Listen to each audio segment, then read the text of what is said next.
Hello, this is a guy who likes fanfiction and is too lazy to read, so here his age is but a number in audio form. Check the description for the links to the author. Chapter 1, 3 is a party. Hey Jiraiya-sensei?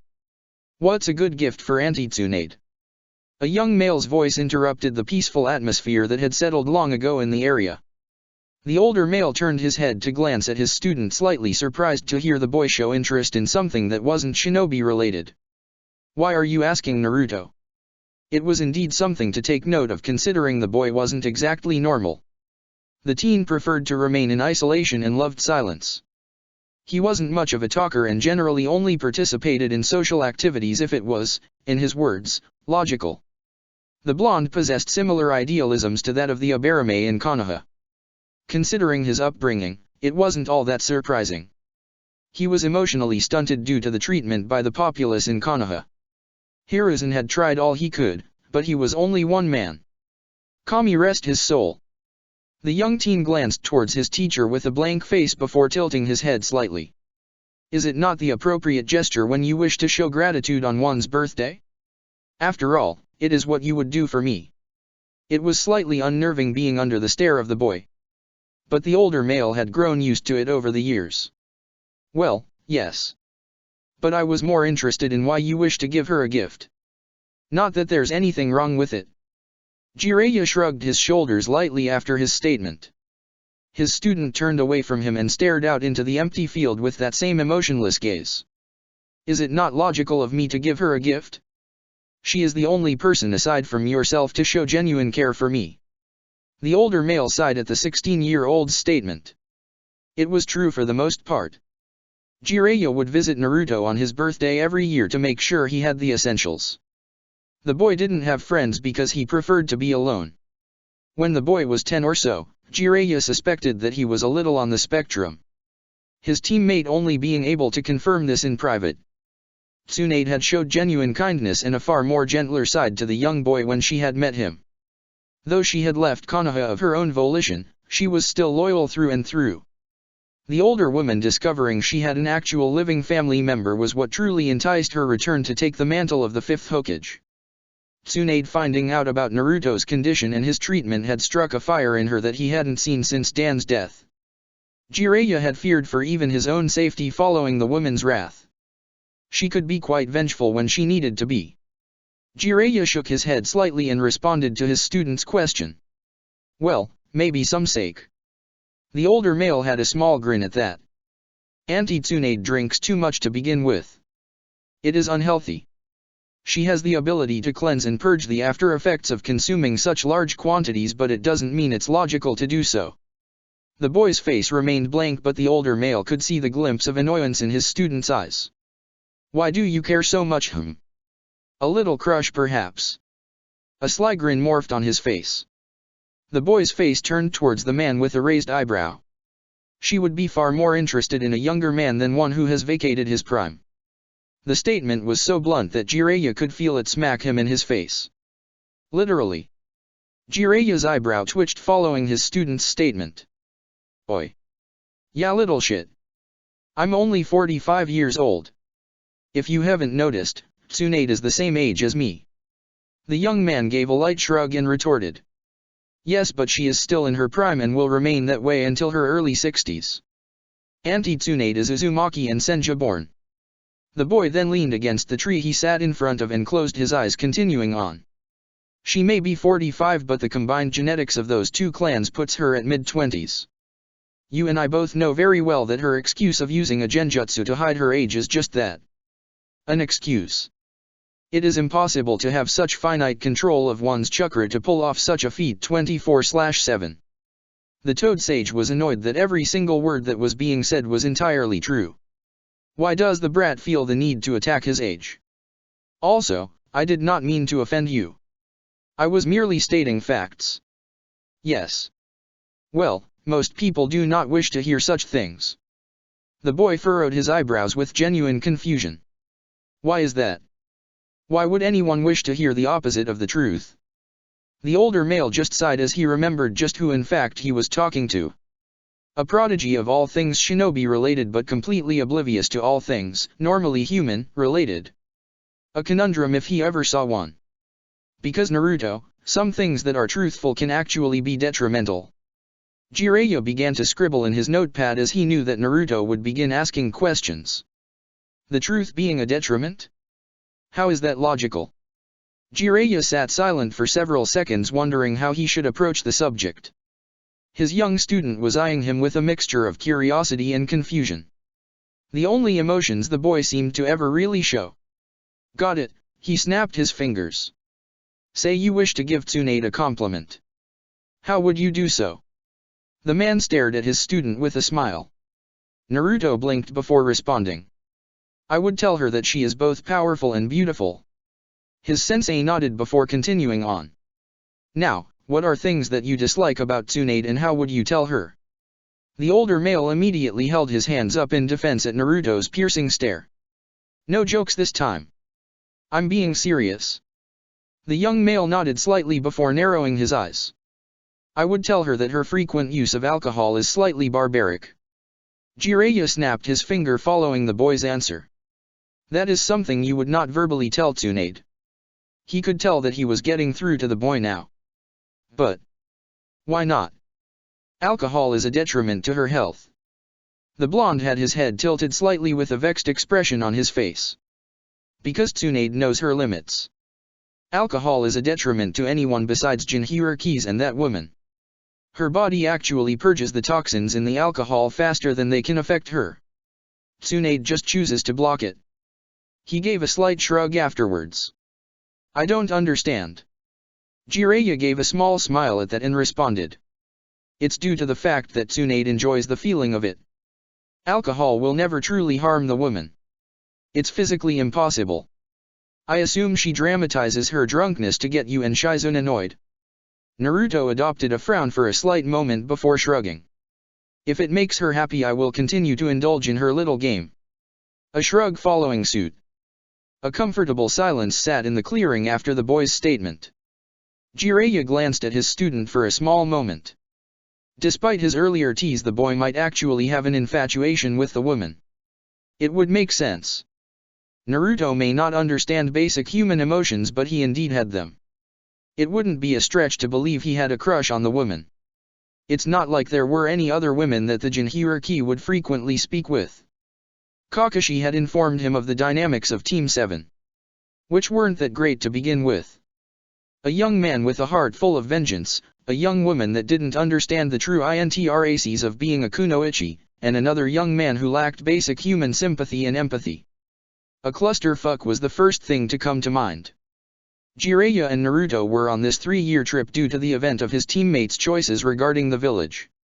Sasuke Uchiha had abandoned Konoha in favor of power. Tsunade had delegated Shikamaru Nara, Niji Hyuga, Kiba Inyazuka, Koji Akimishu, Rock Lee, and Naruto Uzumaki to track the boy down and bring the Uchiha back alive. The mission was a success but a catastrophe of epic proportions. 3 young men ended up in critical condition and the target Sasuke Uchiha was killed by Naruto. Jiraiya had no idea what actually happened. Every time he asked the boy he would get ignored or the subject would change. The only individual who knew the information was Tsunade herself. The 5th Hokage refused to speak about it. While a tracking team was sent to retrieve the young boys after their fights, Naruto arrived at the gates later that day with a dead Sasuke over his shoulders. He had simply stated that, I failed the mission parameters. The last loyal Uchiha was dead and by the hands of the village's own Jinhuriki no less. Every shinobi was of similar mind regarding the situation. Sasuke had betrayed the leaf and he was disposed of. It was unfortunate but that was just shinobi life. The young Jinhuriki did not seem bothered by any of it. He had took everything in stride. The young male had been berated by his female teammate before brushing past her to see if his squad was alive. Kiba, Niji, and Koji would recover and eventually find out what happened following their fights. They weren't that surprised at the outcome of Naruto and Sasuke's battle. The entire team comprised of genins and one Chunin knew just how strong Naruto could be. The Uchiha liked to pride himself on his combat abilities but when Naruto decided to take his gloves off the fight would generally end. Jiraiya had sprung the boy with him due to the fact that Itachi would catch wind of this. The boogeyman of the Uchiha was a man you didn't typically cross. Regardless of what Jiraiya knew of the young prodigy, he knew for certain that Itachi would be displeased. Whether that be in Konoha or Naruto was up for debate. After all, with Danzo's death occurring, many secrets had leaked out. None of them were good either. Jiraiya was glad that Tsunade had ended that sick fuck's life. When she activated her seal, that fight was over regardless of how many Sharinans that monster possessed. The gall of the man to push for the Uchiha's annihilation as well as using Itachi Uchiha to commit such a heinous act. The Reaper would no doubt wish to speak with the source of his little brother's subsequent death. It was a big reason why the Toad Sage had convinced Tsunade to let him take the boy. Even if the situation was explained about Danzo's treachery, Jiraiya was uncertain about Itachi's course of action. It was better to be safe than sorry. The Akatsuki was another problem. A group of S-rank rogue shinobi united under a single banner. For what reason? The war veteran was uncertain. But it most likely had to deal with Jinchurikis. Anything regarding the Baijus was dangerous. If that group was actively targeting the hosts for the Baijus, then it was nothing but trouble. This trip would be over in a couple of months anyway. Tsunade was getting antsy. Her monthly messages that she would send regarding the progress and Naruto himself were beginning to double. He assumed they would triple when they got nearer to the date that they would return. The older man shook his head slightly before making his way to his feet. "Come on, kid. We gotta make it to Kumo before sundown." The young man just nodded his head before following his sensei's actions. Break. Kumo was an interesting village to say the least. Many clouds hovered due to the mountainous region. The general vibe was always stern if Jiraiya had to put a finger on it. It was the most militaristic major village, so it would make sense. Stick close. Don't need you offending anyone and everyone you meet. Especially in Kumo of all places. The sage told his student. If they are offended by the truth, then kami smite me. What a world we live in where being right is wrong. The young male shook his head slightly and stuck his hands into his pockets. Jiraiya just sighed at the statement before continuing to the checkpoint that would allow them access to the village. Halt! A voice yelled out before the duo even made it to the checkpoint. Jiraiya had sensed them before they appeared, and judging by his student's lack of response, he did as well. A Jonin from Kumo made his way to the duo. "You are Jiraiya of the Sun-In, yes?" The man was glaring at the both of them as if they had done some world-ending action and brought destruction to the world. Jiraiya thought the man needed to get laid. "Last I checked, I am indeed Jiraiya of the Sun-In." Naruto could hear the snark in his sensei's voice. Seems he was genuinely annoyed about being stopped so close to the actual village. The young male just closed his eyes, uncaring of the entire situation. The man just seemed to glare harder at the statement in what he assumed was disrespect from the blonde. His glare deepened and he focused his attention on the young Jinchuriki. "And you are?" The scroll's information did not mention a boy tagging along. There was no mistaking the mocking tone in the man's voice. "Naruto Uzumaki." The young male responded but didn't open his eyes. This man didn't bother him. He wasn't strong enough to pose a threat, nor was he threatening enough for the blonde to care. The Kumo Jonin narrowed his eyes at the boy before sneering. "Leave, boy. Else I make you do so." Jiraiya was half tempted to scream in frustration. This man was going to end up becoming roadkill. They'd have a national incident on their hands. "You do not have the power nor tact to demand such things from me. You do not even know me. You are weak. You will always be weak. If you think you can force me to leave, then you are welcome to do so." Naruto raised his hands to his sides. The boy's eyes opened, if only slightly, to view the man who dare order him around. Jiraiya definitely wanted to scream in anger now. The man not only disrespected the blonde but disregarded him. It was two of the three things you didn't do. The sage would need to defuse the situation before it could get worse. "You little shit." The Jonin's chakra spiked and a slight pressure spread through the surrounding, which only attracted the attention of nearby shinobi and Kumo's own version of the Umbu. Naruto's eyes opened to reveal his sapphire-colored pupils before glancing towards his teacher. In that brief moment a conversation was struck between the two. Jiraiya tried to stop the boy but he was too late. Naruto's chakra bombarded the area. The very ground he stood on cratered before exploding. Huge amounts of dirt, dust, and earth rocketed from his position. The pressure from the boy's release of chakra caused the Jonin to blast away from the Jinhiriki. Jiraiya's shoulders sagged slightly due to the pressure. Having been on the receiving end for the past 2.5 years, this was nothing new to the man. But it was going to cause trouble. Many of the shinobi were frozen from the raw display of chakra that the young man possessed. Some of the weaker nins in the area even being forced to their knees after the display. Break. A woman with blonde hair who was resting against a tree tensed before her eyes snapped open due to the raw amount of chakra. Her head turned towards the entrance of the village and a smirk framed her beautiful face. Ooh. Now that's a lot of chakra. I can sense even more. Shall we go play Matatabi? The young woman asked to seemingly noon. She disappeared in a burst of speed to where she felt the chakra spike. Break. Atop a mountain was a dark-skinned man with several blades in his hand and other various areas of his body. The man was twirling the blades in his possession in a symphony of agile and interesting moves that resembled breakdancing. He suddenly stopped and his head turned towards the direction of the village's gates and a smirk appeared on his face. Seems Mr. 9 has come to shine, eh? He sheathed all 7 of his blades before he too disappeared in a burst of speed towards the Kyuubi Jinhiriki. Break. The 4th Raikage was seated at his desk with his eyes closed before they suddenly snapped opened. He could sense the incredible amount of chakra just outside his gates. His first thought was that B or Yujito were causing it, but he didn't recognize this individual's signature. The muscular man sighed slightly as he sensed both Jinhirikis of Kyumo rushing to the gates. The man had a meeting with Jiraiya of the Sun in later on, and this situation was just going to annoy the man. I removed his head before calling out to his secretary. Mabi. I'm going to investigate that source of chakra. A slight crack of electricity coated his body before he seemingly vanished from the room. His secretary entering a second later in annoyance. Break. The 4th Raikage landed slightly at the entrance to the front gates of his village. His cloak of electricity vanishing as soon as he touched the ground. The dark-skinned man immediately focused on the crater and the 2 males that stood side by side. He recognized Jiraiya of the Sun and the other. That boy looked far too familiar. His eyes glanced to the Toad Sage before going back to the teen. Blonde, spiky hair, thin frame, blue eyes. Yes. This boy was definitely his child. There was no other explanation. The Raikage then glanced around at all his shinobi in the area. He had noticed the gigantic crater that stemmed from the young teen.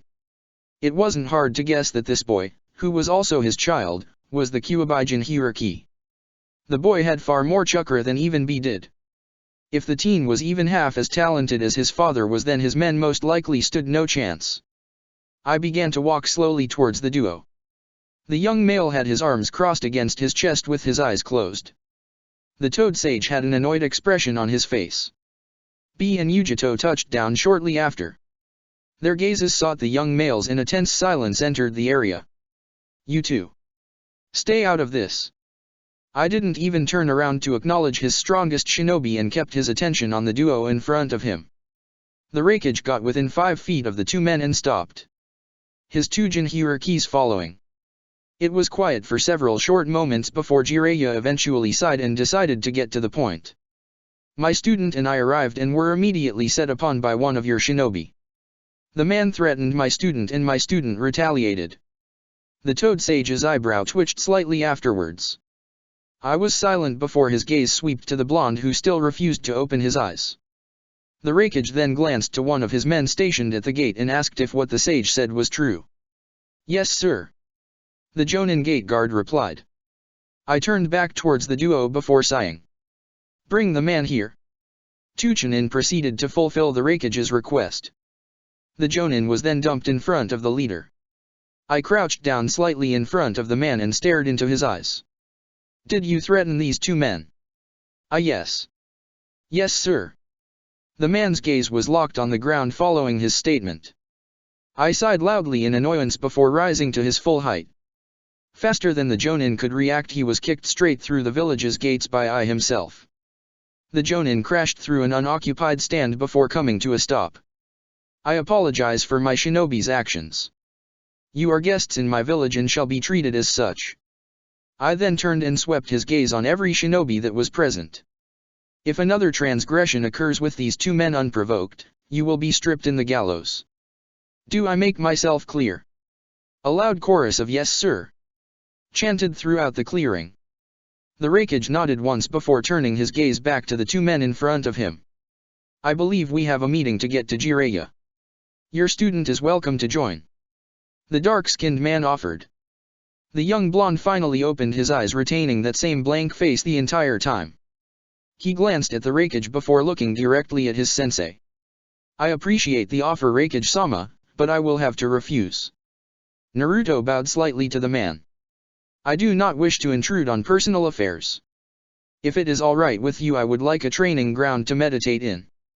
I glanced to the young male before setting his gaze back on Jiraiya. That is fine. But considering who you are and what you hold, I will need to have my shinobi watching you. The young blonde just shrugged while nodding his head. That is acceptable. Thank you for the hospitality. The boy was incredibly different from his father. That blank expression had remained the entire time since arriving. Either the boy had an amazing poker face that could put veteran shinobi to shame, or it was just his normal expression. Yujito adopted a sultry smirk. Is it okay if I am the one to watch the boy, Isama? The young male was definitely powerful. If there was one thing that Yujito loved besides milk, it was fighting strong opponents. I gave a low sigh before eventually nodding. Behave yourself. I will not repeat myself a second time. The man warned. Yujito gave a cat-like grin at his warning and focused her attention on the Kyuubi Jinhiriki. I should be saying that to you, Naruto. Jiraiya stated. The young male just glanced at his sensei with his head tilted before shaking his head. The blonde began walking away towards the village gates, with Yujito immediately pouncing afterwards. B. Make sure she doesn't cause trouble. I trust her, but you know how she is. The Hakusabi Jinhiriki just nodded and turned his attention to the Toad Sage before nodding towards him and disappearing shortly after. This is going to be a long day. Jiraiya's voice was tired and exasperated. That seems to be accurate. I following suit. Come. Let's talk in my office. The Raikage gestured and both men began walking to the designated area. Break. Naruto and Yujito walked side by side through the village as she led him to her personal training ground. The boy was quiet and didn't seem to talk all that much. Which wasn't necessarily a bad thing in Yujito's opinion. The boy was taller than her by a few inches and he walked with a confidence only veteran shinobi possessed. Considering the boy didn't look 18 years of age made the boy far more dangerous. Which again, wasn't a bad thing to Yujito. You're a quiet one. She stated as if fishing for a response. The boy didn't respond for several moments. The woman figured he wouldn't respond. I just prefer silence. It is calming to me. The boy lightly shrugged his shoulders following the statement. He was aware that the woman was similar to him. He assumed that she was the Nibi Jinhiriki. Yujito nodded her head at his statement. She assumed that he didn't mean anything negative by it. But he was a Jinhiriki that didn't belong to a village like Kumo. This village loves their Jinhirikis. Taking pride in actually praising B and herself. The blonde couldn't imagine growing up in a place where everyone treated you like trash. I assume you didn't have the best life in Konoha, did you? The woman questioned curiously. The boy's head turned towards her before focusing back on the path. You'd be correct. I was ostracized and feared my entire life due to something I had no control over. The villagers believed me to be the actual Byakuya that devastated their home. A foolish notion. There was no emotion that Yujito could detect in his voice. No bitterness or anger came from him. The woman's eyes narrowed slightly. Could the boy's negative treatment be the cause? She didn't wish to say that he seemed slightly off, but... You do not seem angry about it. The blonde questioned lightly. She was curious to see if she could get him to open up about the situation. After all, she didn't truly know how other Jinhirikis were treated. If you wish to know about my life in Konoha, you are free to just ask. Sensei says that I am emotionally stunted due to such negative human interaction. I do not understand basic human emotions. I also lack sympathy as well as empathy. The boy lightly shrugged following his statement. Sensei says that while I lack the understanding of emotions, I still have them. Which often causes confusion. The boy turned silent after his statement. Yujito was surprised to hear such delicate information about the young man. Was he not worried about? No. No, he wasn't. He just informed her that he wouldn't understand. It meant that she would only know what he truly wanted her to know. Anything that was actually deemed important to the young man would never be revealed. Interesting. The young male also hadn't made eye contact with anyone since her arrival at the front gates. His eyes would remain closed or they would stray away from the face when talking. The blonde didn't lack confidence given his general stride, so it definitely wasn't that. ADHD? No. There were very little movements with his hands and fingers. He'd be fidgeting with a kunao if that were the case. Autism? Now that seemed more likely in her opinion. Just from her brief interaction she could tell that mentally something wasn't right. Not that there was anything wrong with that. Given his treatment in Konoha, it wouldn't be a stretch of the imagination to say so. It was unfortunate that someone who grew up a Jinhiriki like herself could be treated so inhumanly. The two Jinhirikis made it to Yujito's personal stomping grounds. She presented it with a slight tada, and the like. The boy furrowed his eyebrows in confusion at the statement. It is quaint. Away from others. Secluded. He nodded his head. It is nice. Which looked entirely too weird due to his blank face. The boy began to walk to a nearby tree and planted himself in front of it. He rested his hands in his lap and then closed his eyes. Yujito watched him the entire time. Once he was seated in front of the tree, it seemed like his entire body just stopped moving. It was fascinating. Was he even breathing? It didn't look like it. A distinct calming aura settled in the area. The Nibi Jinhiriki noticed it almost immediately. This is nature chakra, Yujito. Matadabi's voice explained. He is a sage. An incredibly gifted one as well. He is able to juggle his own chakra as well as the natural chakra that is ever flowing in the world. It is incredibly rare and difficult for you shinobi to achieve such a state. You can count the number of individuals to ever master the ability on one hand. Yujito was shocked to say the least. Her eyes narrowed as she noticed the pigmentation that surrounded the boy's eyes. An orange substance appearing around his eyes. There were several animals that seemed to drift towards the boy. Birds rested on his shoulders while several squirrels sat beside his knees. It was baffling and incredibly amazing to witness. Yujito had heard rumors of Jiraiya being a sage, whether they were true or not was up for debate. But right before her very eyes she was witnessing what her Baijiryu described as the coveted sage mode. But why show something so rare and powerful? The boy might not seem to care, but she technically wasn't an ally. This was free information to feed to her village. So why? Matadabi's amused tone ringed in her head. Sage mode isn't just some fancy makeup. You would be incapable of matching the boy in combat. He would crush you into the ground. The fact that her own Baijiryu was informing her of this was enough to make Yujito double take. She would get stomped. How strong of an increase of power was this? It is like comparing a genin to a cage. You would not win. The fact that Matadabi's tone was so exact actually made the blonde pause. Naruto's eyes eventually opened and Yugito gasped at the change.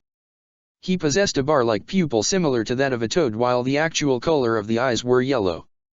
They were incredibly mesmerizing. The boy blinked and they returned to their sapphire tint. The calming aura vanished and subsequently the animals scurried away. The boy blinked several times before focusing on Yujito. There is 2 toad sages in this world. But there is only one toad sage who has fully mastered the ability. Yujito could easily assume he meant himself on that last bit. The action hadn't even took long. Several seconds and that power had came and then disappeared just as fast. Amazing. You are very forthcoming with such information. The woman crossed her arms against her chest. She wanted to see what he'd say. It is not like such information would truly be detrimental to me. Very few individuals in this world have gained the ability to wield nature chakra. No one is able to defend against it because no one can use it. The boy leaned against the tree and closed his arms. Just because you know I can use the ability does not mean you can beat me. You know nothing of what I can do with Sage Mode. Yujito didn't take offense to his statement. The boy seemed to just speak truths and facts. Incredibly blunt, yes, but truths nonetheless. Perhaps you would like to show me just what this Sage Mode can do then. The woman had a Cheshire grin adorned on her beautiful face. Regardless of how powerful her Baijuyu informed her of his Sage Mode, she wanted to fight him now. The boy opened his eyes and stared at her with an eyebrow raised. That is illogical. Running headfirst into uncertain battles is never a good idea. But I like to fight. It gets my blood racing and my heart pounding. You would deny me such a fight. She had a faux hurt expression. The woman truly doubted it would work on the boy, but he did say that he possessed normal human emotions. He just didn't comprehend them. Naruto stared at the woman in slight confusion, which served to look incredibly adorable on his whiskered face. I did not intend to hurt your feelings. I am just perplexed at the reasoning.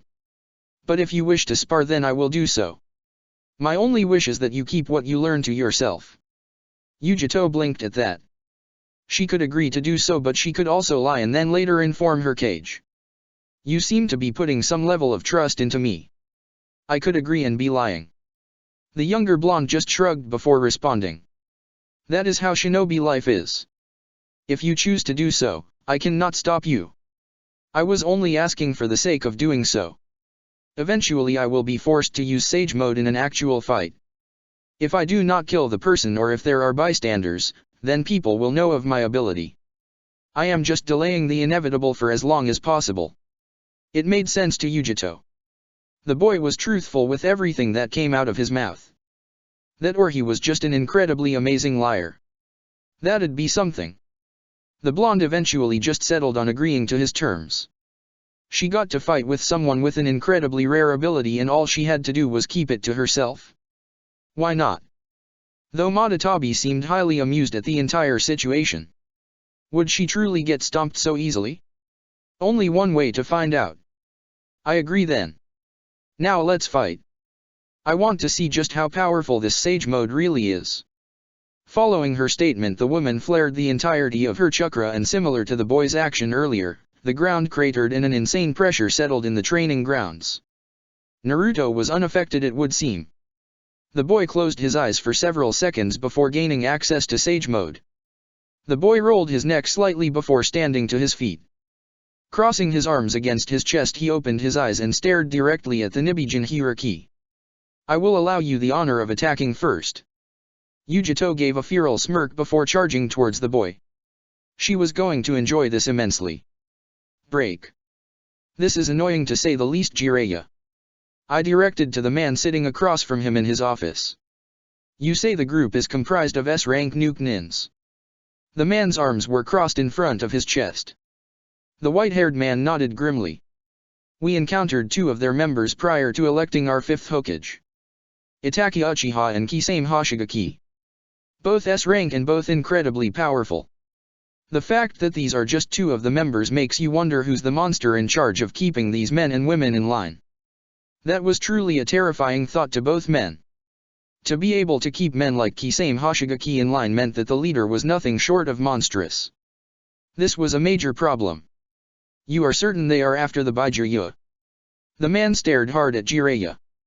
The sage just nodded with a grim face. Yes. Itachi's first words to Naruto were, please come with us, Kyuabijin hierarchy.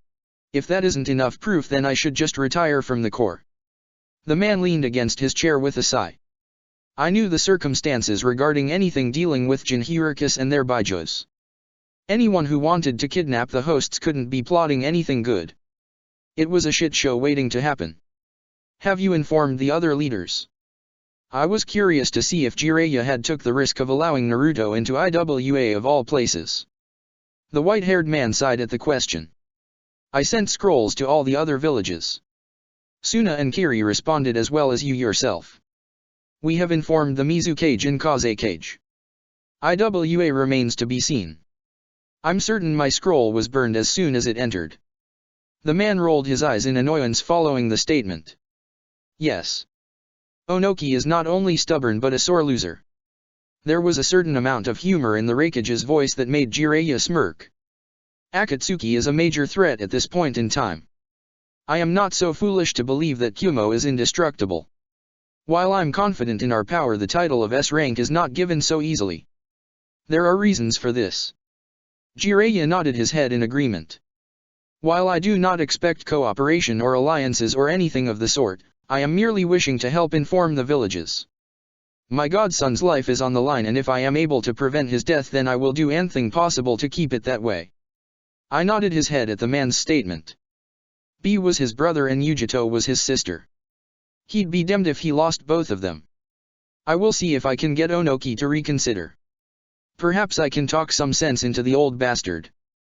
I will inform my shinobi as well as Dash. The man was cut off as he sensed Yujito's explosion of chakra in her training grounds. The Raikage immediately frowned while Jiraiya's eyebrows furrowed. I stood still with his eyes closed, getting a feel for her chakra. The man eventually just gave an annoyed sigh.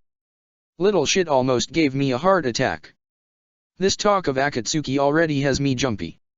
She is sparring with your student. Jiraiya gave a sigh of relief that was followed by a groan of annoyance. That boy is making me age far faster than I would like. He shook his head with an annoyed expression on his face. He wasn't getting any younger, damn it. You both are welcome to stay in the meantime. You have brought me important information. The least I can do is allow you two to stay to rest. The Raikage offered, and he meant it. This information was far too important to be brushed aside. Jiraiya gave a smile and nodded his head. I appreciate this, Raikage-sama.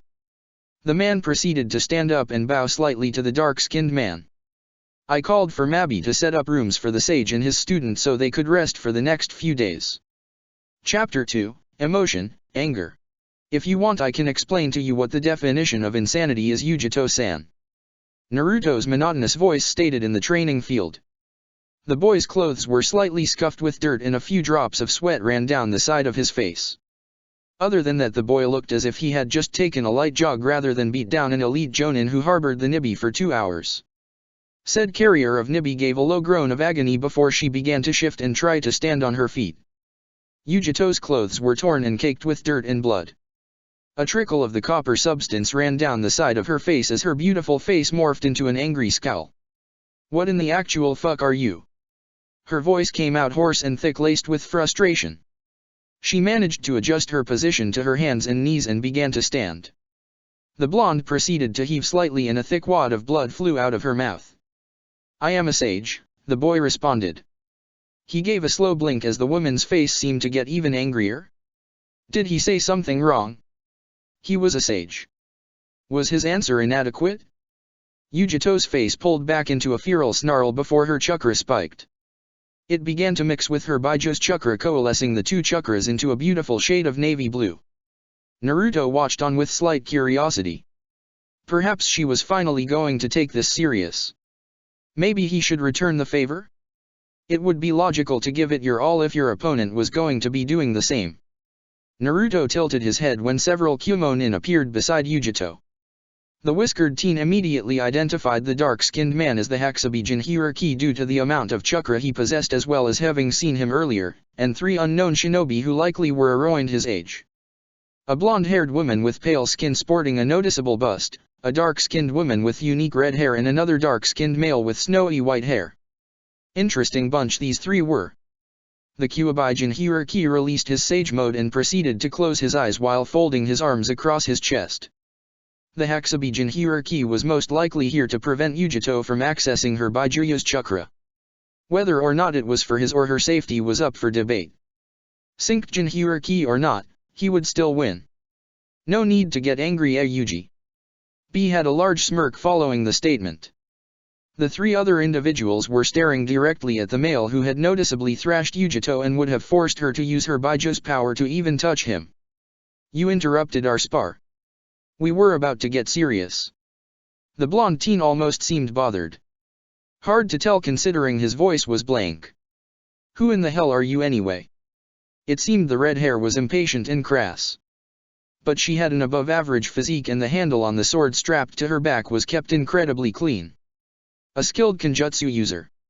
Like most of the shinobi in this village. Karui. Not cool. You remember what Raikage-sama told us, did you not? It almost appeared as if the woman with the larger-than-average bust was challenging her companion. Were they not a team? What if he's the long-lost son of the fourth Hokage? And you just insulted him. Oh man, not only will we be stripped in the gallows, but a war with Konoha could happen. And if that happens, then Kyumo would be on a way ticket to Desh. The male was cut off by his red-haired companion as she smacked him hard by the sound of his pained cry. What a unique dynamic. Why did you guys step in? I had this under control. Yujito gave a small hiss of pain after her words as B supported her left side. Sure you did, Yuji. Bro told me to rein you in if you took it too far.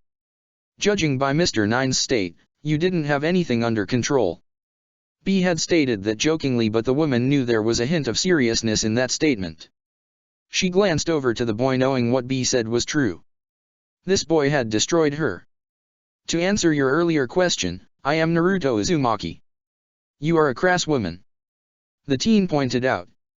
It was completely normal to Yujito, having actually had a conversation and then proceeding to fight the boy, that he would say something so pointedly. The red-haired female didn't take kindly at that. Though before she could say anything, Yujito stepped in. Don't mind him, Karui. That's just how he is. He isn't trying to offend you. She leaned most of her weight on B and gave a small sigh of relief. He didn't try anything. He already did. Karui huffed out. The blonde-haired woman glanced at Naruto and gave a short bow to him. I am Samui. These are my two teammates. Karui and Amwa. She pointed to both respectively. Karui just glared at the boy and Amwa gave a short wave. Naruto's eyes opened for a slight moment before nodding his head at the trio. B.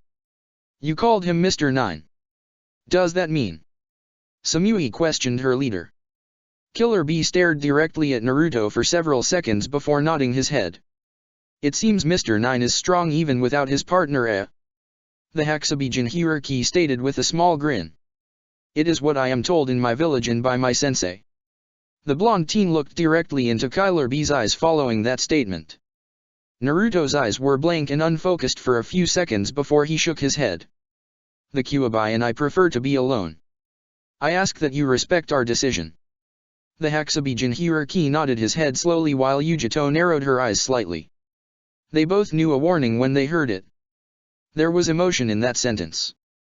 For what reason? They were unsure.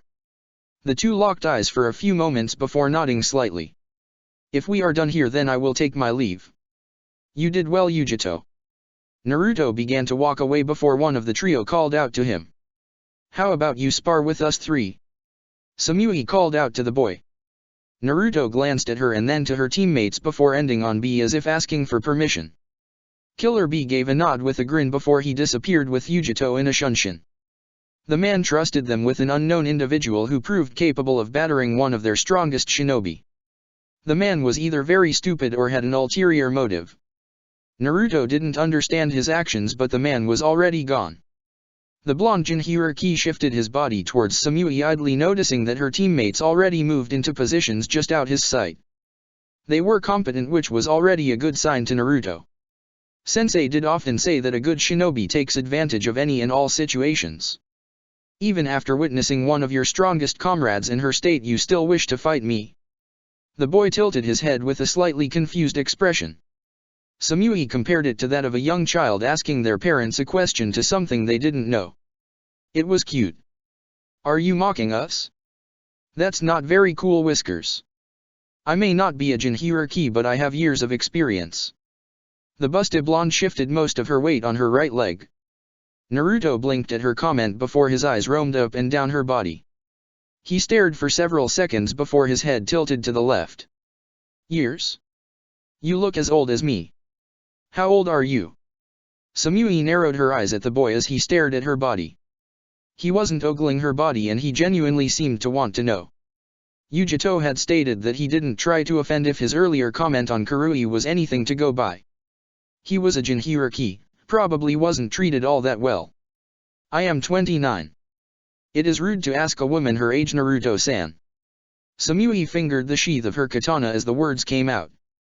The whiskered teen gave a blink and bowed slightly towards her. I did not mean to offend. You are a beautiful woman. His face gave no emotions away, but Samui could tell he was just being honest. The young male probably didn't interact with others and just isolated himself to deal with the treatment of being a Jinhiriki. That made Samui frown slightly. Regardless of being a potential enemy in the future, it was just said that someone could be treated like this for something they didn't have control over. She shook her head slightly and focused her attention on his body. He wasn't tense and his eyes closed after his statement. He didn't seem like the cocky type, and considering he beat the shit out of Yujito earlier. Samui gave a low sigh and made eye contact with her team. She gave a slight nod and their bodies tensed slightly. She rolled her neck to the left slightly, earning a low pop before she seemed to blur in front of the whiskered teen. Naruto's eyes opened slightly as Samui appeared in his vision. Her katana was headed straight towards his shoulder from her overhead swing. Naruto flicked a kunai into his hand and a shower of sparks illuminated the two as he blocked the woman's attack. As he locked his kunai against the bust of woman's sword, he noticed Kurui moving towards his left side. His eyes left Samui and turned towards his right as he kicked out with his right leg before Amwa could blindside him. The boy managed to shift his own blade to take most of the power of the kick, but he still rocketed away due to the force of the hit. With his leg still outstretched from his action, he shifted slightly and removed his weight on Samui's blade. The woman's eyes widened slightly at the action. Her weight continued on the blade as it slammed against the ground just as Kurui made it to the duo. Naruto spun on his left leg due to his movement and hooked his right foot under Samui's blade before flicking it towards her teammate. The blonde could let her sword go and trust Kurui had the capability to block it, but the idea of being in a taijutsu battle with the Jinhiriki was unappealing. Samui began to move in tandem with her blade so as to prevent that outcome. Naruto glanced at Kurui before he threw the kunai in his hand towards her. When the kunai flew from his hand, the boy made a single hand sign. Kurui grit her teeth as she blocked the thrown weapon before a fist planted into the left side of her face. The girl was unprepared for the strike as she spun slightly through the air. Samui's eyes widened as she noticed that in her lapse of concentration the boy had created a clone. The clone turned its gaze on her before it palmed two kunais and began attacking her in a flourish of strikes and spins. The clanging of metal and sparks rang out as the woman defended against her attacker. The boy was incredibly fast and he had power behind every strike. He left no openings and didn't seem to waste a single movement. The clone slashed low with its right hand and began to shift slightly. Samui's eyes followed the arc of his left hand as it cleaved through the air towards her temple. The sound of metal tinking against the ground was her only warning before a fist rammed straight into her jaw. The boy dropped his weapon when he began shifting. Due to his aggressive attacks, she could do little to defend against the punch. The woman's skull rocked slightly at the blow before she felt two hits follow up towards her abdomen. Spit launched from her mouth as the blows connected. A boot was heading towards her face as she managed to finally get over her daze. She wasn't going to be able to dodge it. Before the clone's foot could make contact, she was saved from further damage when Amwa intervened and took a strike at the clone. The clone struck his blade with the sole of its boot before flipping off of it to put distance between them. The real Naruto began to walk towards his clone and stood beside it with his hands in his pockets. "You've lost," he stated plainly and shifted his head towards their third comrade. The two Kyomonin were confused for all but 1 second before they immediately searched for Kurui. The red hair was on her back while a clone of Naruto restricted her hands with his legs and had a kunai resting on her neck. The girl's face was glaring at the clone's neutral expression. "Sloppy. You have good chemistry but lack situational awareness. You should have regrouped every time I forced you apart. The only chance of beating a superior opponent is with teamwork." The two clones went up into smoke and disappeared. Naruto crossed his arms and continued. "When I mean teamwork, I mean it. Being able to attack and work off of each other is commendable, but it wouldn't be enough for someone like me. Konoha has remained as powerful as it has been because teamwork is something that is fundamentally endowed in the teachings. You should know what your teammates do before they do. It takes a certain level of communication and trust to do such things. But I was not privy to such things." The boy shifted slightly and stared into the clouds that Kumo harbored. "I prefer to be alone. I work better alone. I'm stronger alone. I know that chances of survival are higher when working with others, and it's logical to wish to be a part of something more than yourself, but I wish to detach myself from such notions. The boy shook his head slightly at that before directing his attention back to the squad of 3. Jiraiya-sensei would tell you 3 that until you can trust each other with your lives that you'll never be able to beat a superior opponent. Karui glared slightly from her seated position at his accusation. I trust them with my life. How the hell do you know what I feel? The blonde glanced at her before shaking his head. No, you don't. You hesitate. Should I place you in a predicament where you need to thrust your life into the hands of those 2, you would drown. More accurately, into Amwa-san's hands. Samui frowned slightly at his statement. It was something that she knew all too well from experience. Shinobi get to her age due to skill, talent, and trust. Many shinobi didn't believe in luck. There were many times that Samui had to trust her comrades when in battle. She was confident in their ability and they reciprocated it. If what Naruto was saying was true, then something needed to be changed. She glanced at Amwa and noticed he had a slight frown and his eyes were locked onto the dirt. It seemed the both of them didn't truly trust the other with their lives. Your teammate has doubts. As do you, Karui-san. Until they are fixed, then you will die when on a high-stakes mission for your village. The blonde began to walk out of the clearing. I state these things so the next time we fight you are more competent. Samui gave a sigh and sat on the ground while sheathing her blade. He's right, you know. Karui gave her a look of betrayal and Amwa grimaced a bit. What do you mean he's right? Because he is. Would you trust Amwa? Before Karui could reply, Samui interrupted. I mean it. If you had to rely only on Amwa to save you from enemy capture or anything of the like, would you trust he has the ability to carry out the task? The blonde stared hard into Karui's eyes before the redhead turned her head away with an ashamed gaze. Exactly. These are things we must work on. I'm not angry with the both of you. I'm disappointed. We've only been a squad for half a year, yes, but you both need to lift the other instead of bringing each other down. I can't stress the importance of relying on each other more. She rubbed her shoulders before continuing. Do you think I say these things for my own amusement?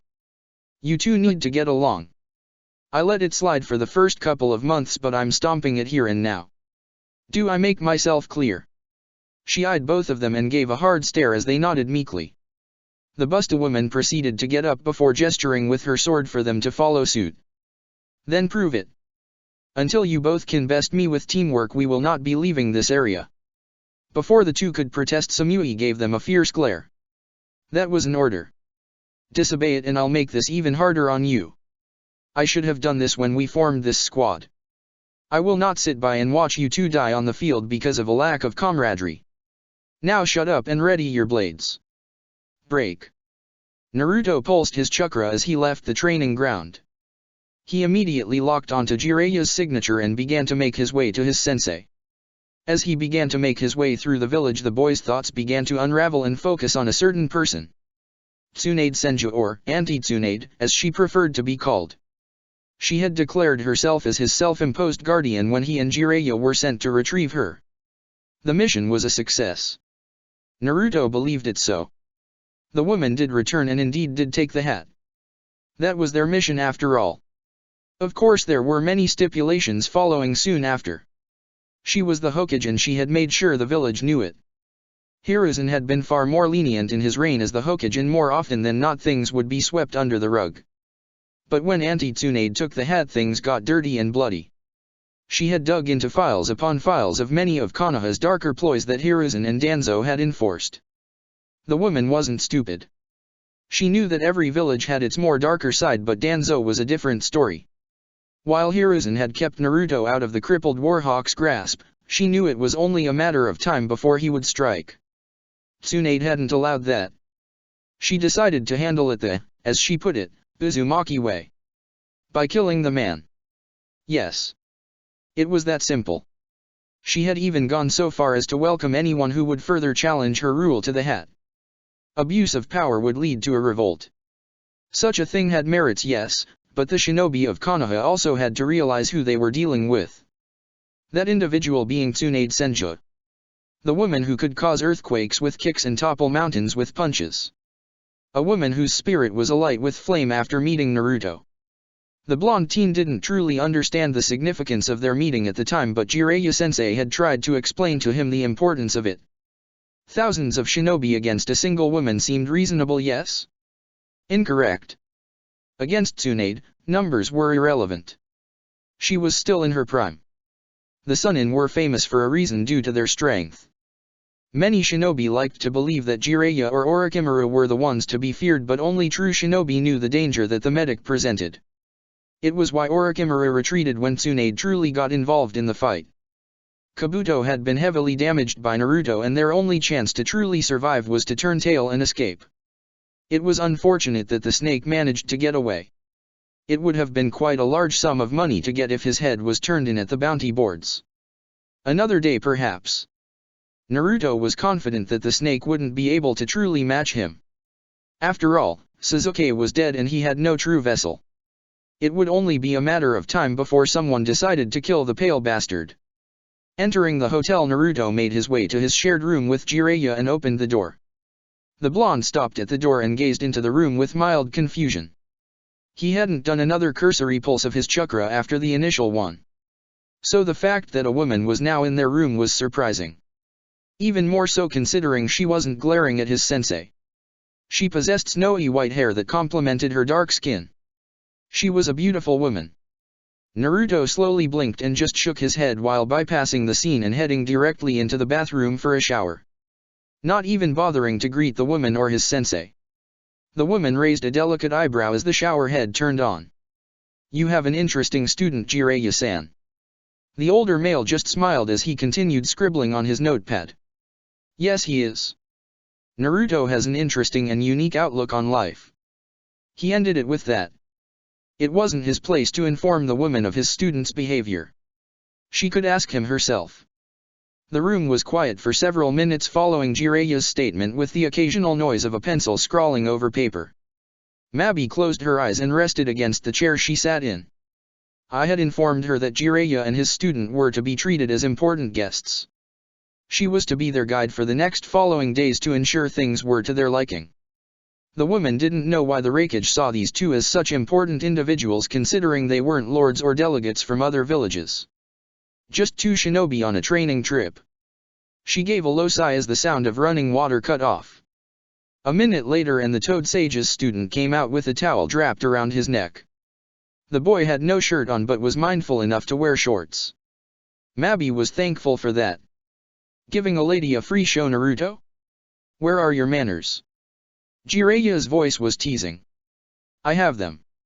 You are the one who is lacking in that department. This is my room.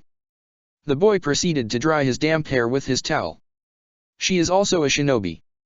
If seeing the skin of another male causes a reaction, then she is unworthy of her position. No.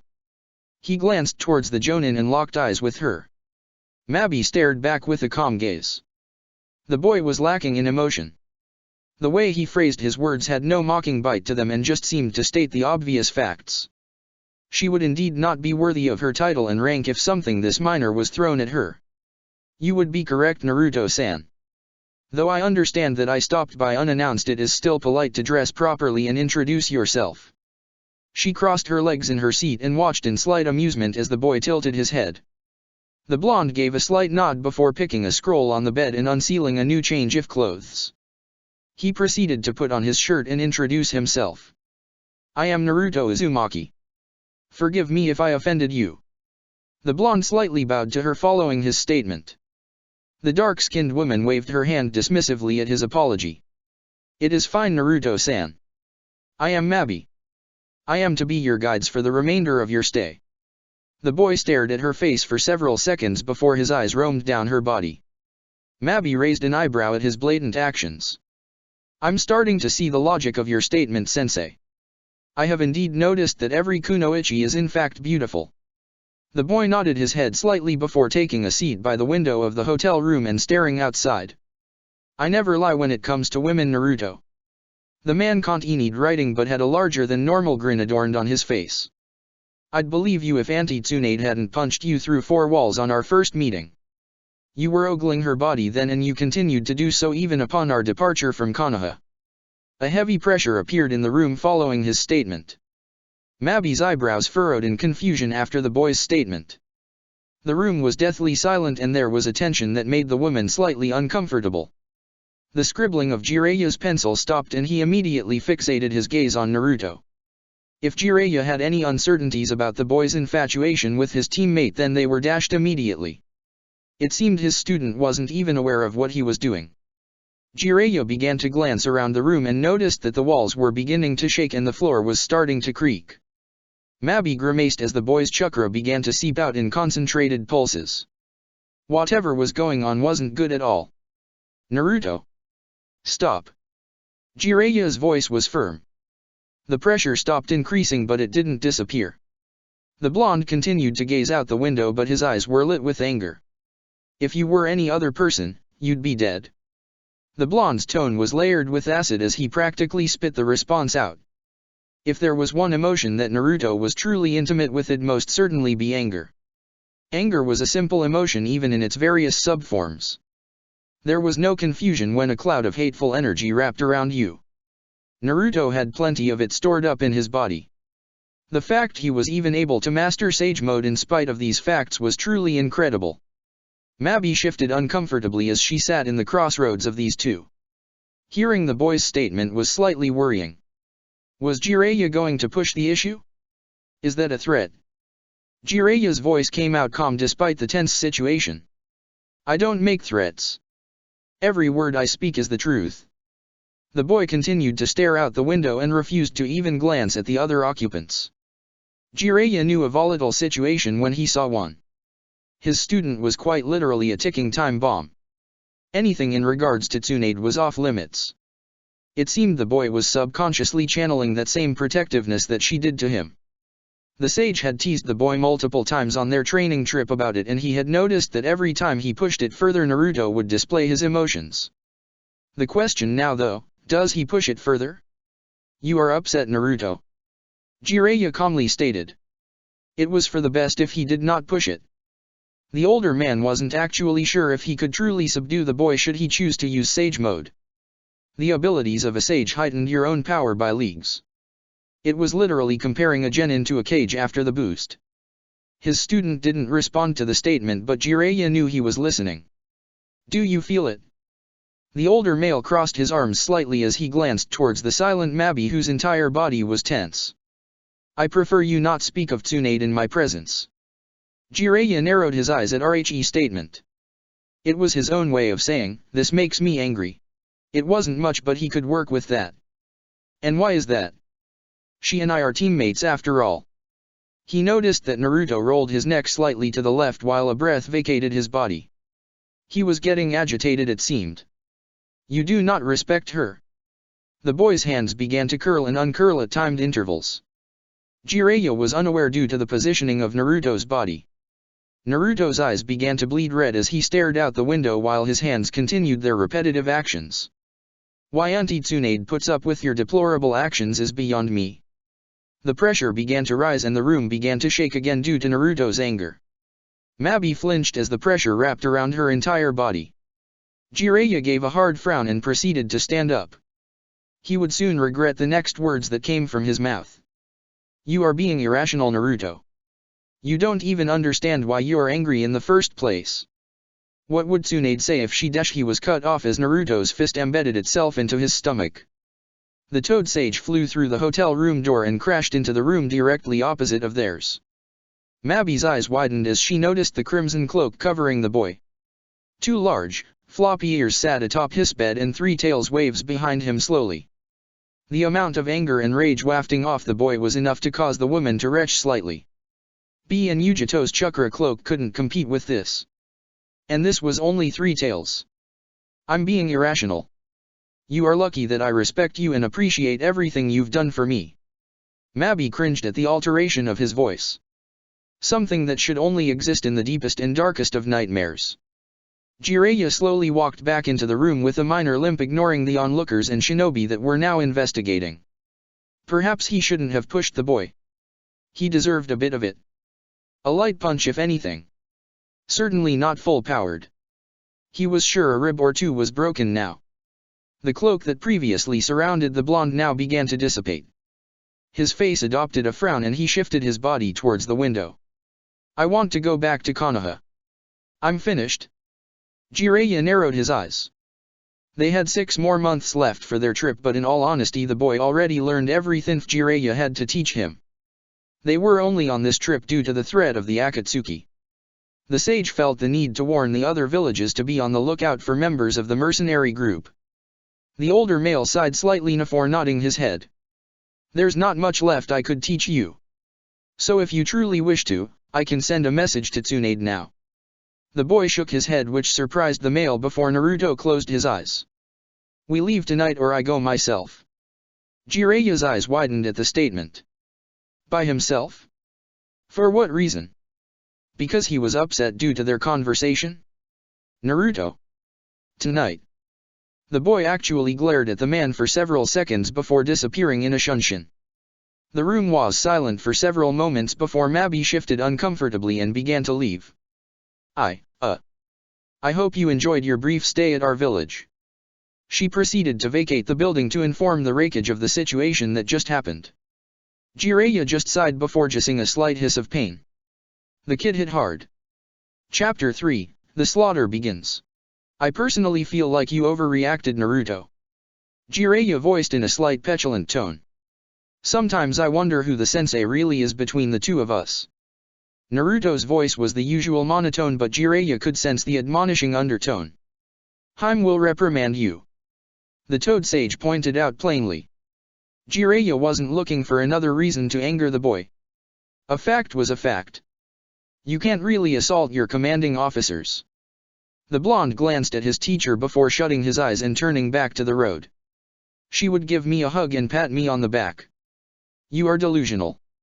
Jiraiya's eyebrow twitched in annoyance at the boy's retort. It was most likely true. His teammate was incredibly fond and aggressively protective of the boy. The last person who tried their hand at the boy was Danzo. That man no longer exists. It would take the demand of Kami herself to tear Tsunade away from the young man. I swear I get no respect. The man was downright being a child and he knew it. I do respect you, Jiraiya-sensei. But I respect Auntie Tsunade far more than you. I also enjoy her company far more than you. Naruto's statement only seemed to deflate the older man even further. Do you enjoy hurting me, you brat? The boy didn't even glance in his direction and kept silent. Yes he did. The two shinobi fell into a comfortable silence afterwards on their trip back to Konoha. Naruto had indeed insisted on leaving immediately. There wasn't much Jiraiya could do to stop him. He was more than capable of fending for himself. Naruto's head rotated slightly to the right and he stopped moving. His eyes remained shut but his head tilted slightly. It seems we have company. They are very strong if judging by their chakra pools. Jiraiya had sensed them slightly after his student. The boy was an immaculate sensor after becoming a perfect sage. It was truly impressive the feats a perfect sage could pull off. A few moments passed before two figures appeared in the clearing. Both individuals were garbed in a similar pair of black cloaks that had red clouds adorned on them. One was definitely a man and the other was more akin to a fish mutant of some sort. Itachi Uchiha. Naruto's monotone voice invaded the silent clearing. The blonde's eyes were still closed but his head was facing directly toward the man. Naruto-kun. You've grown. Itachi's face was as blank as the boy he was talking with. Jiraiya glanced between the two members before focusing on the other member. Kisame Hoshigaki. It's been a while. The Toad Sage had an uncharacteristic serious expression on his face. This was dangerous. Jiraiya was certain that the both of them could handle this situation, but when it comes to shinobi there's always that chance of death. These two were monsters. You and the brat got lucky last time. It's not gonna happen again. Same hate has been itching for a piece of ya. Kisame's grin was far too large for Jiraiya's liking. You talk too much. Naruto's sapphire orbs gazed at the shark-like man. You're annoying. Stay silent.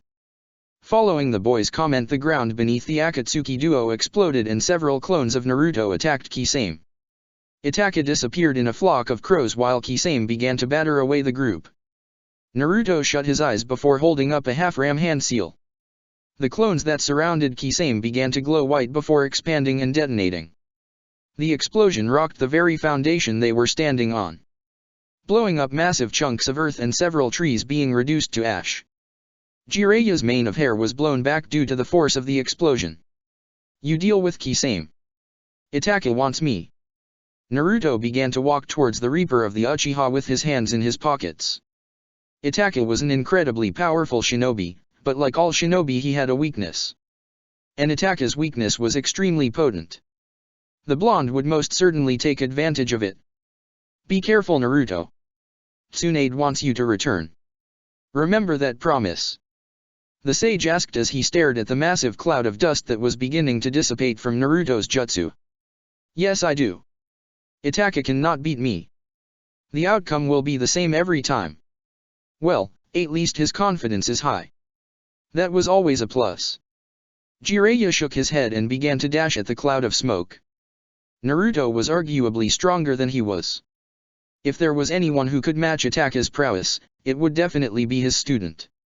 Naruto continued his trek towards his target. It was only a matter of time before he and Itaka were to meet in person. He did kill his precious little brother after all. Sasuke abandoned Konoha on his own terms. If Itaka had a problem with it, then so be it. Brothers follow brothers after all. Which was ironic because the elder brother abandoned Konoha not on his own volition. Sasuke truly was a fool. You are confident. Itaka's disembodied voice resonated through the clearing. Naruto stopped moving and began to rotate his head to random locations in the forest. His gaze would fixate on a specific point each time his head would stop, almost as if he was seeing something not there. Impressive. You are able to track me even through my genjutsu. Itaka materialized in front of Naruto. The blonde remained still even as Itaka finally appeared. Do you wish to fight now? The Jinchuriki began to flex his muscles in preparation. His hands coming out his pockets and his eyes slowly opening to reveal his eyes. Chakra began to seep out his body and settle around the clearing that surrounded the area. Itaka glanced around slightly before eyeing the boy. To have so much chakra that you can negate area-wide genjutsus is truly monstrous. The blonde clenched his hands following the Uchiha's statement. Itaka noticed it immediately. A knee-jerk reaction. It seemed his treatment in the leaf caused far more damage than Sarutobi had predicted. The pressure was also increasing. An angry Jinchuriki is a dangerous Jinchuriki. Itaka knew that a prolonged fight was a disadvantage for him. The ground beneath the blonde cratered due to the exertion. I meant no harm in my statement. A poor choice of words on my part. The Reaper continued to observe the blonde even as the boy's chakra rippled through the area. Itaka could actually see his chakra, it was so potent. Should they come to blows, it would truly be a difficult fight. Truthfully, Itaka had wanted to speak to Naruto privately about what happened. The man wasn't angry, only curious as to what truly happened. There were only two people who truly knew what happened during Naruto and Sasuke's fight. Itaka wasn't going to take the risk of speaking with the fifth Hokage. I don't suppose you are open to the idea of a simple conversation?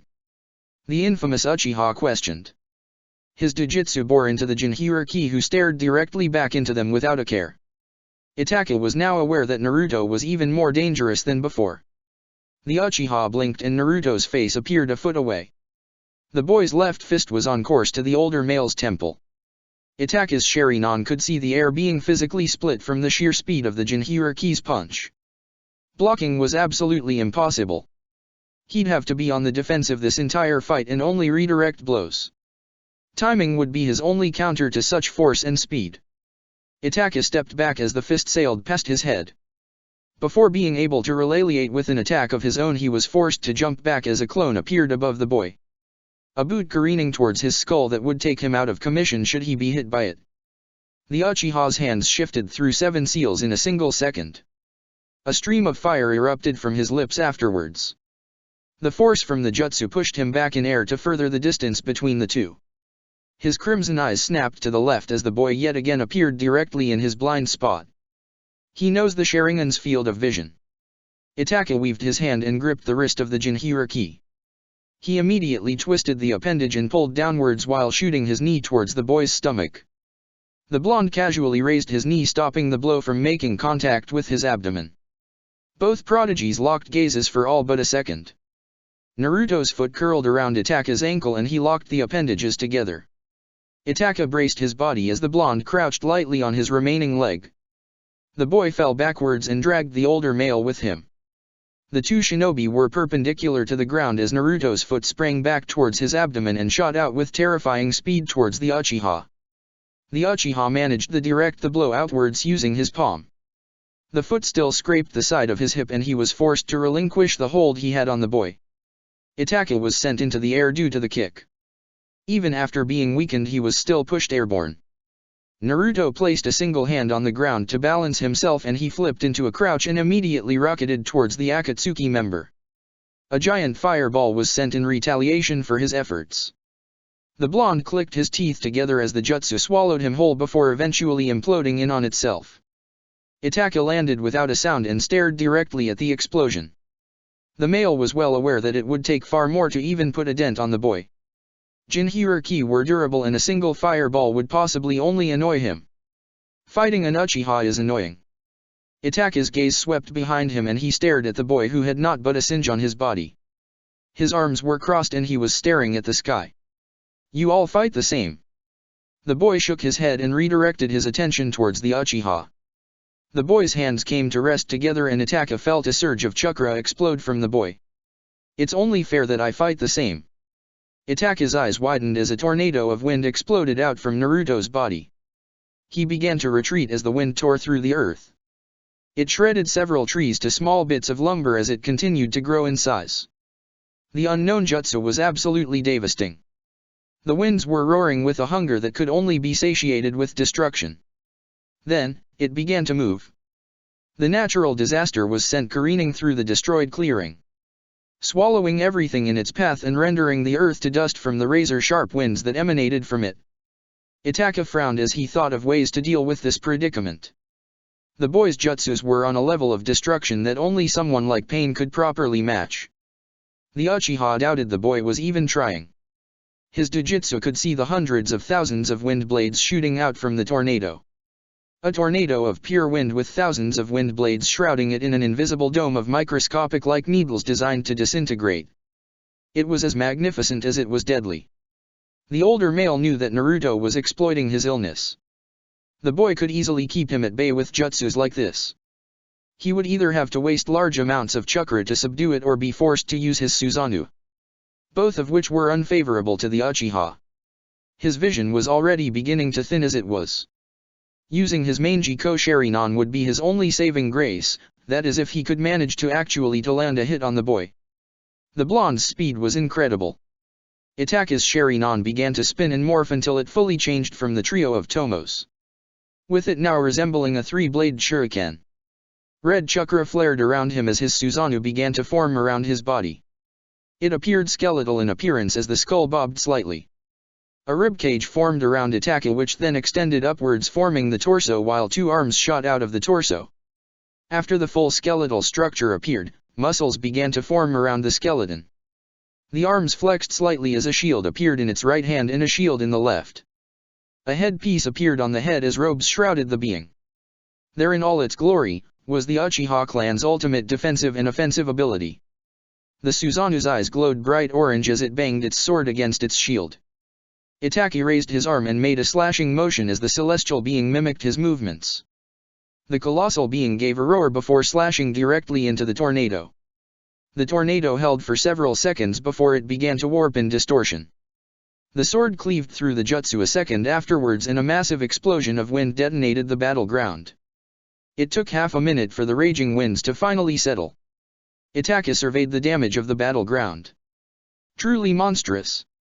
The explosion had cratered the earth a dozen feet directly down with a diameter of almost 20 meters outwards.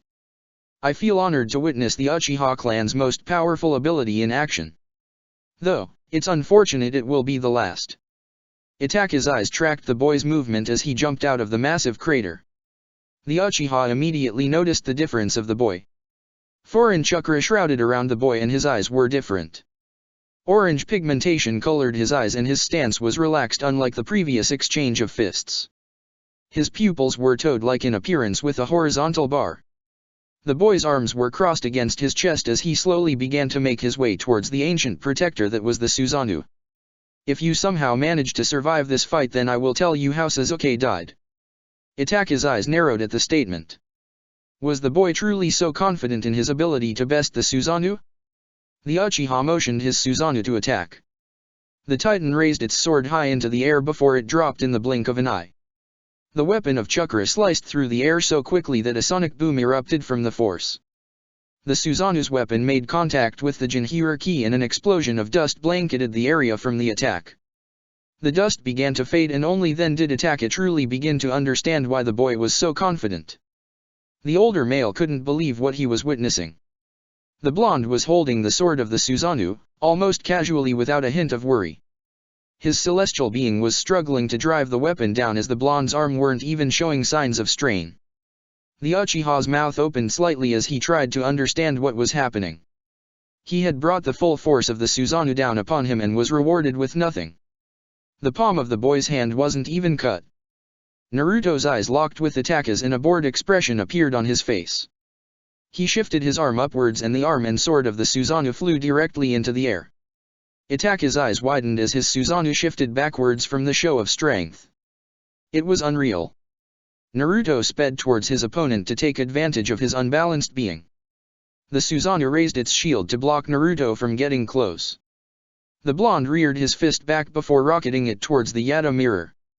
Upon impact, Itachi was shocked to witness the Susanoo actually being pushed back. How? The Yata mirror was capable of negating all physical and spiritual attacks. Itachi grit his teeth as his feet began to dig in the dirt from being physically moved. How much power did the boy possess?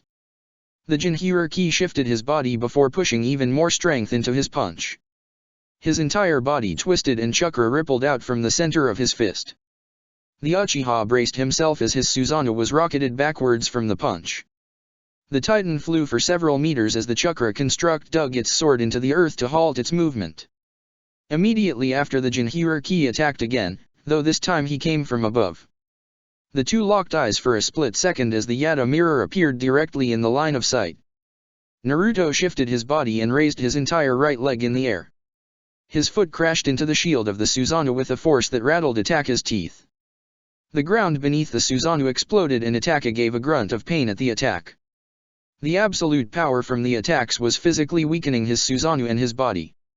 Naruto's foot remained centered on the shield for all but a second before he raised his hand into the air. A Rasengan began to form in his hands before it started to expand in size. The spiraling ball of pure chakra soon grew to the size of a small house. Senpo, Choodama Rasengan. Naruto slammed the gigantic ball of rotating chakra into the Uchiha's construct. The ground exploded out from beneath the Susanoo. Itachi's teeth gnashed together as he struggled to hold up the Yata mirror from the jutsu. The ball of chakra continuously grinded against the shield, forcing the Susanoo even further into the ground. Itachi's body shook in pain and blood ejected itself from his mouth. His body just couldn't handle the amount of punishment that was being bestowed upon him. He gave a grunt of pain as the robes of the Susanoo ripped off, revealing the muscular form of the celestial being. Naruto rotated his wrist 180 degrees and the ball of destruction began to swirl erratically and distort from his action. Wind chakra began to circulate around the overpowered Rasengan before the boy let the jutsu implode on itself. The blonde knew that his sage mode would protect his body from the blades of wind that would erupt. A gigantic explosion rang through the clearing. A mushroom cloud of dust skyrocketed into the air and settled in the entire clearing. The absolute devastation from Naruto letting his jutsu implode on itself was incredulous. The once green forest was now reduced to nothing but earth and soil. A barren landscape of nothing but rock and clay. Once the dust settled, Naruto was standing above the defeated form of Itachi. The Uchiha's Akatsuki robes were shredded and blood ran down his eyes and mouth. His vision was blurry as he stared into the unique eyes of his opponent. Naruto raised a single eyebrow as he gazed at Itachi. He was impressed that the man was able to block one of his strongest jutsus and actually survive. You didn't use Tsukuyomi. Why? The blonde questioned out curiously. He crossed his arms as he stared at the Reaper of the Uchiha. He knew the jutsu was useless on someone like him, but he was still curious. Using such a taxing jutsu that isn't guaranteed to work is foolish. It is not as if my body could handle the strain it would give me. You exploited my illness as well as the weakness of the main Jakyushari non. The Uchiha coughed up blood following his statement. The Jinhuriki proceeded to just stare at the elder male before shifting his weight. Your brother was a traitor. He stated out plainly. He was foolish and naive in his pursuit of power to avenge his clan. And you are to blame. Itaka stared weakly at the blonde for several moments before responding. I protected him. Danzo would have had me kill every Uchiha. I pleaded for his safety. Then you are as foolish as Sasuke. Naruto shook his head. Not every Uchiha was evil in Konoha. Annoying, yes. Only a fraction of the clan was actually planning to revolt. You knew this. Itaka coughed up more blood as he answered the blonde. The Uchiha were corrupted in nature. I was given orders and I followed them. To keep Konoha safe, I would do anything. Naruto stared at the man as he tried to understand the man's reasoning. He couldn't though. The only reason the blonde was truly loyal to Konoha was because of Tsunade. Was this similar to Itaka in the Leaf? His eyes narrowed at the thought. Itaka would do anything to keep Konoha safe. The blonde would move mountains if Tsunade asked him to do so. Perhaps he and Itaka were more alike than he originally thought. You wouldn't question orders. I'm a shinobi. What the village asks, I do. The village comes first. Naruto stared at the man before a wave of anger swept through him. He didn't understand why that statement angered, but he knew that it did. Then you die in vain. The Uchiha line ends today. Itaka closed his eyes as more blood dribbled down his chin. I am not the last Uchiha. There is one other. The male coughed out blood as Naruto paid attention to that information. He goes by the name of Tobi. It isn't his true name. A persona of his. He's the true leader of the Akatsuki. He pulls the strings. He is dangerous. Do not underestimate him. The elder Uchiha warned the younger prodigy. The Jinhuriki clicked his teeth in annoyance. He will fall like you and your brother. Every shinobi has a weakness. The elder Uchiha managed a small smirk at that statement. You speak as if you don't have a glaring weakness yourself. The Akatsuki has eyes everywhere. They know how close Tsunade is to you. A vicious glare pulled on the blonde's features after Itaka's statement. A blanket of absolute malice and evil slammed into the surrounding area. Itaka felt his heart stop for a single moment as his eyes widened at the sheer anger radiating off the boy. Even Tobi's presence wasn't as vile as this. If I have to crush the necks of every single one of you, then I will. No one will hurt what is mine. You all will eventually die. The slaughter begins with you. The crimson eyes of the Kyuubi bore into Itaka's very soul after the boy's statement. A blade of pure wind chakra formed in Naruto's hand. With a single slash, Itaka's head was severed from his body. Blood spurted from the decapitation and the head rolled several feet. The blonde snarled before retrieving the head. He picked it up before plucking the eyes out of the skull and sealing them away. A dead Uchiha was a good Uchiha. He spotted the ring on the man's hand before he plucked it off. He knew that the rings bore some sort of meaning to the group. Kisame has one and Itaka had one. It wasn't a coincidence. The Jinhuriki pocketed the ring before performing a fire jutsu to burn the corpse of Itaka. He stood still for several minutes as he sensed his sensei beginning to make his way towards him. Kisame must have fled after Itaka's was annoying that he would be unable to kill two members today, but there was plenty of time. They were after Jinhuriki's, they'd have to come to him eventually. And when they did he would crush them. Chapter 4, Honey Eyes. Jiraiya stared at the charred corpse that was once Itaka. His expression was grim as he contemplated their next course of action. He and Naruto had already warned the other villages about the threat that the Akatsuki posed. It seemed that the group was now finally making their move. The sage was incredibly proud of Naruto removing one of their stronger pieces. Itaka was not a shinobi to take lightly. The fact his student basically crushed him was a testament to the blonde's power. Yes, Itachi may have been crippled slightly, but Jiraiya was positive that would Itachi had been at 100% that Naruto would still come out on top. It's the teacher's job to believe in their students. Naruto was like his father in that regard. Boy, would it have been a spectacle to see those two fight each other. The older man gave a low sigh and sat up from his crouched position. We should go. Tsunade will want to hear about this. It'll take a couple of hours at max speed.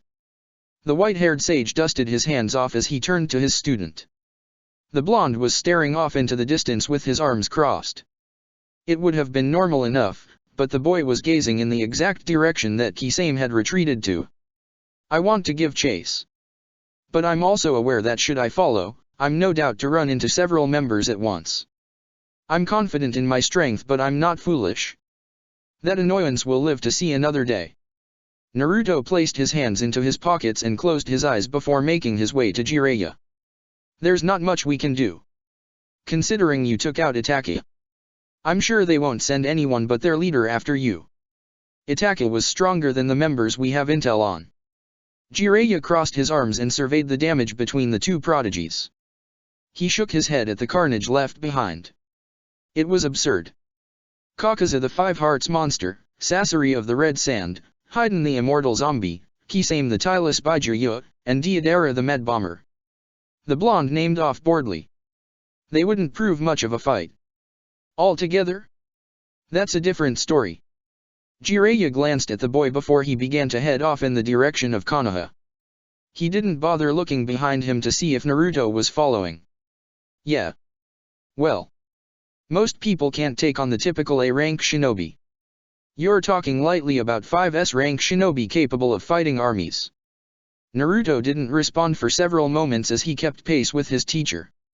I am a one-man army who can take on an entire army. They are of little importance. I am more interested in the leaders of the Akatsuki. Jiraiya glanced back at Naruto in minor shock. Leaders? What do you mean leaders? His student opened his eyes and gazed at his teacher. Itachi told me that there is another man who pulls the strings behind the scenes. An Uchiha. The one who possibly infiltrated Konoha all those years and caused the events that lead to the Kyuubi being sealed into me. It was only inference at this point. The blonde wasn't even sure if his hunch was correct. I can't imagine how strong the leader has to be in order to reign in 6S rank shinobi as rowdy as that bunch. It was worrying that there was yet another layer to this puzzle.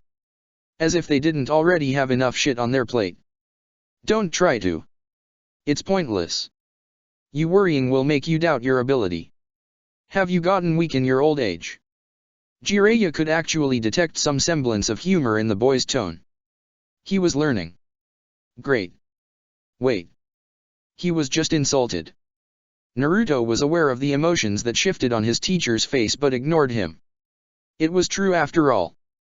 Worrying about the future changed nothing. He just had to get stronger. Jiraiya increased his speed and pushed his body full throttle. The blonde immediately following suit. Naruto did wish to see Tsunade. It had been a long time coming. Almost 3 years. A small, nearly unnoticeable smile etched itself on his face. Break. A beautiful woman with blonde hair sat in a wide-open office. She possessed a unique green diamond on the center of her forehead. Her eyes were closed, hiding her honey-brown irides as she rested her chin on her right hand. In her left she was holding a pen that was being flicked through each individual finger. Tsunade sat at her desk in utter boredom. Being the Hokage was probably the worst thing she'd ever done in her shinobi career. And she had quite literally torn people apart with her bare hands. Right down the middle. 2 whole pieces of a human. Kami she hated being the leader. But it wasn't without its perks. A smirk marred her beautiful face as she reminisced on some of the things she had done during her tenure as the 5th Hokage. From ripping Danzo's heart out to single-handedly stopping a revolt due to how she chose to rule Konoha. Such beautiful misery. 36 shinobi had been put to the sword that day. All because they disliked how she ran the village. It mattered little to the Busta beauty. You either listened or you perished. Her sensei had been far too lenient with his authority. The state of affairs in this village had been appalling. The woman had immediately saw fit to abolish the civilian council. A shinobi village had no need for one. The woman shook her head in annoyance at that. She couldn't wrap her head around why her uncle thought giving power to non-shinobis was a good idea. Tobirama could be an absolute idiot at times. They had protested, but she of course stamped them down ASAP. Tsunade cared not for what they wanted. They'd listen or die. There was no third option. After all, she only took the head because of Naruto. Keeping him safe was her #1 priority. Many had found that ideal to be asinine and had vocalized those thoughts, stating that the village came first over personal feelings. A snort of amusement escaped her at the thought.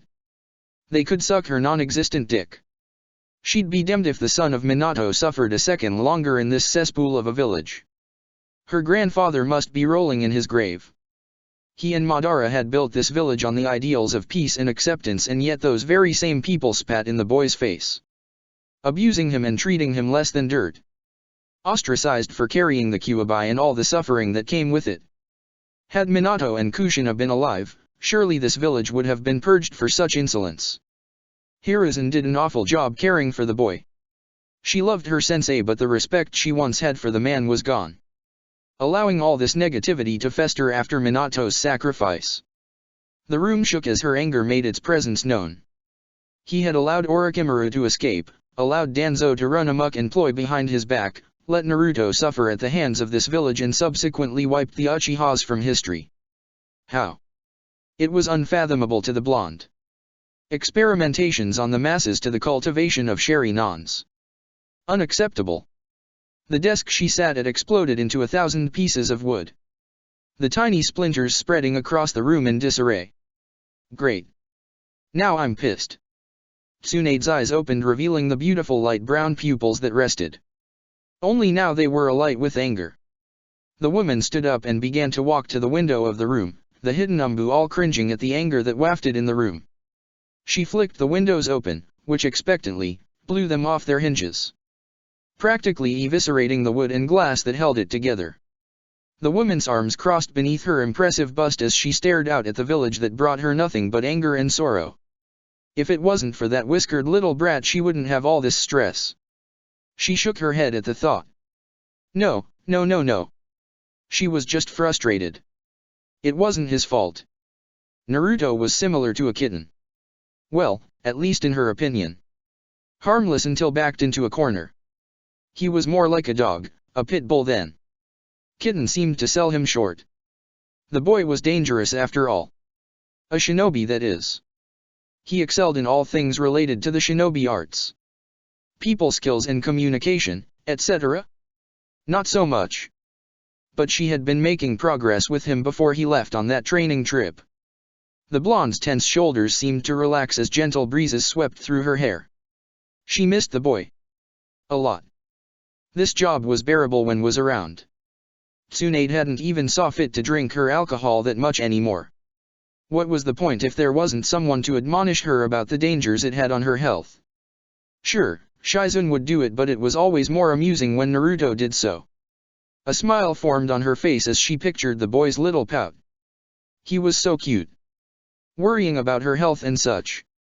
He most likely knew that she drank just to get a reaction out of him. Or did he? That's a thought. Maybe she should ease up on the teasing then. The woman continued to remain still even as the door to the office opened and two familiar faces walked in.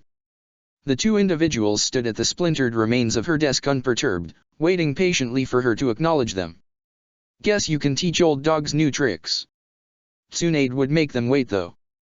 The two elderly individuals were silent as they awaited for their Hokage to address them. They knew that an angry Tsunade was a lethal one. You didn't poke someone who could crush concrete with her fingers and snap chakra metal with her pinky.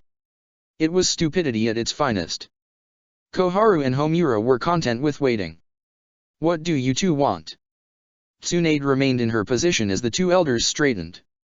There is a matter that the Shinobi Council is unable to solve.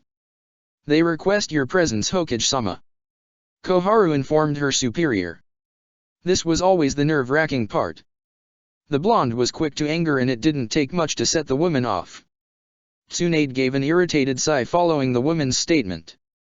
What exactly is the problem that the clan leaders of Konoha and other esteemed shinobi that I've hand-selected, can't solve on their own? The woman's foot began to tap impatiently against the carpet. Homura decided to respond this time. It is because they are physically incapable of solving the matter. All subjects regarding foreign delegates are to be solved by the Hokage. The most we can do is provide input, Tsunade-sama. The elder man responded in a respectful tone. The blonde woman gave another irritated sigh before rolling her neck. Who is the delegate? So help me Kami if this is a waste of my damn time. The two elders winced at the unspoken threat. They were just the messengers. A woman from Tsunagakuer. She has a scroll with the Kazekage's seal. That is all we were told. The woman said it was for your eyes only. Koharu bowed her head to Tsunade after responding. The blonde furrowed her eyebrows before giving a click of her teeth. Let's get this over with. I want to retire for the day. The Busta woman began to make her way to the council chambers with the two elders following behind. It took several moments to reach the double doors of the chamber. Tsunade pushed them open with her eyes closed. She took slow, measured steps as she made her way to the head chair that held the Hokage. She decided to stand still in front of the chair and crossed her arms beneath her bust. The individuals in the room had ceased their conversations when the woman entered. Tsuni opened her eyes as she gazed at each individual. All of the shinobi in the room sat straighter as her eyes swept over each person. Her expression was one of annoyance as she finally made the rotations. Every clan head was in attendance as well as those of who she handpicked to be here. The Nara, Yamanaka, Akimichi, Abarame, Inyazuka, and Hyuga clan heads sat next to one another. Other minor clans such as the Kurama and Heitake were also in attendance. Tsunade gave a short sigh before focusing on Tsum Inyazuka. Tsum, since I like you the most in this entire room, tell me what the hell is going on. I've heard the gist of the situation from the two fossils in the back. So tell me whom. Her eyes bore into the feral woman's eyes who submitted quite quickly by ducking her head. Tsum was happy that Tsunade at least liked her the most. So that was a plus. Of course Tsunade-sama. As you're already aware of, I hope so, a delegate from Suna has arrived. We of the Shinobi Council are unable to discuss and solve matters that involve foreign delegates. We have no jurisdiction on the subject. The woman trailed off lightly as Tsunade's eyes scrutinized her.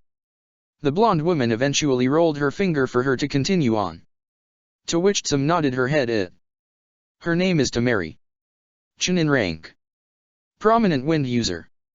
But you may remember her mostly due to the fact that she was one of the foreign shinobi that aided in the Sasuke Uchiha retrieval mission that occurred 2.5 years ago. She is currently waiting to seek an audience with you Tsunade-sama. The feral woman bowed her head in obedience following her statement. The fifth Hokage pursed her lips before making a subtle motion with her pinky finger. Upon doing so, a woman in a cat-themed umbu mask dropped directly beside Tsunade in a crouched position. Go get her. Now. The woman nodded and immediately disappeared to fulfill her task. A minute passed by before a sandy blonde-headed teen entered the chambers. Her ever-present battle fan was attached to her back as the entirety of the room gazed at her. She felt like a rabbit in front of a wolf den. Temari frowned as she gazed at the occupants. She really wanted to clutch her trusty fan right about now, but she'd possibly be cut down. There was some big fish in this room. Kakashi Heitake and Asuma Sarutobi being two of the few she recognized. Hey! You! Come here! Tsunade motioned with her index and middle finger towards the Sunakunoichi. The blonde didn't have all day. She wanted to drink and then take a nap.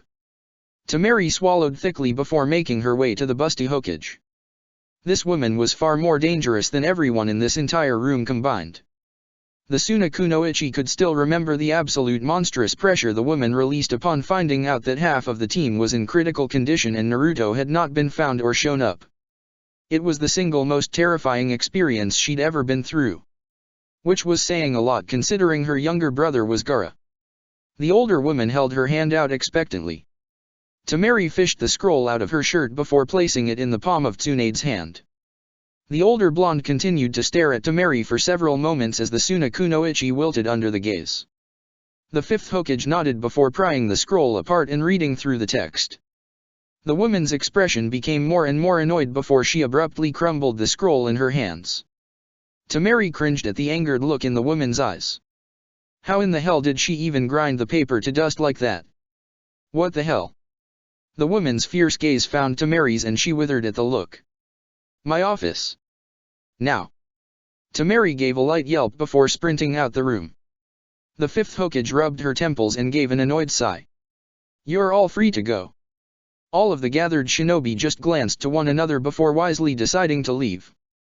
Not one of them was going to even entertain the idea of asking what was in that scroll. She had grinded the paper to dust. With one hand. Do you not understand how insane that is? Not worth the trouble. Not in the slightest. Tsunade began to storm her way to the office. She kicked the door off its hinges, which blasted through the now fixed window that she destroyed several minutes earlier. Tamari jumped at the action as she stood on the broken remains of the previous desk, a new one also replacing the one Tsunade broke. Kami, this woman is insane. The busty Hokage stomped to her chair and sat down in a huff. After several seconds the woman drew in a calming breath and went silent. Her previous ire disappearing instantly. Tamari swallowed audibly as she shifted slightly in place. She was dead. Dead. This is where her life would end. A horrendous stain of guts on the carpet of the Hokage's office. Truly a pity. A person silently made their way to the destroyed window of the office and sat in the open space. The male gave a curious blink and decided to just watch the scene. All the while the two blondes never noticing his appearance. The Umbu noticed him but made no move to inform their leader. The woman was irate. Not much else to say. Through gritted teeth Tsunade began to speak. Tamari-san. Please try to make me understand. I've no patience today. Speak. The woman's eyes were closed and Tamari straightened up. She flinched as the busta woman's chakra began to flare slightly. As you know Hokage-sama, my younger brother Gaara was made the Kazekage.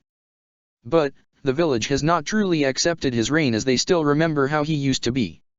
She frowned in frustration after her statement and looked down at the floor, unaware that Tsunade's eyes had opened and now glimmered with sympathy.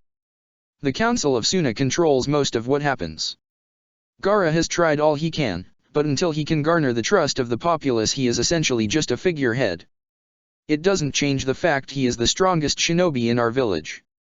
This wasn't his doing. He was vehemently against the idea, as am I.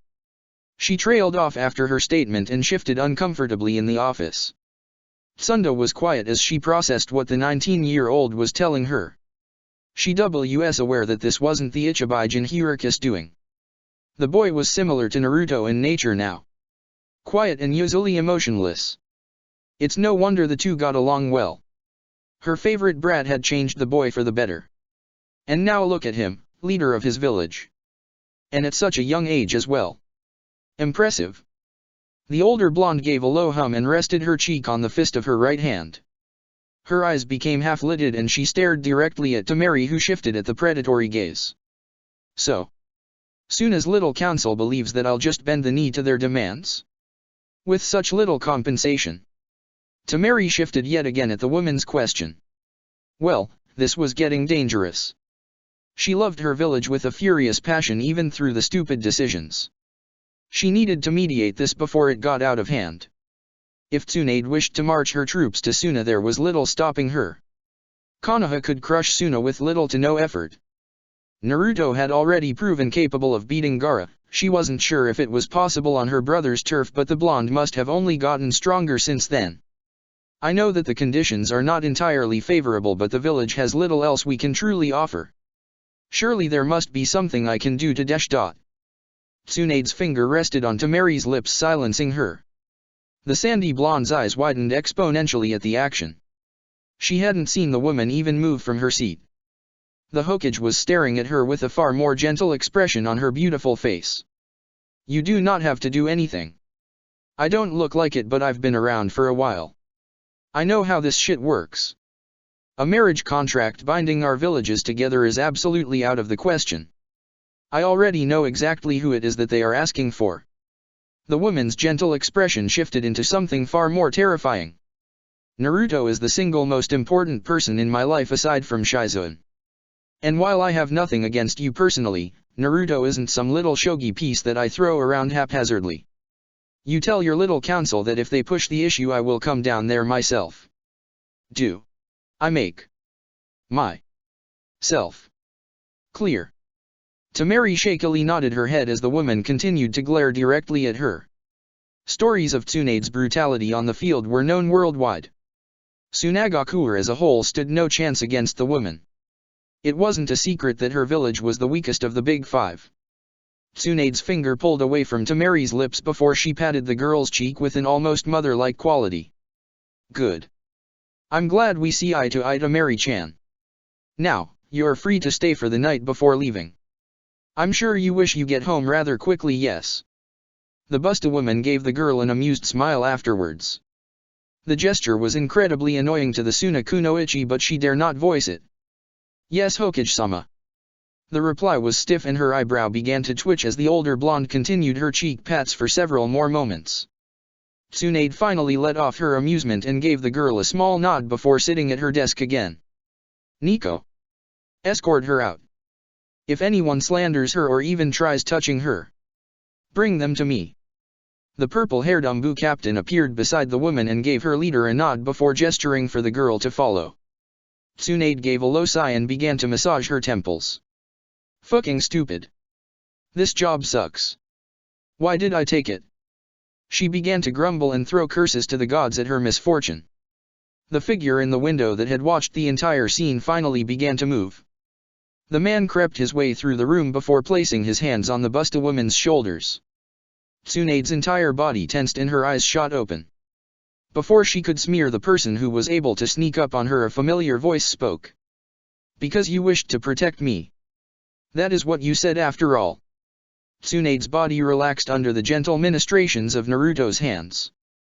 She turned her head to make sure if what she was seeing was true. The woman's eyes raked up and down the boy's body. His hair was longer and more spikier. His face thinning up and his height had skyrocketed. Kami, he must be almost 2 heads taller than her now. He looked good in white. She'd thank Jiraiya later for finally being able to convince him that black wasn't the only color a shinobi could wear. The Busta woman relaxed in her chair and closed her eyes. When did you get here? Better yet, why? You're not due back for another 6 months. She trailed off with a sigh as his hands worked their magic. The Jinhuriki blinked as he massaged the tense and knotted muscles of his aunt. She was wound tight. The boy's eyes glanced at the mountain of paperwork that remained untouched. Seemed she still cared not for the village's proposals. Jiraiya-sensei has taught me all he could. I saw no reason to continue the journey. He began to dig his thumbs into her back as she gave a low moan. We ran into 2 members of the Akatsuki. He stated rather offhandedly. Tsunade immediately broke the massage and stood up from her chair as she inspected the boy's body like a worried mother. The boy didn't react as he let her check every major organ and artery of his body. Where was Jiraiya? Are you hurt? Did you sustain any injuries? Who were they? How many? Are you okay? The questions rapidly spewed from her mouth as she busied herself with checking the boy's abdomen and cheek. He was with me. I'm not hurt. I did not get injured.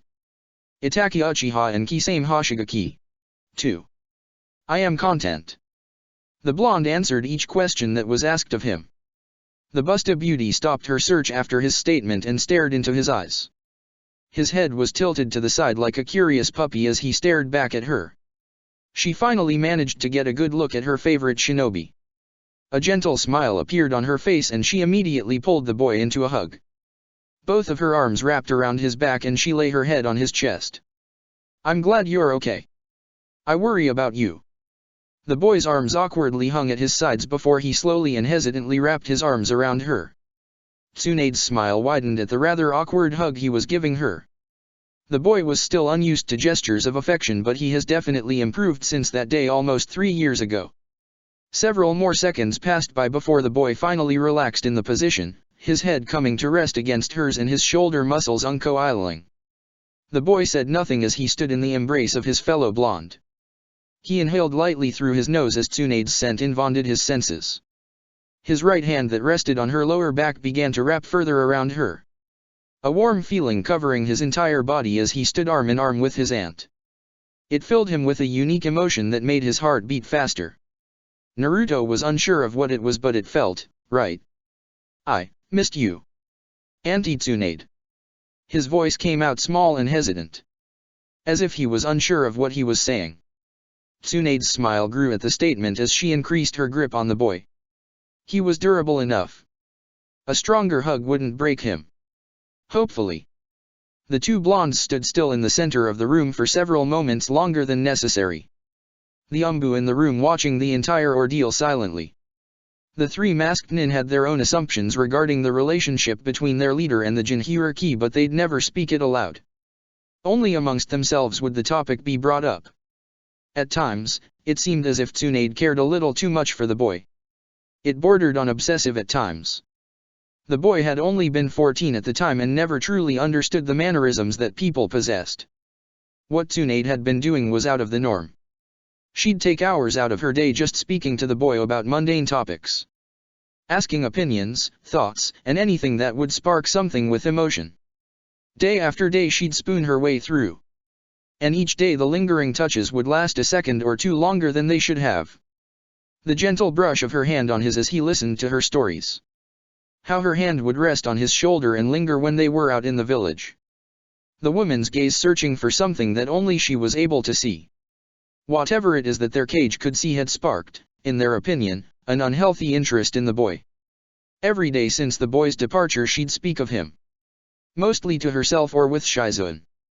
The raven-haired woman would sit and listen each and every time. Never bothered by her master's topic of choice. It was, "I killed Itachi." Naruto's eyes opened as Tsunade lightly pulled away in shock. She stared directly at him as her lips parted slightly. "You killed him." She blinked several times as he nodded his head. He reached into his jacket and pulled out a scroll. "His head is in here. As well as something else." She slowly took the scroll as she processed what had been said to her. It was just baffling. Sure, he had been pretty strong when he left on his trip, but being able to match and not only kill Itachi? How powerful did her favorite blonde get? What about Kisame? Judging by how his eyebrows furrowed and his lower lip twitched meant that the shark man had managed to escape. Doesn't matter. The next time I see him his sword will be in my right hand and his head will be in my left. The Busta woman's eyebrows raised at how confident he was. It almost bordered on arrogant, but she knew that Naruto only spoke truths. If he was absolutely sure that he'd be able to kill the shark man, then she believed him. Doesn't mean she also wouldn't worry either. Tsunade's hands grazed his torso before coming to rest on his cheeks.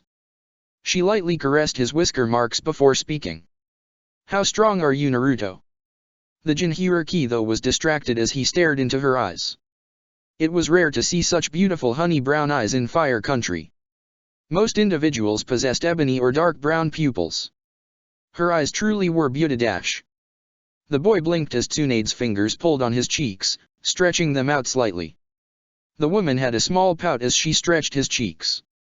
He gave a muffled what? As Tsunade just continued to stare at him. Several moments passed as the woman gave another squeeze before letting go. This was going to be a long day. At least he was here now. Chapter 5, Are you proud of me? Sandaime-sama. Did you know my parents? Blank blue eyes stared directly at Hiruzen following the 7-year-old's question. The boy was almost scrutinizing him. Those eyes. They belonged on some of his most experienced shinobi. The way they surveyed a room. How little emotion lingered in those twin sapphires. The third Hokage's lips shifted before he answered the young boy. I didn't, Naruto. You were one of many orphans that night. Another lie. How many had he told to the boy? How many more would he tell? The old man mentally shook his head at the thought. It didn't matter. The village came first. The mighty tree was destined to prosper. The young boy continued to stare at Hiruzen with an expression that bordered on disdain. The young blonde's fingers curled from the inside of his pants, clawing at the pocketed fabric. A minute of silence followed before Naruto began to leave the room. Hiruzen watched him the entire time with narrowed eyes. Naruto's hand pulled at the knob to the door of the Hokage's office before giving one last statement. A statement that would set course a string of negative events all centered around the blonde. Hiruzen would regret this day with his entire being. Your bottom lip twitches every time you lie. How many more lies will you tell me, I wonder? The door to the office opened and Naruto left the room without another word. Never glancing behind his back. Hiruzen's eyes stared at his desk before glancing towards the portraits of the former Hokages. Was it worth it? Break. So, tell me about your trip. What did you and that old perv do? Tsunade had Naruto's arm trapped between her bust as she led the way through the village. The boy didn't truly mind allowing his aunt to basically take charge. Wherever she chose to go he'd follow. Trained. We visited several other villages. It was interesting. His eyes found hers as he tried to show more emotion. Tsunade gave a proud smile and her shoulders swung side to side lightly. Good. And which did you enjoy the most? She stared directly at his face as his eyes narrowed. His head tilted slightly and he gave a slow blink. I did not mind Kirigakure. The weather was adequate. I have an interest in taking up a sword. Jiraiya-sensei was unable to assist me in that regard. Tsunade raised an eyebrow at the statement. Do you want me to have Nico show you the ropes? The boy blinked before glancing towards her. You don't have to go out of your dash dot. He was cut off as Tsunade placed her index finger on his lips. Her face was stern as she gazed into his eyes. Yes or no? The boy didn't verbally respond and instead just nodded his head at the question. The Busta Beauty continued to stare for several more seconds before smiling and giving a satisfied nod. Good. Nico. The blonde shouted. Draft up a training regime after I test his combat abilities. There was no verbal response but the woman knew that Nico was listening. If not, she'd be punted across the village. Favorite Umbu member or not, everyone was equal. The villagers and shinobi alike gave a wide berth as the two blondes made their way through Konoha's main road. While they may have hated the boy when he was younger, they now feared him. Even after he had practically saved the village from a rampaging Byakuya, their opinions remained the same. Naruto's expression began to shift into one of annoyance as he sensed the negative emotions. This village reeked of sorrow, hate, and anger. He didn't miss this village at all. There were few people in Konoha that he actually tolerated. He most certainly could count them on both hands. Though a vast majority of the populace he was indifferent towards. He didn't care if they lived or died. Tsunade noticed his growing irritation and shifted his entrapped arm. The boy opened his eyes and glanced at her in confusion. Come on. I'm taking you out to eat. You and Jiraiya got here late. I'm sure you're hungry. The boy just nodded his head as the assertive woman continued to tug him along at her own leisure. Afterwards I'll have one of my personal Umbu members go and fetch your former classmates. Kakashi has been wishing to hear of your progress. She glanced at him out the corner of his eye to see if she could spot any minute shifts. The only thing she noticed was one of his eyebrows raising. I find that acceptable. I assume he has continued to up his training. He glanced at her with furrowed eyebrows. The woman just smiled with a small dip of her head. She was aware that the boy didn't mind Kakashi's presence. The Sharingan wielder had been under strict order to maintain his distance from the blonde. Which the man never truly did. What Naruto asked was usually answered in vague ways as to not stir the Umbu that would frequently overlook their interactions. So for that, he got bonus points in her book. The blonde closed his eyes as Tsunade led him to their destination. Several minutes passed by before the woman eventually came to a stop. Naruto slowly opened his eyes and his eyebrows raised at where his aunt had chosen to eat. Ichiraku's. The woman had a small grin as her other arm flourished in the air. Ta-da! Ramen. The boy just glanced at her before nodding his head. This is acceptable. Tsunade frowned in annoyance before dragging him inside the establishment. It had been Kushina and Minato's favorite restaurant. At least that's what Jiraiya told her. When she was brought back to Konoha, the first thing she chose to do was take the boy there and eat. The food was actually pretty good. Ramen wasn't her first choice when it came to dining, but it definitely wasn't disappointing. The two blondes sat at the center seats of the small family-owned business. Tsunade let go of the boy's arm as she swiveled in her seat to face him. The woman rested her arm on the counter as her cheek rested against her enclosed fist. So, did you get me any gifts? You have missed my birthday twice after all. A sly smile adorned on her beautiful face. The boy's eyes finally sparkled with an emotion and his head turned towards her and he gave her a nod. The boy reached into his jacket and pulled out a tiny black box. Tsunade's lips parted slightly at the decorative box. The design was absolutely gorgeous. Adorned with intricate gold streaks that meshed beautifully with the ebony color. It was designed to look like waves crashing against a shore. Since you gave me the Showdame's necklace all those years ago, it only seemed logical to get you one. His voice tampered off as his eyes glanced at the box, avoiding eye contact. Tsunade wanted to squeal. It was so cute. He was being bashful. Another step in the right direction. Judging by how intricate and beautiful the box was, she could only guess how much he spent on it. It's beautiful, Naruto. She gently grasped the small box from the boy and cradled it in her hands. He wet his lips as his foot began to bounce against his stool while his fingers began to tap on the counter. I bought it in Kirigakure. It cost almo. The senju hushed the boy from speaking. She didn't care how pricey it was. The price is irrelevant. You went out of your way to give me a gift. That's all that matters. The boy glanced at her silently before shifting in his seat uncomfortably. Tsunade opened the box and her eyes widened at the jewel that glistened under the light of the small restaurant. A lime green peridot in the shape of the Uzumaki clan's symbol with a gold chain piecing it together. Each individual link in the chain was crafted in the shape of an infinity symbol. Her eyes could also make out small engravings around the jewel, but she couldn't quite understand what they meant. Were they seals of some sort? They looked vaguely familiar. He got me a jewel with my birthstone. Her smile softened as a lone tear threatened to fall from her eye. She gently took the beautiful necklace out of the box and held it between her hands. It was so beautiful. The amount of work and craftsmanship that had to go into making this must have cost him so much. It is to your liking, yes. Naruto's voice came out uncertainly. She looked on the verge of tears. Did he make a mistake? Was it the wrong choice? He assumed that her birthstone along with their Uzumaki clan symbol would fit nicely. The woman all but launched herself at the boy as she gave him a fierce hug. His eyes widened at the action and he was forced to brace himself lest he topple to the ground with the woman in his arms. From his seated position her breasts were all but suffocating him. Naruto ignored it though. He had grown used to it long ago. To my liking. Naruto, I love it. She pulled away from the boy, freeing him from his prison. The boy shook his head lightly and gave a slow blink. Tsunade proceeded to put on the necklace, flushing her hair out behind her as she did so. The lime green jewel coming to rest just at the valley of her breasts. How do I look? She gave a sly grin as she shifted her weight to one hip, cocking it out and making a rather sultry expression. She pushed her chest out and gave the boy a wink. Naruto's head cocked to the side and his eyebrows furrowed. You look beautiful.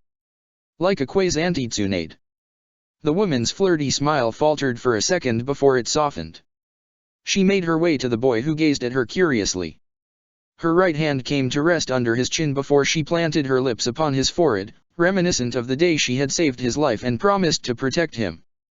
Naruto froze at the affectionate gesture, his lips parting slightly as Tsunade eventually pulled away and returned to her seat. The boy's cerulean pupils watching her the entire time.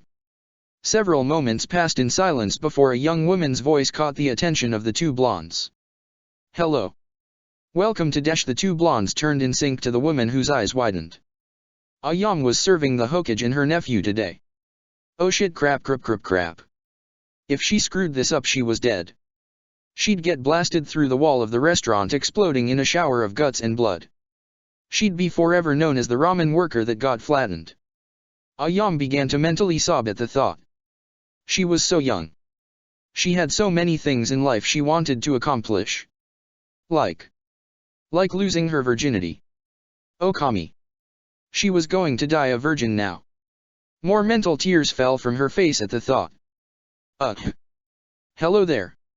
Followed by a metallic ding of the metal bell that was used when orders were being called out. Ayame gave a startled yelp as Tsunade's amused gaze found hers. Yeah. Ayame-san correct? We're here for some ramen. Ayame blinked in slight shock at the question. You know my name. Tsunade's smirk morphed into a grin before pointing to her name tag that hung off her apron. Ayame just gave an embarrassed laugh as she rubbed the wooden spoon in her hand. Of course you do. Forgive me, Hokage-sama. The ramen waitress bowed her head after her statement, to which Tsunade just waved off with a chuckle. It's fine. 2 misos please. Ayame gave a salute and a wide smile and began to work on the order as if she hadn't made a fool of herself. Tsunade just shook her head with an amused smile at the young woman. Naruto watched the young woman retreat before turning to his aunt. The people fear you. His placid statement made her turn towards him with a raised eyebrow. They've always feared me. She answered rather lackadaisically. The boy slowly nodded before resting his cheek against his palm. His eyes slowly closed as he responded. More so than usual. What has happened since I've been away? Tsunade pursed her lips as she began to drum her fingers against the countertop in a rhythmic pattern. I've made sure that the village knows that I am the leader. Many were skeptical when I was brought back and inaugurated.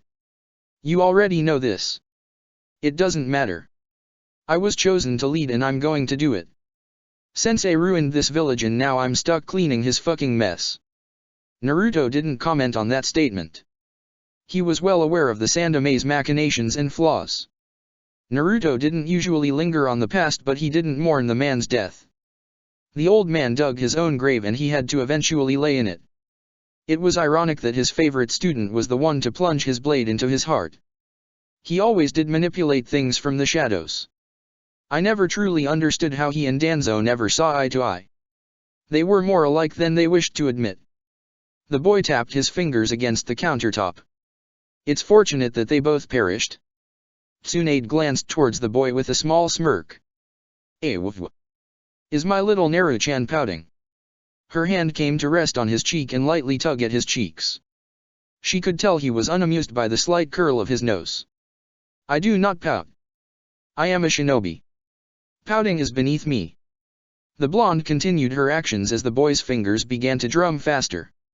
Why do you do this? His cerulean orbs found hers and the woman grinned. Because I care about you. Showing emotion is good even if they're negative. You're not upset. So what's the harm? She lightly stroked his whiskers with her thumb following the statement. His annoyed expression disappeared following the statement and he averted his eyes from hers. 2 misos for the lovely couple. Ayame's voice interrupted the two as she plopped both bowls on the wooden counter with a smile. Tsunade's hand retreated from the boy's face a little too quickly. She swiveled on her stool before staring at Ayame.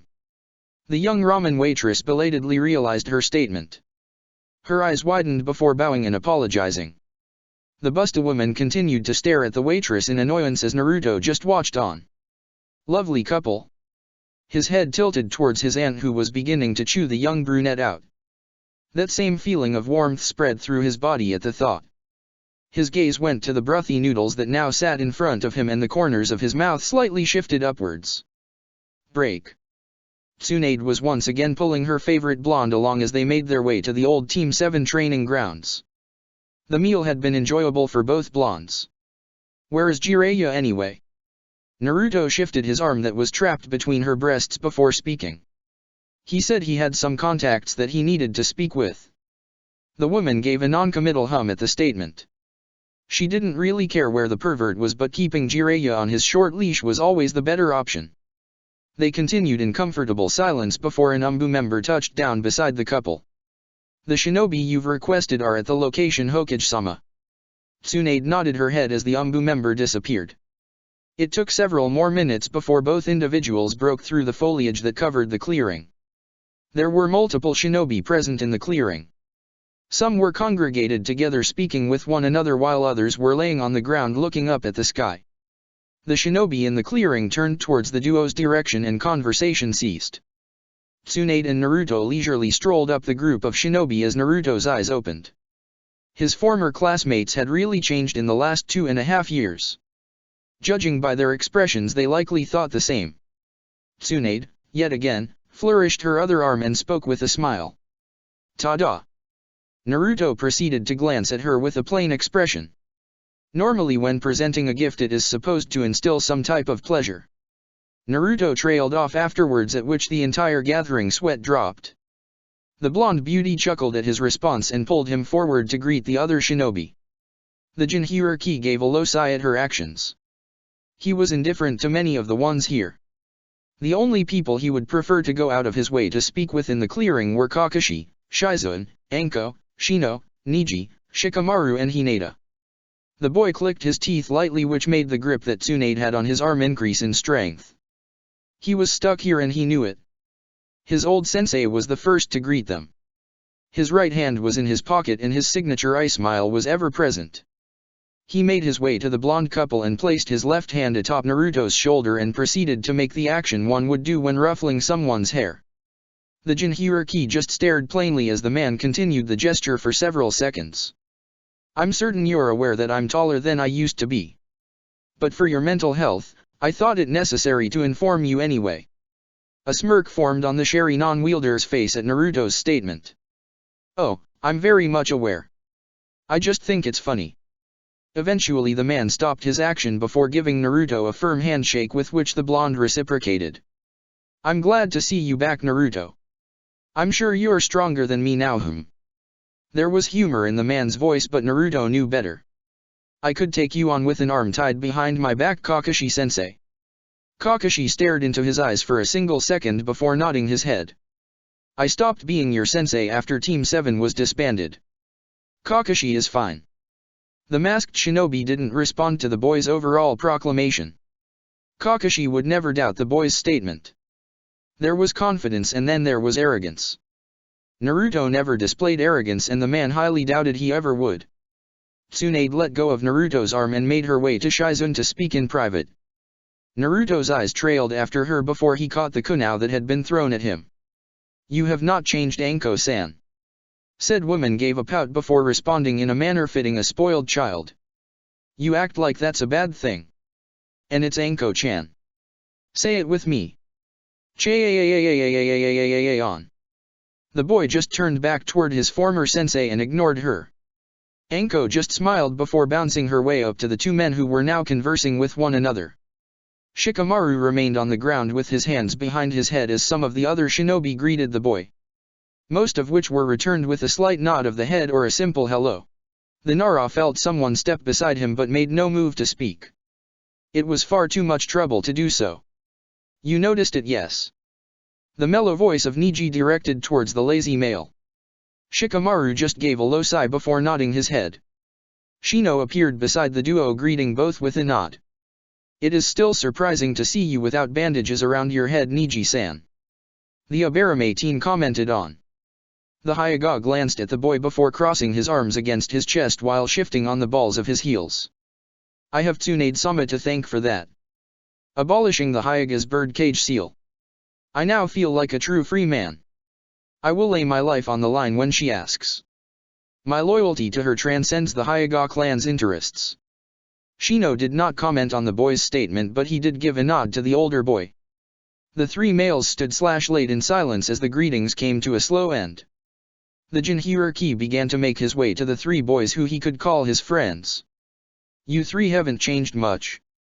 He glanced at each with a slight raise of his eyebrow. Shikamaru gave him an annoyed grunt but didn't speak.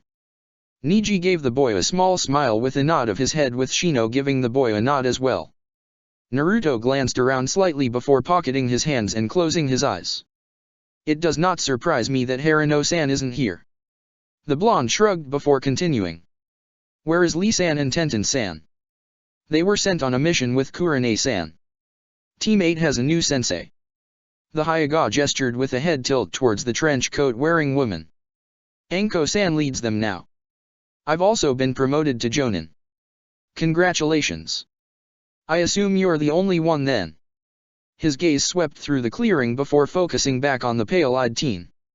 Neji gave an affirmative nod at the question, to which Naruto just hummed it. We're all actually Chunin now, Whiskers. A feminine voice stated. The female wrapped her arm around Naruto's shoulders before leaning on him. You've gotten tall as hell. Naruto glanced at Ino before sighing. You dress like Anko-san now. The blonde teen just gave the boy a toothy grin following his statement. You'd be right about that one. She says to use my sex appeal to my advantage. Why? Do I look good to ya, Whiskers? She gave a flirty wink as her body practically coiled around his. The boy's eyes narrowed slightly before he detached himself from the girl. You are a beautiful woman, Ino-san. I'm certain one day you will find someone who will keep up with you. Ino gave a slight pout at his not-so-subtle rejection. You wouldn't even entertain the idea of a date with me, Naruto. She tilted her head at the boy, genuinely curious at his answer. The girl was unaware of the attention she had brought upon herself after asking the question. Honey brown eyes had been watching the interaction since it had started. Tsunade's face was blank as she listened to the conversation between the teens. Naruto gave a low sigh and began to walk away from the small group. Ino watched the boy leave with a confused expression. Was it something I said? She glanced at the other boys who knew Naruto the most. Shikamaru's expression shifted in annoyance before answering. You make him uncomfortable, Ino. Troublesome girl. The boy sighed afterwards. Ino gave a small frown before looking at the other two for confirmation. Niji and Shino just proceeded to nod at Shikamaru's answer. What? How? That doesn't even make sense. Your personality can be overbearing. Naruto-san prefers his privacy and you were one to always invade it. It is only logical that you make him uncomfortable. Shino adjusted his glasses after his statement, which served to only confuse her more. Bulletin but. Anko does the same thing. How is it any different? She flailed her arms slightly in confusion. Because you are not me? Anko slapped the girl on the back of the head following her statement. Ino gave a yelp of pain as she rubbed her head. Let's just say you aren't similar to him like I am and leave it that. The purple-haired woman removed the senbon from her mouth before pointing directly at Ino's face. If you push it, I'll scoop your little eyeballs out and force-feed them to you. Got it? Anko fiercely glared following her statement, causing Ino to nod shakily. The snake summoner stared for several more moments before nodding her head. Naruto silently made his way to the decently sized lake that sat at the edge of the training grounds. He stopped at the edge of the lake next to a voluptuous young woman with long navy blue hair. The woman's eyes were closed, hiding the pale white eyes that every Hyuga possessed. Both individuals were silent as they stood within arm's length of one another. You have grown into a beautiful woman, Hinata-san. The blonde stated as a gentle breeze swept through the clearing. Hinata's hair gently swayed from the current of wind before glancing at the boy with a small smile. Your compliments are always a breath of fresh air. Her hands clasped behind her back before her gaze shifted back to the water. You've grown into an incredible man, Naruto-kun. Your parents would be proud. The sincerity in her voice made the Jinchuriki shift uncomfortably, though he made no move to leave. He gave a small sigh before responding. It's what Auntie Tsunade and Jiraiya-sensei tell me. Though I'm hard-pressed to truly believe it myself. I've accomplished little compared to my father and mother. Hinata gave small hum following his statement. You became a Chunin after 6 months of being an active duty shinobi, would have dominated the entire Chunin exams finals had it not been for the invasion, single-handedly beat the Ichibai Jinchuriki after he transformed and mortally wounded Orochimaru's right-hand man. The girl gave a sly smile before continuing. You sell yourself short. You've done things that most shinobi couldn't achieve in their entire lifetime. All in 1 year, no less. I'm sure you've done even more during your trip with Jiraiya-sama. The beautiful woman placed a comforting hand on Naruto's shoulder as she continued her speech. You need to stop comparing yourself to your father. He was an incredibly talented man, but so are you, Naruto-kun. She gave a soft smile before removing her hand. The Hyuga began to walk away as she gave one last statement to the blonde. You told me that if I wanted to stand up that I'd need to fall down first. The blonde teen furrowed his eyebrows as he stared at his reflection in the water while contemplating the words he had spoken to the shy girl so many years ago. Had he truly started to compare himself to his father? Jiraiya and even Tsunade had told him that Kushina and Minato would be proud no matter what he did in life. Naruto had only assumed they said that to give him something to strive for. He was a shinobi, yes, but what for? To protect Konoha? The blonde shook his head at that. He didn't necessarily care about the village. Well, the people ate least. If not for the village, then what? To reciprocate his aunt's desire in protecting him. Naruto gave a small frown at the thought. Illogical. He was aware that Tsunade was among some of the strongest shinobi in the elemental nations. His aunt was perfectly capable of protecting herself. It's not as if he couldn't protect her without being a shinobi. Naruto's eyes narrowed at the crystal blue water. He was a shinobi, and that was that. You didn't just hand in your headband after accepting it. You live as a shinobi and then die as one. Naruto glanced behind him towards the large gathering of shinobi for a second before pocketing his hands. When your mother was your age, she wanted to run away to a backwater village and disappear. She had told Minato that, fighting for what you believe in didn't change the world for the better. On some level, I truly agree with her. Naruto didn't verbally respond and continued gazing into the pool of water. This world has always been dark. One good deed doesn't make us better people. I've killed hundreds if not thousands of people during my years as a shinobi. The blonde's hands balled into fists as his expression tightened. The newcomer continued speaking, well aware of the boy's emotions. Your father thought differently, Yano? Always wanted to see the light in this dark world. Always striving for something more than himself. His hands were stained with blood after the war. So many men, women, and children slaughtered at the hands of the Kiroi Senko. Your father was only 20 when he ended the war with Uegakuer. Tsunade gave a shake of her head and moved closer to the boy. She stood beside him as she gazed at the pool of water. He always struck me as a naive man with far too much talent. He thought people could be changed. For the better at that. Kushina disagreed with him. She went silent following the statement and enjoyed the simple breeze on her skin. Why? His voice was quiet and soft. She knew exactly what he was asking, but she wanted him to truly express it. Why what? She watched as his nose curled in annoyance before he spoke again. Why are you telling me this? Tsunade crossed her arms beneath her breasts before speaking. Because, you and your mother were very similar. She didn't want to be a shinobi, but she was the Kyuubi Jinhiriki. It's not as if she had a choice in the matter. Sensei was a shrewd man. The older I get, the more my distaste grows for him. She ignored his perplexed expression. I know you, Naruto. I know your mannerisms. I know what makes you tick, and I generally know what's on your mind. She was right, Yano. The woman was referring to Hinata's statement. Naruto frowned before closing his eyes. It doesn't matter if she was right or not. No one ever asked me what I wanted. No one ever answered my questions. She detected the slight pitch in his tone. The boy's hands crossed. No one cared. So why should it matter now? Tsunade gently reached out and grasped the boy's dominant hand. Naruto watched as she turned his hand over, the palm facing towards the sky. Her finger pointed at the veins in his wrist before she began to speak. If this artery is severed horizontally, then what is the outcome? The blonde stared at his aunt in confusion before answering. If the right amount of pressure isn't applied, then you bleed out without proper medical care. The blonde woman gave a small nod before trailing the finger down the length of his wrist and arm. But if it is severed vertically? The boy just tilted his head before answering. Pressure is irrelevant if proper medical care isn't distributed. The damage is more severe due to how many veins are damaged. The medic gave another nod before she trailed her finger to his chest and rested the digit over his heart.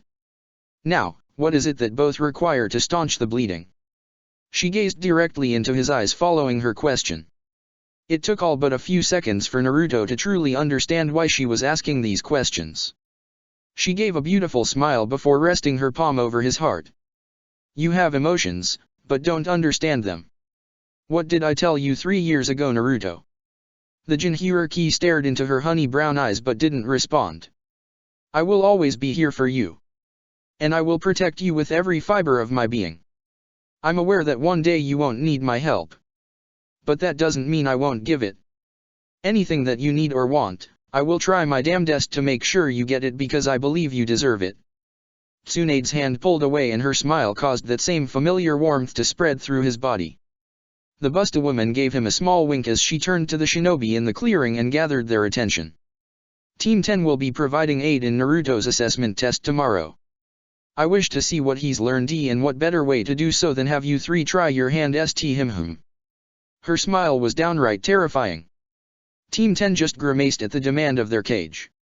The boy had already been stronger than them when he left the village.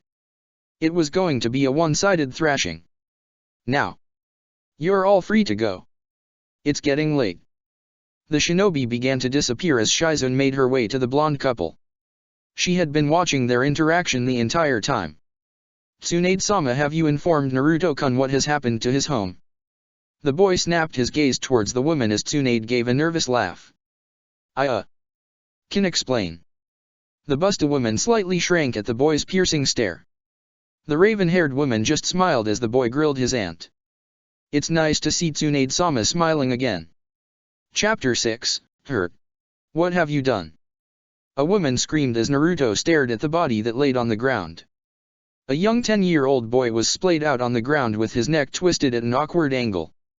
The boy's eyes were blank and unfocused as a small amount of saliva pooled from the boy's mouth. Naruto stared at the woman who was kneeling over the boy with indifference. He threw a punch at me. I responded in kind. His face remained blank as the woman glared in anger at him. Her eyes were bloodshot as tears cascaded down her face, ruining her makeup. He's dead. You've killed . The woman was silenced as 3 Umbu members appeared in the area. A woman with a cat-themed mask placed her hand over the woman's mouth before disappearing with her. A young man with a long, black ponytail glanced at the boy whose neck was twisted. His head shifted towards Naruto before picking the now-deceased boy up in his arms and disappearing like his partner. An Umbu member with silver hair touched down in front of Naruto and towered over him. The blonde stared blankly into the eye holes of the unique dog-themed mask. The Umbu captain kneeled before the boy before placing his hand atop the boy's head and speaking in a blank tone. The strong thrive and the weak perish. Which will you be, Naruto? Break. Tsunade sat in a private booth with a cup of sake in her left hand and a pen and pad in the other. Naruto had retired to the Senju compound after she explained what happened to his home. It wasn't her fault she destroyed the dilapidated home. It was practically falling apart to begin with. She at least saved all his belongings and stored them in the compound ahead of time. He had been far more tame after the explanation, so it was a win-win.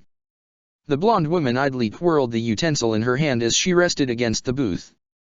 Too many things had happened today.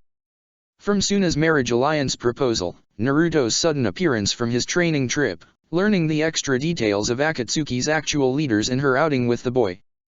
That last one was actually enjoyable. She gave a low sigh as she rested the pen against the table and rubbed the bridge of her nose before downing the glass of alcohol. The alcohol providing her with that comfortable sensation she had become so accustomed to over the years. She had grown so used to drinking large quantities that the taste had grown similar to that of water. It no longer affected her like it once did, but it was familiar and calming. The presence of a familiar individual sat down across from her in the booth. Tsunade kept her eyes closed and rested her head on her left fist. She truly didn't want to deal with Jiraiya at this moment. Things between them had been tense for 2 decades now, and Tsunade doubted their relationship would ever mend itself. The Busta woman gave a low sigh before acknowledging her old teammate. What is it, Jiraiya? Don't waste my time. I have several things I want to get done before this night ends. The white-haired man pursed his lips and idly began to scribble in his notepad. I'm sure you do, Haim. The statement caused Tsunade's jaw to clench and she slowly opened her eyes. Those twin pools of honey gazed at the sage with venom present. Jiraiya ignored the venomous stare and continued speaking. The brat told you what happened. The blonde continued her feast glare before responding curtly. Yes. He did. If that's all you came here to say, then you're welcome to leave now. Jiraiya continued to scribble into his pad, contemplating his next words.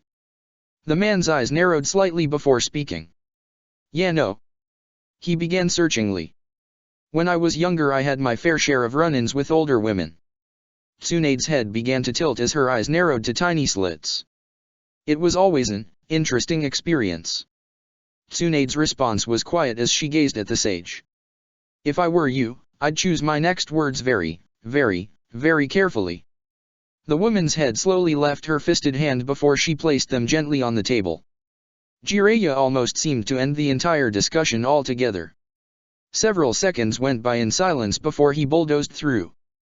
They were usually just flings and dash dot. The man never finished his sentence as the entire table was crushed by Tsunade's palm. The shards and splinters of wood rocketing out in the bar. Several shinobi and other patrons shielded their faces as the sharp pieces of wood assaulted them. Who do you think you are, Jiraiya? Tsunade's eyes slowly met his as her anger began to boil over. I'm not going to sit here and be judged about my personal life by someone like you. The blonde slowly stood up and crossed her arms together as her glare became ferocious. You had your chance 20 years ago and like always, you fucking blew it. You don't get to be bitter. You don't get to be angry. You don't have the right to judge me. Jiraiya's fist slowly clenched at the words before responding harshly. I did what I believed was best for us. Tsunade's arms unraveled themselves as she gave an incredulous laugh. That's just it, Jiraiya. It's always about you. You're selfish. Everything you've ever done in your life was for you and you only. Before the man could reply, Tsunade stomped the ground beneath her, forming a small crater. Don't you dare try to fucking deny it. I was always just some trophy for you to be able to show off. You've never respected me and you never will. The white-haired sage stood up from his seat with an angry visage. I was always there for you when you needed me. You always make me out to look like a bad guy. Why do you continue to hate me? Tsunade clenched her fists in anger as she tried to calm herself down. She oh so badly wanted to grind his body into the ground and stomp on his ribs. But she willed herself to physically calm down. It would do her no good to attack Naruto's mentor. Tsunade's angry visage disappeared as she inhaled deeply. Her hands unclenched and a bitter smile formed on her face. Jiraiya. I ran out of hate after Nawaka was killed. You need to grow up. We're not kids anymore. What we had is gone and it's never coming back. I've moved on and I'm finally happy again. The only thing keeping me from crushing your skull with my bare hands is the fact that he would be upset. The woman's bitter smile disappeared and a small frown marred her face. You don't get to choose what you think is best for me. Move on, Jiraiya. The blonde woman disappeared immediately after as the entire bar sat in shocked silence. The white-haired sage stared at the ground bitterly before he too disappeared after several seconds. Break. Naruto sat in the room that Tsunade had prepared for him with Itaka's Akatsuki ring in his hand. His blue eyes inspected every inch of the ring as he took notice of the several unique seals that adorned the item. It was the work of a master. Truly incredible work indeed. Only an Uzumaki would be able to create such a complex design. The blonde inspected the ring for several more moments before he felt a pull on his chakra. He blinked slowly and noticed that he was surrounded by several projections of other individuals. He slowly stood up as every single pair of eyes locked onto him. Naruto's gaze met each and every single stare before settling on the man who possessed the unique Dojutsu. It seemed the ring was a way of communicating with the other members. If he understood the seals correctly, then there was someone here whose chakra they all connected to. Naruto was no gambler like his aunt, but he'd take a bet on it being the man with a Rinnegan. He recognized almost every single person in the room. The only individuals he didn't recognize was the Rinnegan wielder, the woman who stood behind him, and the man with the spiral mask. He couldn't see if the man had the Sharingan, so he was unsure if this was the Tobi that Itaka spoke of. It appears that Itaki is in fact dead. Naruto's cerulean pupils left the leaders before settling on the woman who stood behind the man. She possessed an incredibly unique eye color as her stoic gaze met his. Naruto's hands found their way into his pockets before he finally acknowledged the leader's statement. Jiraiya-sensei had informed me of his time during the Second Shinobi War. How he stayed in a megakure and taught 3 orphans how to survive on their own. It is an interesting story. One he would tell many times. Naruto's gaze continued to bore into Konan as he continued his speech. He told me he taught a boy who possessed the legendary eyes of the Sage of Six Paths. The Rinnegan. A young red-haired boy with a timid personality. Despite Konan's stoic gaze, she was becoming unnerved by the boy's stare and his words. It reminded her far too much of Nagato's puppets. There was little, if any, emotion in those blue orbs. The boy also knew far too much information already, it would seem. But, you are clearly not that little boy. Sensei said that the 3 orphans died. A young boy with orange hair and a young girl with lavender hair. Yahiko, Konan, and Nagato. It could be a coincidence after all. But we are shinobi. We do not believe in coincidences. The puppet of Yahiko gave a small, nearly unnoticeable frown as he stared at the Kyuubi Jinhiriki. Your words mean little to me. I am God. Your death will usher in a new era of peace. Naruto's face shifted to one of annoyance as his gaze remained on the only woman in the Akatsuki. So much power in a man with foolish ideas. Peace? In our world? Do you truly believe in those words? Konan's mouth shifted into a small frown after the boy's words. It doesn't matter if I truly believed them or not. I have the power to shift the world and I will do so. Collecting the Baijuyu is the first step. Naruto's eyes finally left Konan's before settling on Pain. If a man says something enough times he will start to believe it. You mistake me for a simple man. I am God. Naruto shook his head with an annoyed frown before replying.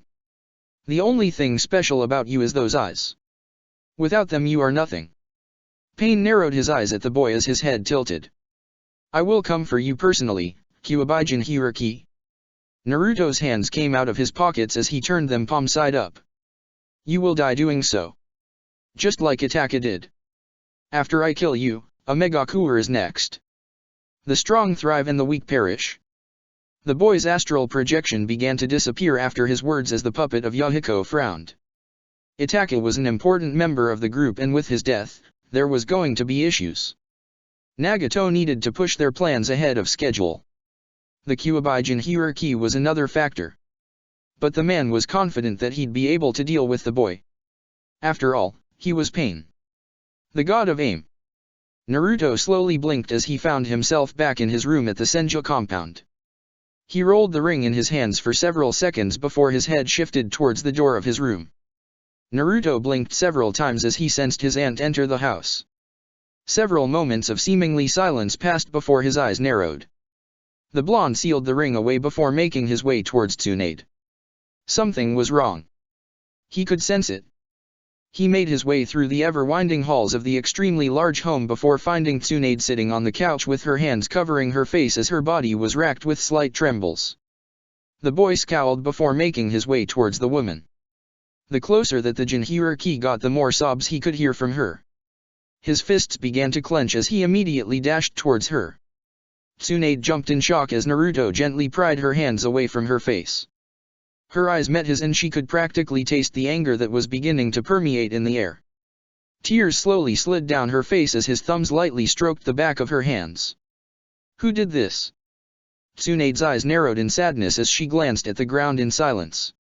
She may not particularly like Jiraiya, but if she told the boy then he would fly off the handle.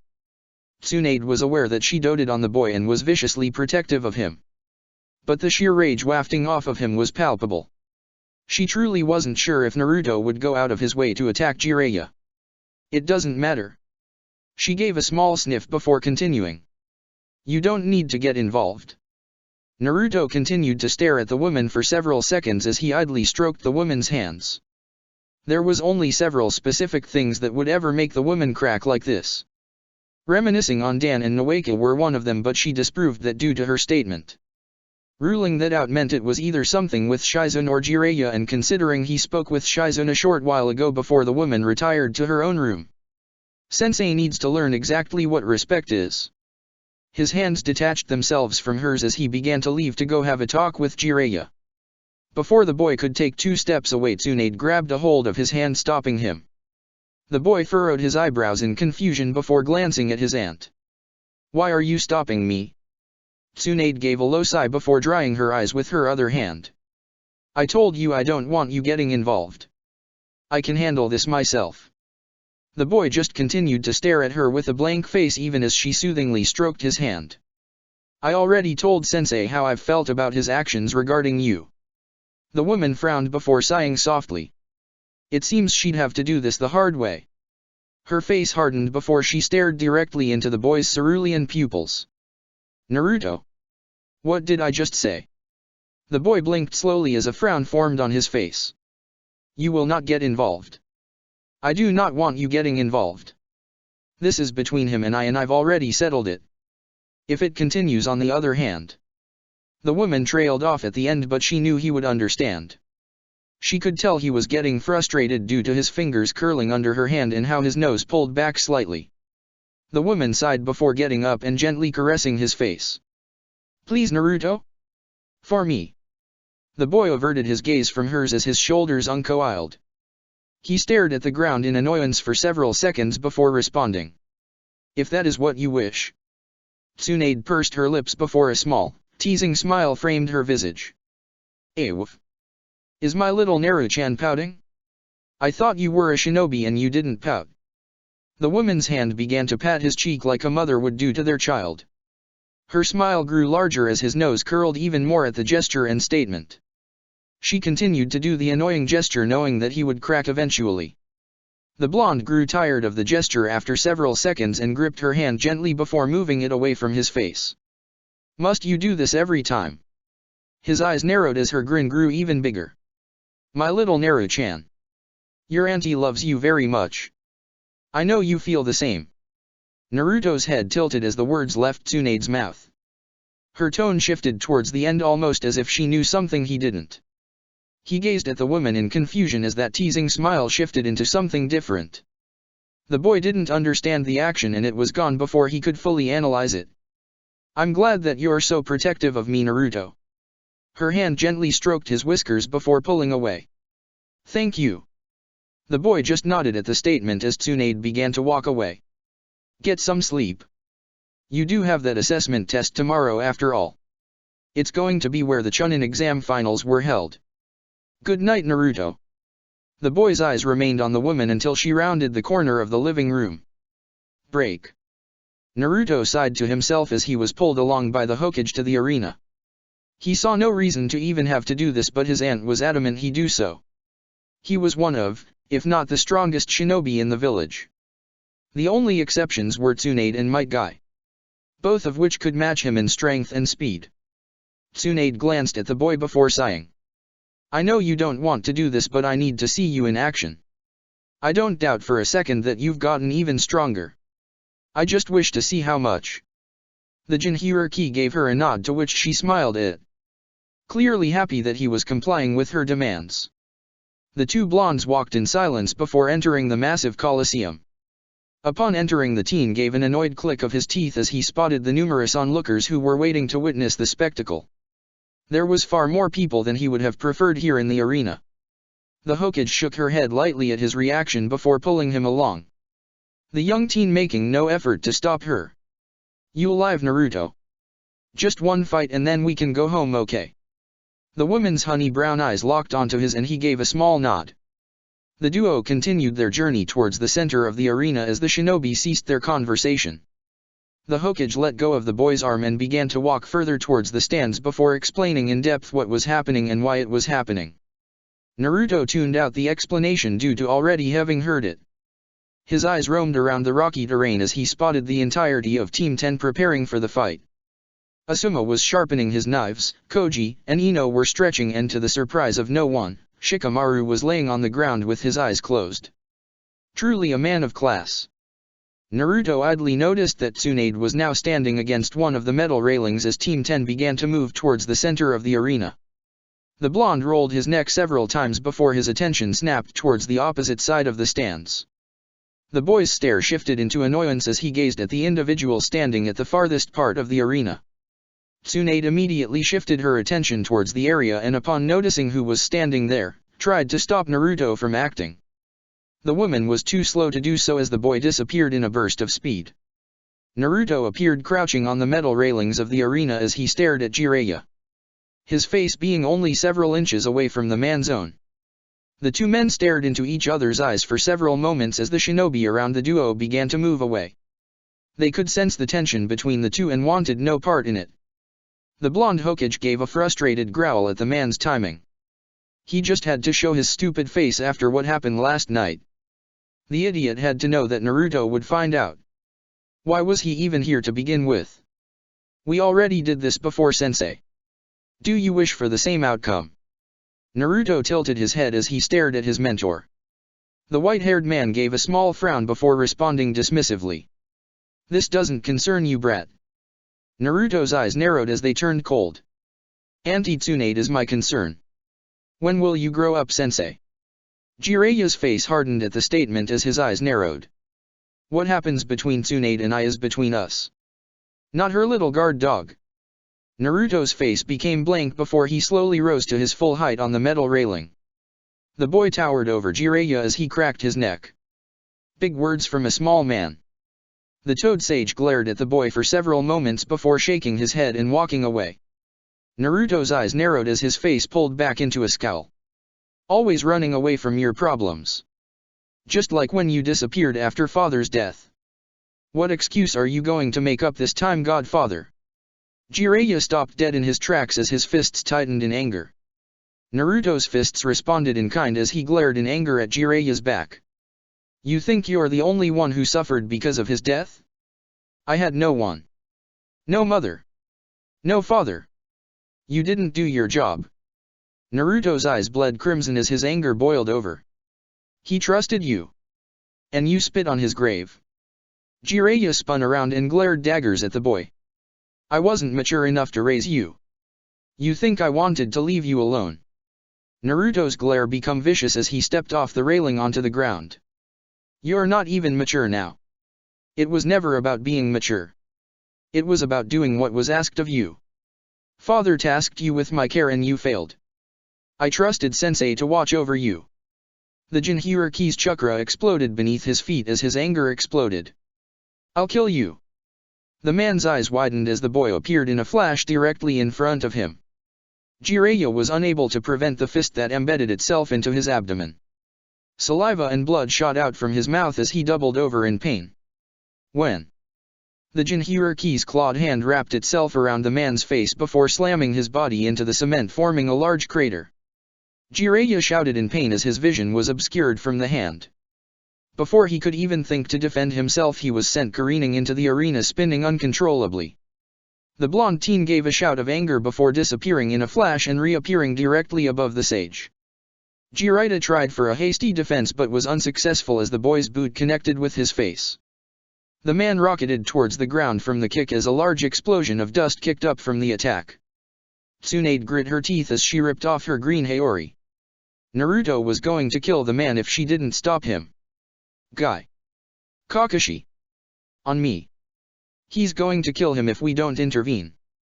Kakashi and Guy sped towards Tsunade as she leaped over the railing and dashed towards Naruto and Jiraiya. Make sure you take this serious. He's liable to cause severe damage. The statement caused both men to glance at each other before nodding. Kakashi pulled his headband up, revealing his matured Sharingan as Guy opened the fifth gate. Guy immediately appeared before Naruto as he blocked the kick that was heading towards Jiraiya's skull. The sheer strength from the kick being blocked made Guy give a low grunt. The two men locked eyes for a split second before Guy was forced to duck from an attack from behind by one of the boy's clones.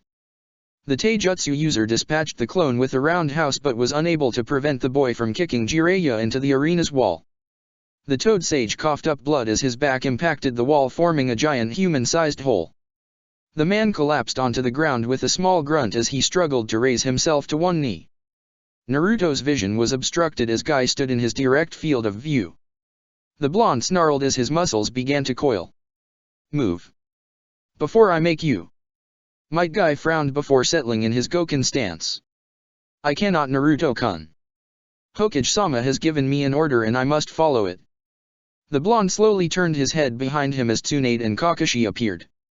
His mouth began to pull back, revealing his sharpened canines, and his fingers curled in agitation. Why? Why do you protect him still?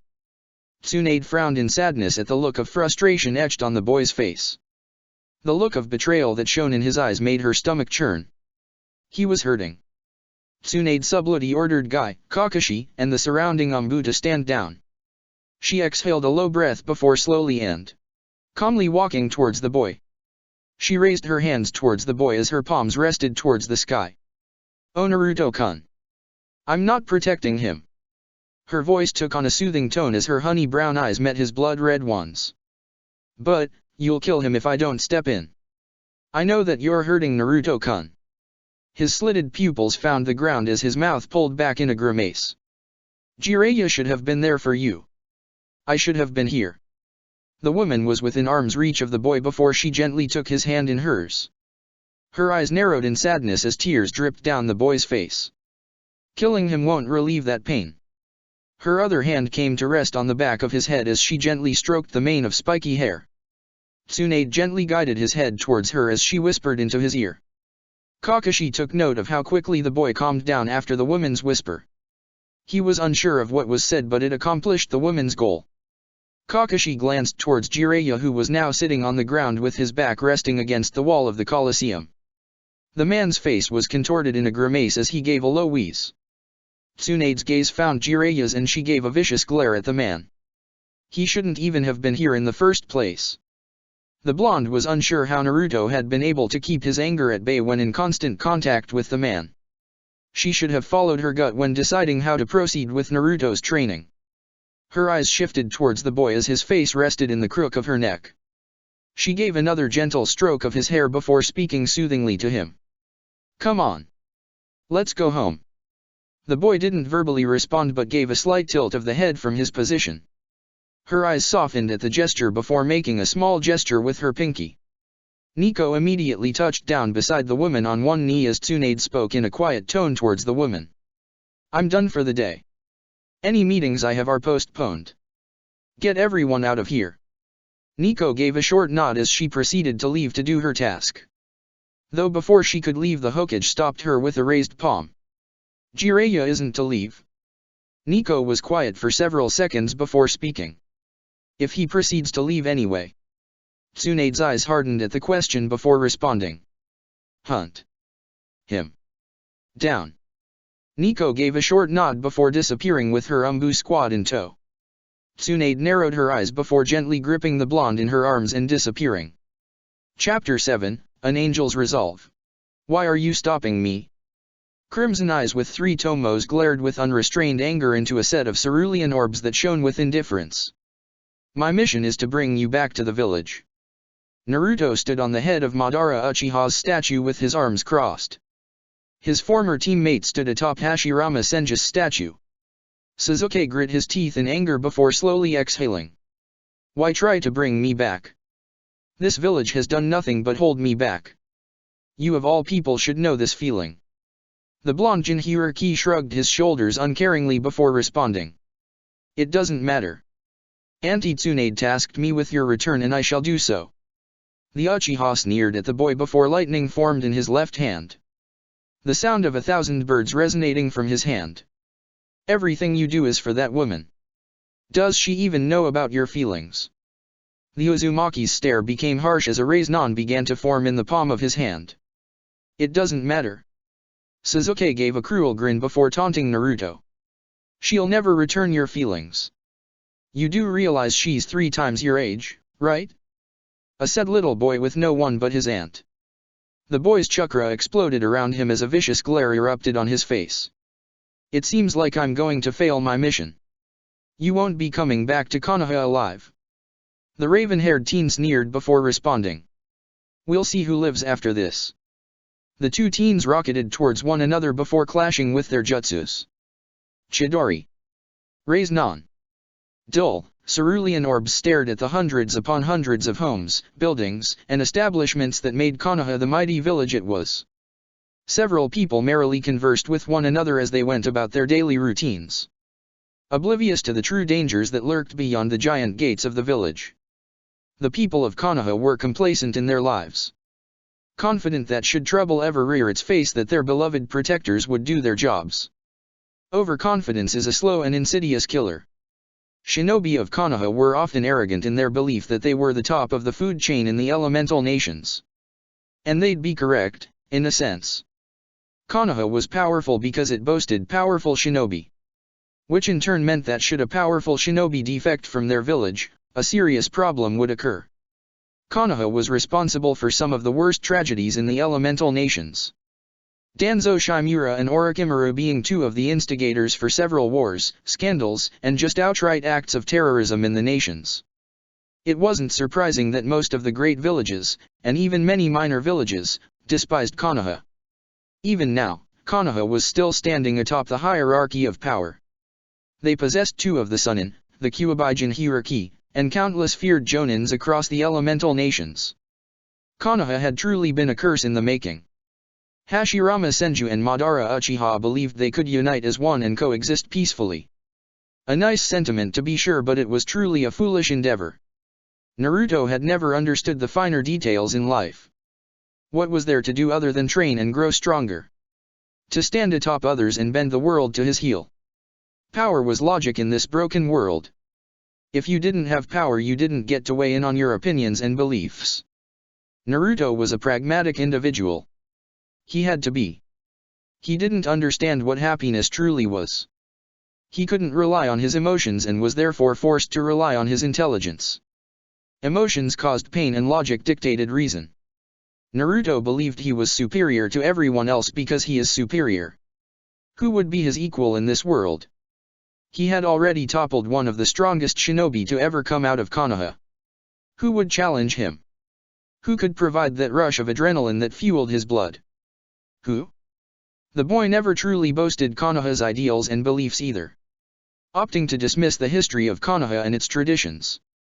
He never wore the headband on his body either. A headband that depicted your loyalty to your village was incredibly important to shinobi. It showed your love for your home. But Naruto didn't love this village. The exact opposite actually. He hated it. Despised it. If it fell tomorrow, he'd feel nothing, as if he would feel anything other than apathy or anger in the first place. The majority of this village spit on his parents' sacrifice. He had to suffer for an action he didn't commit. Idiocy. Konoha had changed for the better under his aunt's reign, but it didn't change the overall vibe that the village gave off. Peaceful? Happiness? Joy? Naruto's head shook slightly at the thought. What was the feeling of happiness? His aunt had tried to explain it to him, but it just never truly made sense. How was he supposed to determine the value of happiness when stuck in a cesspool of self-loathing individuals who thought torturing a child was their only option for comfort? This village was the epitome of sorrow and rage. Hate and fear hid behind a facade of happiness and serenity in this village. Was Naruto loyal to Konoha? He was loyal to Tsunade. She was the Hokage and therefore logic dictates he was loyal to Konoha. But would Naruto act on his own free will to benefit Konoha for the better? Absolutely not. He didn't kill Itachi because the man was a roguenin of the village. He was killed because he was a direct threat to himself as well as Tsunade. The entirety of the Akatsuki were a direct threat to the both of them. Which is why he was going to crush them beneath his feet. Naruto tilted his head as a gentle breeze swept through his unruly mane of spiky hair. He acknowledged the other individual who now stood beside him just slightly out of reach but made no move to interact with them. It had been several weeks since his rather explosive reaction on his second day of returning to Konoha. He had made sure to avoid Jiraiya due to the sheer anger that would ignite from deep within him. Did Tsunade-sama inform you of the marriage contract that Suna proposed a few weeks back? Naruto slowly blinked at the question before glancing at the individual beside him. He remembered Temari and Tsunade speaking to one another but hadn't truly paid attention to the entire conversation. He did know that Temari was stressed about the overall situation though. Naruto didn't know it was about a marriage proposal. One that involved Temari of all people? Gaara would never use his sister as a political tool unless backed into a corner. Gaara must be struggling to grip his hand around the throat of Suna's counsel. He mentioned something about it when I visited Suna during my training trip. The boy placed his hands into his pockets before staring down at the village. The person beside him gave a low sigh before responding. Makes sense on why she's been so distant lately. Troublesome. Naruto glanced at Shikamaru with an eyebrow raised. You two have been courting. The lazy Nara glanced at the boy before reaching into his vest and pulling out a pack of cigarettes. The boy slowly began to tap the packet against his palm as he stared down at the village. I wouldn't say we were courting. Just talking and getting to know each other. The blonde teen eyed the small packet of cigarettes with interest before speaking. You smoke now? I believed it to just be residual residue from being around Asuma all the time. The boy gave an annoyed sigh at the question as he began to unwrap the plastic surrounding the package. He slowly fished one of the sticks out of the packet before placing it in his mouth. Before he could take his lighter out of his pocket, the blonde Jinhuriki gripped the end of the cigarette and lit it with a simple application of Katon Chakra. Shikamaru nodded his head in thanks before inhaling a decent amount of tobacco and slowly exhaling the substance out. Kurane-sensei hates it. Always nagging about how it's bad for our health. As if we're not shinobi, risking our lives every day. A cigarette harming my health is the least of my worries right now. The boy gently positioned the stick on the corner of his mouth and rubbed the back of his neck. You're also changing the subject. Naruto eyed the boy out the corner of his eyes before shrugging lightly. Temari seems out of your league. The fact Gaara is her brother and is the Kazekage is another factor. Surely Auntie Tsunade has stressed the danger of what you're doing. The Nara went silent for several moments before placing his hands into his pockets. I'd never jeopardize my position in Konoha. Tsunade-sama is far stricter than the old stories about her state. But you're avoiding the overall subject again. Shikamaru glanced at Naruto with a knowing look as he blew out another plume of smoke. The blonde narrowed his eyes and shifted his position. Temari is a beautiful woman. But I am not interested. You know exactly what I'm talking about, Naruto. The boy sighed in annoyance at the statement. Suna's counsel would have disappeared had Auntie Tsunade accepted the scroll. Gaara may have changed his ways, but his people are walking a thin line. The boy's eyes met Shikamaru's before continuing. Auntie Tsunade would have me march on their soil before it came down to that. She's avoided bringing it up because it wouldn't happen. The other cages need to realize that she won't bend the knee. The Nara nodded at the blonde's statement before rolling his neck in annoyance. Sounds like a war is coming. The blonde shrugged his shoulders before speaking. If you mean the Akatsuki, then no. A threat to all of you. An annoyance to me. Shikamaru debated on his response to that statement.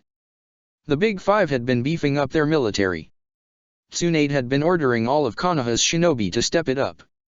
She demanded nothing less than perfect, and any who opposed were stripped of their rank. If Shikamaru was being honest, it seemed like she wanted a war. IWA has been moving past its borders. Skirmishes are breaking out between them and Kumo.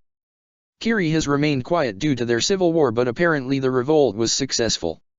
Shikamaru eyes his friend to gauge his reaction, and like always, the boy was relatively static. Naruto shrugged at the response with an uncaring vibe. IWA is irrelevant. Onoki is far out of his prime and isn't a threat. His two Jinhurikis loathe him as well.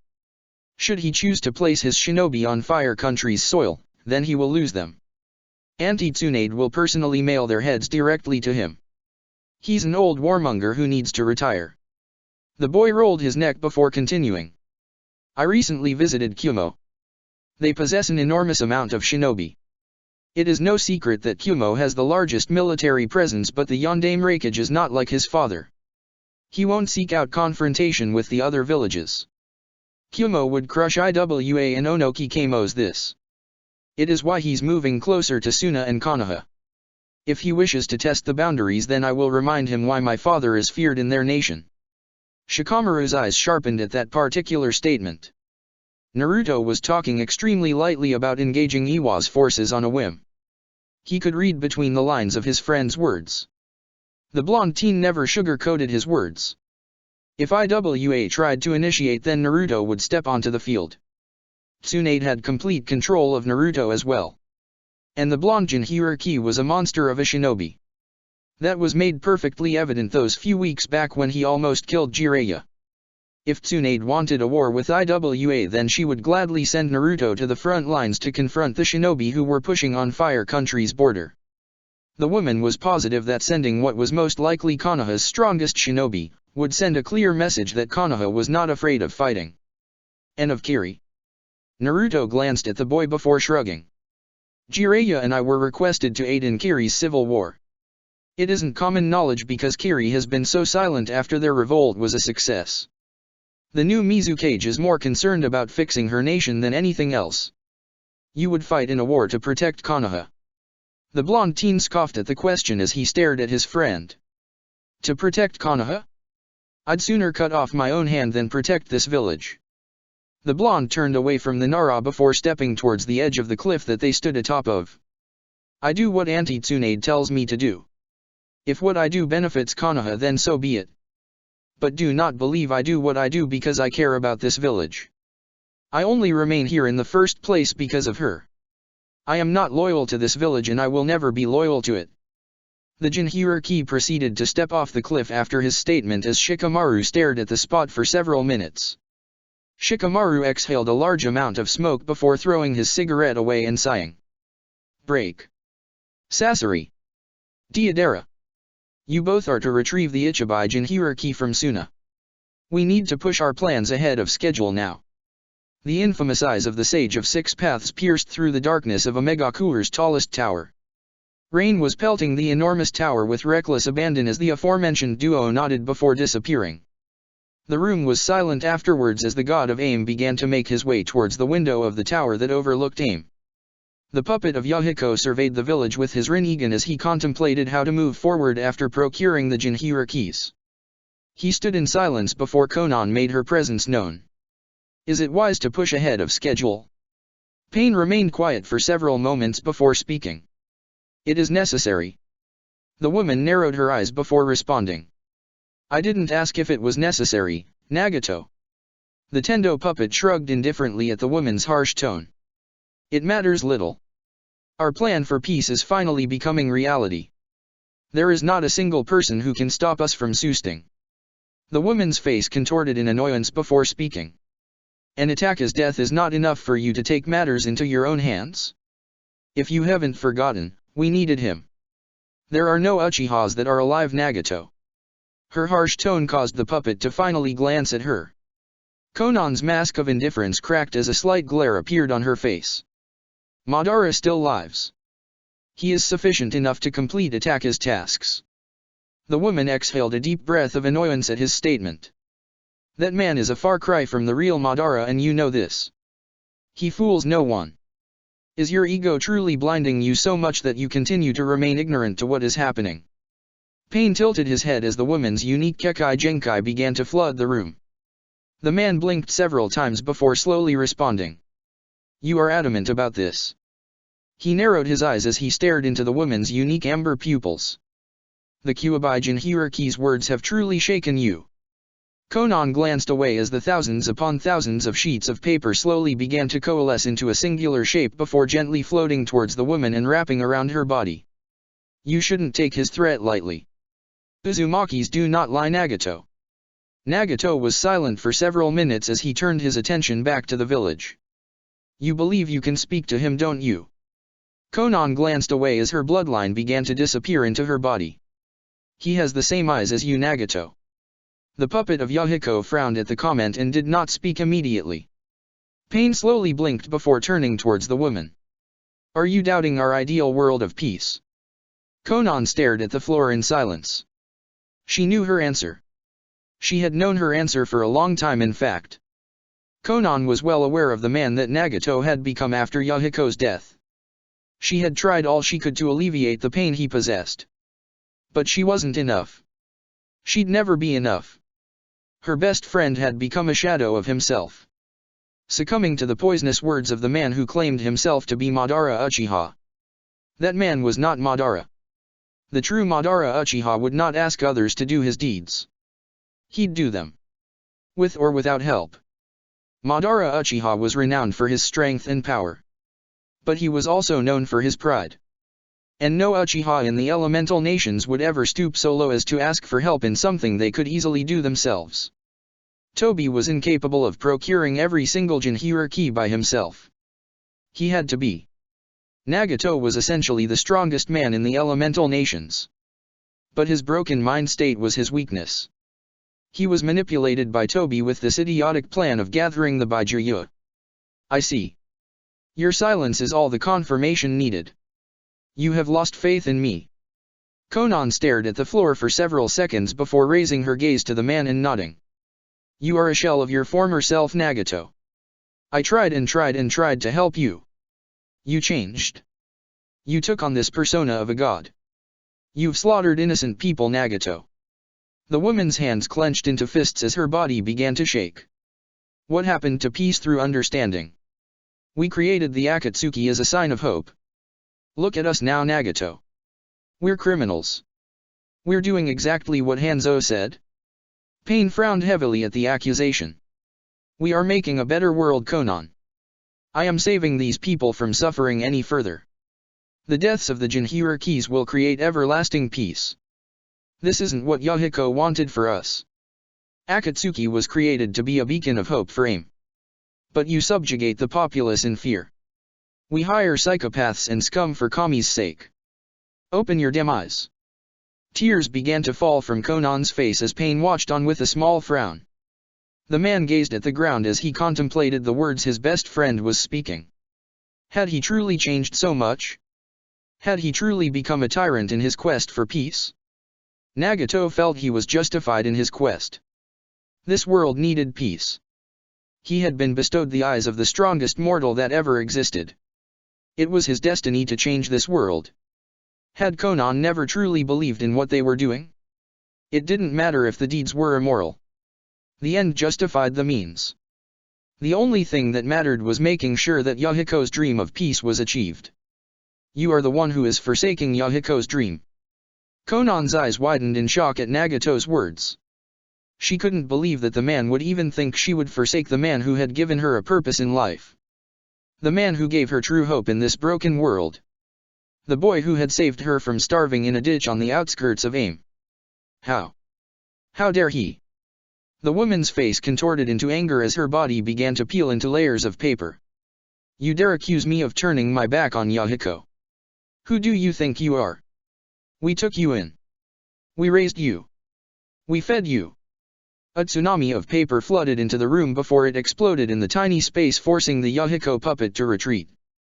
The top of the building disintegrated as several thousand explosive tags released in the air. Pain landed on the adjacent tower of the building as he stared at the giant plume of smoke that was now rising from the building. Konan's attack had leveled the entire 30-story building and turned it into rubble and ash. The puppet glanced towards the sky as the rain began to fall faster and harder. The puppet of Yahiko frowned in confusion before staring at Konan, who was now floating directly in the sky with an expression of fury. I've stood by your side for the past 20 years. I've watched you kill people just for questioning you. Even now, you parade Yahiko around like a fucking doll. He deserves to be laid to rest. The woman's eyes narrowed before she raised both arms in the air with her palms facing the sky. Her action caused Nagato to widen his eyes in shock. Surely she wouldn't use that jutsu. I've stood by your side long enough. I won't sit by any longer and let you do as you please. If I die, then so be it. The rain began to slow in its descent as Konan's chakra spiked.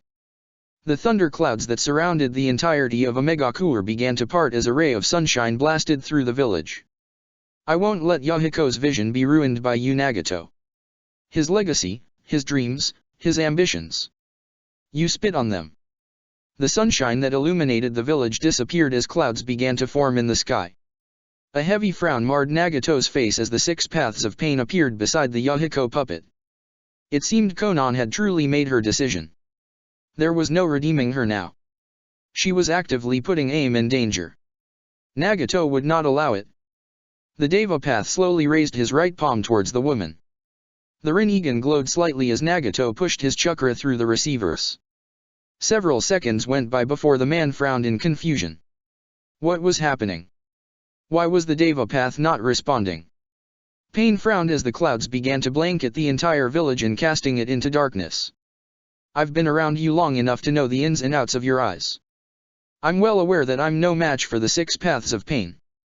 But I'm never unprepared. Pain stared at the woman for a single second before Nagato's eyes widened. If I die, then at least I die with the knowledge that I tried to make a difference for the better. Nagato grit his teeth as he stared at the paper clone of Konan who stood atop the machine that kept him alive. His body was too weak from being connected to the Gadamazo. He had sent the 6 paths of pain to Tendo because of the threat that Konan's jutsu proposed.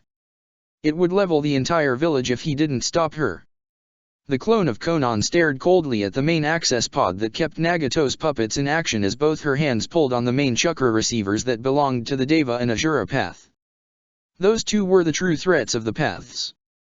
The rest of the group were mainly support types. The 6 paths relied heavily on the Naraka and Asura paths when in actual combat. Negating the 2 strongest paths was her best option. Nagato glared at the clone of Conan that stood on the main pod across the room.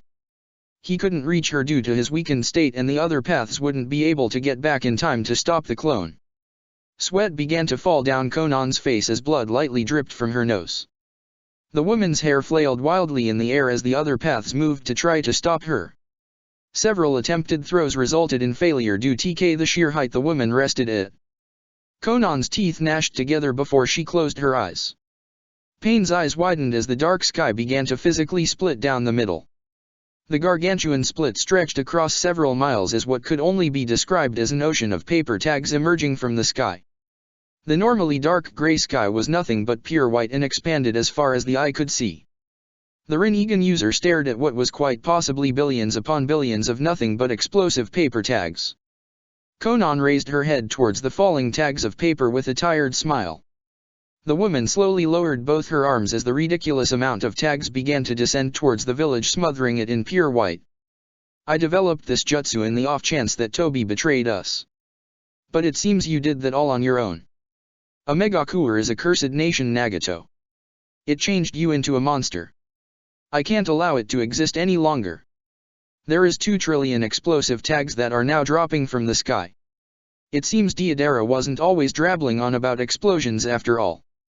The billions upon billions of paper tags were now grazing many of the towers in a Megakuer. A soft smile appeared on Conan's face before she placed her palms over her heart. I'm sorry, Yahiko. Nagato screamed in frustration as the clone of Conan finally disappeared due to lack of chakra. The world seemed to freeze in place as Conan's chakra spiked one last time. The world went quiet for several seconds before Conan spoke. Kami no Shisha. Then the world went white. Break. Naruto sat underneath a waterfall in sage mode as he molded his chakra. The boy's body twitched before his head snapped in a certain direction as if sensing something. He blinked several times as he continued to stare in the direction of the anomaly for 35 straight minutes. He blinked again as the anomaly finally stopped. The boy was positive that any individual with even a hint of sensing capabilities was able to feel whatever just happened. He more than most due to being a sage. The sheer amount of chakra he sensed rivaled his own pools. It seemed to have just saturated in the air, spanning out several miles. Whoever caused that was no doubt an interesting individual. Focus, Naruto. The deep baritone voice of the Kyuubi caused the boy to snap back to reality. The boy rolled his neck to get several kinks out before nodding. That sensei of yours still holds the key to the seal. Should you relieve him of it, you will be able to balance out the difference of yin chakra from my other half. My father still holds your yin half. If I want to truly use the full extent of your power, I'd need to retrieve his soul from the Shinigami. The boy's boy went completely still as the corrosive chakra from his Baijuyu began to encase his body. You make it seem like it is not possible to do so. I'm not saying it isn't. It just takes time. Both Baijuyu and Jinhiriki went silent for several minutes as each were left to their own thoughts. The bubbly corrosive chakra began to thicken before sticking to the boy's body. The chakra bled red as one of the boy's eyes turned into a harrowing shade of pure white. 4 tails flourished behind his back as a single floppy ear drooped atop his head. Half of the boy's body was now encased in what seemed like a skin-tight suit of pure crimson chakra. A red so dark that it rivaled deoxygenated blood. The water around the boy began to boil as the Tier 2 chakra cloak of the Kyuubi covered the blonde teen. The Jinhiriki sat completely still and showed no signs of struggle to control the power of his Baijuyu. Several minutes passed by before a 5th tail sprouted behind him. The lake he sat in immediately imploded in on itself due to the sudden pressure that was released. The blonde Jinhiriki now rested in a giant crater as the once abundant lake was now reduced to a mere swimming pool for children. The blonde teen continued to remain still before sweat began to drip down his face. The boy's face began to grimace as a 6th tail emerged from his back, followed by the skeletal structure of a fox. Half of a bone skull formed on the teen's head connected to a spine that ran all the way down his back. The boy's teeth pulled back in a slight grimace as he began to struggle to control his Bijos chakra. That's enough. The boy exhaled as the cloak of chakra dissipated from his body. The bones falling from his body and shattering into several dust particles before disintegrating and disappearing. The boy glanced around the clearing and noticed he now sat in a huge crater. The giant crater spanning out almost 30 meters. The boy wiped his face before jumping out the hole he created and rubbing his neck. 6 tails is still the limit. The blonde rubbed the back of his neck as he glanced in the direction of the chakra anomaly. You are only capable of accessing 6 tails because of your sage mode. It is not that you can't control more than 6 tails, it's the fact you are lacking my other half. It is causing an unbalance. The boy placed his hands into his pockets before walking towards the direction of the chakra he sensed while in sage mode. You have explained this many times, Kurama. And yet you choose to remain idle. You wish to control the entirety of my chakra but do not actively seek to do so. The blonde curled his nose in annoyance before responding. I've told you several times why I have not been able to get your other half. You would do well to ask that woman of yours for gaining access to the Scroll of Seals. After all, the third Hokage was the one to forbid you from reading it. The boy shook his head at the insinuation. I won't take advantage of Auntie Tsunade to further my own goals. There it is. The one thing that makes you a human. If I didn't know better I'd say you were just another pain. The giant fox took notice at how the boy's fingers curled in his pockets. I do not hide behind delusions of grandeur nor do I inflate my ego by calling myself God. Without his Rinnegan, he is nothing. A small smirk marred the Kyuubi's face at the boy's response. He will come for you, Naruto. And he will lose those precious eyes. Both individuals went silent as the boy continued on his trek towards the entrance of the massive gates in Konoha. It took him just over 20 minutes to reach the main stretch of the village. He ignored every single individual that recognized him as he finally came upon the massive gates. The boy slowly tilted his head up before jumping to the top of the gates and staring in the direction straight ahead of him. The boy went completely still before gaining access to his sage mode. What was the world like before Shinobi? The Titanic fox didn't immediately respond to the question as the beast contemplated what it would say. It depends on what you're asking. The blonde nodded his head at the question before tilting his head. Was there more or less bloodshed? With the application of chakra, you humans became more creative in how you chose to kill. As for the amount that has been spilled in the soil, there is less bloodshed nowadays. That answer actually caused the boy to raise his eyebrows in mild surprise. Can you elaborate? The beast gave a low exhale before going silent. Naruto patiently waited for the Byakuya to respond. Humans have always killed one another. It is embedded in your very souls to do so. Just because you gain a better arsenal in how to dispatch your enemies does not mean the killings will necessarily rise. Before the days of Shinobi, you mortals would wage war for just about anything. Naruto tilted his head at the response before eventually nodding his head. Are you speaking objectively or subjectively? The Kyuubi scoffed at the boy's question before replying. Does it matter? The blonde acquiesced to that notion. It didn't really matter.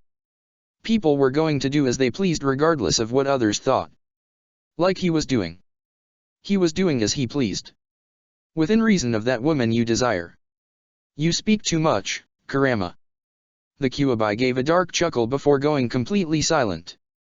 The boy stood to his full height as he spotted a Suna messenger desperately making their way towards the gate. The individual was pretty fast. To be expected, all messengers had to be. The blonde watched as the man was surrounded by several Umbu members before pulling out a scroll and handing it to the Kage Bunshin that the Umbu member made to read it. After several seconds, the clone nodded his head before the scroll was taken by the actual Umbu agent who disappeared. The blonde closed his eyes as his sage mode dissipated before disappearing from his spot. The world seemed to turn upside down before he opened his eyes to the sight of his aunt who was resting her head against her knuckles. His eyes roamed along her face as he took in the calm expression on her face. His eyes began to trail down from her face as his eyes subtly roamed down her body. Staring at me now? I'm flattered, Naruto. The boy's eyes snapped towards her as an amused smile adorned her beautiful face. The blonde teen blinked several times before slowly stepping into the office and ignoring the woman's statement. A scroll from Suna is approaching. The blonde made his way across the room as Tsunade's eyes trailed after him, remaining on him the entire time. The messenger was moving faster than normal. A Numbu member will be here in 32 seconds. Naruto stood in front of the wall that had the pictures of every single Hokage. His eyes roamed across each person before stopping on the third Hokage. His face involuntarily contorted in anger before his fists clenched tightly. "MHM. And how did you get here so fast?" She noticed his reaction to Hiruzen's picture. Tsunade was well aware of the fact that he despised the man. The boy probably wasn't even aware of the action he just did. The Jinchuriki stared at the fourth Hokage's picture frame with a raised eyebrow. He was silent for several seconds before shrugging. "I'm the fastest person in the village." Tsunade pursed her lips at the comment, and before she could inquire on his words, an Umbu member appeared in the room while on a single knee. Tsunade stares at the agent before holding out her hand. The Umbu member handed the scroll to her before bowing. "A message from Suna's council, Hokage-sama." The woman didn't reply to the Umbu member as her eyes began to narrow with each line she read. She finished reading the scroll before tossing it away. She gestured for the man to leave, who did so after bowing. Naruto eyed her with slight interest as her face hardened. The blonde woman was calmly drumming her fingers on the desk as a minute went by. The fifth Hokage eventually nodded her head before gesturing with her pinky. Nico dropped down beside her on a single knee awaiting instructions. "Bring me Kakashi and Team Guy. Now." The purple-haired Umbu captain nodded and disappeared in a burst of speed as Naruto remained silent in the room. He slowly began to make his way towards his aunt before sitting on the corner of her desk. He closed his eyes as he sat in silence awaiting for the rest of the shinobi to be brought in. The only noise in the room was the sound of Tsunade drumming her fingers against the mahogany desk in her office. Several minutes passed by as the shinobi she called for entered through the door. Tsunade glanced at them for a few seconds before glancing towards her nephew. "Off." She made a slight shooing motion with her hand as the Jinchuriki sighed in annoyance. The boy proceeded to ignore the demand and laid his body on the desk. The boy's back rested against the wooden desk as Tsunade's face twisted in agitation. She shook her head, ignoring the boy before staring at her shinobi. Tsunade eyed Kakashi, who had a knowing look on his face. She proceeded to roll her eyes before speaking. "I just received a scroll directly from Tsunagakure's council. Why have I called you all in? Well, it appears that the Akatsuki are finally making their move." Her words caused all the individuals to stand straighter. Her eyes found Naruto, whose eyes were now narrowed. Which was a slightly amusing sight to the woman because of his position. 2 Akatsuki members attacked Suna. As you all know, Gaara is the Ichibai Jinchuriki. He has been captured and Suna is requesting our aid. I've called you all here because, quite frankly, you're all I need. The woman's praise did not go unnoticed as Team Guy raised their heads in slight pride. Team Guy, with the aid of Team Kakashi, will complete this mission. The younger shinobi glanced at one another before nodding.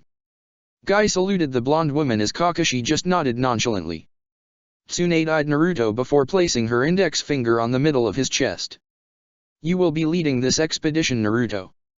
The demand caused an annoyed curl of his nose before responding. "Why?" "Because I said so," was the immediate response. The rest of the shinobi in the room just watched on in silence as both blondes just stared directly into each other's eyes. Tenten and Lee were slightly surprised to see someone actually challenge the woman's demands. Every Konoha shinobi had learned very quickly that what the woman wanted, she got. Regardless if you liked it or not.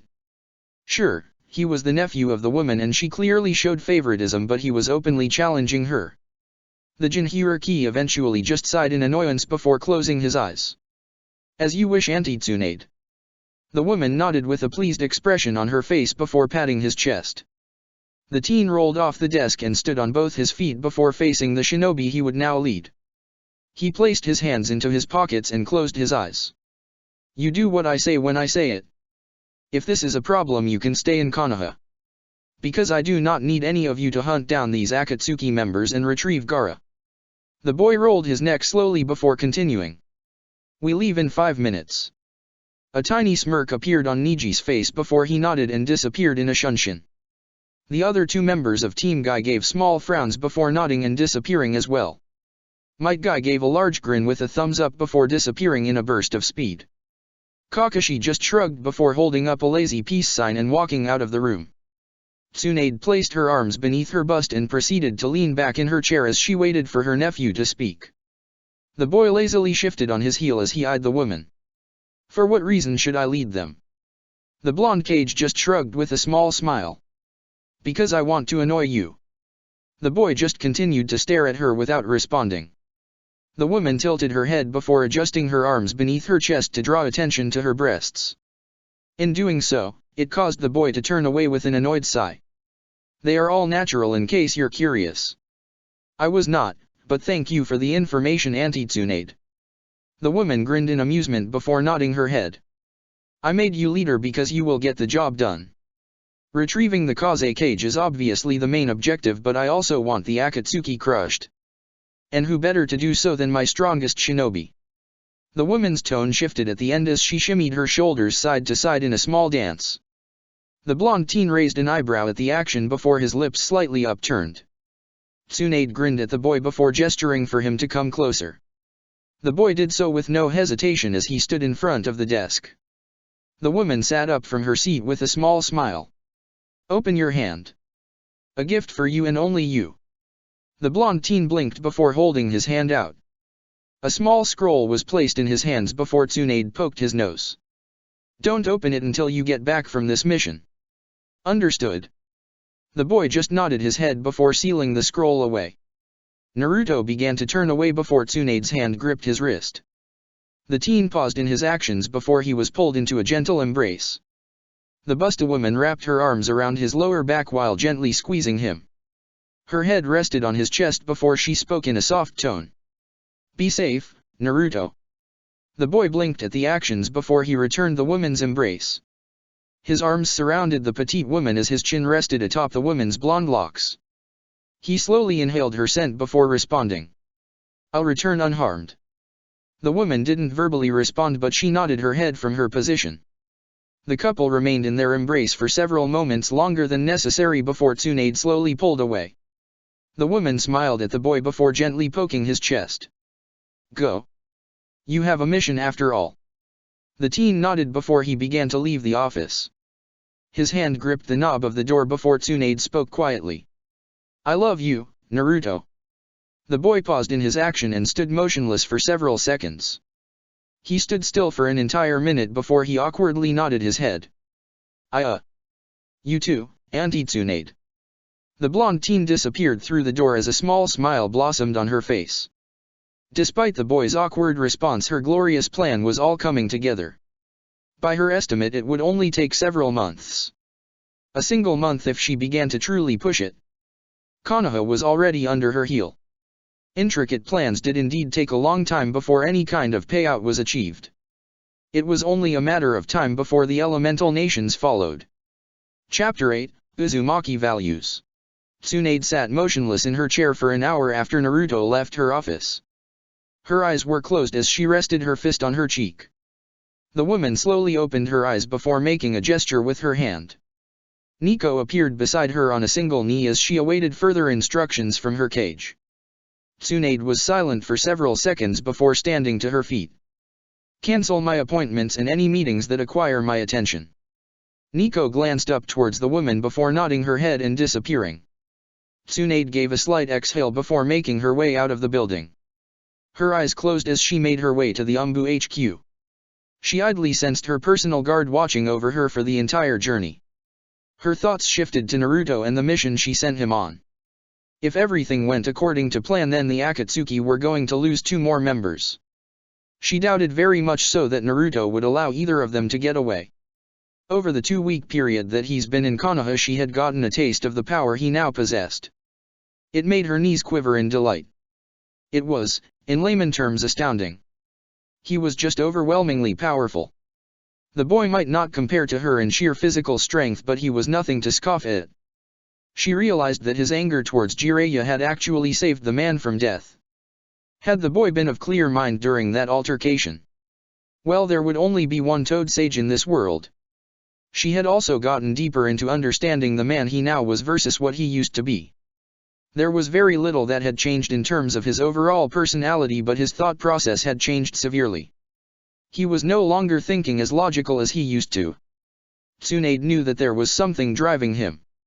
Getting stronger had always been something important to him on some level. It was hard to truly explain, but she knew he was gaining this power for some reason. What that reason was, she had no true idea. He would skirt around the subject or just outright ignore her questions. She didn't really mind it. She had her own plans after all. After half an hour of idle thoughts circulating in her mind, she reached the bunker for the Umbu HQ and began to make her way inside. Tsunade gestured with her hand as several Umbu members crowded around her on their knees. Secure the area. No one comes in or out until I leave the building. Also, I don't need an escort. The woman turned her head toward Nico before gesturing with her head. You come with me? After several nods of affirmation, the Hokage and her personal guard began to walk deeper into the bunker. Several minutes of walking through the dark tunnels passed by in relative silence as both women made their way towards the high-profile prison cells in the HQ. Only a handful of individuals were privy to the information surrounding the prison. Tsunade closed her eyes as she passed several rooms that were practically painted in seals. Whispers of the Gulag had spread through the village but were never confirmed. The TI department would have a field day in this bunker. Tsunade and Nico walked down several flights of stairs as the lights began to dim down. The lower and lower the women went, the darker each floor was. Visibility was practically non-existent as they reached their destination. A single rusted metal door sat at the end of the hallway. Only a single light lit up the hallway, casting the corridor in an eerie tone. Tsunade continued towards the giant door that was covered with seals. She reached the door before holding her hand out and placing her palm on the center of the metal door before channeling chakra. A bright flash of kanji appeared on the door before several sounds of locks being activated resonated in the hall. An entire minute of clacks and taps resounded through the corridor before the door slowly opened. Nico. The woman nodded before disappearing down the hall and standing at the entrance to the hallway. She placed her hand on the hallway before several kanji activated down the hallway. The seals flashing white before settling down. The masked woman nodded before closing the door to the corridor and standing guard. Tsunade finally opened her eyes as the light from the hallway slightly lit up the dark room she was gazing into. She crossed her arms as she waited for the individual to begin speaking. She could wait. Naruto wouldn't be returning to the Leaf for at least 3 days. Kukyukyuku. To what do I owe the pleasure of this meeting, Tsunade-hime? Tsunade stared into the darkness as Orochimaru's body finally became visible in the room. The man was chained to the wall with each of his appendages restrained with several other chains connecting to them. Several seals covered the entire room, with many of them being scrawled on the metal bindings holding the man in place. The woman walked into the room with a bored expression as she stared at her former teammate. Hua. Where's your little dog at? Surely he'd wish to see me as well. The man's voice was riddled with amusement as he made direct eye contact. Tsunade stared at the snake for a few seconds before raising her heeled sandal and slamming it directly onto the man's shin. A grunt of pain was her reward as she crossed her arms. He has a name. You'll use it in my presence. The woman began to grind the bone as Orochimaru's eyes clenched shut. She continued her action for several seconds before stopping and staring at the man. Any more jokes you wish to tell? I have 3 days worth of time to make your life even worse than it already is. Sweat dripped down the man's face as he tried to calm his heartbeat and bite back the pain. Tsunade took in the man's condition with a gleam of satisfaction. He was incredibly gaunt and had the telltale signs of malnourishment. The man's cheekbones were visible as his chest heaved due to the pain. It's been 2 years. Why are you here? Tsunade tilted her head at the question as her gaze roamed around the empty room. Had it been 2 years since she captured the man? Time truly did pass by so quickly. It was impressive that the man even knew that. She shrugged at the thought. What else was there to do other than count in your head to remain sane? I'm pushing my plans forward. Orochimaru stared at the woman with a puzzled expression. Pray tell, why do you need to inform me? A small smile morphed on the woman's face as she bent her knees to be eye level with the man. Because, when he comes back, you die. The man narrowed his eyes at the blonde woman before scoffing and shaking his head in amusement. You can't kill me. You need me. The woman raised a delicate eyebrow before placing her index finger against her thumb and flicking Orochimaru in the forehead. The man's head slammed against the concrete wall as tiny fissures formed from the unusual attack. Blood dribbled down the man's head as the wall began to repair itself due to the many seals covering it. I don't need you at all, Orochimaru. You were kept alive for informational purposes. I was always going to let him kill you. The man's eyes dazed slightly due to the woman's blow before spitting up blood. I'll find a way. You can't stop me. The woman began to chuckle at his words before sighing. You've been out of the loop for 2 years, Orochi. The woman mockingly patted his cheek before continuing. I already know how you've survived for so long. The man's eyes shone with disdain as he sneered. You know nothing. A small grin adorned Tsunade's face as she ceased her actions. But I do, Orochi. You see, sending those children after Sasuke all those years ago was your mistake. The woman slowly stood to her full height before placing her hands behind her back and pacing the room. I wasn't expecting a group of genins to truly put up a fight against the Sound Four. They were strong for their age for sure, but those 4 were your personal bodyguards. Only Naruto would have truly matched them.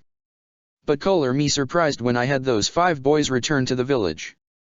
Yes, 3 of them were injured and in critical condition, but they were alive. Why am I telling you this? Because one of the genins had actually apprehended one of your members alive. Teiwa of the North Gate. Incredibly vulgar but strong. Powerful life force too. Her chakra pools rivaled many of Konoha's elite shinobi. I thought to myself, why and how is that possible? A simple blood test, and boy was I surprised to see those results. A frown formed on Orochimaru's face as Tsunade turned towards him with a small smile. A Uzumaki? Under your employ? Now Orochi. What did I always tell you when I was younger? The woman crouched down in front of the man and stared directly into his eyes. Uzumaki's cherish family above all else. To think that my former teammate would abduct a living member of my clan and use them for experiments. A glare formed on the man's face before he sneered at her. You are Senja born. For what reason would you uphold the Uzumaki traditions? The man was silenced as Tsunade's fist embedded itself into his stomach. A volley of blood shot out from his mouth, covering a portion of Tsunade's face. Be quiet. I'm speaking. The man coughed up more blood as his breathing became hoarse. Tsunade blankly stared at the man before retracting her fist. Teiwa was kept in a medically induced coma as her body healed from the injuries she sustained during her fight with Shikamaru, Nara and Temari. By that time, Naruto and Jiraiya had already started on their journey. She was asleep for 7 months before finally waking up. She was confused, of course, but that's to be expected. It didn't take much to convince her to tell me about you. The woman shrugged lightly with a smile. The promise of having family was embedded deep within her. She is an Uzumaki after all. So it came as a surprise when she told me there was another Uzumaki under your hand. Now that made me truly angry. The woman placed her index finger on the man's chest directly where his heart was. Karin Uzumaki. It took me a long time to find any sort of information about her. You kept her hidden well, but I've found her. I've already sent shinobi out to retrieve her. You really wanted to keep her locked away. For good reason too. From what Teiwa tells me, that girl is one of the sole reasons your experiments were even remotely successful. The man glared viciously into her eyes before responding. Those shinobi are dead. My right hand guards her. Karin is too viable to lose. The woman began to chuckle softly as she applied pressure to the man's chest. Oh, I know. Which is why when Naruto returns, he's going to deal with your little pet. Can you picture it? I know enough about him to know that he wants a family. I'm going to give him one. Tsunade's smile became dark as she leaned her face towards Orochimaru. This world. It will bend to my will. Regardless of the fact if I have to force it to or not. You will be the catalyst. When Naruto returns, I will hand-deliver him to you. The woman pulled away before standing to her full height and making her way out of the dark room. Orochimaru glared at her retreating form before screaming at her. "You can't do this. We had a deal." Tsunade waved her hand over her shoulder uncaringly as she responded dismissively. "Consider it terminated." Orochimaru began to howl in anger as he struggled in his metal bindings. He proceeded to spew insults and curses at the woman who ignored them. She slowly shut the door as her eyes found his.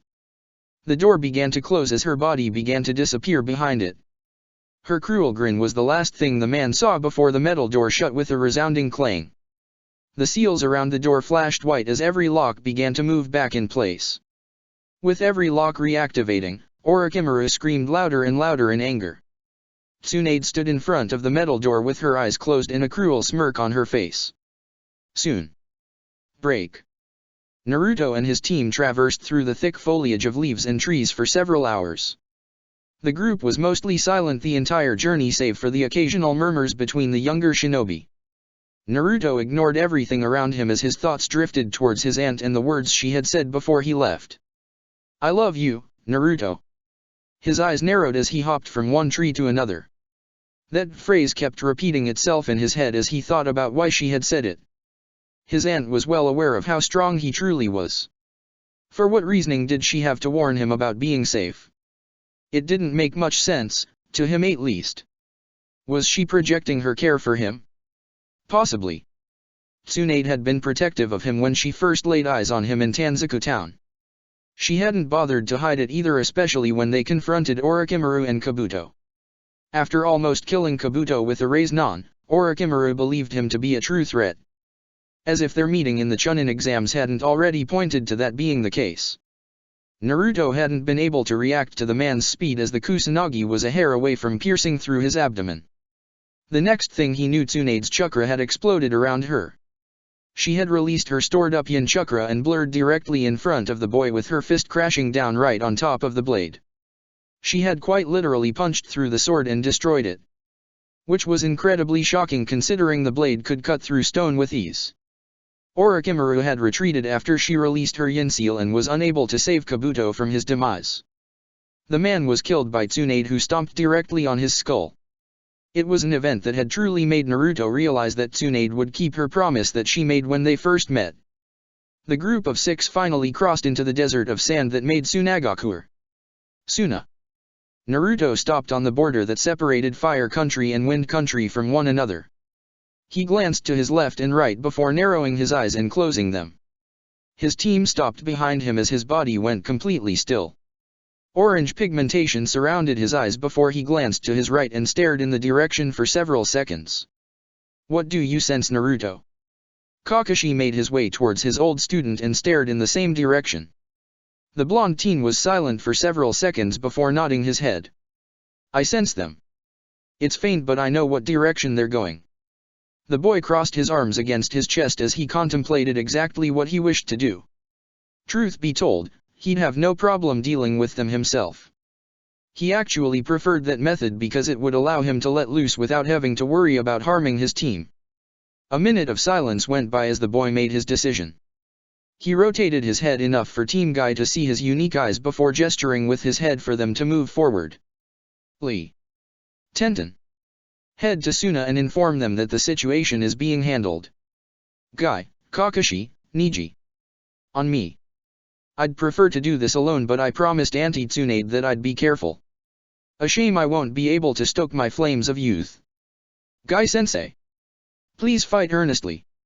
Naruto instinctively ignored the 2 males who were now hugging one another as he stared at the direction of the 2 Akatsuki members and his friend. Whichever members they were, they wouldn't be alive for long. A minute passed by as Team Guy said their goodbyes to each other. Naruto glanced at Neji, who stood beside him with his Byakugan activated. "Your ability is impressive. My Byakugan has a range of 5 kilometers and I cannot see what you're sensing. What is it called?" The Hyuga glanced at his friend curiously, who raised an eyebrow in response. "Senin Moto. Augmented strength, awareness, and vastly superior sensing capabilities." Naruto rolled his neck, eliciting several popping noises before sighing. "The only people capable of putting up a true fight with me would be another Sage Mode user. Which won't happen considering how difficult it is to master. Only 4 people in the elemental nations have been capable of using it and 3 of them have perfected the ability. The boy stopped speaking as Guy finally made his way towards them and rolled his shoulders. The Taijutsu user gave the blonde a nod, who returned the gesture. Let's go. Break. Naruto and his team traveled for another 2 hours at a steady pace. The desert of sand slowly began to transform into a more earthy terrain as the group got closer towards the Akatsuki members. Naruto had informed the group that the 2 members had stopped moving just a little under an hour ago. Another 10 minutes of travel and the group stopped just outside a large mountainside with several kanji sprawled on the side. Naruto walked towards the giant boulder as he began to analyze the seal that was clearly designed to keep something in rather than out. What do we do, Naruto-kun? Guy scanned the seal with confusion as Kakashi and Neji made their way towards the 2 males. The blonde teen was silent for several moments before turning towards Neji and asking him to activate his Byakugan. The Hyuga did as asked and immediately spotted several other seals just like the one they were standing in front of. I expected as much. I will deal with the seals. Naruto created 4 clones that disappeared to do their jobs as Naruto cut his hand and let his blood drip on the soil just directly in front of the seal. This seal is connected to the other 4 and has a fail-safe should they be activated. It is designed to be activated for only specific individuals. He began to form kanji with his blood as the other men just watched on curiously. There are 2 ways to deactivate it. You could just trigger the fail-safe, which would alert the individuals inside. In doing so, the fail-safe would respond accordingly and you'd have another mess to deal with. But if you do something like this. Naruto cut his palm again and placed his hand on the focal point of the seal and summoned another clone who began to form several hand seals. Then I can basically seal this main barrier seal into this unique formula. The boy glanced towards his team, who just looked absolutely lost and confused by his words. The boy sighed before shaking his head and forming a half-ram hand seal. Uzumaki no Fuinjutsu, Kai. Several black kanji sprawled out directly from the boy's hand, resembling a summoning jutsu. A second passed by before the kanji flashed white. The group of shinobi watched on in absolute awe as the barrier began to wash away as if water had been poured on it. The kanji from the original barrier began to melt before being sucked into the area where Naruto had his hand placed. Several seconds went by before the barrier deactivated and the giant boulder blocking their path just seemed to disappear as if never existing in the first place. Naruto glanced at his team before giving them a small shrug. Seals are easy, people are hard. He began to walk forward as the 3 men stared at him in confusion.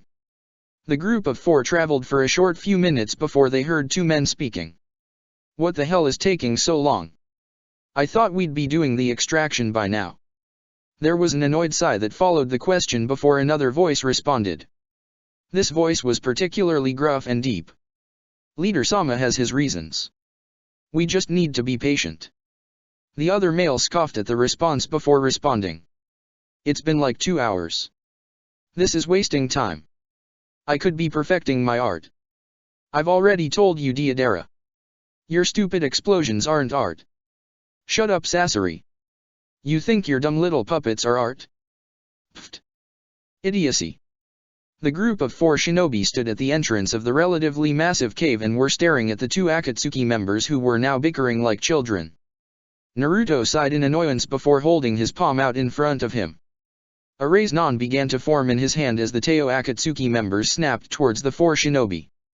Naruto began to add wind chakra to his raise-non, which began to emit an incredibly loud and ear-piercing shrieking noise. The raise-non began to rotate even faster as a gargantuan amount of wind picked up in the small cave. The jutsu began to grow in size as 4 pronounced blades formed around the raise-non. The 2 Akatsuki members began to tense as the other shinobi had to apply chakra to their feet to remain standing. Futon, Raisin Shuriken. Naruto reared his hand back before throwing the jutsu directly towards the Akatsuki members. Sasori and Deidara widened their eyes as the jutsu rocketed towards their position. Deidara grabbed Gaara's unconscious body before moving to escape. A bright flash of white light went off in the cave before a ginormous explosion detonated in the mountain. The entire cave filled with dust as the earth shook from the explosion of wind chakra that was forcibly detonated.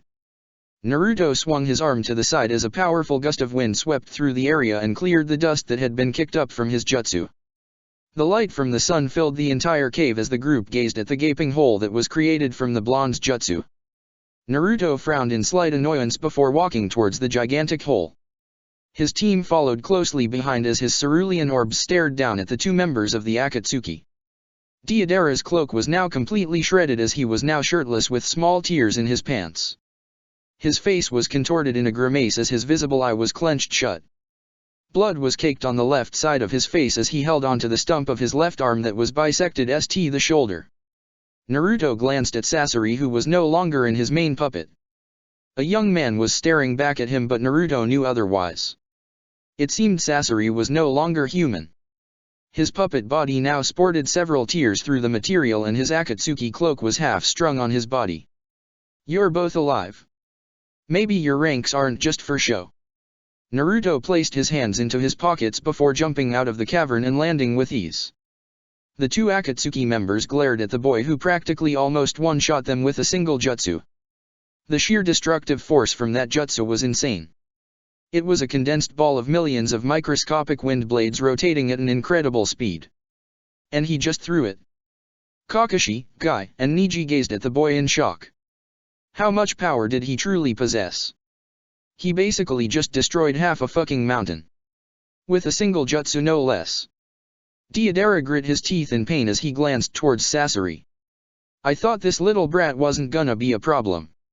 Sasori frowned at his partner's statement before replying. "It seems he's far stronger than we initially thought. Itake's death wasn't a fluke. That being the case, we need to retreat." Naruto raised an eyebrow before pulling one of his hands out of his pockets and proceeded to point at the duo. "You think I'm going to let you retreat? You both die here. Today." The two men only had a split second to react as lightning formed on the blonde's fingertip before shooting towards them. Sasori jumped away from the jutsu before being forced to block a kick from Might Guy. The taijutsu user locked eyes with the puppet user before twisting his body and striking with his other leg. Sasori was unable to block the attack and was sent careening towards the ground. Kakashi went through several hand seals before shooting a giant fireball at the downed man's position. Naruto glanced towards Sasori, who was being aggressed on by Guy and Kakashi, before focusing on Deidara, who was still holding onto his bleeding stump. Neji stood beside Naruto as he activated his Byakugan.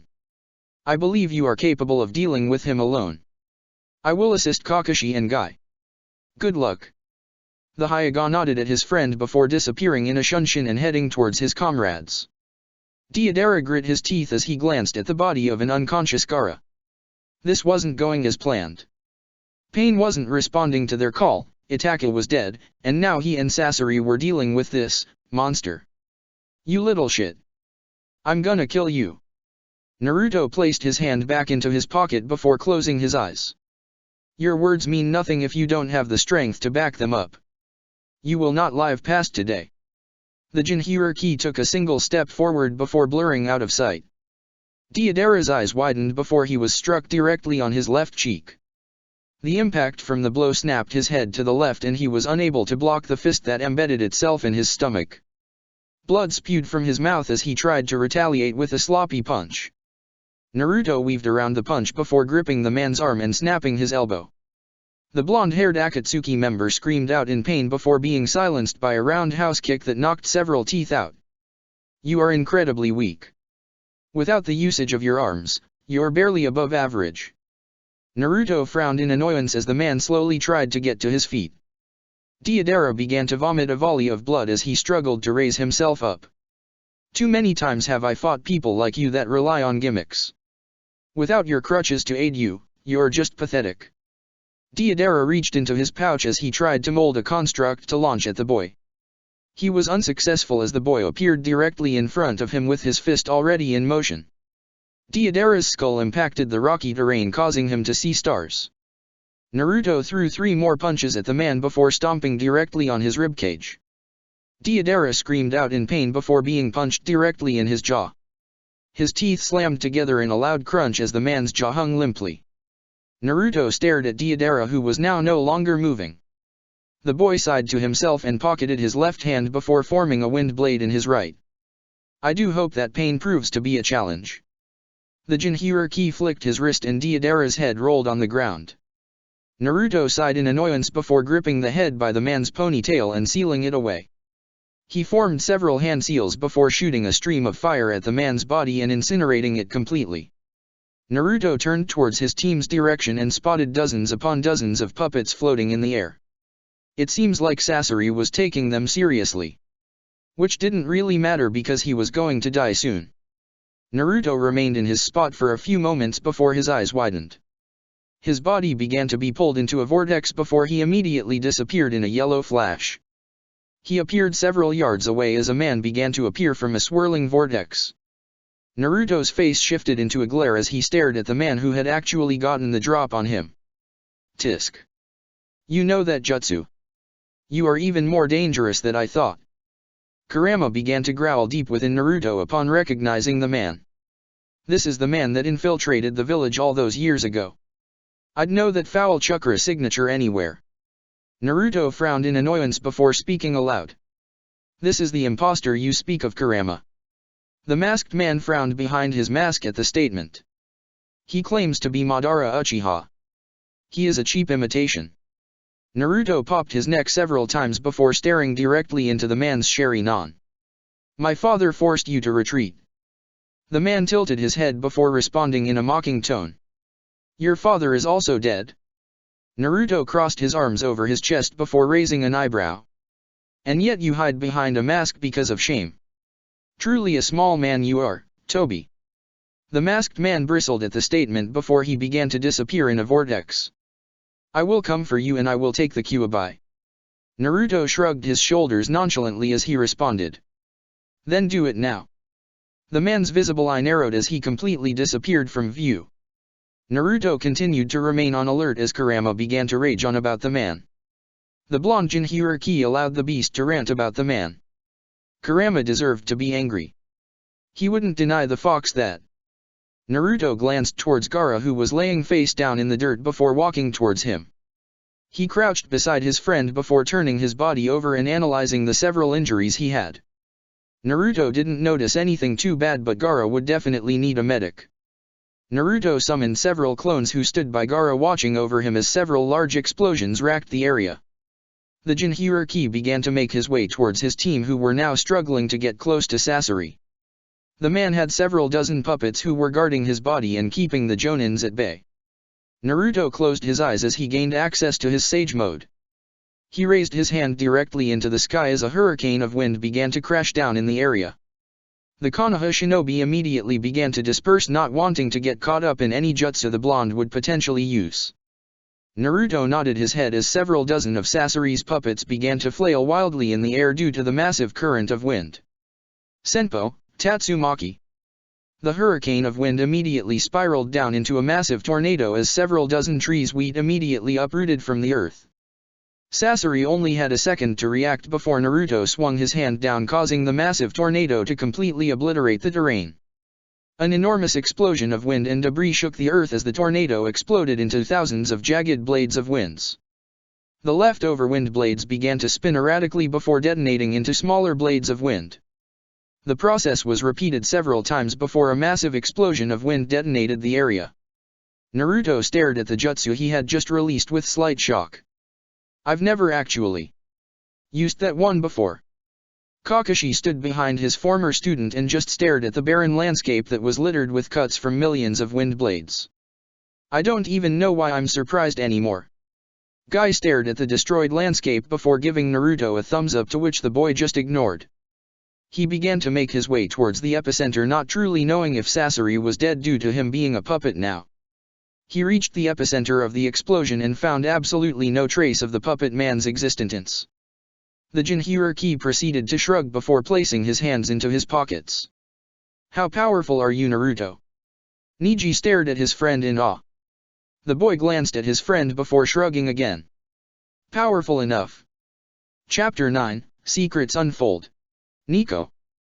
Bring me Teiwa. Tsunade stood near the window of her office as she overlooked the buildings in Konoha with a neutral expression as the Anbu captain left to complete her task. It had been a day since Naruto and his team had left to retrieve Gaara. She had estimated that he and his squad would return in another 2 days, but who knows? Even Naruto was capable of surprises. He may just reject his friend's offer to stay and head back to Konoha. Tsunade stood in her position for half an hour before Nico and Teiwa appeared in the room. Nico disappeared shortly after as the redhead tried to get her bearings. Her crimson hair trailed behind her as she made heavy steps towards Tsunade's position. The blonde woman closed her eyes as she prepared to deal with the girl. Teiwa was, interesting to say the least. Foul-mouthed, brash, loud. It was endearing. At least Tsunade thought so. She was just a dirtier version of Kushina, and it was slightly scary how similar they were. She was also violent. Very violent. But so was Tsunade, so that was kind of a moot point. Suh. Am I finally gonna meet shithead again or what? Tsunade raised a delicate eyebrow before staring directly into the girl's chocolate brown eyes. Teiwa slightly cringed at the look before the Busta woman shifted towards her. What did I say about the nicknames? The redhead slowly raised her hands defensively before chuckling. Joking. Ha. The Uzumaki smiled slightly as Tsunade rolled her eyes before gesturing for the girl to sit down. Tsunade made her way towards her desk as Teiwa sat down quietly. The fifth Hokage made a gesture with her hand as her personal Umbu guards disappeared from the room. A second passed by before Nico appeared beside Tsunade and silently watched on. She still scares the absolute fuck out of me. Tsunade snorted in amusement at the girl's statement before glancing towards Nico out the corner of her eye. Yojao could most certainly be a terrifying woman when she chose to be. To answer your previous question, yes. You will be meeting Naruto, but not at this moment. I sent him to retrieve Gaara from the Akatsuki. The crimson-haired woman blinked several times before crossing her arms against her chest. He's strong enough to deal with those S-ranked fucks. Tsunade smiled at the girl's question before clasping her hands together. Oh Teiwa. He's killed Itachi already. The 19-year-old widened her eyes in disbelief before shaking her head. Wait. What the fuck? You mean the Itachi Uchiha? The fucking Grim Reaper of the Uchiha? That Itachi Uchiha. Tsunade smirked at the girl before nodding her head silently. Teiwa furrowed her eyebrows before staring at the desk in the office. How strong is he now? How strong was Naruto? Tsunade didn't actually know the limits of his power. According to him, Itachi had been relatively easy to kill. Crippled with his disease and half-blind, yes, but the man was formidable to any shinobi. She couldn't truly answer that question. Tsunade shrugged her shoulders with a small smirk. Even I'm unsure. He'd most likely demolish me in a fight if it's any consolation. That particular bit of information made Teiwa uncomfortable. The redhead had heard horror stories about Tsunade from Orochimaru. She was a true monster on the battlefield. A tank that could absorb any and all attacks and dish them out twice as strong. She was nigh unkillable with her seal released, and her power was increased almost 10 times over. To hear from the woman herself that she'd lose to the boy was terrifying. That's... The redhead shivered at the thought before swallowing. Are you absolutely positive he won't be angry when he finds out what you've been keeping from him? Silence reigned in the room as Tsunade closed her eyes. Was she positive on how exactly her nephew would react? Absolutely not. Her last days could be happening at this very moment. Tsunade had estimated that Naruto would return from his training trip incredibly powerful, but this had exceeded her expectations. Should he react negatively to everything that she's planned, there was only death in her future. She had accepted that when he almost killed Jiraiya. If he believed that she was just manipulating his emotions for her gain, then she was most certainly going to die. But she held on to hope that he would understand. Everything she had done up to this point was all for him. Tsunade was well aware that she wasn't a saint. She had manipulated so many things from the shadows. Killed so many obstacles in her path. There was no turning back now, and if she died trying to accomplish her goal, then so be it. But, she'd be a liar if she said she didn't want to see the future with him. Every single word she had told to the boy, she meant. She would crush any nation who so dared get in the way of her goals. Naruto deserved the world. And she was going to make sure he got it. Whether she died doing so meant little to her. Tsunade knew she had subjugated Konoha with fear. She wasn't stupid. She knew exactly what she was doing. A populace laced with fear would only revolt if they had a box to stand on. Konoha was no different. She had killed anyone who challenged her rule and she didn't regret any of it. Being a tyrant changed nothing in the grand scheme of things. Your silence is scaring me. Tsunade blinked as her train of thought was interrupted by Teiwa.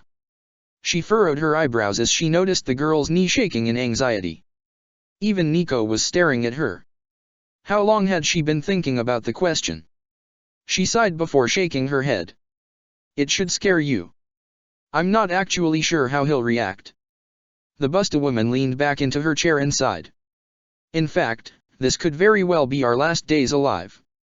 Teiwa's mouth dropped open in disbelief before frowning. Well, that fucking sucks.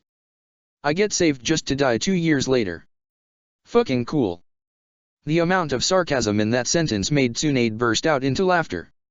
Yeah. Laughed it up, milk jugs. If you haven't noticed, I'm only 19. I haven't lived long. The fifth Hokage smirked at the girl before throwing a sake bottle at her. Teiwa caught the glass bottle with ease as she stared at Tsunade curiously. Drink up. It's your time to live just in case he does decide to kill us. At least go out buzzed, ya little shit.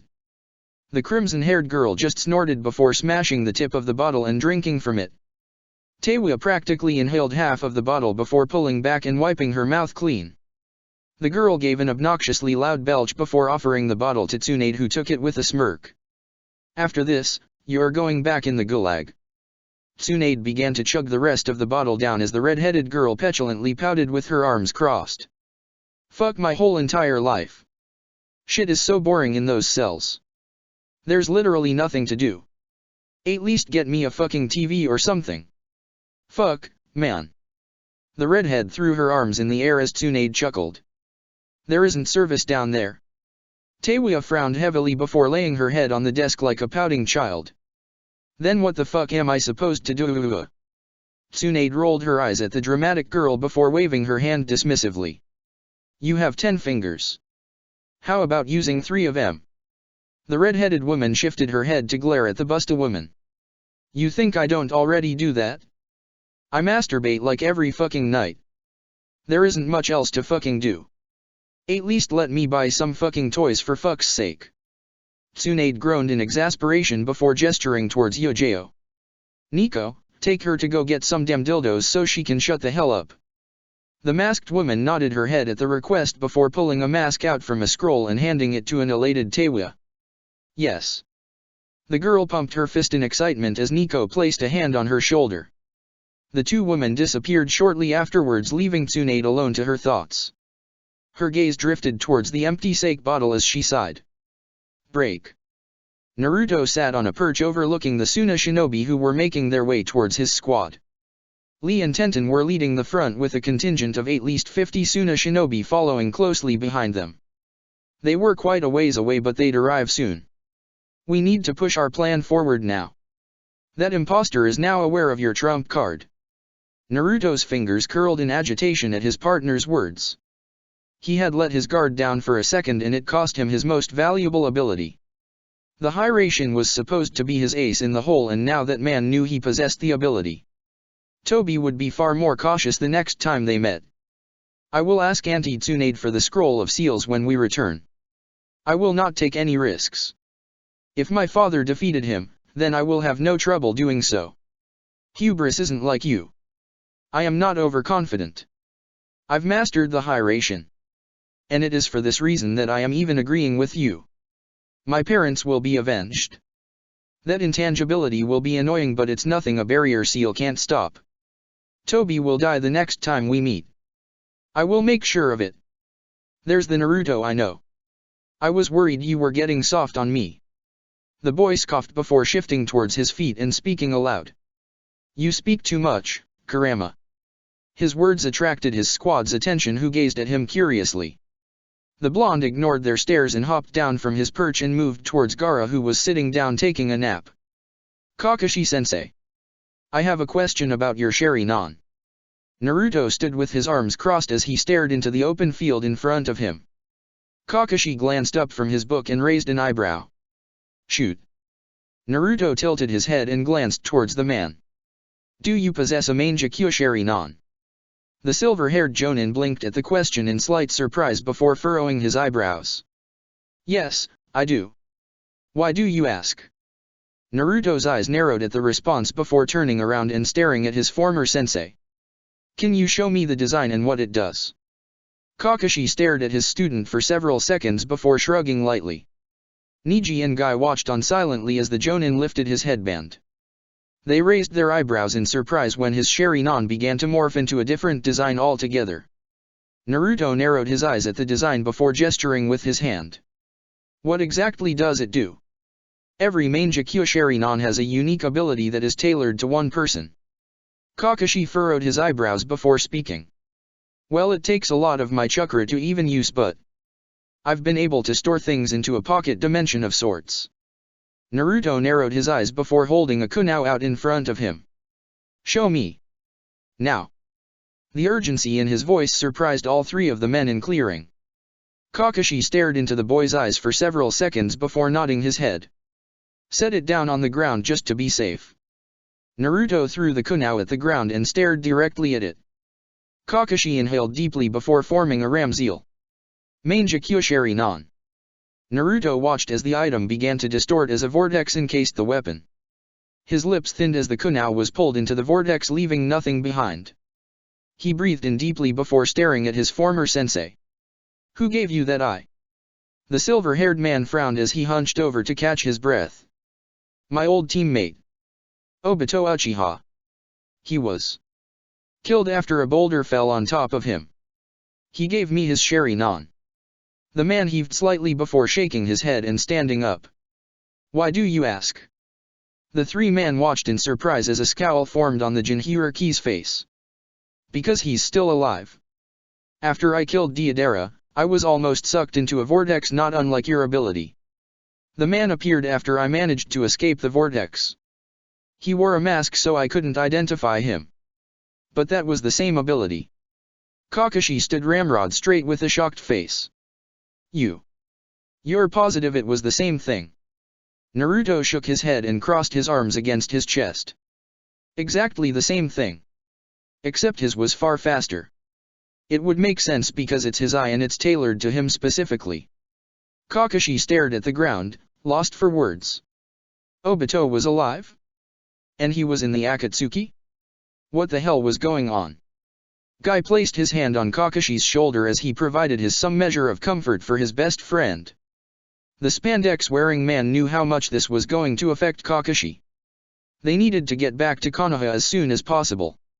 When the Suna shinobi arrive, we immediately head back to Konoha to inform Auntie Tsunade. Naruto closed his eyes before addressing Kakashi. The boy you previously knew as Obito is no longer the same man. He confirmed to me that he was the one who attacked Konoha and set loose the Kyuubi. For that, he dies. I will avenge my parents' sensei. After saying his piece, Naruto disappeared back onto his perch, not waiting for a response. Break. The journey back to Konoha was done in silence. Tenten and Lee had noticed how tense the atmosphere was but didn't voice their concern. After handing Gaara off to his family, they immediately set course back to Konoha. Tenten and Lee were shocked to find out that Naruto killed both of the Akatsuki members with little effort. The squad of 6 shinobi ran at full speed for the next several hours before slowing down when Konoha's massive gates came into view. It took another 20 minutes for the group to reach the gates, and by that time the sun was beginning to set. Naruto stood at the entrance of the massive gates as Tenten leaned against the wall to catch her breath. She may have been a part of Team Guy, but her stamina was still lacking compared to her teammates. She thought they were all psychos. Who runs for over 7 hours at full speed without stopping? Madness. Naruto crossed his arms with a sigh before gesturing with his head. You all can leave. I'll go speak with Auntie Tsunade and deliver the report. The Jonins and Shunins nodded at one another before walking off to their homes. Kakashi lingered for a few moments before walking towards Naruto and patting him on his shoulder. The silver-haired man disappeared in a shunshin directly afterwards. Naruto pursed his lips after his sensei's actions before jumping on top of the massive gates. His gaze settled on the Hokage monument before he closed his eyes. The boy disappeared in a yellow flash and reappeared just outside the office of the Hokage. He gazed through the window and noticed that Tsunade wasn't present. His head tilted curiously before furrowing his eyebrows and accessing his sage mode. He was motionless for several seconds before zeroing in on her location. Tsunade was sitting in the main garden of the Senju compound with a book in her hand and a bottle of sake near her feet. Her eyes were closed as she rested her back against the trunk of the tree. The woman idly listened to the sound of the small stream that rested in the garden with a small smile. Her eyes snapped open and she came face to face with Naruto's cerulean orbs. The boy was staring at her with an eyebrow raised and a peculiar-looking kunai in his hand. Wait a second. She recognized that particular kunai. Her eyes widened in surprise as she pointed at the unique-looking dagger. Is that what I think it is? Naruto glanced at the weapon for a few moments before he began to twirl it in his hands. Yes. Yes it is. Like father like son, they say. Tsunade was silent for several seconds before she chuckled and shook her head. Her eyes glanced down towards her necklace as she gently held the jewel in her hand. So that was why the seals seemed so familiar. The Hiraishin seal was inscribed on it. A snort escaped her as she smiled. A smile that was full of bitterness. There truly isn't a chance I'd survive. Her smile softened as she ran her fingers over the gemstone. It was still such a beautiful necklace. Hopefully she'd be able to keep wearing it. Naruto stared at his aunt as her face went through a myriad of emotions before settling on a gentle smile. I take it the mission was a success. The woman let go of her necklace and crossed her arms beneath her bust. Naruto nodded his head before making his way towards her and sitting next to her. Sasori and Deidara are now dead. I also know who the masked man is. The one who attacked Konoha and led to me becoming a Jinchuriki. The boy idly twirled the Hiraishin kunai in his hand as Tsunade stared at him curiously. HOH? And who is that? Naruto closed his eyes as he leaned against the tree. A man named Obito Uchiha. He was on father's genin team with Kakashi. Records say he was Kia and gave Kakashi his Sharingan. But, he's alive. After I killed Deidara he confronted me. Forced me to reveal the Hiraishin. She noticed how his nose curled in agitation. I let my guard down for a second. The next time we meet, he dies. Tsunade hummed at the response before taking a small swig of her sake. She pulled the bottle back and glanced at the object for several seconds as Naruto stared at her. Are you well, Auntie Tsunade? The blonde Senju narrowed her eyes in sadness before covering it up with a small smile. Never better. A frown formed on the teen's face as he stared at the woman. Naruto reached over and gently stroked the back of Tsunade's hand as he tilted his head. What is on your mind? His question made her want to laugh. There was a ton of things on her mind.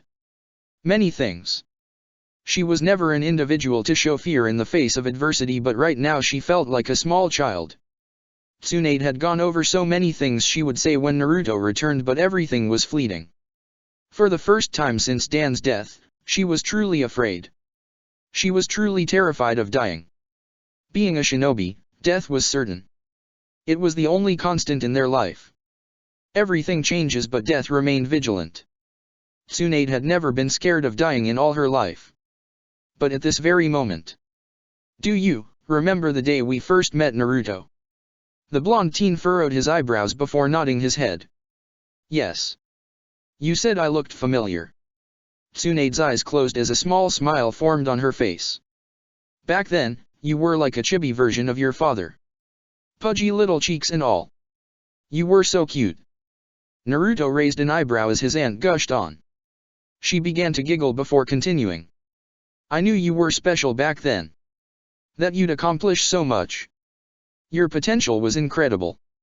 The woman's other hand came to rest on top of Naruto's hand as she sighed. That promise I made. You remember it, yes? Naruto nodded his head at the response. Of course. And you know that Uzumaki's value promises with their lives, right? Naruto's head tilted as he stared at her in slight confusion. Yes. He trailed off as the woman turned towards him with a beautiful smile. I meant every word I ever said, Naruto. Any threat to you, I'd erase. Anything you need, it's yours. A frown appeared on the boy's face as he stared into Tsunade's eyes. Why are you saying this? The woman ignored his question as she closed her eyes with a gentle smile. Naruto's frown grew heavier at her actions. I just want you to know that I'd never take advantage of you. Naruto furrowed his eyebrows in confusion at her words. What was she even talking about? Several minutes passed by in silence as the couple remained hand in hand. Naruto wasn't sure how much time had passed, but Tsunade seemed to have calmed down from whatever she was experiencing. The woman turned towards him before gently removing her hands from his hold. Come on. You're probably hungry. She smiled at the boy before standing up. I'll make ya something delicious. It was followed by a wink that made the teen raise an eyebrow. Before we do that, there is something that I need, Auntie Tsunade. The woman blinked in surprise before gesturing with her hand. Like I said. Anything you need, it's yours. Naruto slowly stood to his full height before placing a hand in his pocket. I need the scroll of seals. The request made her pause for several seconds as she contemplated the reasoning for him needing it. The scroll of seals was incredibly important and dangerous because of the jutsus that were scrawled within. Tsunade didn't really mind giving him the item and was most certainly going to, but she was curious as to why he needed it. I don't mind giving it to you, but what exactly do you need it for? She watched as the boy leaned against the tree while closing his eyes. I need to acquire the other half of Kurama's soul from my father. In order to do so, I need to learn the hand seals for the Edo Tensei as well as visit the Uzumaki Shrine to retrieve his soul from the Shinigami. Tsunade raised an eyebrow at the explanation before reaching into her cleavage and pulling out a particular tiny scroll. She donned a small smirk as she tossed it towards the blonde teen whose nose curled in annoyance. The boy shook his head slightly before sighing. I'd ask why and how, but then you would tell me. Naruto immediately sighed in annoyance after uttering his statement. He just now realized his mistake. The Busta woman immediately responded with a mischievous grin. Well, since you're obviously so curious. The scroll of seals is important to Konoha. Why keep it locked up in maximum security when I can just hold on to it? Not like there's many people who know about it. The woman shrugged after the statement before continuing. It's also sealed in that smaller scroll because the scroll of seals wouldn't fit in my cleavage. My breasts are huge, but they aren't that huge. She ended her statement with a small, innocent smile as her arms rested beneath her generous bust. Naruto averted his gaze from the woman as she began to shift her arms up and down. He sighed at her behavior before appearing beside her and wrapping his arm around her waist. He pulled her towards him before glancing at her. I assume the Uzumaki Shrine is still intact, yes. Tsunade pouted at the boy before wrapping her arms around his body. Of course. After we do what you need, I have a surprise for you. Naruto raised an eyebrow before nodding his head. I'll also need 2 human sacrifices to bring father back. Tsunade nodded her head and began to pulse her chakra in a specific pattern. A minute or so later and Nico appeared in a kneeling position awaiting instructions. Get me 2 prisoners from the TI department. Drop their bodies off at the Uzumaki Shrine and wait outside the building. Make sure it's secure and that no one interrupts us. The purple-haired woman nodded her head before disappearing to do her task. Naruto glanced at her before nodding and gripping her waist tightly. They both disappeared in a yellow flash shortly after his actions. Break. Naruto and Tsunade appeared near the Hokage monument as Tsunade began to rub her eyes. The boy let go of Tsunade's waist before he unsealed the scroll that held the scroll of seals. He idly began to read over the information regarding the Edo Tensei before a small frown marred his face. Well. That's annoying. He released a sigh before rolling the scroll back up and sealing it back in the smaller scroll. Tsunade glanced at him curiously as he began to make his way towards the shrine. She followed directly beside him as she entrapped his arm between her bust. So, what's wrong? The Shinigami mask sacrifices the wearer of the mask as well. Which is something I didn't know. He trailed off with narrowed eyes before nodding his head. We'll need a Nara. Tsunade nodded her head at the statement with a small smile. I'll handle it when we reach the shrine. The couple slowly made their way to the shrine as Tsunade hummed quietly to herself. Did you open that scroll I gave you before leaving on that mission to retrieve Gaara? Naruto glanced over at his aunt with a raised eyebrow before shaking his head. I did not. Why? All he received was a small smile from the woman as she ignored the question. He continued to stare at the woman for several more moments before shrugging. It took the duo another 10 minutes of walking before reaching the dilapidated building. Naruto raised an eyebrow before glancing at the Hokage. I thought you said it was intact. Tsunade scoffed at the boy before turning her head away from him. It is. I never said how intact it was. The boy's lips began to thin before slowly turning upwards into a smile. He shook his head slowly as Nico appeared in front of them kneeling. The blonde Jinhuriki glanced at Nico before detaching himself from his aunt. Get us a Nara. The boy placed his hands into his pockets before making his way into the broken-down building.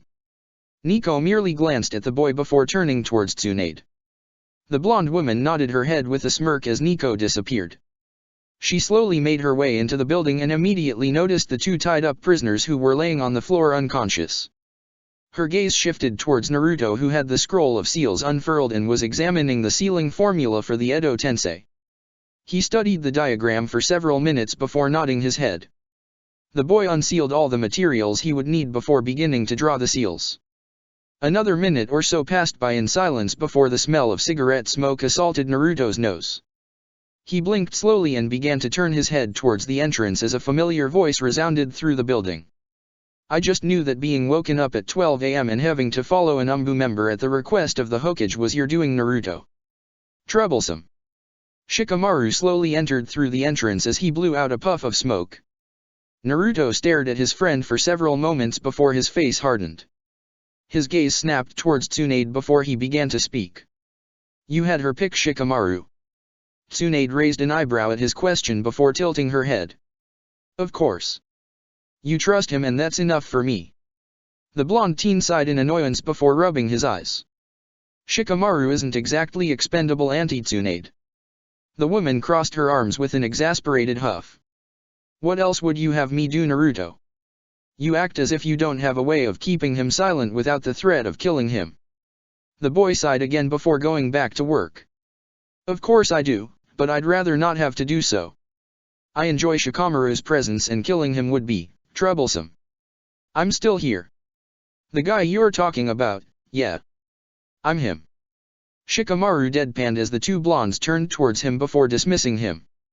He sighed in annoyance before sitting on the ground and waiting for the couple to explain why he was here. He could ask, but that would be troublesome. Naruto meticulously scrawled the ink on the floor for the next 30 minutes before he began to speak. I'm reviving my father, Shikamaru. The reason is irrelevant, so don't bother asking. In order to successfully pull this off, I need you to cast your shadow possession on one of the two prisoners over there. Both of those men will die, but only one will be wearing the Shinigami mask. He pointed towards said mask with his brush before continuing. You will feel some measure of pain, but you will be fine. You've been put through a lot worse before, so I'm confident you'll successfully pull this off. If not, then you die. Shikamaru shut his eyes before sighing. I'm really doing this, huh? He went silent for several moments before taking another cigarette out of his flak jacket and lighting it. The shit I do. Troublesome. Tsunade stood over the scroll of seals while raising an eyebrow. It says you need DNA of the individual you wish to bring back. Do we need to fetch Minato's body? Naruto shook his head before reaching into his pockets and pulling out a tri-pronged kunai. This is one of father's original Hiraishin markers. His blood is in the formula of the Hiraishin. This will be the catalyst. Tsunade eyed the kunai with intrigue before tilting her head. And if it doesn't work? Then we retrieve father's body and start over. I do hope it works the first time though. Shikamaru and Tsunade stared at the boy in slight disbelief before shaking their heads. Unbelievable. He didn't even know if it was guaranteed to work. Just great. 10 minutes passed by before Naruto slowly stood up and triple-checked the design. He gave a satisfied nod before placing one of the unconscious prisoners in the center of the sealing matrix. He pulled out his father's Hiraishin kunai and placed it on top of the man's body before making his way toward the wall of masks. His eyes roamed over each individual mask, sensing the abnormalities inside each and every one of them. He'd need to seal this entire room away afterwards. Naruto grabbed the Shinigami mask before making his way toward the other prisoner in the room. Shikamaru. The Nara gave a deep inhale of breath before slowly exhaling. The teen went through the necessary hand signs as his shadow shot out towards the prone man. It connected a second later and Shikamaru released a heavy sigh. Naruto nodded his head before removing the man's bindings and waking him up. The man slowly began to stand as his eyes shot wide open due to not having control of his body. Anti-Tsunade, stay near Shikamaru. He's going to receive the same injuries as this man. He'll need medical attention afterwards. Naruto tossed the scroll of seals towards Shikamaru, who caught the scroll with little effort. His eyes gazed on the necessary hand seals as he memorized them and then handed the giant scroll to the Hokage. Tsunade gently placed the scroll behind her as her hands began to glow green. I'm ready, Naruto. Kami, this is the worst idea I've ever done. Troublesome. Brace yourselves. You will be in the presence of death itself. After the blonde Jinchuriki said his warning, he placed the mask on the prisoner's face. The effect was instantaneous. The entire room grew ice cold as the man's body began to shake. Shikamaru's eyes widened in shock as his body began to shake in response from being connected to the prisoner. It felt like fire was running through his veins. His eyes clenched shut as his teeth gnashed together. This torture lasted another several moments before eventually ceasing altogether. Shikamaru exhaled a deep breath before his gaze settled on the Shinigami with shock. His body froze in fear as his heart began to hammer in his chest. This.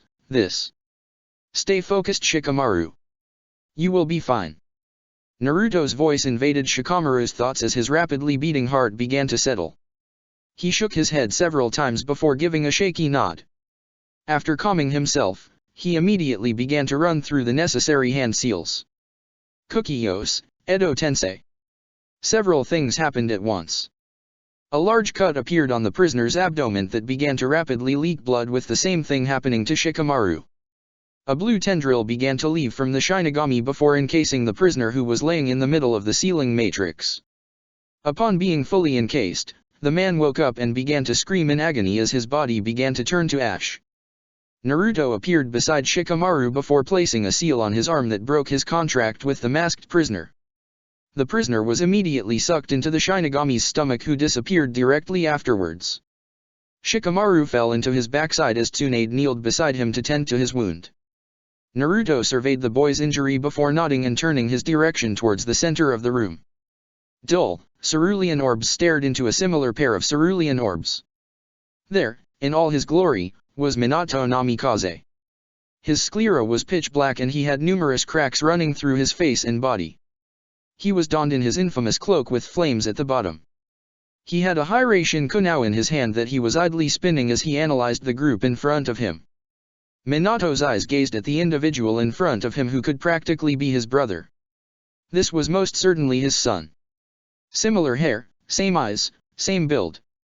He had a nice sense of fashion too. A plain, white button-up collared shirt with black plants and black boots. His eyes trailed down towards his son's hands and noticed a similar-looking kunao in his hand. Minato tried to sense the beacon on the kunao only to notice it didn't have one. That would mean, you've mastered it, haven't you, Naruto? The Jinchuriki nodded at his father before he began to make his towards the man. I've mastered a lot, father. Jutsus, seals, styles. There's only one thing I haven't mastered yet. A small smile formed on Minato's face as he shifted his weight. Kurama's chakra. Naruto nodded at the response before standing in front of the man. The two blonde men stared at one another before the son immediately lashed out with an incredibly powerful punch. Naruto's fist embedded itself in Minato's abdomen as the man folded over his son's arm. The blow was so powerful that it blew a hole through Minato's body. I deserved that one. Minato watched on in sadness as tears began to fall from his son's eyes. I was left alone. I had no one. Why you and mother? Naruto went silent as the fourth Hokage wrapped his arms around him. The boy said nothing else, but his arms wrapped around the man, returning the gesture. A heavy frown appeared on Minato's face as his eyes gazed at Tsunade and Shikamaru, who were watching the scene with frowns. His eyes closed as he began to rub his son's back to calm him down. This wasn't the reaction he was expecting. He knew that Naruto would be upset about he and Kushina's death, but to react so heavily? Jiraiya raised him, did he not? Why would say that he had no one? Several minutes passed by in silence before Naruto pulled away and began to wipe his face. Minato glanced at his son before narrowing his eyes and crossing his arms. His gaze found Tsunade's before he began to speak. You've returned to Konoha. The blonde woman slowly stood to her feet before glancing towards Shikamaru. Yes, I did. She made a gesture with her pinky finger as Nico appeared in the room with her hand on the Nara's shoulder. They disappeared shortly after as Tsunade began to make her way towards the men. You're the Hokage as well? She nodded at the statement as Minato frowned. Where is Hiruzen? Dead. Naruto placed his hands in his pockets before closing his eyes. His father nodded silently before he too placed his hands in his pockets. And Jiraiya? He raised you, yes. After the 4th's question, a tense silence settled in the room. A silence that was beginning to anger the man. His expression began to shift before settling on a scowl. He raised you. Did he not? Tsunade's lips thinned before speaking. No, Minato. No, he did not. A tremendous amount of pressure settled in the room as Minato's eyes were alight with anger. I gave him instructions on what to do should Kushina or I pass. For hours upon hours I would make plans, fail-safes, alternatives. And he did nothing. Tsunade began to cringe slightly at the anger wafting off the man. Minato may have not been the most physically powerful or imposing individual, but when he was angered, it was like a whole other beast. He practically oozed authority and he had the skill to back it up. Minato had never reached his prime and it was a slightly scary thought to think about. Naruto scoffed at his father's statement and leaned against the wall. There's no use in being angry about it. It changes nothing, father. He failed to do his task and when he dies mother will deal with him.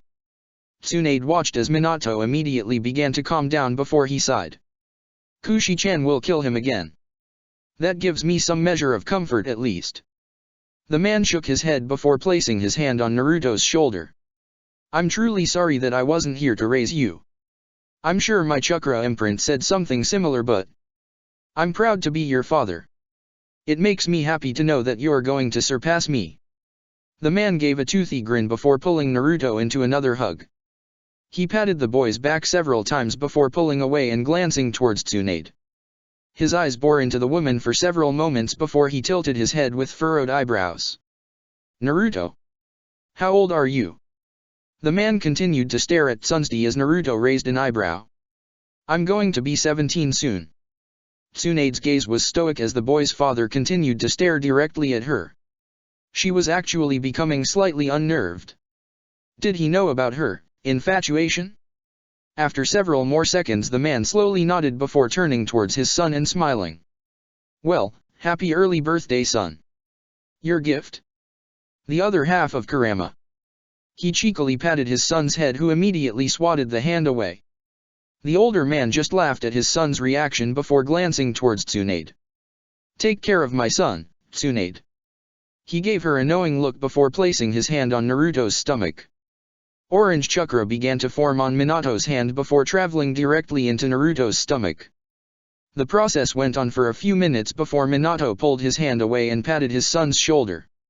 Naruto immediately began to unbutton his shirt as Tsunade eyed the action with a keen gaze.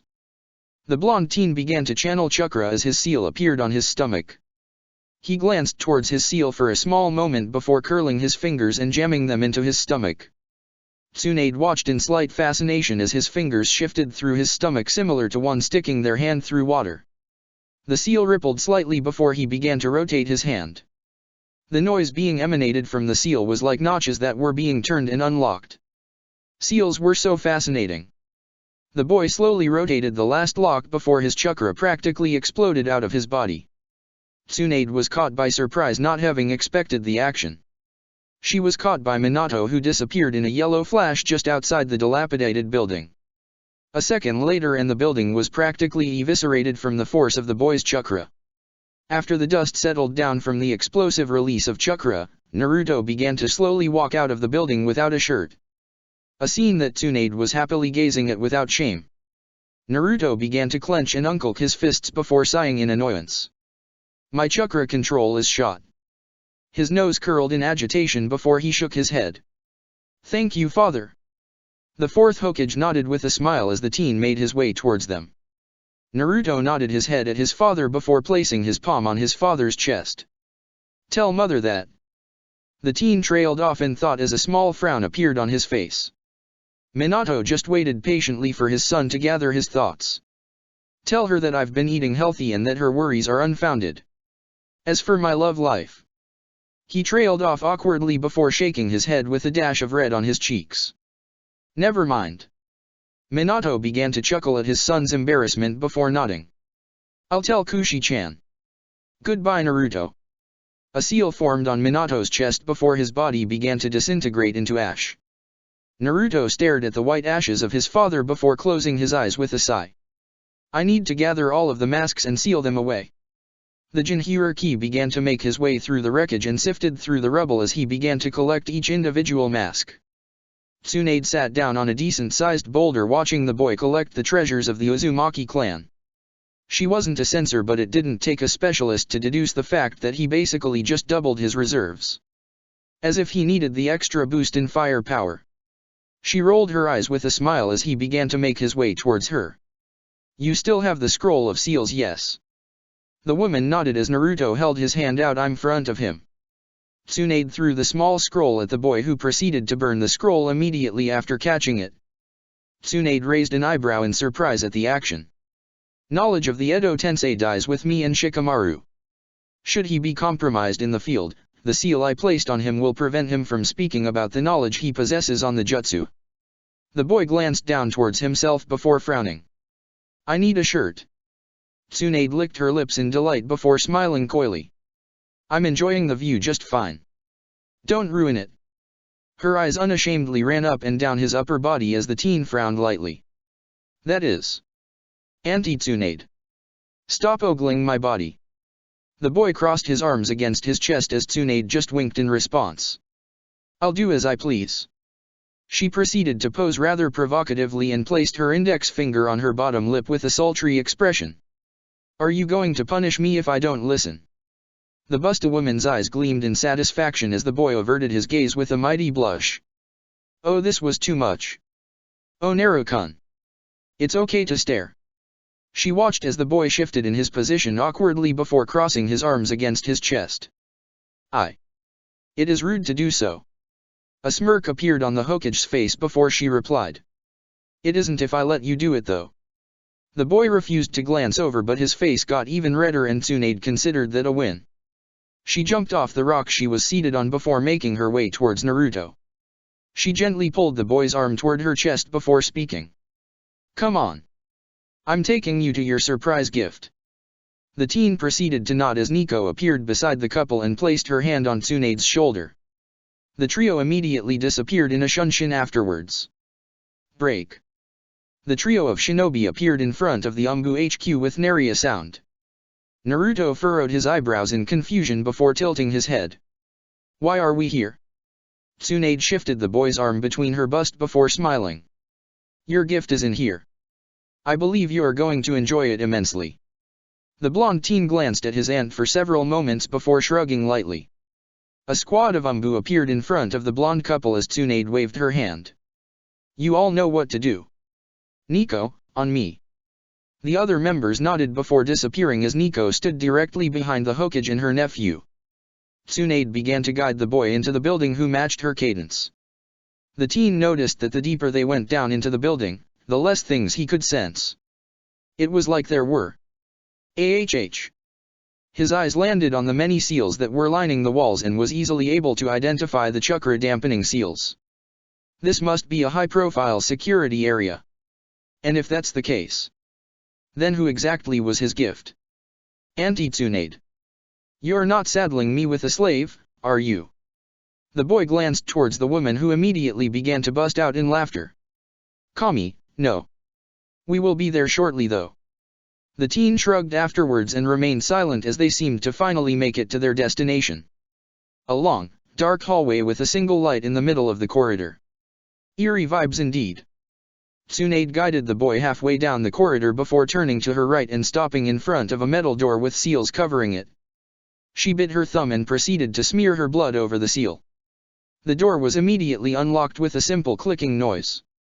Light blasted through into the hallway as both blondes began to walk inside. Naruto raised an eyebrow at the room. It was most certainly not a prison cell. There was several bookshelves, tables, chairs, and even a kitchen in the room. His eyes glanced towards the back of the room as he noticed a rather large bed that had someone occupying it. They looked familiar. Oi Teiwa! Wake up, you little shit! Tsunade detached from the teen as she began to make her way towards the bed. The woman inside the bed gave a loud yelp before jumping out of the bed and landing straight on the floor. What the fuck's your problem, cow tits? You can't just fucking scream at people to wake th. The woman immediately yelped as Tsunade threw a rather large-looking book at her head. The red-headed girl began to cradle her head as she rolled around on the floor screaming obscenities. This was incredibly odd. Naruto didn't truly know how to react to what was happening. He most certainly recognized that woman. She was a member of the Sound Four that had aided in Sasuke's capture. But Shikamaru had told him that to marry and he had killed her. Tsunade turned back towards Naruto with a large smile before pointing at the half-naked girl on the floor who was rubbing her head. Naruto, meet Teiwa Uzumaki. The blonde stared at the girl for several seconds as she slowly stood to her feet before inclining her head. Sup? He remained motionless for an entire minute before appearing directly beside her. The girl flinched as his hands grasped her head while slowly turning it to the side. His cerulean orbs stared at the seal that Orochimaru had planted on her before slowly nodding. Auntie Tsunade. You are positive she is an Uzumaki? The boy ignored the petite redhead who was slightly squirming because of his hold. Blood test and all. It's a match. Naruto pursed his lips before letting go of her and stepping away. I'll remove that seal soon. I refuse to have one of my own suffer under that man's reign. Teiwa swallowed lightly before nodding her head.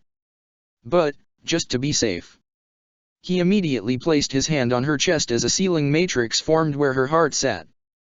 Betray us, you die. Teiwa scowled at the blonde before pushing his hand away. I like living, you dumb asshole. Better a slave to you than that fucking snake. The blonde Uzumaki sighed in annoyance as his nose curled. You're not a slave. The seal is a precaution. The red-headed woman scoffed before crossing her arms under her breasts. Precaution, skemnoshin. Same shit, dickhead. Naruto frowned at Teiwa before glancing towards his aunt. Vulgar one, isn't she? He asked rhetorically. Teiwa's eyebrow twitched as she stood on her tippy toes and glared at the boy just an inch from his face. Say that shit to my face, you pussy. Naruto stared at her with a bored expression before placing his palm on her head and pushing downwards. I just did. Teiwa growled like a puppy as she tried to remove the boy's hand with no luck. Fucking shit. Why are you so damn strong? Move. Tsunade noticed the small smile that was forming on her nephew's face. She began to smile softly to herself before walking up to the two Uzumakis. Alright. Naruto, let her go. Teiwa, shut up. Now that you've two met, you have someone else to meet. Before that though. Tsunade smacked Teiwa across the back of her head as the girl immediately crumpled to the ground with a pained groan. Stop calling me cow tits, you little fucking shit. The blonde woman bent over and roared at the redhead who started nodding rapidly. Tsunade nodded her head before clapping her hands and speaking. Teiwa isn't the only Uzumaki I have found. There's another. And she's under Orochimaru as well. Naruto's eyes narrowed as Teiwa began to speak. Her name is Karen. She's a fucking nerd, but she's harmless. She's super fucking important to Orochimaru's work and he has his #1 dicksucker watching over her. Naruto pursed his lips and glanced at his aunt. And you want me to go get her? He received a smile and a nod from the woman as she entrapped his arm between her breasts. Of course. She is family and she deserves to be in the company of her relatives. Naruto nodded his head as Tsunade began to guide them out of the room. Tewa. I'll come back for you tomorrow. For now, you're staying in the gulag. She received several curses but just ignored them as they left the room and Resa let it shut. It only took a few steps to reach the final door as Tsunade let go of Naruto's arm and placed her palm against the metal door. The seals on the wall glowed brightly before the sounds of locks being turned as door slowly began to open as a small smile formed on the woman's face. I present to you Orochimaru. Naruto's eyes widened before they began to bleed red with a slit running down the middle. Orochimaru sat against the wall restricted by several chains that had hundreds of seals adorning them. Naruto immediately took a single step in the room only to stop as Tsunade gently held onto him to prevent his advance.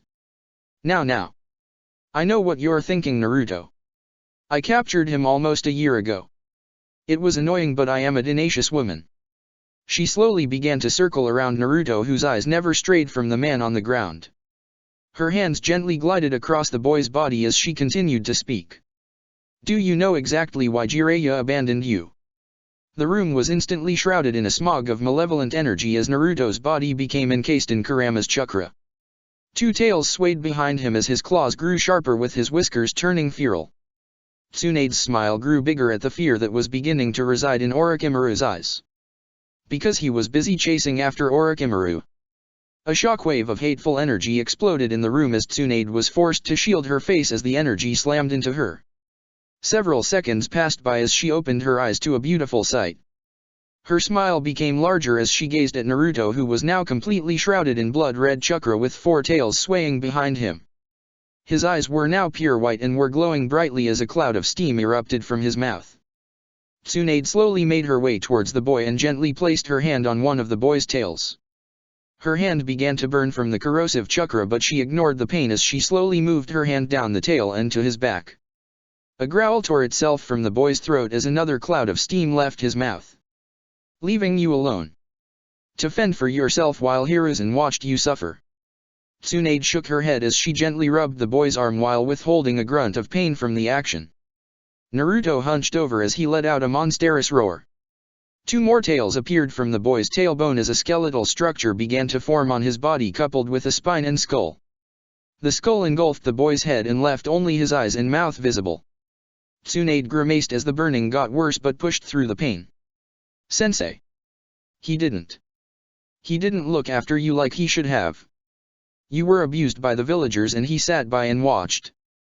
Another terrifying roar emanated from the boy as the three last tails erupted from his tailbone. Tsunade's eyes widened in delight as the boy knelt down on his hands like a canine. 9 tails swayed behind the boy slowly like a rattlesnake, patiently waiting to strike and lash out at anything. She stepped in front of the boy and kneeled down while placing her hands on his face. Upon doing so, she grunted loudly in pain from the burning while one of her eyes shut. As if noticing the pain he was causing the woman, the toxic chakra around the bottom half of the boy's face instantly shed away and revealed his tanned skin. Tsunade breathed a sigh of relief and smiled at the boy. Sensei and Jiraiya may have failed you, but you have me. Her thumb began to stroke his feral whisker marks as her smile softened. I'll never betray you. Your father gave me his blessing, Naruto. Her smile shifted slightly before turning cruel. She shifted her head towards Orochimaru as the shrouded teen followed her gaze. You and I. Her gaze shifted back towards the boy. We're going to bring the elemental nations to our heels. Those harrowing white eyes turned towards her as the beast's head tilted. I've been keeping things from you. But I promise you. Everything I've done. It was for you. You know why? The beast's head slowly shook before a loving smile blossomed on Tsunade's face. Tsunade slowly leaned her face closer to the boy before placing her lips against the boy's own. Because I love you, Naruto. Chapter 10, The Prelude to Destruction. Because I love you, Naruto. Because I love you, Naruto. Because I love you, Naruto. Because I love you, Naruto. Because I love you, Naruto. Because I love you, Naruto. Because I love you, Naruto. Naruto. Harrowing white eyes slowly blinked at the deep, baritone voice that reverberated in the dark prison cell. 9 crimson-soaked tails lazily waved in the air as the beast tilted its head. The creature of destruction began to slowly glance around the small room in slight confusion. She manipulates your feelings. You are but a puppet. A tool to be used. A weak and raspy voice caught the beast's attention as those blinding orbs centered on the frail-looking man who had spoke. You don't even realize it. So much power, and yet you choose to waste it. The venom in Orochimaru's statement caused the beast to tilt its head. The snake summoner was unprepared for the tail that speared through his leg, rooting itself into the concrete floor and spreading the corrosive chakra into his veins and bloodstream, causing him to scream in agony. The beast shifted its position before slowly making its way towards the chained man. The remaining 8 tails began to slowly writhe before piercing through each of his limbs, causing even more pain to the snake summoner. Steam erupted from the Jinhiraki's mouth as Orochimaru screamed in sheer agony. There was truly little he could do in the situation. The boy was more akin to a wild animal who was reacting on instinct. Orochimaru closed his eyes before releasing a pain-filled chuckle. I knew you'd be a problem. I should have killed you in the forest of death. Naruto tilted his head as a low growl reverberated from his throat. The beast regarded its prey for several seconds before opening its giant maw. Blue and red chakra began to physically manifest in the area before coalescing into a single, small black orb. A quiet screeching noise began to emanate from the action as Orochimaru watched on in horror. The tiny orb began to grow in size until reaching the size of a human head. The beast slowly lowered its head as Orochimaru stared directly at the skull of the Kyuubi's manifestation. The last thing he saw were those giant, harrowing eyes of the beast. The prison cell was immediately ripped asunder as a blinding white flash imploded in the room. Break. Tsunade's eyes snapped open as a vicious tremor shook Konoha. She stabilized herself with little effort as the horrid feeling of the Kyuubi's chakra washed over the entire village like a blanket. Her eyebrows raised in slight shock as a giant cloud of smoke erupted from the Umbu HQ. She severely underestimated just how powerful Naruto was now. Even she herself knew that it would take an incredible amount of effort on her part to take down the Umbu HQ like that. Tsunade highly doubted that Naruto was truly trying either. It only reinforced how close she was and still is, to dying at his hands. Tsunade slowly crossed her arms as she stared at the now exposed bunker that was once Umbu HQ. This was going to be incredibly annoying to deal with. It's a blessing she decided to pull Teiwa along instead of leaving her in the cell. Speaking of Teiwa. What the fuck? Teiwa stared at the smoking crater in pure disbelief. He fucking blew the entire bunker up. There were quite possibly hundreds, if not thousands of seals designed specifically to negate that very thing from happening. He just... Tsunade glanced at the girl before several squads of Umbu appeared in the area, followed by numerous Jonins and Shinins. The Busta woman pursed her lips before sighing to herself. Probably shouldn't have riled him up. Nico stepped near the blonde woman and began to whisper in her ear. Several seconds passed by before Tsunade slowly nodded. She turned towards Teiwa and silently gestured towards the girl with her head. Nico placed her hand on the redhead's shoulder before they both disappeared in a shunshin. Tsunade remained silent even as several of her most prominent shinobi stood near her. She ignored each and every single one of them as her gaze was focused entirely on the figure that was slowly beginning to appear in the smoke. This was it. This was it. The moment she had been waiting for since concocting this rather ridiculous plan all those years ago. She wouldn't deny manipulating circumstances in her favor so she could be close to the boy and develop relations with him. Naruto was practically drowning in potential, and the fact that her former sensei had chosen not to push it was foolish. She was well aware of Naruto's dislike towards Hiruzen, and he never was quiet about it. Naruto had already been incredibly talented when she had met him, but he was lacking a true drive. He wanted power, that was obvious to her. He was seeking it and she was all too happy to give it to him. Had the entire situation with Sasuke not occurred, her plan would probably already be in motion and reaching its climax at this point. She would have had to truly manipulate his emotions at that point, but at least there was one thing that manifested during his 2.5-year absence. His budding interest in her had began to truly blossom on its own. Tsunade didn't even have to truly pull the strings. She had been the only individual to show him kindness. She had shown interest in him. Spoke with him. Taught him how to be more than just a shinobi. Did she manipulate him? Yes. Does she truly love him? Absolutely. Many would call her interest in the boy as nothing more than a crazed obsession. And maybe those people were right. He was almost 30 years her junior. Naruto had been far more mature than any of his classmates even at the age of 14. Speaking with him was like speaking to Uncle Tobirama when he was still alive. A cold, stoic man, Tobirama was but a fierce protector all the same. Naruto being as young as he was truly irrelevant to her. He'd get older and Tsunade had waited. Age is but a number, as the saying goes after all.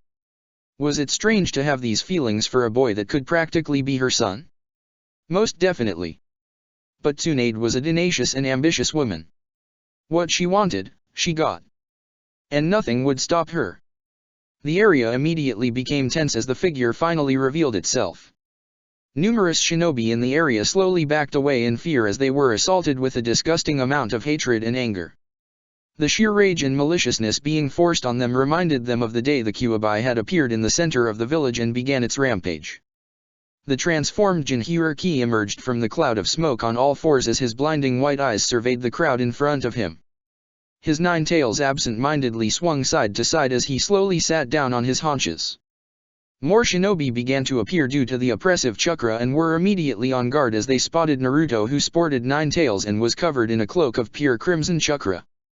Kakashi made his way towards Tsunade as several of his comrades followed suit. He has 9 tails, Tsunade-sama. Kakashi felt the need to point out that specific detail regardless if it was obvious or not. And yet we're still alive. Tsunade slowly shrugged her shoulders with an amused smile. You think we would be able to stop him? She glanced at the numerous jonins who were near her and watched as their expressions shifted into grimaces. The Busta woman nodded her head with an amused chuckle and continued. Tenzo is not strong enough to suppress a fully synced Jinchuriki. Perhaps he could restrain the lower tails, but the Kyuubi. Her statement did little to reinforce the shinobi's morale, but she cared little. It was the truth and there was nothing they could do about it. Tsunade was positive that she'd put up a decent fight alone, but attrition would be her downfall. She was the only person in the village besides Guy and Jiraiya that could truly keep up with the boy. And that's only if he was incapable of using the Hiraishin in this form. Not to be the shitty pessimist here or anything, Biryu. What do we do? Tsunade snorted at Anko's statement before ignoring it and making her way towards the boy. If Naruto reacted violently, then so be it. She could only hope he would be passive. He seemed to react to her pain in the prison cell, so speaking to him was probably her best option. Naruto-kun. The transformed teen shifted its attention on the woman as she began to draw closer. A burst of steam shot from the beast's mouth, but it continued to remain passive. A small smile formed on Tsunade's face as she continued to close the distance between them. Your mother. She'd be so proud of you. Her statement caused the Jinchuriki to tilt its head as a low growl slipped through its throat. How do I know? Maternal instincts. The Busta woman shrugged as she continued to close the distance between them. Your father most certainly was and still is. Why would Kushina not be? Hell, I'm proud of you. Tsunade idly noticed how his tails began to swing side to side more erratically, similar to. Ah. So that was it. Her smile turned soft as another few feet were shortened during her statement. Is that what you want to hear, Naruto-kun? Praise. The Jinchuriki's head tilted at the question as Tsunade finally stood in front of the crouched teen. Those terrifying white eyes had no effect on Tsunade as her hands slowly moved towards his head. The Jinchuriki remained still as the woman's hands caressed the skull that enveloped the boy's head. Her fingers slowly danced on the hardened material as she glided them down towards the jaw of the skull. Tsunade gently grasped the bone plating and slowly tilted the creature's head up. She could feel the intense heat from the boy's chakra without even needing to truly touch him. This chakra cloak was truly a spectacle indeed. I fear that you have already surpassed me, Naruto. Was my strength not impressive enough to you? The blonde Senju smiled teasingly as she crouched down to the boy's level. Can you speak? There was several seconds of silence before the Jinchuriki shook its head slowly. Tsunade nodded her head before tapping her index finger against the bone plating surrounding Naruto's face. I'd like to speak with you, Naruto. Can you transform back? The nine-tailed Jinhyuriki released a breath of steam that blew Tsunade's hair back, causing her to close her eyes. The woman chuckled lowly as her braided hair came undone from the action. The crimson chakra cloak that surrounded Naruto began to slowly recede from his body. The bone structure that rested on the Jinhyuriki fell to the earth and instantly burst into ash before disintegrating. Blonde locks of spiky hair appeared, followed by tanned skin. The remaining red chakra disappeared as Naruto sat still with Tsunade's hands caressing his face. The boy slowly opened his eyes as he stared into the woman's honey-brown orbs. Naruto blinked several times as he finally managed to get his bearings. His eyes narrowed significantly as he gripped Tsunade's wrists rather tightly. "What have you been keeping from me?" Tsunade pursed her lips before responding. "I'll tell you everything tonight. I swear." Naruto's grip remained firm for several moments before loosening. He slowly began to rise from his crouched position as Tsunade's head tilted upwards.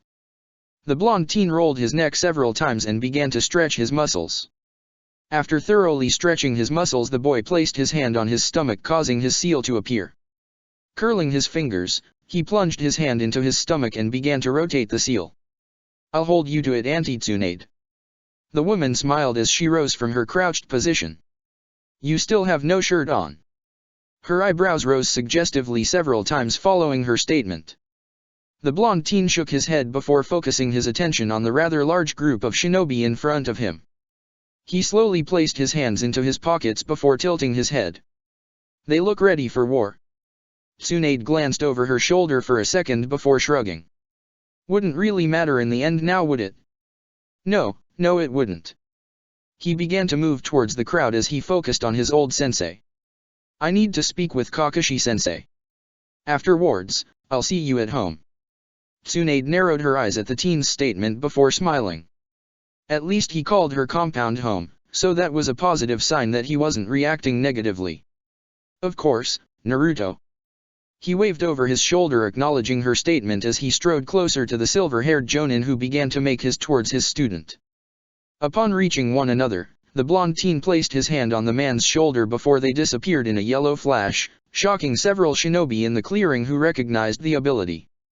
Tsunade sighed in annoyance as several of the surrounding shinobi turned towards her. "You little shit." He wasn't upset, but clearly he was annoyed. Leaving her to deal with this mess and all the questions that would follow. Better than being dead, so that was a plus. It was time to bullshit her way out of this. It seemed all those days gambling and evading taxes were definitely going to come in handy tonight. Break. Naruto and Kakashi appeared just outside of Team 7's stomping grounds. The boy glanced around the area before slowly making his way towards the Konoha Memorial Stone, with Kakashi following after getting over his surprise at the fact that Naruto knew the Hiraishin. The two men walked side by side in silence towards their destination. A location that Kakashi was all too familiar with. He could make the trek blindfolded, he had done it so many times. "You've mastered it." Minato-sensei had struggled with the formula when he was our teacher. "Teleporting to his kunows were the easy part," he said. Naruto nodded at the statement before responding. "I found it interesting that the two formulas were actually slightly different. You'd think that scrawling the formula on the kunow and the one you personally place would be the same. But they aren't." Kakashi pulled out a book from his flak jacket and began to idly read it. "He explained it to me all those years ago. Still don't understand it. Seals are most certainly not for everyone. A forgotten art. The Uzumakis were indeed a dynasty in the shinobi world. Their downfall is a true tragedy." Naruto pushed through the metal gate that led to the official cemetery of Konoha. Had Danzo been dealt with decades ago, they'd still be alive. Kakashi glanced towards his former student before frowning beneath his mask. "I wouldn't necessarily doubt that Danzo had a hand in the Uzumaki clan's downfall, but..." He trailed off slightly as he focused on Naruto's reaction. The shirtless blonde didn't react to the statement, but he did shrug his shoulders. Orochimaru enjoyed hearing his own voice. Danzo and he had many things in common. Hiruzen was too lenient and his death was one that was deserved. Naruto slowed to a stop in front of the giant stone and crossed his arms over his chest. "I said nothing about it at the time because it didn't truly matter. Hiruzen would have downplayed the situation like he always did. There was no denying the bitterness in Naruto's statement, and Kakashi didn't blame him. He was positive that Tsunade had told him everything about Hiruzen's actions as the Hokage when she took the hat. Anything he needed, she was there to give to him. It was definitely a red flag, in his opinion, but he dare not say it out loud. Tsunade was actually very similar to Danzo, with the only difference being that she did her dirty work in front of everyone. The woman had even allowed the shinobi of Konoha to challenge her. Whether it was her words, actions, treatment to the populace, etc. While other hidden villages listened to their feudal lords, Tsunade cared little about what the man had to say. She had always believed in strong-arming a situation, and being the Hokage didn't change that mentality. Daimyos did indeed hold power, but Tsunade cared very little for it. What would the capital do against Konoha's armada of shinobi? The 12 guardian ninja were a cut above the average jonin, but against a force like Konoha, it was irrelevant.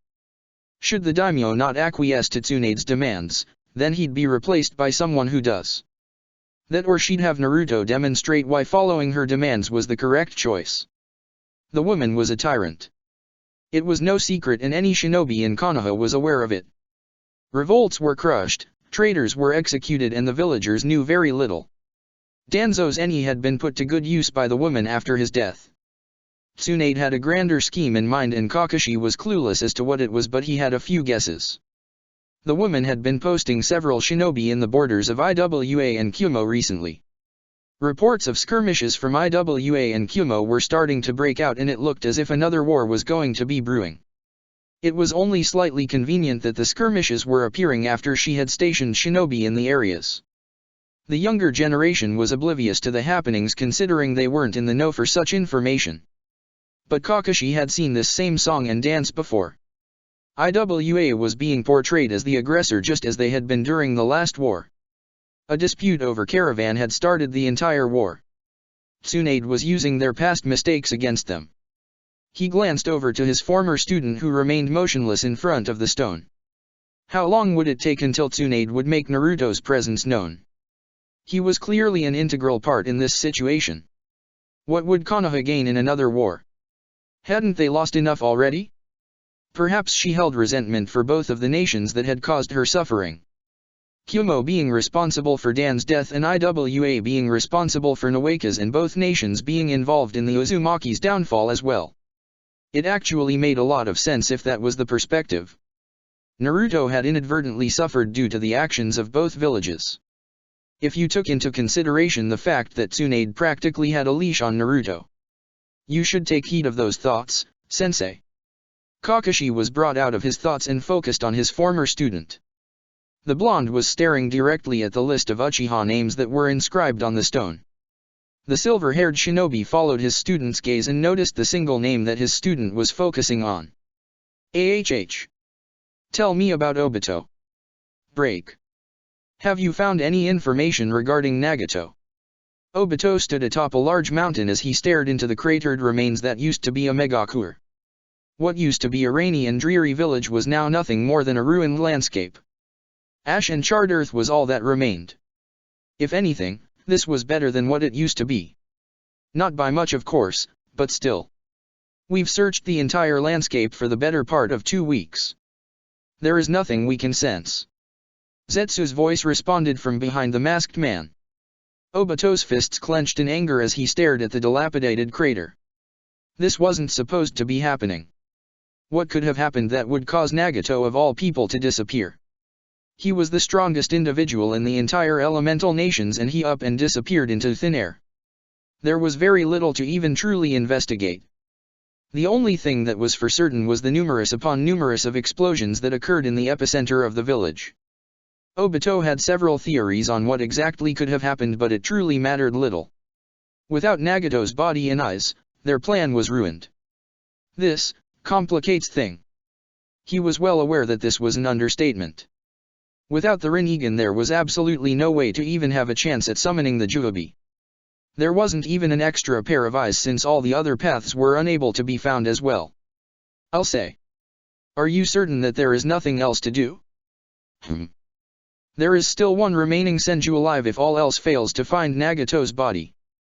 That is indeed correct, Obito. The masked man narrowed his eyes at the statement from Zetsu. The creature wasn't wrong. If they couldn't find the body, then he'd have to take drastic measures. The only problem with that was the Kyuubigen hierarchy.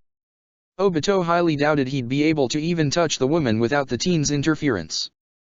Tsunade would be the last possible choice to succeed in the plan. It is something to consider. Keep searching. We are crippled now. There are only a handful of us remaining and we only have 2 of the Baijos. Zetsu disappeared beneath the ground after Obito's statement as the man continued to stare at the desolate landscape in anger. 5 Akatsuki members remaining, 2 captured Baijuya, and the Rinnegan was nowhere to be found. He wanted to scream out in anger. How had things gone so wrong? Break. The sun began to rise as Naruto stood atop the gates of Konoha with his arms crossed against his chest. His conversation with Tsunade last night replaying in his head. He had learned some interesting things about the woman. Things that didn't truly affect his opinion on the woman, but interesting details nonetheless. Who knew Tsunade could hold on to grudges for so long?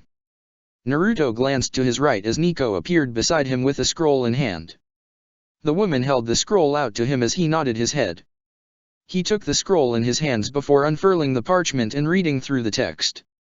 Several seconds passed by in silence before Naruto burned the scroll in his hands.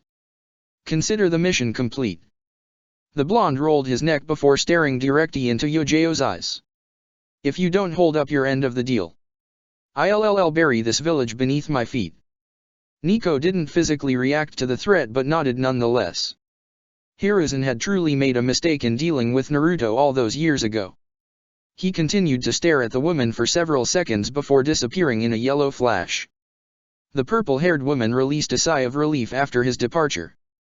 That boy was truly terrifying. How Tsunade was able to corral him so easily was beyond her. Her job was now complete. Time would only tell if it all paid off. Yojo loved her village through the good and the bad. After Hayat's death, she had focused her efforts on serving Konoha to the best of her abilities. Naruto and Tsunade were going to sit atop the hierarchy and she no longer needed to provide her services. The only thing she feared was Tsunade's response. Naruto did the biddings of Tsunade without question. His previous statement had clearly solidified that. With that being said, her usefulness came to an end. Uzushiagakuer would rise once more. Break. Several hours passed as Naruto made his way to the heart of Otagakuer. Tsunade and more importantly Teiwa, had informed him about Guren. An incredibly powerful woman who was said to be Orochimaru's actual right hand. She held the coveted crystal release or Shoton. An interesting woman considering she was the only individual documented to possess the bloodline. Her death would be a waste in his opinion. She held a unique bloodline and making it disappear would be unfortunate. Unlike the Uchiha, her only problem was her loyalty to the Snake Summoner. The Uchiha were a stain on the elemental nations and their deaths were irrelevant. Itachi had done the world a favor in getting rid of them. Naruto knew that every Uchiha wasn't the same, but the less he had to deal with them the better. Only because their Sharinans were truly to be wary of. It made him wonder how stronger he would have been had he possessed such a powerful tool in his arsenal.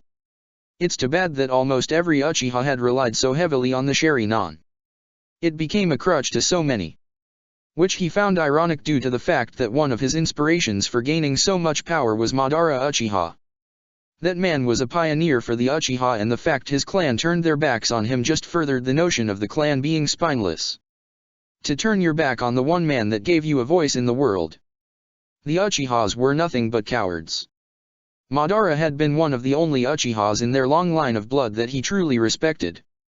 The man gained his power through hardship and struggle, relying only on himself to further his own goals. It was why Obito's death was inevitable. The man would never compare to the once indomitable clan head and titan of the Uchiha clan. Gaining power for the sake of being powerful. Naruto followed this philosophy through and through. Should he settle on a goal after attaining this power, then so be it. Obito hid behind a mask and a persona. Madara Uchiha would never need to hide his identity. It was dishonorable to the man, and the fact Obito spit on that ideal was amusing. A weak, heartbroken man. Naruto would make sure he'd suffer. The blonde teen slowed to a stop as he spread his senses out in the forest. Several minutes passed by in silence before he slowly opened his eyes. The teen immediately set a faster pace at the abnormalities he was sensing with Sage Mode. Another few minutes passed by as Naruto came upon a rather obvious metal bunker sitting in plain sight. The teen shook his head as he slowly made his way towards the bunker. He spotted a body that was sprawled out in the ground just outside the metal door. Naruto kicked the body over and spotted a pinkish crystal that rested deep within the shinobi's forehead. This was the Konoha squad that Tsunade had sent to confront an S-ranked nin. She probably only wished to see if Teiwa's information was indeed true. Naruto sighed and immediately blew the metal door off its hinges. There was no reason to do this quietly. The woman was most likely already aware that he was here. Naruto remained in Sage Mode as he made his way deeper into the underground bunker. There was a lot of signatures he was receiving in this bunker. He obviously identified Guren's first as she was likely the strongest individual in the bunker. Perhaps he wouldn't have to waste his time killing her. She would be incredibly useful to his and Tsunade's plans. The woman was known for her loyalty and power. Perhaps beating her into submission would cause a change of heart. Orochimaru was dead after all. Guren would have no true drive left. The blonde teen passed by several corpses of other shinobi who were riddled with pink crystals. He ignored each and every single corpse as he made his way down a flight of stairs. The teen continued his journey towards the end of the hallway that had a single crystallized door at the end of it. The blonde Jinhuriki stared at the door for several seconds before throwing a jab at the crystal to test its durability. He raised an eyebrow in slight surprise as he managed to only make several cracks in the hardened crystal. He definitely wanted this woman on his side now. Even if she reinforced the door with extra chakra to hold him back, it was powerful enough to withstand a Sage Mode enhanced punch. He didn't put a lot of force behind the jab, but it was still impressive to him. The teen nodded his head before shifting his upper body while rotating his hips. He proceeded to kick the crystallized door, shattering the entire wall with it. The crystal shards began to disintegrate after his attack as he slowly made his way into the bright room. His unique pupils locked onto the several individuals who were in the room. A woman near his age with disheveled crimson hair and a pair of glasses stared at him in fear as she desperately pushed her body against the wall trying to escape. Naruto frowned at the reaction and stared at the only male in the group. Upon doing so, his eyes narrowed at the sword that hung to the teen's back. He possessed white hair that had blue highlights and had a smug smirk adorned on his face with incredibly sharp teeth. Ignoring the male, his attention landed directly on who was most certainly Guren. And what a woman she was. Spiky hair that bounced in every direction, framing her face with a bright shade of red lipstick and a sharp gaze. She possessed that same bravado that all-powerful shinobi had. The woman was leaning against a table that sat in the center of the room. A tense silence settled in the room as Naruto stared at the group with his uniquely colored pupils. Well, looks like someone else wants to die, Guren. Naruto ignored the sword-wielding teen's statement as he focused entirely on Guren. The woman narrowed her eyes before slowly pushing herself off the table. This boy is out of your league, Suijutsu. Face him and you die. The white-haired boy scoffed at her before brandishing the Kubikuri Basho. He doesn't look like much to me. Guren continued to stare at the blonde teen who was absolutely brimming in power. She pursed her lips before responding. If you wish to die, then be my guest. My parameters aren't keeping you safe. Your death means nothing to me. The white-haired teen paused in his actions for several moments before scoffing again. Naruto's eyes left Guren's before settling on the red-headed girl who was practically hyperventilating at this point. You are Karen Uzumaki, yes. The girl visibly shook at the question and slowly nodded her head. My name is Naruto Uzumaki. The boy placed his hands into his pockets before slowly moving deeper into the room, uncaring of how tense the other two shinobi got. I will have to ask you to come with me. Karen blinked several times in shock before hesitantly responding. What for? The crimson-haired girl grimaced as the blonde teen drew closer in the room. You are an Uzumaki. The blonde raised an eyebrow before tilting his head. Teiwa tells me that you've been looking for family ever since Orochimaru abducted you from Kusagaku. The girl's lips parted as her eyes widened in shock. Wait. You know Teiwa? She's alive. Naruto nodded his head before stopping several feet away from the group. She's been alive for several years. After her defeat in trying to retrieve Sasuke, she was found half alive.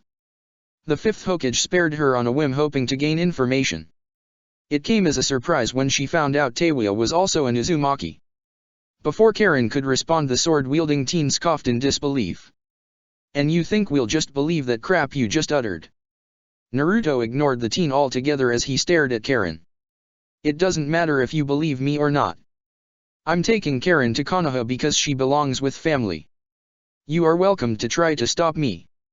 Suigetsu snarled in anger before immediately disappearing and reappearing in front of the blonde teen. The massive cleaver being poised to bisect the Jinchuriki's body. Suigetsu's eyes widened in shock as the massive blade was snapped in half. Naruto's palms made direct contact with the upper and lower parts of the cleaver. Two shards of metal sliced past Naruto's face as he stared directly into Suigetsu's eyes. You aren't worthy to wield the Kyubikuribasho. Suigetsu immediately relinquished his hold on the sword as Naruto's boot made contact with his stomach. The blonde teen snagged the weapon out of air before surrounding it in futon chakra and hurling at the teen's retreating body. Suigetsu's body was bisected from the broken blade with his upper torso embedding in the wall behind Gurren. Naruto frowned in annoyance as the boy's lower body began to turn into liquid and began to make its way towards the upper body that was stuck in the wall. Naruto raised his hand towards the teen as lightning formed on his index finger. Raiten, Iso. The lightning jutsu passed by Gurren's head, instantly making contact with Suigetsu, who screamed in pain. Naruto sharply raised his index finger as the spear of lightning followed his finger's movement. The jutsu cut through the boy's head, silencing him entirely and cutting through the wall as well as the roof above them before Naruto cancelled the jutsu. Naruto stared at the remaining pool of water for several seconds before shrugging his shoulders. I'd rather not have to fight you, Gurren. I merely wish to take Karen with me to Konoha. The Shodan user frowned at the boy's statement and raised a delicate eyebrow. I was tasked to protect Karen. The woman slowly began to raise her hands as she glanced at the redhead. In doing so, I risk failing Orochimaru-sama. Naruto stared at the woman before sighing. Your master is dead. By my hands. I do not wish to kill you, Gurren. You are far more useful to me than you'd ever be to Orochimaru. Gurren and Karen stared at the blonde teen in slight disbelief. The Shodan user furrowed her eyebrows before slowly shaking her head. That's impossible. Orochimaru was powerful. Naruto scoffed at the woman while his nose curled in annoyance. Incorrect. He was weak. Relying on the youth of others' bodies to keep his strength. Orochimaru was a leech. And if I have to stomp your body into the ground for you to understand this, then I will. The Jinchuriki spread his arms out to his sides and closed his eyes. Upon doing so, the room was instantly assaulted with the boy's chakra as Karen was brought to her knees. Her crimson pupils became unfocused as her mouth opened in pure shock. The chakra he was releasing. She couldn't fathom how dense it was. It was endless. Gurren grit her teeth as a tremendous amount of pressure sat on her shoulders, weighing her down. What the hell? How much chakra does he have? The woman's knees began to shake in fear before the boy suddenly appeared directly in front of her. His fist made direct contact with her stomach as her body hunched over his arm. Saliva ejected from her mouth as her eyes shot open in pain. I will break you. Orochimaru was not a man to side with. I will beat this loyalty out of you. Gurren grit her teeth in anger as a blade of crystal manifested on her forearm. She shifted her feet before swinging out with the blade. Naruto's palm immediately slapped her arm downwards as he stepped into her guard. His other hand coiled around the woman's wrist before lifting her off the ground and slamming her directly on the floor. Gurren screamed out in pain as her back cratered the ground. Naruto twisted the woman's arm before stomping directly on the appendage and breaking it, causing another grunt of pain to leave Gurren's mouth. Naruto stared into Gurren's ebony eyes that shone with defiance. Submit. The statement caused the woman to scowl as she kicked out with her legs. Naruto hopped over the woman's attack and was forced to relinquish his hold on her broken arm as several crystal senbon rocketed towards him. He flipped several times across the room as the woman got to her feet and glanced towards her broken arm. Gritting her teeth, She immediately reset the bone and grunted from the action. It is good that you are defiant. Orochimaru picks his shinobi well. Gurren spit out a glob of blood and slowly shook her arm. You're starting to piss me off. Her arms became a blur as she ran through several hand seals. Shoton, Hashokuryu. A huge dragon made of crystal formed behind the woman before darting towards Naruto's position. Naruto began to flip away the dragon's attacks as he threw several wind blades towards the crystal dragon. Each blade of wind chipping off several chunks of the hardened gem. Daitapa. The gust of wind that formed from Naruto's hand immediately slammed the dragon onto the ground, causing it to shatter into thousands of shards. Shoton, Omowadari no Jutsu. Guren's hand made contact with the ground in front of her as several streams of razor-sharp crystals began to dart towards Naruto's position. The blonde teen expertly weaved through each and every stream even as strands formed off each of the streams. After several seconds of weaving his way through the crystals, Naruto chopped off several shards before hurling them towards Guren's position. The woman vacated her position by jumping in the air and was unprepared for the boy to appear directly in front of her. Gurren had no time to react as his hands enclosed around her throat and began to squeeze on her windpipe. Her gloved hands clawed at the boy's wrists even as her back slammed onto the hardened floor. Naruto's grip tightened around the woman's throat as he stared directly into her eyes. He shifted his position on top of her, preventing her lower body any movement. Guren's sight began to falter as black spots formed on the edge of her vision. Her nails raked into the boy's wrist as she struggled to retain her ability to breathe. Saliva began to drip down her mouth as she teetered on the brink of consciousness. Stop. Please. I'll go. Naruto glanced towards the voice as he spotted Karen struggling to rise to her feet. His grip remained tightly around Guren's throat as he glanced back down towards the woman. You didn't have much of a choice, Karen. I was going to bring you to Konoha whether you agreed or not. Karen grimaced at his response as she watched Gurren struggle to remove the boy's hands from her throat. Aye. Please. Just stop. Gurren-san. You don't need to protect me anymore. If Orochimaru is dead then your mission is void. Naruto raised an eyebrow at the statement before glancing down towards Gurren and slacking his grip just enough for the woman to have the ability to nod. I should really just kill you and be done with it. But finding such loyalty and talent is rare. Follow me. My ambitions are far more grand than Orochimaru's delusional plan for immortality. You will have a purpose. Is that not what you want? Gurren struggled in the boy's grasp as she tried to speak. Yoyuri, lying. Naruto shook his head slowly. I have no reason to lie. I could snap your neck here and now and just take Karen back to Konoha. I'm offering you a chance to be useful. Take it. My patience is running thin. The woman began to contemplate the offer the teen was giving her.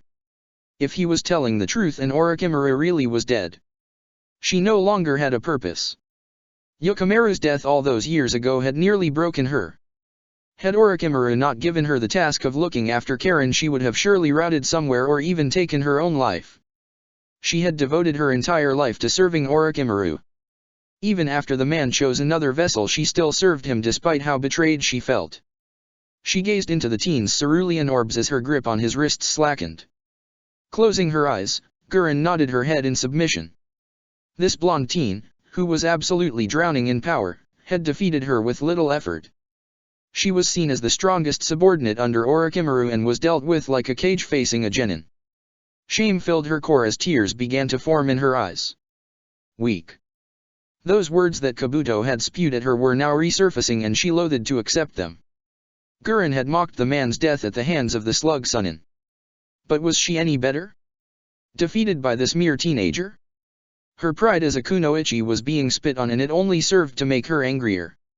Angry at herself. Angry at Orochimaru for choosing another vessel.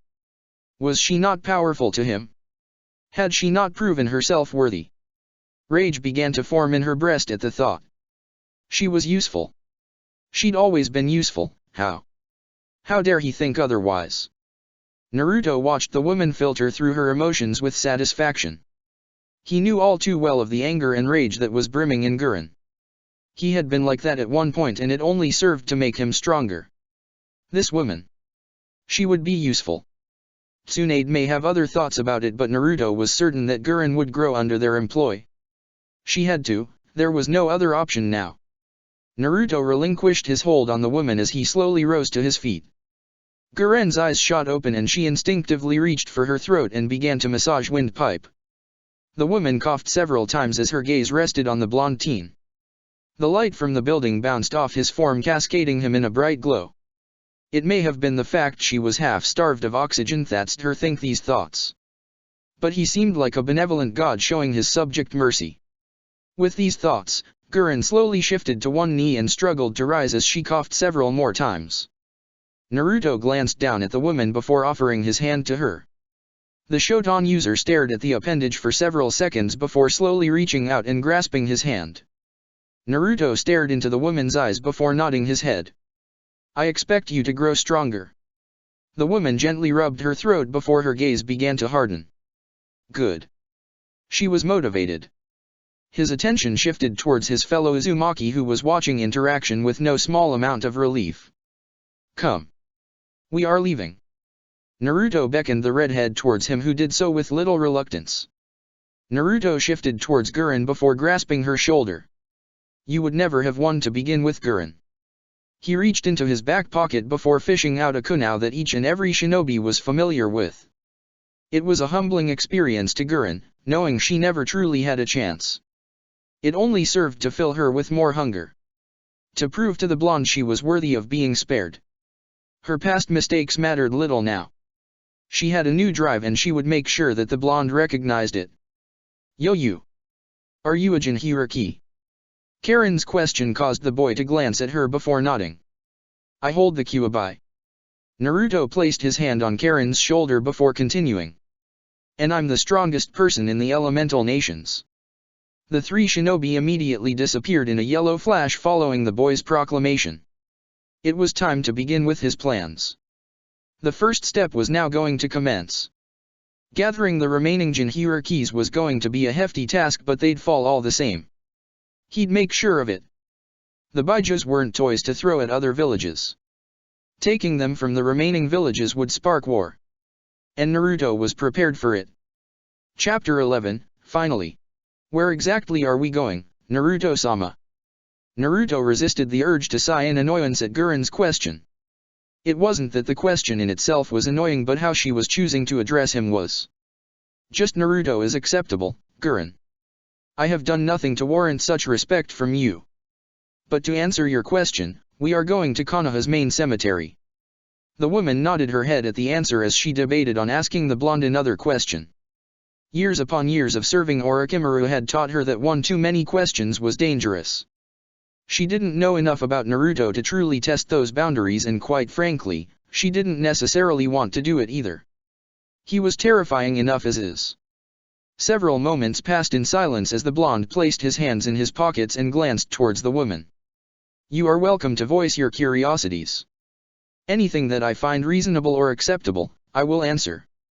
Gurren was quiet for a scant few moments before voicing another question. Is there a particular reason as to why we're doing this? Naruto placed his hands into his pockets as he replied. You could call it petty revenge. The Shodan wielder furrowed her eyebrows in confusion at his response. What would be an act of petty revenge by going to a cemetery? Vandalizing an old grave didn't really fit the boy's personality, but at the same time, Gurren didn't truly know Naruto enough either. I will assume that you are someone who has either been betrayed by someone you loved or was left alone to fend for yourself. The woman's gaze hardened, but she did not speak. Orochimaru was an intelligent individual, but he did not earn loyalty from his underlings. It was either bought or you died. Of course, there were a rare few who truly did believe in him and his ideals, but I digress. The blonde teen slowly opened the large metal gate leading into the cemetery and idly held the gate open for Gurren to pass through. She blinked at the gesture and slowed her speed for all but a second before passing through the entrance. Naruto closed his eyes and continued where he left off. Teiwa, Karen, Jirobo, Kabuto, and even you. You were all victims of circumstance. What did Orochimaru truly do for you? Give you power? A place to sleep? The blonde teen scoffed at the immediate thoughts that popped up in Gurren's head. You didn't have a choice. Taewya would have starved to death due to her parents' deaths, Karen would have continued to be used by her people until dying of chakra exhaustion like her mother, Jirobo would have been executed in his village for stealing food, Kabuto would have been killed by Hiruzen, and you wanted acknowledgement from anyone who was willing to give it. Guren's gaze shifted into a glare as her fists clenched involuntarily. You don't know anything about me. Naruto eyed the woman out the corner of his eye before tilting his head. No, I don't. But I know enough. That look in your eyes. It reminds me of myself when I was younger. The hunger for attention and acknowledgement. He came to a complete stop before turning on his heel and staring into her eyes. You were left alone, betrayed by someone who you thought loved you unconditionally. The woman took a small step backwards as she stared into his cerulean orbs. Painful memories flashing through her mind with each word being spoken. It caused you unprecedented amounts of pain, and in your isolation, your heart grew heavy in anger. You used this anger to better yourself. It made you stronger, it pushed you past your limits, and it helped you. But the blonde trailed off and took a step closer to the woman who was now visibly shaking. When you got strong enough to take revenge on the person, they were either already dead or unreachable. I will assume it's the former over the latter. The blonde Jinhyuriki took another step towards the woman, who instinctively tried to back away only to crash back into the metal gate behind her. Her gaze shifted behind her to stare at the obtrusion as Naruto closed the gap between them. She immediately recoiled as the boy's hand gripped her chin, turning her back towards him. You were lost. The rage and anger disappeared. When that happened, you wanted someone, anyone, to acknowledge your power and strength. In doing so, Orochimaru took advantage of you. So let me ask you this simple question, Guren. He let go of the woman's chin before placing his index finger over her breast. If you had the ability to take revenge on the one person who hurt you so long ago, would you do so? The Shodan user stared into the boy's eyes as he systemically broke her down. Her face contorted into a grimace as tears formed on the edge of her vision. Her body trembled once, twice, thrice. And on the third tremble, a strangled sob tore through her vocals. Guren's eyes clenched shut as tears began to stream down her face. Years upon years of pent-up pain all surfacing at once. Naruto removed his finger from the woman's chest as the woman hunched over while gripping her sides tightly. His eyes started to soften as he stared at the woman who was releasing her sorrows. A pain scream ripping through Guren's throat as she fell to her knees. Naruto pursed his lips at the scene before slowly crouching towards the woman and wrapping his arms around her. The woman returned the embrace without a second thought and squeezed the boy as if her life depended on it. The blonde teen grimaced slightly before slowly and quite awkwardly, rubbing her back. His gaze eventually rose towards the sky as he gave a soft sigh. Perhaps he shouldn't have pushed her so far. He seemed to always forget that everyone else thought differently and reacted differently than he did. There was at least one upside to this exchange. Guren's loyalty would never be questioned again. Break. I apologize for my reaction, Naruto-sama. Naruto sighed in annoyance as Guren apologized for the 5th time. Like I said the other 4 times, Guren, it is fine. He didn't bother correcting the Sama. She was going to do it whether he wanted it or not. The blonde teen opened the metal gate of the cemetery and held it open so the woman could walk through. After doing so, a silence settled between them as Naruto led the way towards their destination. It's time you officially met Auntie Tsunade. She is unaware of the alterations I've made regarding you. My parameters were to kill you and bring Karen back to Konoha. Guren nodded her head in silence as she kept within a single pace of her new master. She remembered the many stories that Orochimaru would speak of regarding the Slug Sunin. Most of them being horror stories. The woman was as fierce as they come and had little to no problems dealing with anything she found annoying. It was safe to say that she was feeling a tad anxious in meeting the woman. For all Tsunade knew, she wasn't even supposed to be alive. The 2 shinobi idly walked through the crowded areas as Guren took notice of the wide berth being made for them. Villagers and even shinobi moving out of the way for them. It reminded her of the days when walking with Orochimaru through his lairs. People feared the man due to his sadistic nature. But with Naruto? She glanced at him out the corner of her eyes as he ignored everything in his surroundings. They feared him because of his power and what he contained. It must have been a sobering thought for so many that one individual could decide your future if they so choose to. The two shinobi continued their journey unbothered as they reached the Hokage Tower. Naruto ignored the stares from every individual as he made his way towards Tsunade's office.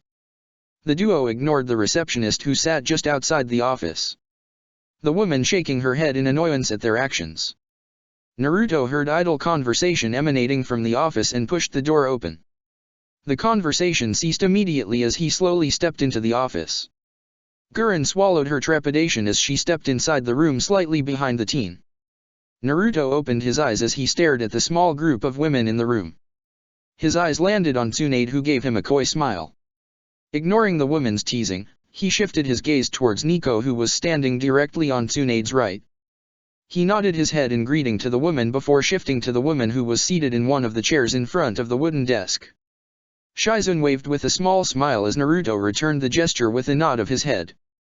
The teen then shifted his gaze towards the last remaining woman and frowned heavily. His cerulean pupils immediately slit as the individual returned his gaze. "It's been a while, Naruto." His fingers began to curl from the insides of his pockets as his face hardened. "Far too soon if you ask me." "Sakura." The tension in the room began to increase as the two former teammates continued to stare at one another. The pink-haired teen frowned at the comment and crossed her arms against her chest. "You've changed little." "I'm not surprised." Naruto ignored the girl before focusing on Tsunade. "The mission is complete." He proceeded to gesture towards Gurren with his head. "I brought her back unharmed, like you asked." Tsunade clasped her hands together on the desk before nodding. "Thank you, Naruto-kun." The boy closed his eyes and nodded his head as Gurren glanced between the two blondes silently. Someone in the room wasn't supposed to be here and she had a few inklings as to who exactly that was. "I'll bring her to the compound and you two can get situated afterwards." Naruto shifted on his heel and was about to leave the room before Sakura began to speak. 3 years and you still haven't apologized." Gurren watched the boy's eyes bled crimson while a scowl formed on his face. "I don't owe you anything. As a matter of fact, I don't owe anyone in this village a single thing." A pressure began to settle in the room as the other women watched the interaction quietly. "We were a team, Naruto." Sakura's fists clenched in frustration as the boy shook his head. "Team 7 was a dysfunctional disaster. You were an obsessed little girl with an unhealthy obsession for a traumatized boy who'd rather kill his closest comrades for power." The blonde shifted on his heels as he pinned the girl with a vicious stare. "You and Sasuke were unfit to be shinobi. But of course Hiruzen, in his infinite wisdom, made us a team.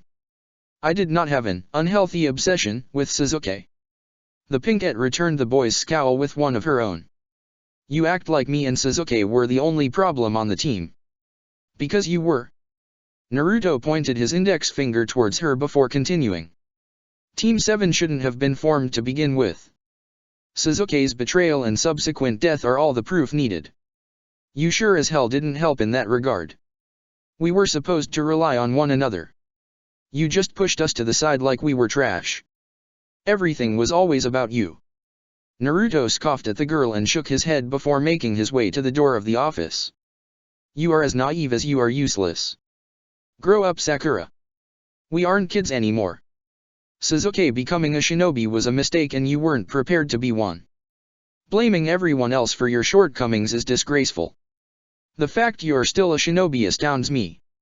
Give up while you're still alive." With those parting words the blonde teen exited the office, leaving the girl trembling in fury.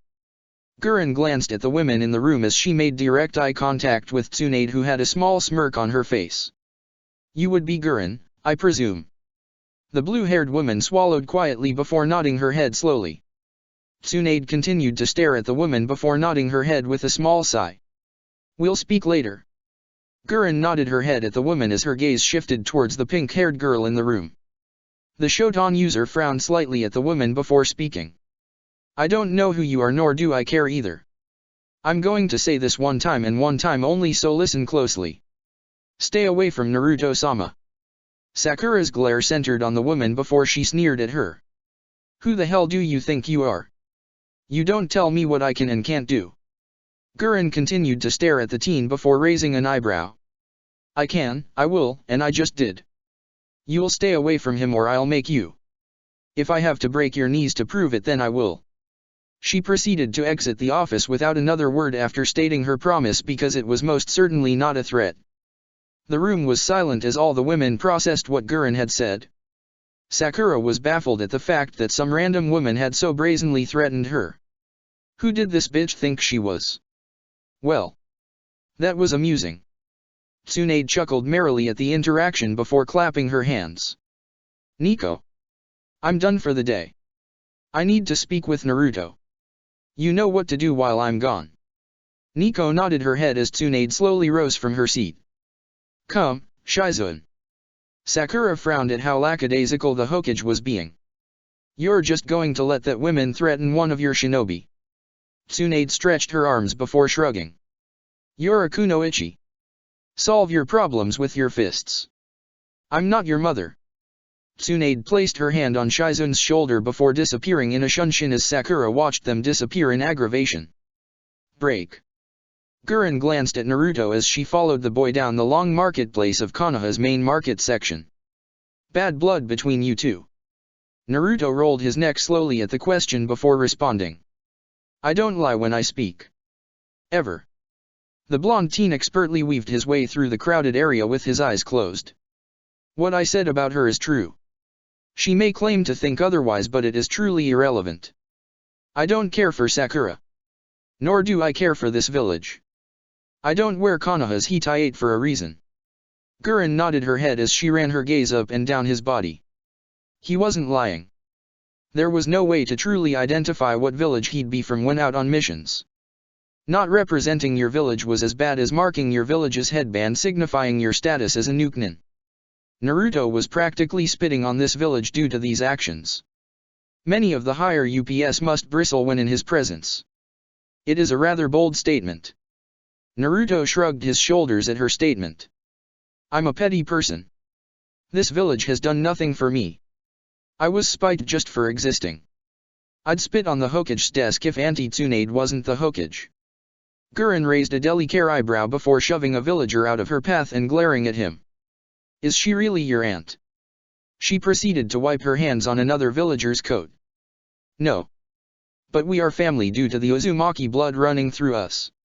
I call her auntie because it's what she wanted to be called. Naruto stopped a moving cart from bumping into him by placing his boot against the object. He proceeded to push it back towards its owner, who released a loud oomph from the cart, making contact with his stomach. My sensei believes it's a fetish of hers. Gurren raised an eyebrow in disbelief as she almost stumbled. The strongest woman in the elemental nations has an incest fetish? You. That's not true. Right. The woman stared at the boy, who continued to remain silent. She began to slowly blink as the boy eventually shrugged. I don't necessarily disagree with his assessment anymore. Tsunade and I are not even remotely closely related. Mother was not from the royal branch of Uzumakis. The fact she wishes to be addressed as such just adds more evidence to this. Naruto glanced at the Shodan user, who looked as if the world had been turned upside down. He proceeded to shrug his shoulders at her reaction. He didn't really blame her. Tsunade had never stated why she wanted to be addressed as his aunt. The fact he was now aware of her feelings and vice versa. It seemed Jiraiya had some knowledge regarding women and their kinks. He'd never tell the man though, his ego was already far too large. Naruto shook his head in slight annoyance at the thought. Keep it to yourself. She'd kill you instantly, and I'd rather see return on investments that I've made. Gurren frowned in slight annoyance as she pushed yet another villager away from her. These cretins didn't know what the hell personal space was. Wasn't planning on it. The blonde teen nodded his head in silence as they continued on their journey towards the Senju compound. It took the 2S rank shinobi 10 minutes to finally reach the compound. Naruto placed his thumb on the large metal gate before pulsing his chakra. Gurren watched on as several dozen seals activated before the massive gate slowly opened, allowing them entry. Naruto gestured with his head as the woman followed closely behind. Naruto reached the home and proceeded to bite his thumb before smearing his blood on the door. The seals adorning the wooden door began to glow brightly before disappearing abruptly. The blonde teen opened the door immediately afterwards and held it open for Gurren as she passed through without a word. Gurren glanced around the spacious home as she spotted several pictures hanging from the walls and on some of the tables. Other than the few pictures and pieces of art, it was pretty bare. Naruto began to make his way through the home as Gurren followed his lead silently. The blonde teen made several turns and twists through the deceptively large home.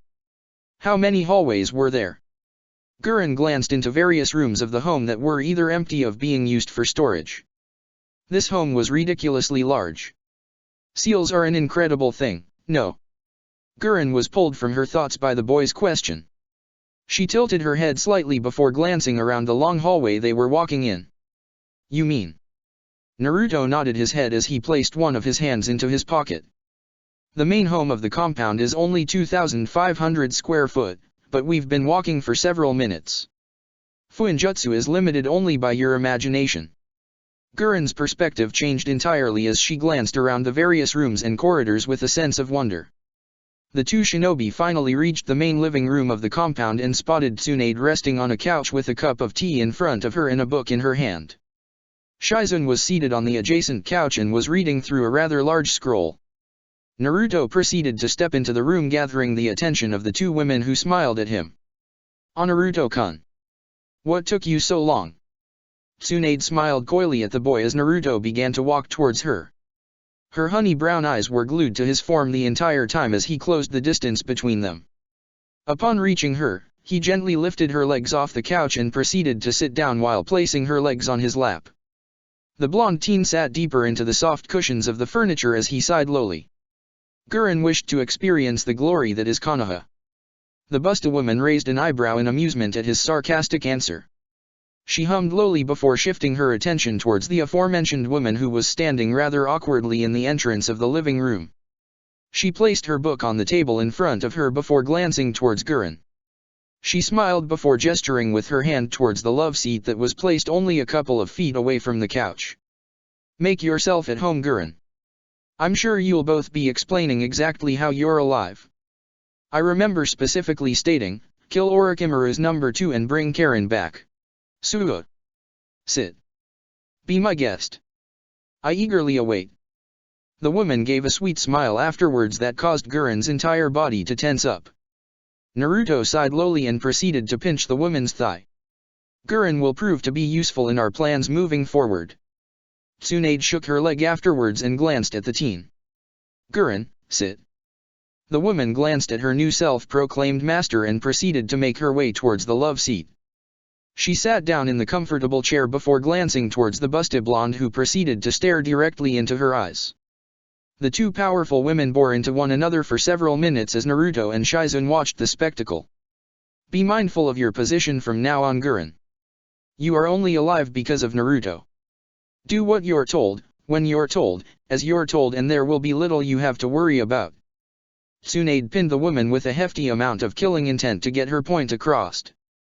Gurren grimaced slightly as she nodded her head. The busted blonde continued to stare at the Shoton user for several more seconds before closing her eyes. Shizune. Be a dear and fetch Teiwa and Karen for me. The black-haired woman nodded her head as she rose from her seat and made her way down the large hallway. Was all that necessary, Auntie Tsunade? Naruto closed his eyes after voicing his question. Yes, because you seem to be far too lenient when it comes to powerful women. Her statement caused his nose to curl in annoyance. Where you've gained this knowledge is beyond me. Tsunade raised an eyebrow before raising her hand and listing off with each of her fingers. Mei Terumi, Fuka Uzumaki, Fu, Ujito Nii. Should I continue? She smiled in amusement as the boy ignored her list entirely. If I didn't know any better, I'd say you have a type, Naruto-kun. Naruto was quiet for several moments before opening one of his eyes and glancing at the woman and shrugging. Violent, powerful women are my weakness. Tsunade grinned as she shifted her position on the couch and proceeded to lean her upper body on Naruto. The Busta woman ignored the slight tensing from the teen and placed her index finger just below his chin. She leaned towards the boy as her lips grazed his ear. I'm the strongest woman in the entire elemental nations. Her finger began to lightly stroke his chin as she continued. And quite possibly the most violent. Tsunade proceeded to turn the teen's head towards her with their lips being but a few inches away. Wouldn't you agree, Naruto-kun? Naruto's cerulean orbs glanced down at the woman's lips as his pulse began to quicken. His heart began to pound in his chest as his gaze shifted back towards Tsunade's half-lidded gaze. He could feel the heat from her breath as he inhaled her scent. The older woman slowly began to inch forward as Naruto's eyes widened. "If you two are gonna fuck, then should we come back later?" Tsunade immediately closed her eyes and paused in her actions as Naruto's attention snapped towards the individual who interrupted them. Her eyebrow twitched one single time as she inhaled through her nose to calm herself down. "So very close. If you were any other person, your spine would be twisted in 7 different directions." Tsunade slowly turned her head towards Teiwa, who was leaning on the entrance to the living room with a nervous Karen in tow. "Ah. But yeah, love me." The crimson-haired woman responded back playfully. Tsunade was most certainly not impressed, as evident by her terrifyingly blank face. Karim grimaced at the expression as she lightly pulled Teiwa's arm. "Ta Teiwa. Please don't antagonize her further." Tsunade glanced towards Naruto, who sported a small, almost unnoticeable blush on his face. She sighed in her seat and proceeded to lean her head on the boy's shoulder. "You should listen to Karen, Teiwa. If you are not careful, I'll send you through one of these walls." The Busta woman reached over the boy's shoulder as she gently pulled him closer while her other hand rested on his thigh. She began to slowly stroke his thigh as she closed her eyes. "Sit down. We have things to discuss regarding Uzushio and how we have been rebuilding it." Karen furrowed her eyebrows in confusion as Teiwa nodded her head. The boisterous woman pulled the shy Uzumaki with her as she headed towards the other couch in the room. Gurren glanced at the 4 Uzumakis as she shifted awkwardly in her seat. "Should I leave? I'm not exactly family here." The Shodan user was only slightly surprised at the scene that had almost happened between the two blondes. It wasn't really her business, to be fair. What those two did in their private life were between them. She was here to gain strength and be of use to Naruto. Tsunade glanced towards the blonde teen who lazily gestured with his hand. "Stay. If you are going to assist me in my goals, then you need to hear this." Gurren nodded her head at the answer and sat straighter in her seat. Aye. Karen grimaced as every individual in the room began to stare at her. The girl hesitantly continuing after their stares. "Didn't Uzushio get destroyed?" Naruto answered the girl's question as he idly stroked Tsunade's hand. "You are correct. Kiri, Iwa, and Kyumo did indeed invade and destroy Uzushio. While they were successful in their goal, they lost more than they gained." "How so?" Karen tilted her head as she adjusted her glasses. "Uzu is protected by hundreds of thousands of seals. Anything important is still intact and only those with Uzumaki blood are able to access it." "Meaning?" The blonde Jinhyuriki trailed off as Karen immediately understood his statement. "Well, what do you mean when you say you're rebuilding? I imagine that's a lot of work. Or at least it will be." Tsunade smiled at the girl's statement before taking over. "Well, it would be. If we didn't have a Jinhyuriki with near-infinite chakra who knows the shadow clone jutsu."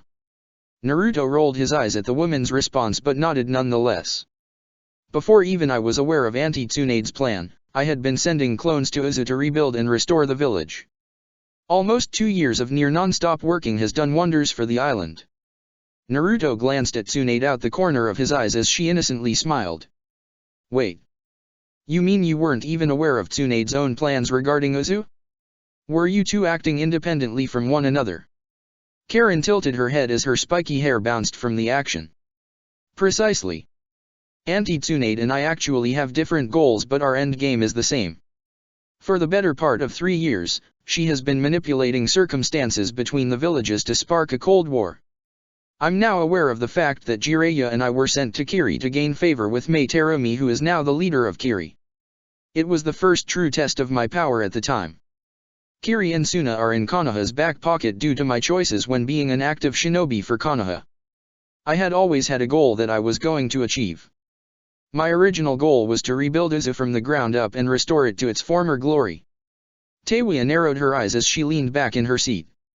"I'm sensing a but here."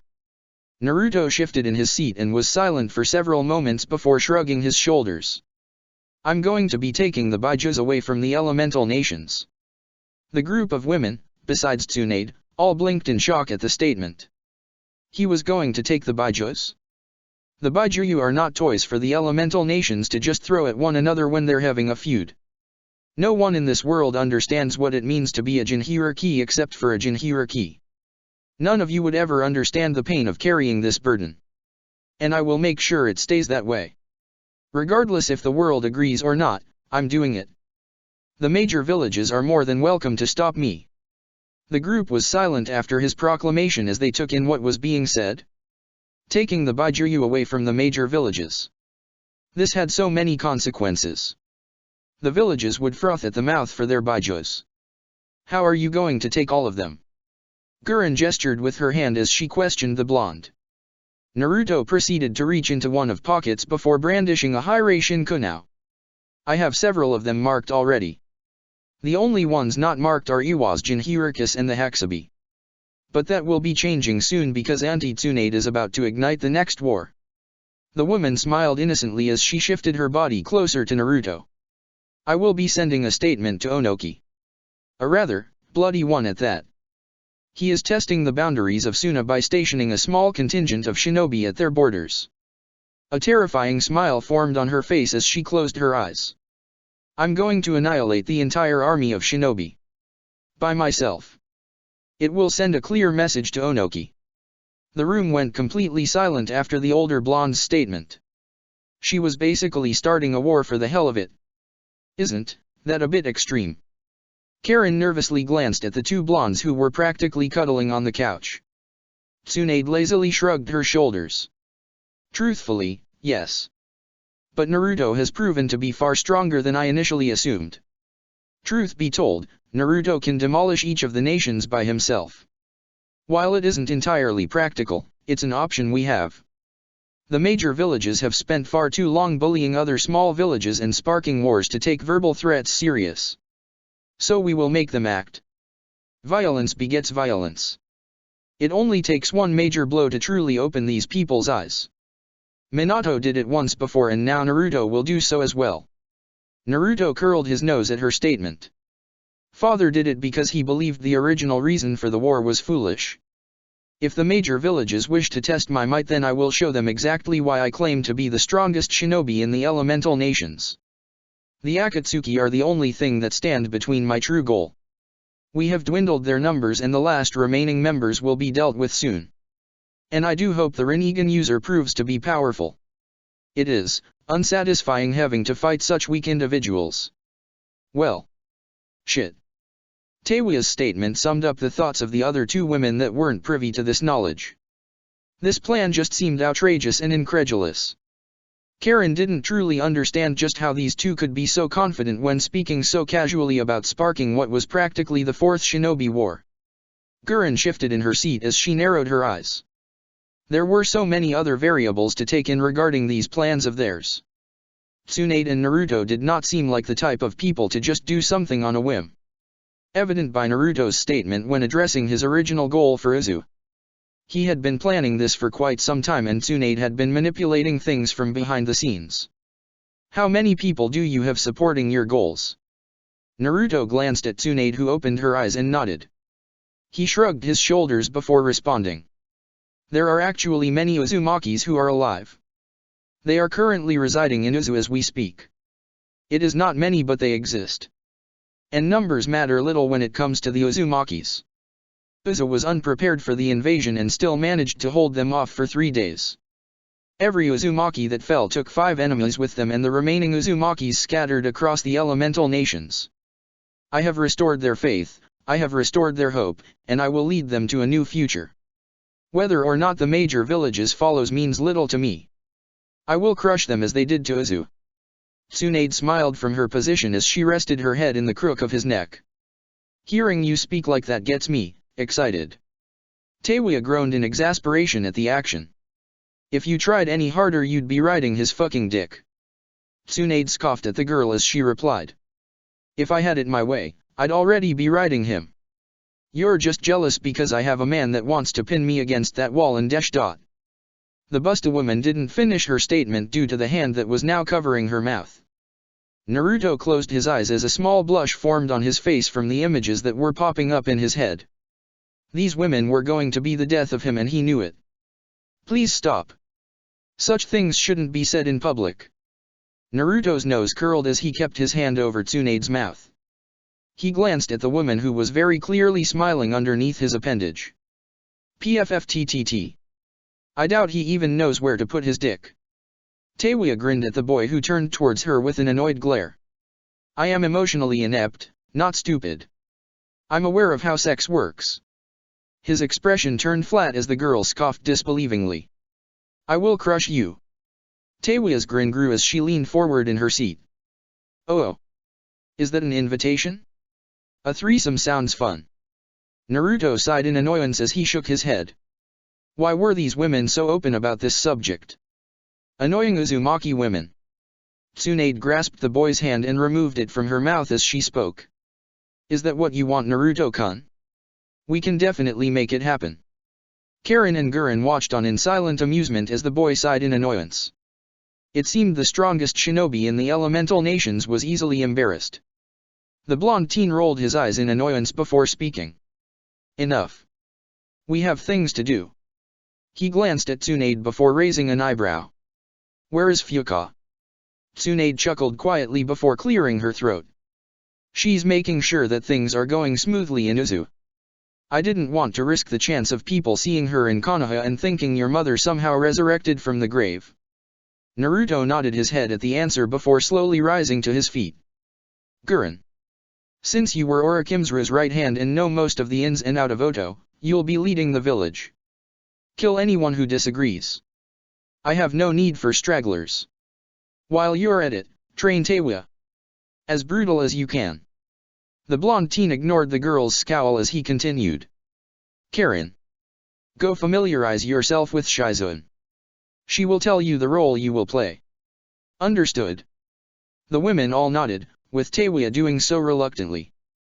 They took that as a dismissal and began to leave the two blondes alone in the room. A minute passed by in silence before Naruto heard the couch shift quietly from behind him. Tsunade embraced the boy from behind as her hands coiled around his abdomen. She rested her head against his back as she inhaled his scent. He smelled so heavenly. She began to gently stroke his stomach while swaying side to side slowly. The woman could feel the tension in his body disappearing due to her actions.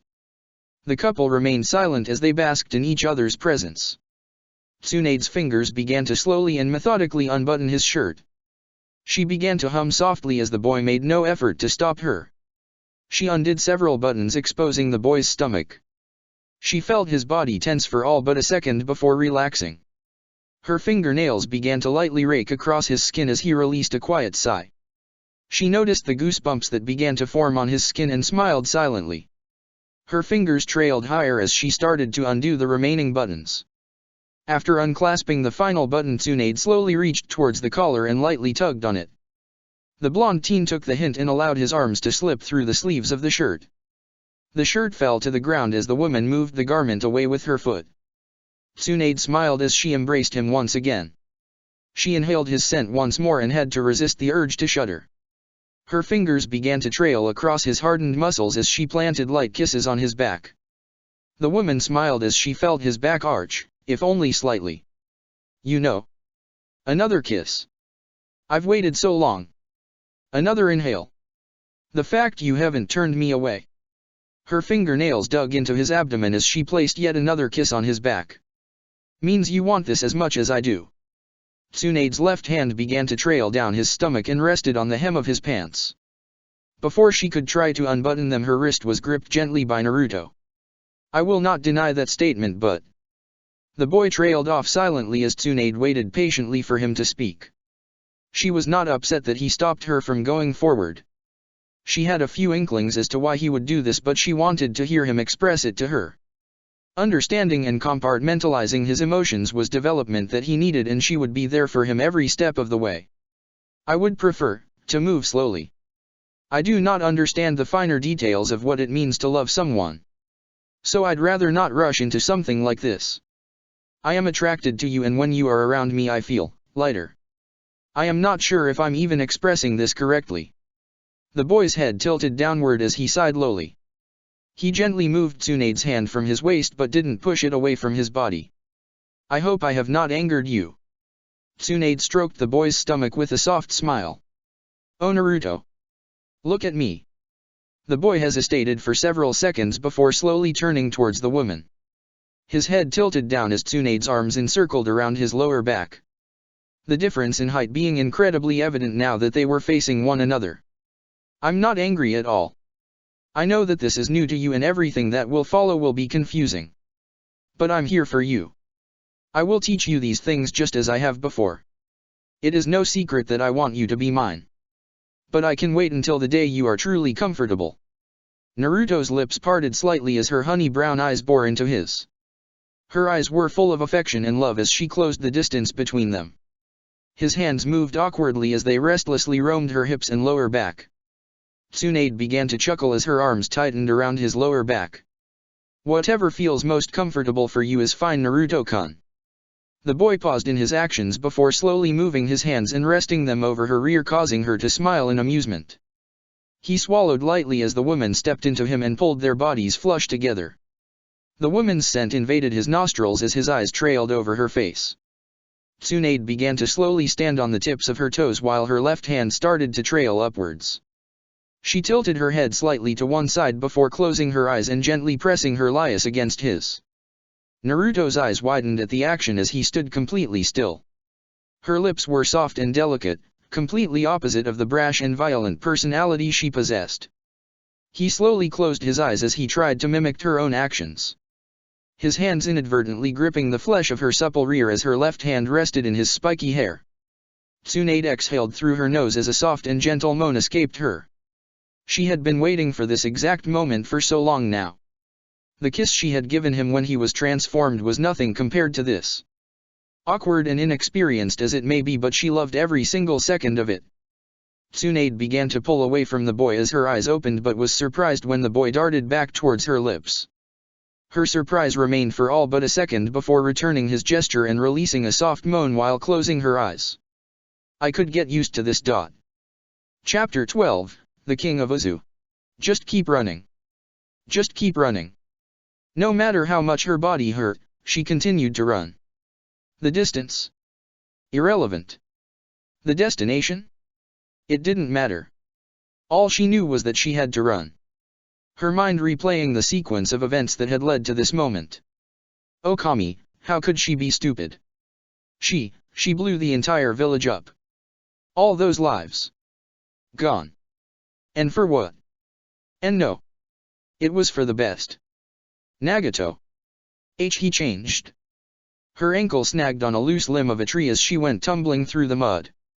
Konan released a grunt of annoyance as she pushed herself off the ground with noticeable effort.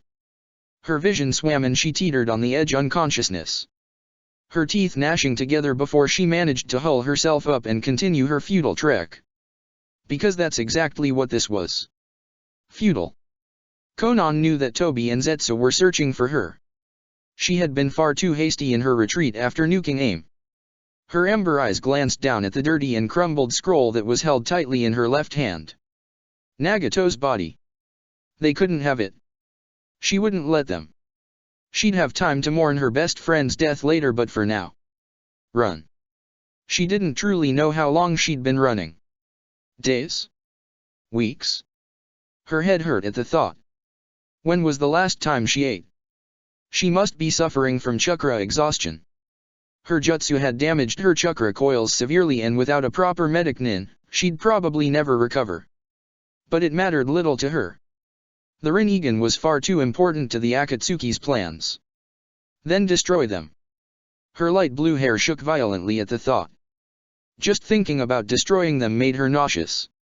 To think that so much power was being held in a tiny scrap piece of paper made her anxiety tilt over the edge. Stop. Calm down. Breathe, Konan. Breath. Her rapidly beating heart began to level out as she rested her back against a large tree. She was so tired. So very tired. And maybe just a little rest. It wouldn't hurt. Her back began to slide down the tree as her eyes began to slowly close. Her head slowly drooped forward as she began to curl in on herself. She sensed them as soon as they appeared in the clearing. Her ember eyes shot open as 4 masked shinobi surrounded her.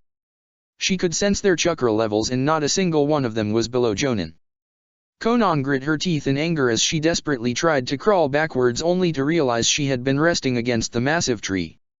How did she forget that she had leaned against the tree to sleep? Her ember eyes roamed over the 4 porcelain masks as she recognized a familiar-looking symbol. A swirl-like design that started from the center of the mask bridging outward in a large spiral. This design was so familiar to her. She idly noticed that 2 of the shinobi were females and possessed long curly crimson hair, with one of the women being extremely tall. She towered over her subordinates by at least 1.5 feet. This woman must have been the same height as Kisame. Possibly even taller. Red hair with a swirl symbol? Could they be? One of the men crouched from his position on the tree as he fingered the katana that was resting in its sheath. Does her cloak seem familiar to you 3 as well? The man possessed a deep baritone voice that oddly filled Konan with a sense of calmness despite the tense situation. The extremely tall woman, who Konan assumed was their leader, tilted her head before speaking. She does indeed possess the cloak of the Akatsuki. Konan's heart began to race in her chest as she glanced between the 4 individuals in front of her. A grimace appeared on her face as the giant woman crouched low and stared directly into her face. Even from the woman's crouched position, Konan had to tilt her head to look at her. This woman was ridiculously tall. The king of Uzushiagakuer ordered us to avoid any form of contact with your little mercenary group. The woman trailed off as her violet eyes bored directly into Konan's amber ones. But with the state you're in, Yan, kill her. Konan's heart sank as the individual known as Yun silently dropped down from his position on the tree. The man slowly placed his thumb on the hilt of his katana before bowing his head. For what it is worth, Kunoichi-san, I am truly sorry that I have to do this. It fills me with great sorrow to snuff the life out of a foe who cannot fight back fairly. It is truly a stain on my honor. But for the survival of Uzu, it must be done. The man's voice now carried a somber undertone to it as he stepped closer to the paper-wielding woman. Tears began to form in Konan's eyes as the man slowly unsheathed his katana. She glanced at the scroll that was clutched tightly within her grasp. Her knees slowly came to her chest as a choked sob erupted from her throat. She was truly going to die. Constantly running day and night to avoid Tobi and Zetsu. It was all truly for nothing. Despite the tears that were obstructing her vision, she could see the man slowly raising his katana. More tears began to stream down her face as she clutched the scroll that held Nagato's dead body towards her chest. She didn't want to die. If she dies, then Nagato's eyes would be found. The Akatsuki. They'd succeed in their plans. People would die. She couldn't die here. Even if she had to grovel at these people's feet. Please. Don't. I can be of use. I have information that could aid you. Please. Okami, please. I've betrayed the Akatsuki. ISW swear. I've been running for weeks just trying to avoid them. You have to believe me. Please. Konan's forehead made direct contact with the muddy soil beneath her after she made her plea. The clearing was bathed in silence as Konan kept her forehead glued to the soil. Her fate was now entirely in the hands of these masked shinobi. If she still died, then at least she died with the knowledge that she tried to atone for her sins. Ichi. The sword-wielding man glanced towards his leader, who now had her arms crossed against her chest. The woman known as Ichi continued to stare at Konan's prone form. Ichi glanced towards the other female in the group, who made a gesture with her hand followed by a nod. Ichi sighed in slight annoyance before pointing towards the other male in the group. San. Form a barrier around the surrounding. Make sure we're not being watched. I want nothing getting in or out while we do this. The man known as San disappeared from his position as he began to set up a barrier. Yan, tend to her. The tall woman ordered. The sword-wielding man sheathed his blade before making his way to the woman, who was slowly raising her head. The man's hands began to glow as he crouched on one knee. I will be performing a diagnosis on you, Kunoichi-san. He gestured towards the woman's hands as he continued. If you don't mind, Could you place the scroll down? Konan grimaced at the request as her eyes glanced at the crumpled parchment in her hands. She made no move to relinquish her hold on the paper as Yun shifted silently. Hand me the scroll. Now. Ichi's voice resounded from over the duo. Konan subconsciously gripped the scroll tighter as she inched away from the tall woman. You are annoying me. I will pry it from your broken hands if I have to. The tall woman took a step closer before halting as Yun raised his hand. You don't have to relinquish your hold on the scroll, Kunoichi-san. It must be important to you. The former Akatsuki member glanced at the man before nodding. He nodded his head before slowly trailing his hand over the woman's body. Your carelessness is going to get you killed one day, Yun. The man shrugged his shoulders as he continued his diagnosis on Konan. Then that is the risk I take. Ichi stared at the man for several seconds before turning away from them. She is a danger to us and to Uzushio. We should just kill her and be done with it. We have ways of getting memories from people without needing them alive. Yun sighed quietly to himself before responding. It is inhumane to do so. Ichi scoffed at the answer. We are shinobi. We are human first, Ichi. The man responded as he went back to his task. The clearing was silent for several seconds before Ichi spoke again. If Uzu suffers for this, then you will deal with whatever punishment the king deems fit. She immediately disappeared in a shunshin after her statement as Yun sighed once again. Then I will carry that burden alone. For I will not forsake my vows just because of paranoia. Yun silently continued his task with a small frown. This woman's body was. His head shook at the thought. She said she had been running for weeks and it most definitely showed. Her tenketsu were practically shredded and she had several tears in the muscles of her legs. How this woman was still conscious was beyond him. Yoyuri all. Uzumaki's. Yun glanced at the woman whose head was resting against the bark of the tree. Her eyes fluttering shut and then opening wide a second after. A small smirk formed on his face as he began to alleviate the pain in her legs, causing her to release a sigh of relief. What gave it away? The red hair?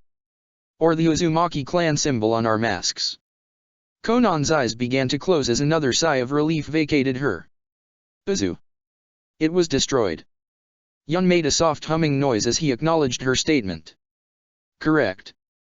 But there were far more survivors than people think. Our ancestors scattered across the elemental nations and eventually went into hiding. Our people lived in fear for years until he appeared. Konan opened her eyes slowly as she glanced at the man. The king. Yun nodded his head as he began to try to dull the pain from her burnt tenketsus. He wouldn't be able to fully heal them, but he could numb the pain for her. Yes. His Majesty has been a benevolent ruler for Uzu. He united us as one and gave us hope. We no longer live in fear anymore. We have nothing to fear as long as he sits on the throne. Had it not been for him, then Uzushiagakuer would still be a cemetery. Konan blinked weakly several times before closing her eyes. Who is he? Yun smirked to himself before cutting off his healing jutsu. Who indeed? He questioned back in amusement. The man glanced at the woman who was now sleeping against the tree. Yun stared at her for several moments before rapidly running through hand seals and placing his hand over her breast. A sealing matrix formed on the woman's chest just above her heart before disappearing. He sighed lowly before standing to his full height and gesturing towards Ni. The woman appeared next to him with a tilted head before making a gesture with her hand. She has the prisoner seal on her. We're done now. Ni glanced at the former Akatsuki member before several golden chains shot out from her lower back and moved towards Konan's position. The chains began to encircle her body before firmly wrapping around her and lifting her into the air. Ni glanced at Yun before nodding her head and jumping into the trees. Ichi appeared beside Yun with her arms crossed as she stared in the direction that Ni had took. The two Uzumakis were silent for several seconds before Ichi glanced down at the man. His Majesty will be most pleased. Yun glanced at her for a moment before nodding and disappearing in a shunshin. She glanced towards the sky as several thunder clouds began to form in the sky. I love the rain. Break. Naruto's eyes slowly opened as he glanced towards the darkening sky. The wind began to pick up around him as tiny droplets of rain began to fall from the sky. He continued to stare into the sky as the rain started to descend harder. You have been quiet for some time now. Naruto crossed his arms against his chest as he surrounded his body in a cone of air. I am thinking. Of? I know you better than you know yourself. Do you doubt her feelings? The boy narrowed his eyes as he stared into the village with a frown. I do not doubt Auntie Tsunade's feelings. He was awarded with a scoff from the fox as it responded. You never lie, so don't try to do so now. Naruto's nose curled in annoyance before he closed his eyes. I am projecting. The teen sighed lowly as he stared in the direction of the Hokage's office. Is this what doubt truly feels like? The Byakuya was quiet for what felt like several minutes before it began to speak. You know as well as I do that I can sense emotions. The teen shook his head lightly before sighing. I wish to solve my problems on my own, Kurama. In doing so, you jeopardize the goal that both of you wish to achieve. Naruto acquiesced to that statement. Perhaps he had some deep-rooted fear of returning to that crippling darkness of being alone. He hadn't opened up his heart to anyone since that particular day when he was but a lonely child. Perhaps he should talk to Tsunade? See to it that you do. That woman has been nothing but genuine with you. With that parting statement, Kurama went silent and cut the connection between them. Naruto stood still for several minutes before closing his eyes and disappearing in a yellow flash. The first thing he heard was several gasps and the shifting of chairs as his feet made contact with the floor. A small smirk appeared on Tsunade's face as she sensed Naruto standing directly behind her. He was now interrupting a shinobi council meeting. Tsunade lazily swiveled in her chair as she came face to face with the boy. Well, stomach to face since she was still sitting. Naruto-kun. What brings you here? Come to whisk me away from this boring meeting. She smiled coyly at the teen who finally opened his eyes while glancing around the room. His hands found purchase in his pockets as he shifted his weight. If you wish to leave, you have the authority to do so. He raised an eyebrow silently as the woman slumped down in her seat with a childish pout. He stared at her blankly for several moments before taking a step closer to her. He proceeded to bend his knees as he came face to face with the woman. Only several inches separated the couple as Tsunade stared at him in slight surprise. He wasn't going to? The boy leaned his face closer to the woman before shifting his direction at the last second while placing a gentle kiss on her forehead. You are a responsible adult, Auntie Tsunade. You will be fine. Naruto returned to his full height as he ignored Tsunade's shocked and slightly disappointed expression. His attention drifted to the individuals in the room as they watched the interaction silently. Some of them sported annoyed expressions while others were indifferent. You're interrupting an important meeting. Naruto glanced at one of the elders before shrugging his shoulders. That does indeed appear to be the situation. He shifted his feet and began to walk towards the large window in the office. I have nothing better to do with my free time. So please, continue. Homura frowned slightly at the boy. You are not authorized to be in here. Naruto ignored the man as he continued to stare out into the village. You are more than welcome to remove me from the room. His head slowly turned as he glanced over his shoulder. I await your decision. The other shinobi in the room silently watched on as the boy stared at one of the elders in the village. This meeting was now finally getting interesting. Enough. Tsunade glanced at Naruto while giving him the look. The teen narrowed his eyes before sighing and making his way towards her. Do you need something, Naruto? I wanted to speak with you regarding some personal matters. He made a gesture with his hand that made Tsunade raise an eyebrow in amusement. He was being very bold today. And she absolutely loved it. The two blondes stared at one another before the Busta woman began to slowly rise from her seat. Naruto immediately took her place in the chair before pulling her down on his lap, shocking the entire room. His hands rested on her thighs as he leaned back in the chair while closing his eyes. He swiveled the chair back towards its original position as the shinobi in the room gawked at them. Tsunade glanced down at the boy who was now gently stroking her thigh as she snorted in amusement. Continue with the meeting. Her attention shifted back towards the individuals in the room who were awkwardly glancing at one another. Come on now. I don't have all day. Let's get this over with. The woman all but demanded as the shinobi in the room scrambled in their seats. For the next several hours the meeting continued without any interruptions. As the meeting was coming to an end, Nico appeared beside the Hokage with a scroll that had red tape binding it shut. The woman glanced at the scroll before taking it in her hands. The meeting is over. You're all dismissed. The shinobi in the room glanced at one another before rising from their seats and bowing to the woman. As they began to file out of the room, Tsunade idly twirled the scroll in her hand. It was uncommon for Fuka to send a scroll in the middle of the day.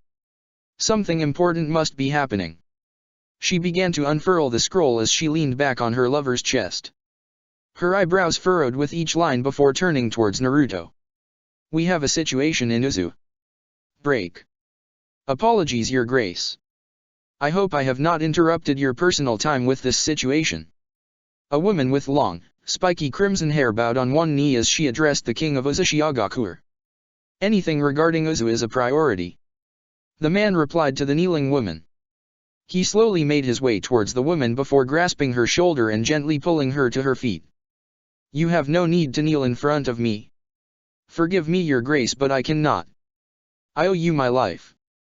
The woman had fair skin and sported a scar that ran down her left eye. Her left eye was a milky white with her right eye being a dark purple.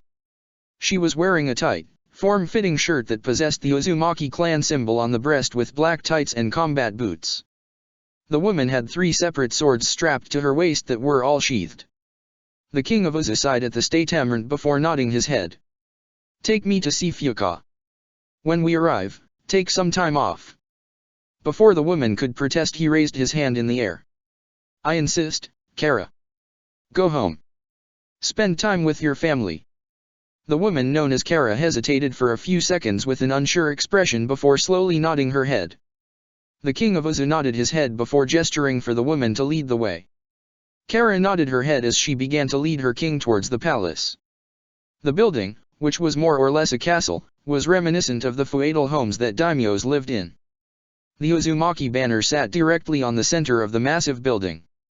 The two individuals passed by several homes and establishments as each Uzumaki in the vicinity kneeled when the king of Uzu passed by. The king glanced around his surroundings with a great deal of satisfaction. Hours upon hours of work, sweat, and blood went into repairing the damages the island had sustained. There was even several buildings he didn't recognize. His eyes landed on a group of small children who all had a deep shade of crimson hair. They were kicking a ball towards another before one of them kicked the ball too hard. It rocketed towards the king, who caught it with little effort. The children, upon noticing the king, all cheered as they ran towards him. He slowed to a stop as the group of small children surrounded him while clamoring for his attention. The king interacted with each and every child as several parents watched on with worried smiles. They were glad that the king was such a patient man. Kara stood still while placing her hands behind her back and watching over them dutifully. A small smile etched its way onto her face as the king interacted with the excited children. There was a reason the man was so adored by the Uzumakis. He had pulled them out of despair and had promised to reunite the clan while rebuilding the island from the ground up. Uzushiagakuer was slowly but surely recovering. And it was all thanks to him. After the king thoroughly entertained the group children, he began to make his way back towards Kara. The woman bowed low before resuming their trek towards the palace. The two Uzumakis walked in silence with the occasional greeting from the populace. The two entered the large castle as several Uzumaki members began to kneel. A group of masked shinobi appeared in front of the king while kneeling. The man glanced down at the masked group before gesturing with his hand. The group slowly began to rise as the king made his way towards the incredibly tall woman. His neck craned upward as his gaze bore into her violet pupils. This woman was still as ridiculously tall as he remembered. Kara, you are dismissed. Remember what I told you. The woman bowed low before she disappeared out of the building. The man glanced towards each of the masked shinobi in front of him while nodding. Take me to Fuka. Explain the situation on the way. Ichi nodded her head as she turned on her heel and began to walk deeper into the castle with the king of Uzu following shortly after.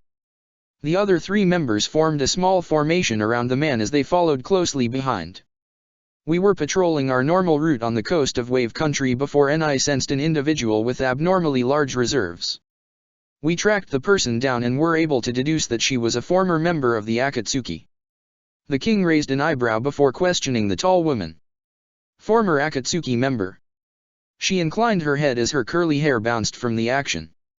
Yes, Your Majesty. Enai was able to confirm the woman's statement. Her name is unknown, but the woman was cut off as the king raised his hand. I know exactly who she is. I will deal with her personally. Ichi glanced towards her king and nodded silently. Have you managed to get any information from her? The tall woman shook her head before responding. Not enough, Your Majesty. All we know was that she betrayed the organization, is holding onto an important scroll that she refuses to show anyone, and is suffering from chakra exhaustion. Yun is not experienced enough in the medical arts to heal her. We will most certainly need the queen to aid in the woman's recovery. If that is the route we take. The king of Uzu closed his eyes as he contemplated this new development. This made his job far easier in the long run. She could prove to be useful to his plans as well. His queen was most certainly going to be upset with him. He sighed to himself as he pushed those thoughts to the back of his head. He'd deal with her later. The group silently made their way to the interrogation center in the castle. Upon reaching their destination, a woman with red hair stood at the door that was holding the former Akatsuki member. She wore a form-fitting kippyo that showed off her fair complexion and possessed a beauty mark below her bottom lip. A sultry smile formed on her face as the group reached her position. Your Majesty. The woman practically purred as the king stepped out of the formation made by the masked shinobi. He glanced at the woman before releasing a small sigh. You have not touched her, have you, Fuka? Fuka adopted a hurtful expression as her fingers covered her mouth. You wound me, my king. I'd never do such actions without your consent. The king stared blankly at the woman for several seconds before shaking his head. I wish to speak with her alone. He placed his palm against the door as several seals flashed brightly before disappearing. I will speak with you after I am done here. Wait for my return in the throne room. Fuka bowed low as she replied sensually. Of course, Your Majesty. If you need anything, let me know. I will satisfy you with the best of my abilities. The woman began to walk away from the group with a sway to her hips as the king shook his head with a sigh. Uzumaki women. The king glanced at the masked shinobi before gesturing towards Enai. Come, you will join me? The woman bowed low as she stepped beside her king, who made his way into the room. The king closed the door behind him as his eyes landed on Konan. She looked awful. Her hair was a disheveled mess, her clothes were ripped and torn in various places, she was covered in dry mud and possessed huge bags under eyes. The woman was resting against the table as her eyes struggled to remain open. She hadn't even noticed their entrance. A small frown formed on the king's face as he glanced at Enai. How long has she been here? The woman made several gestures with her hand as the king narrowed his eyes. He crossed his arms against his chest as he stared at the woman. Several minutes passed by in silence before the king nodded his head. She isn't a threat to me in her current state. Have the chefs bring a banquet and bring me some scrolls and ink. Inform Fuka that I will be late to the throne room. Enai bowed low to the king before heading out of the room. The blonde made his way towards the table before sitting across from the woman who weakly tried to raise her head. When her ember orbs settled on the king, her eyes widened in shock. Why you? You're the king. Naruto tilted his head with a raised eyebrow before shrugging. I did not choose the title. He proceeded to rest his cheek against his fist as he stared at her. So, you are Konan. The woman swallowed lightly before weakly nodding. His cerulean orbs focused on her for several seconds before he closed them. My shinobi tell me you have betrayed the Akatsuki. For what reason? Konan stared at the table in front of her with sadness as she clutched the dirty scroll in her hands. We strayed from our original purpose. We were meant to be a beacon of hope. Tears began to form in her eyes as her body trembled. But Nagato. He changed. He became a tyrant after Yahiko's death. He slaughtered anyone who disagreed with him. Konan released a sob as her hands covered her face. The blonde teen watched the woman cry for several minutes as he let her vent her sorrow. After several minutes, Konan wiped her face with a sniffle before continuing. Nagato changed completely after Madara Uchiha appeared. The woman's teary expression shifted as she scowled at the table with unrestrained fury. Her blue locks of her hair bounced as she shook her head.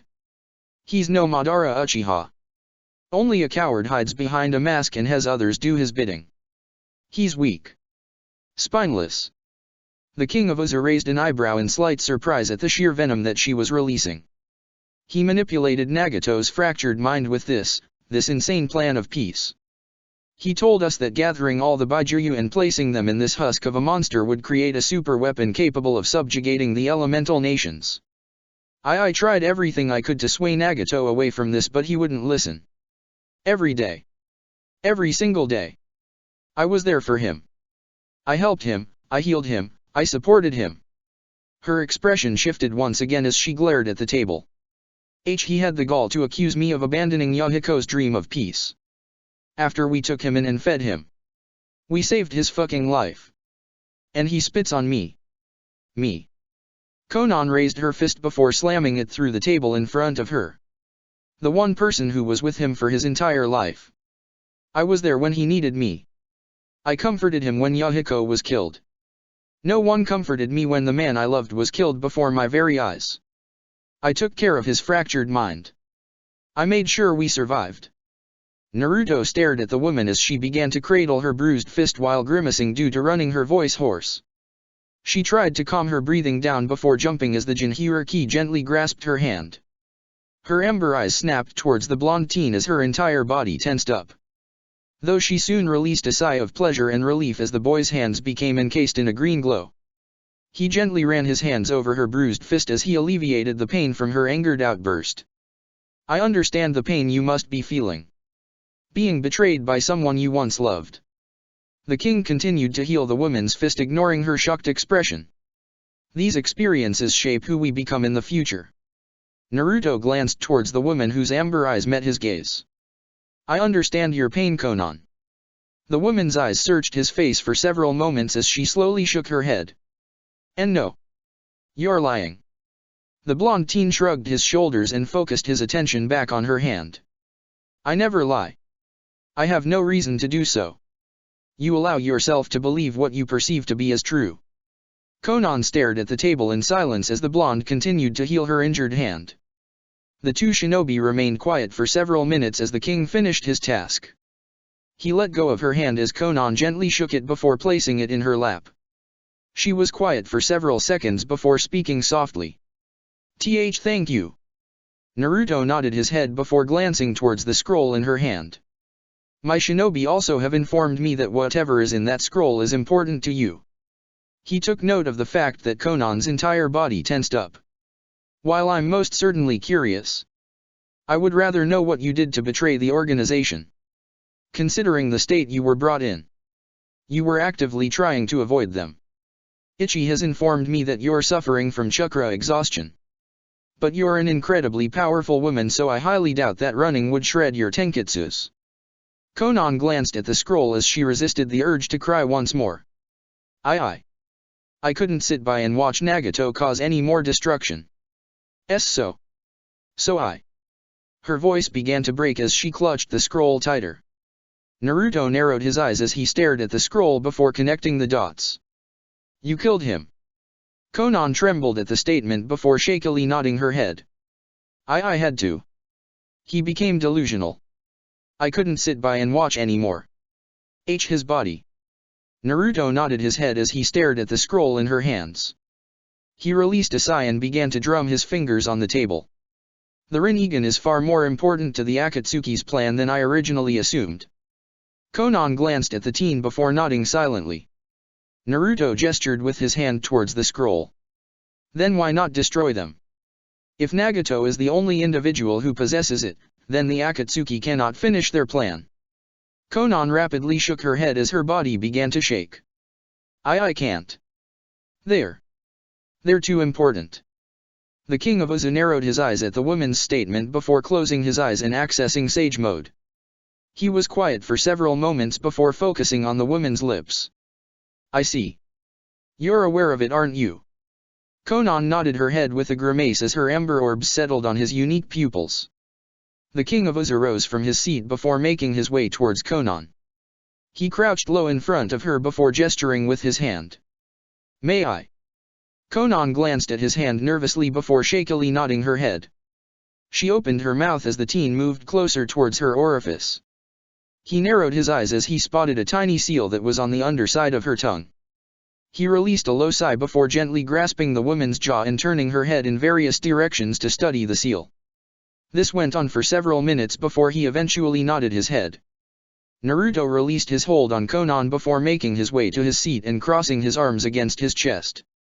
"Shoddy work, but I can crack the seal without triggering the kill switch. It'll cause you a lot of pain, but I can do it." The former Akatsuki member just nodded her head. The door to the room opened abruptly, causing Konan to jump in her seat as her gaze snapped towards the entrance.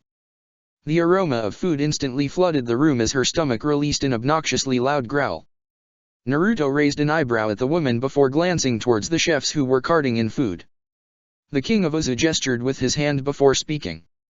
"Feel free to eat as much as you want. I had my personal chefs make a banquet." Konan glanced at the various assortment of food as her stomach growled once more. She nervously glanced towards the king, who raised an eyebrow. "It is not poisoned. I will be eating with you if that makes you feel more comfortable." The blue-haired woman nodded after his statement as Naruto shrugged. The chefs began to place various plates on the table as Konan's mouth began to water. She was so hungry. Everything smelled absolutely divine. Her stomach growled again and she shook her head in embarrassment. The chefs finished placing all the food in the room before bowing lowly to the king and exiting without a word. Naruto reached for a bottle of wine before pouring a glass for himself and Konan. "I hope you enjoy the food." Break. Naruto raised an eyebrow in surprise as Konan continued to pack away food without care. He had eaten 3 plates worth of the various foods, but she was now working on her 12th plate. Granted, he never knew what chakra exhaustion was and how it truly affected your body, so he couldn't relate. Naruto leaned back in his seat as he reached for his glass of wine.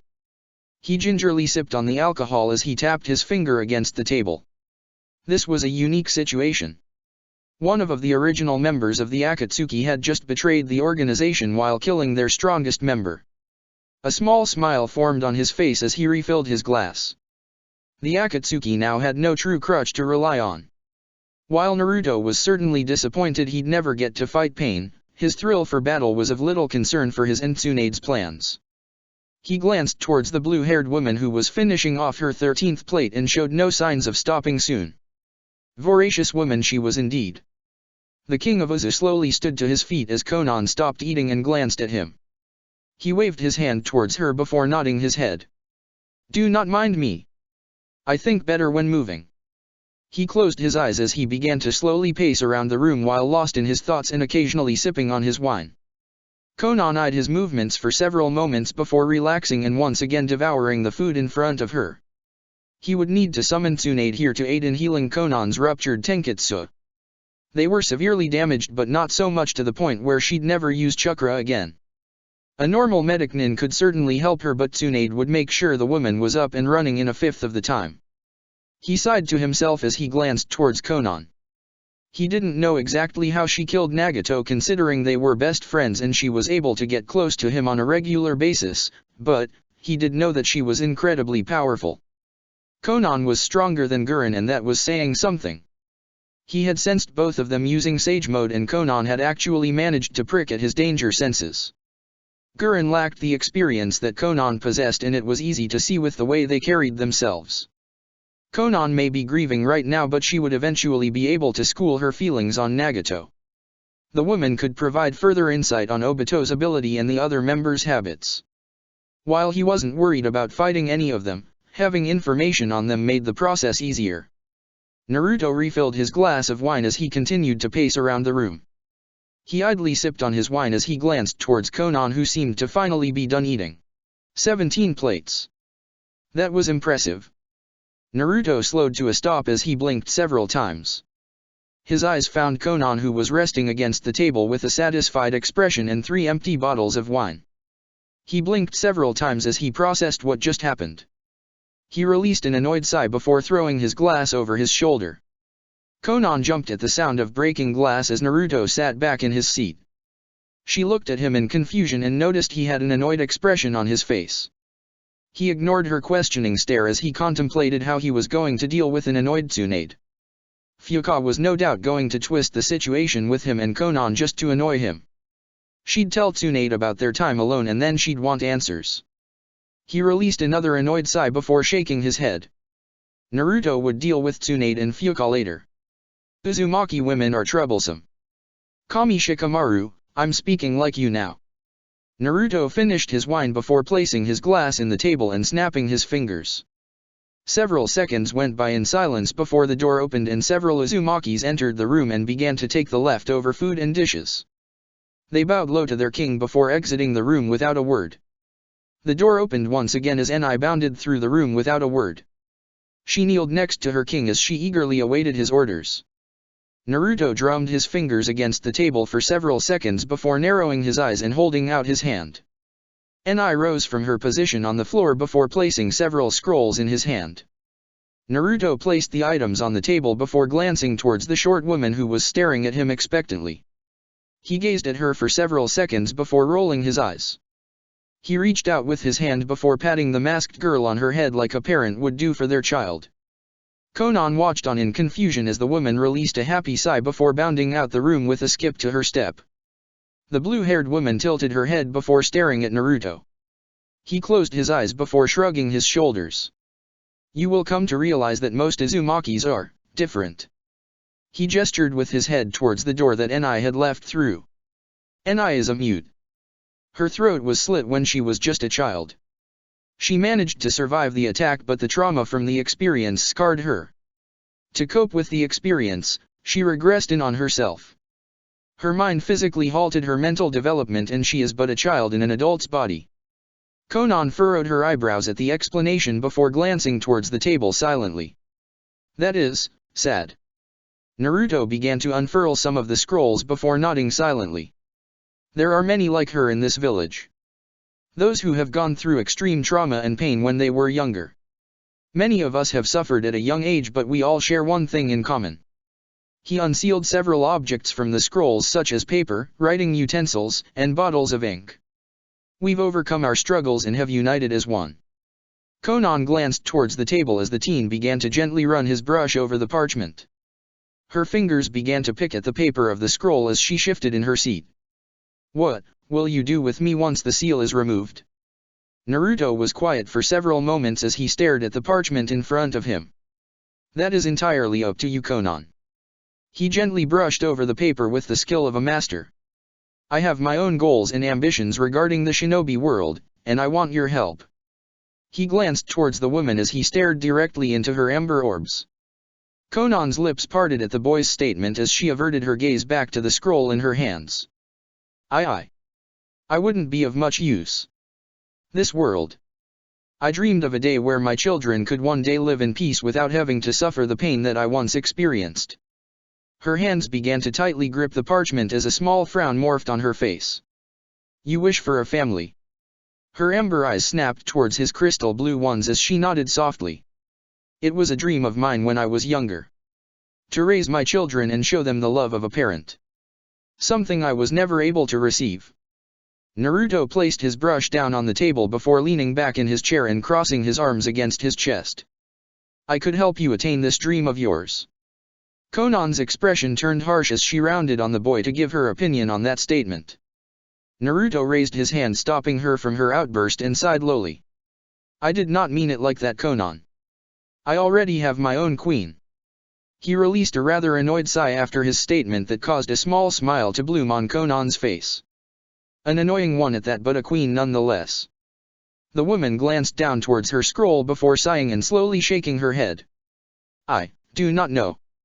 What exactly is your plan? The woman stared at him with an unsure expression as Naruto closed his eyes.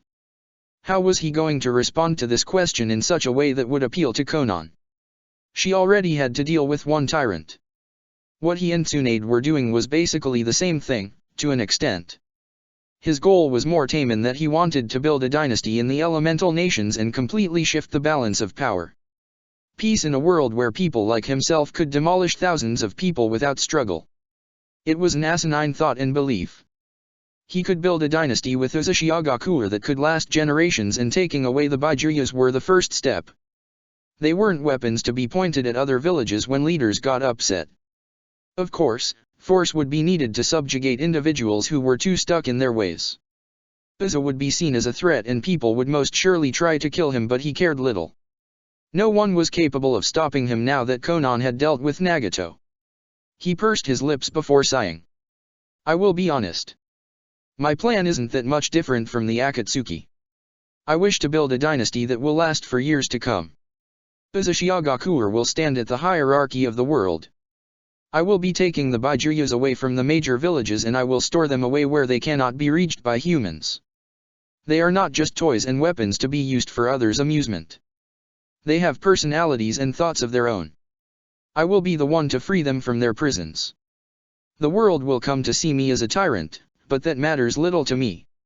Uzashigakure was destroyed out of fear, and with that fear came a burning determination. Naruto shifted in his seat as his cerulean gaze hardened. Uzashigakure will rise once again and no one will threaten the lives of my people ever again. I am Uzu's sworn protector and I will continue my duties until the day I die. Konan was silent for several minutes before her shoulders slumped in disappointment. What is the difference between you and Nagato? Her voice sounded small and defeated as she stared at the table in front of her. Naruto shrugged his shoulders with a soft sigh. The difference being is that I am exactly aware of the actions I am doing. Nagato possessed a god complex and believed himself to be above humans. He was a foolish man. Konan's hands gripped her pants tightly, but she remained silent. I am aware that I will be hated and feared. But is it fair that my very own people were slaughtered because of this same fear? The Uzumaki clan was neutral to every village in the elemental nations, but we were still destroyed. That way of thinking can no longer be allowed to go unpunished. I do not believe myself to be some god sent from the heavens to change mankind for the better with naive idealisms. I want my people to live in Uzashio without the fear of being destroyed again. And if I have to physically shift the balance of the elemental nations to do so, then I will. All I truly care about is my people living without worrying whether or not they will see tomorrow. Konan was silent for the next several minutes as the king of Uzu began to write a letter on one of the various scrolls. Konan began to wring her hands together as she contemplated exactly what she wanted to do. If she was being honest with herself, Naruto's plan wasn't as awful as Nagato/Tobi's. The blonde teen truly only wanted his people to live in peace. While completely selfish, she also understood the importance of family when it came to the Uzumakis. Konan sighed to herself as she gripped her scroll tightly. She had given up on Nagato's dream for peace long ago. Her friend had strayed from Yahiko's original plan and the man was too blind to truly see it. Konan had always felt like she was following Yahiko and Nagato, never having a say in their ideas. She was probably to blame for that. She never did enjoy voicing her own ideas, trusting in her best friends to always make the right decision. And it was that very belief that had led her to this very moment. What did she truly have now? She was all alone.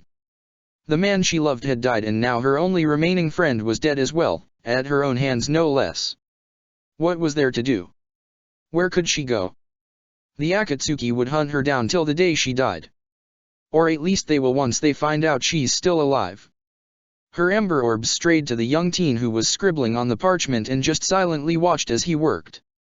Could she truly have a family? One that would never have to experience the pain of war and suffering? A child to call her own with a loving husband who would support her? Peace and serenity? Did she dare wish to hope again? Konan began to chew on her bottom lip as her thoughts unraveled. She already knew her answer anyway. She always did believe in happy endings. I never really did grow up, Yahiko-kun. Konan placed her scroll on the table before addressing the king of Uzu. I've made a decision. Naruto paused in his actions before slowly placing his writing utensil down and staring at the blue-haired woman. And that decision is... Konan closed her eyes as a small smile appeared on her face. I want to be happy. I want to see if I can truly have a family. Chapter 13, Give me more. The queen has arrived, your majesty. She is, most displeased. Naruto rested his cheek on his fist as he sighed quietly. The teen leaned back into his throne as he drummed his fingers against the aged wood. He was silent for several seconds before eventually addressing Kara. "Send her in.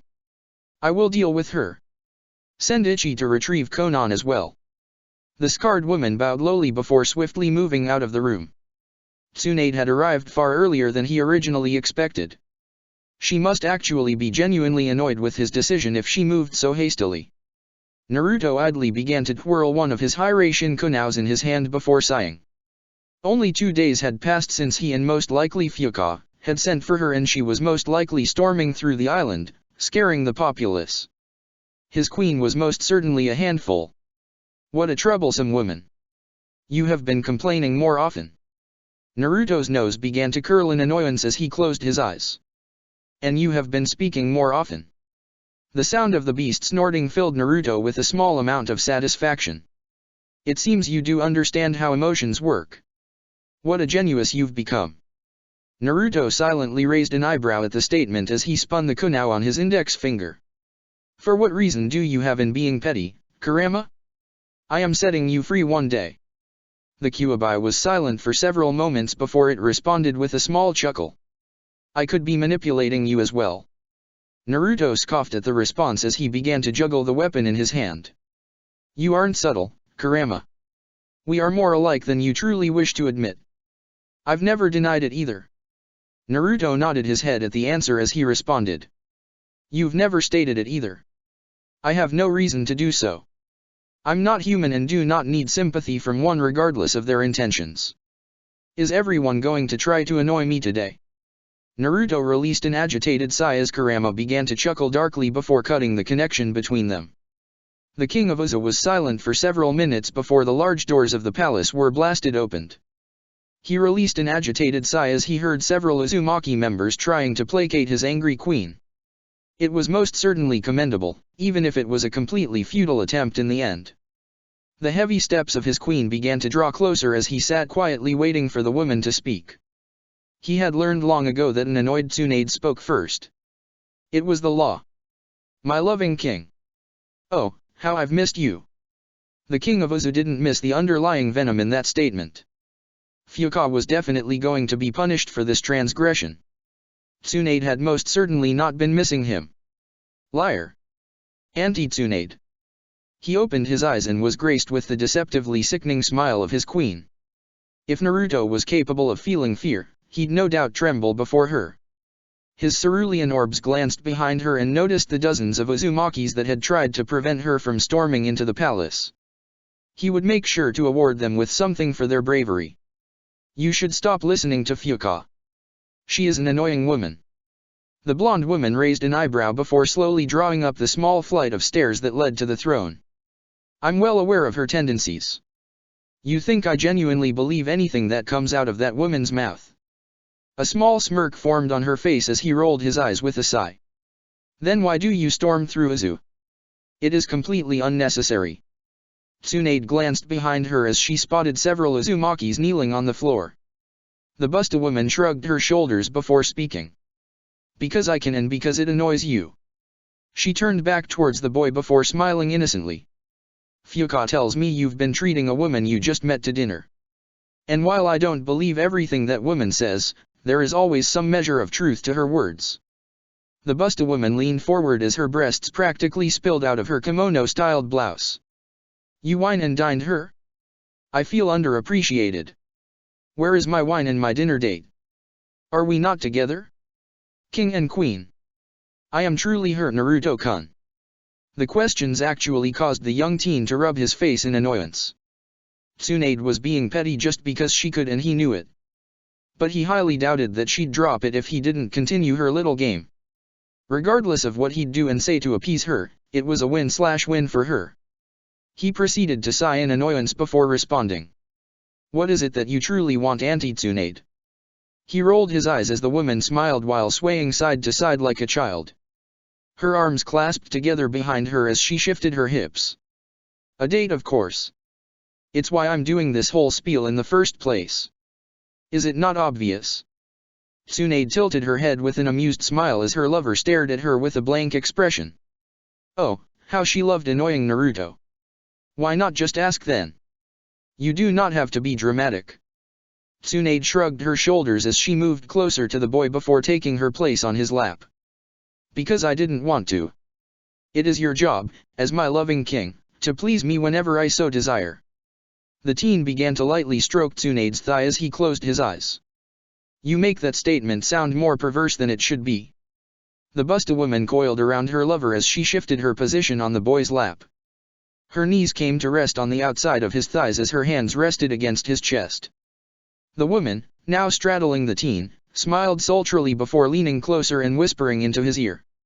A dash of red began to color Naruto's face as Tsunade pulled away with a soft chuckle.